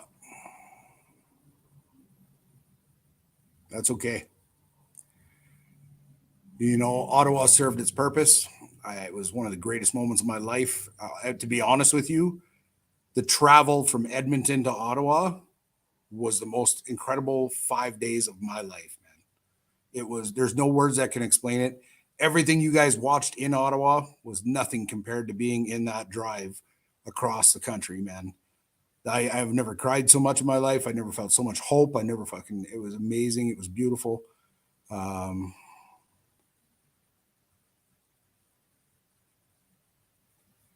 Yeah, for sure, Tracy. And it served its purpose. It did what it needed to do. It exposed corruption. It woke a lot of people up, including myself. I'm not even going to lie. I wasn't fully awake. Ottawa woke me wide awake, wide awake. I've always knew because of the business I'm in, the industry I'm in, and growing up with my grandfather and stuff like that. I always knew the corruption, and I was always awake to certain things. I never thought it was that bad, like the majority of this country. But I've got a customer. How's it going, boss?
Ooh, new dating for all tastes and ages.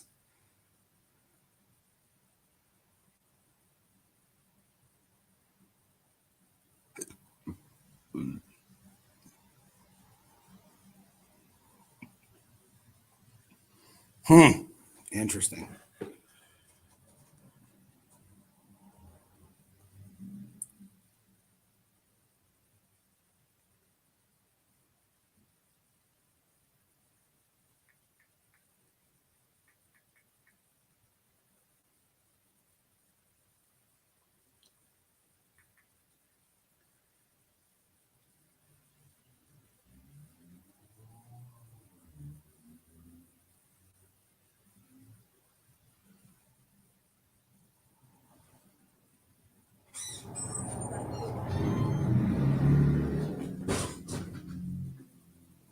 Hey, how's it going? What's going on, fella? Not much. How about you? Good. I was hoping to get some coils. All right.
Yo, There he is.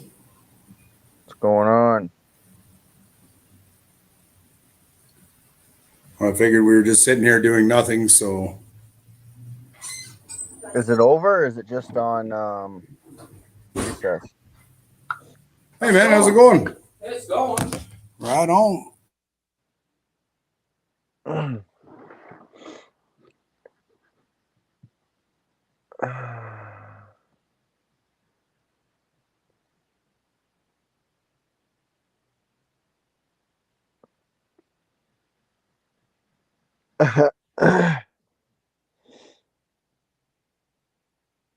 The video will be available momentarily. I'm confused.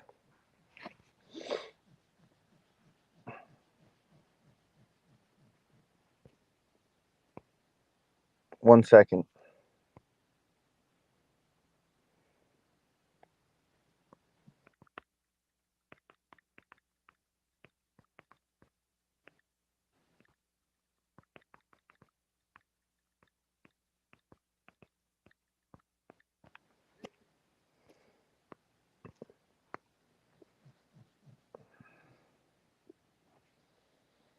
All done until the morning. Okay.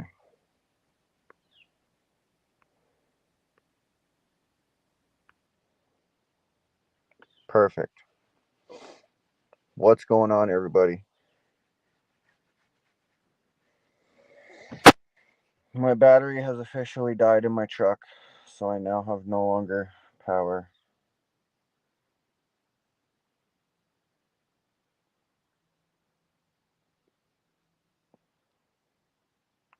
Sucks.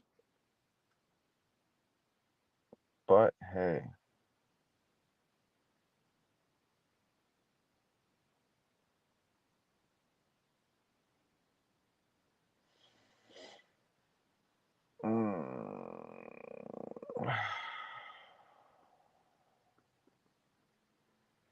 Waiting for snow. Hey, y'all. Waiting for snow, eh? No doubt. Well,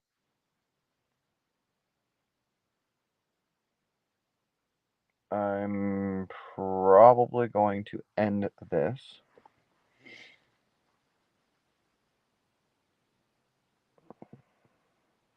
I have no idea. No idea what's wrong. Haven't figured out anything. And yeah, so. No clue. No clue at all. My truck is stuck with two windows a little bit down and it's raining. Trying to see if I can like get them up.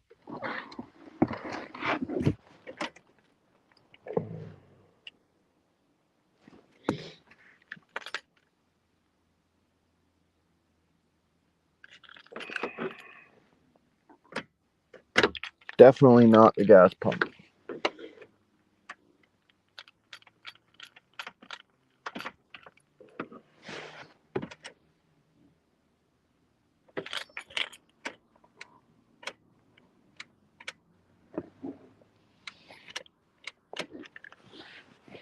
It's not even doing the click anymore. There's just no power in my truck at all now.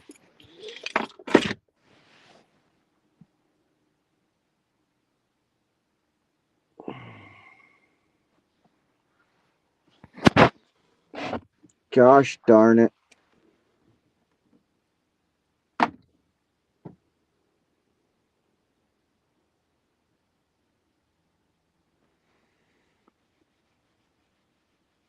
What's going on, Summer? So yeah, no, yeah. Yeah.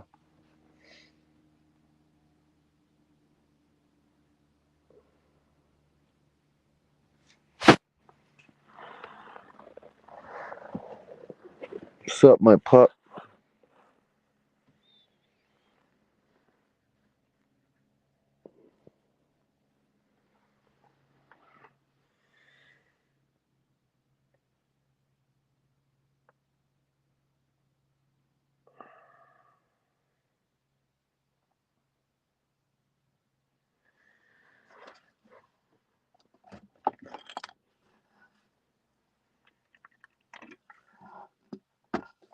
So, yeah, gonna end this here stream. Thanks to Summer Dreams, I just got some food in me, so I'm good for another day or two.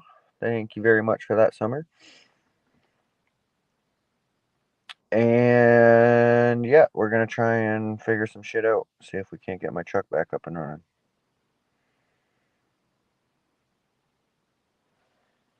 So, see y'all later. Peace, love, and freedom. I hope y'all have a wonderful day.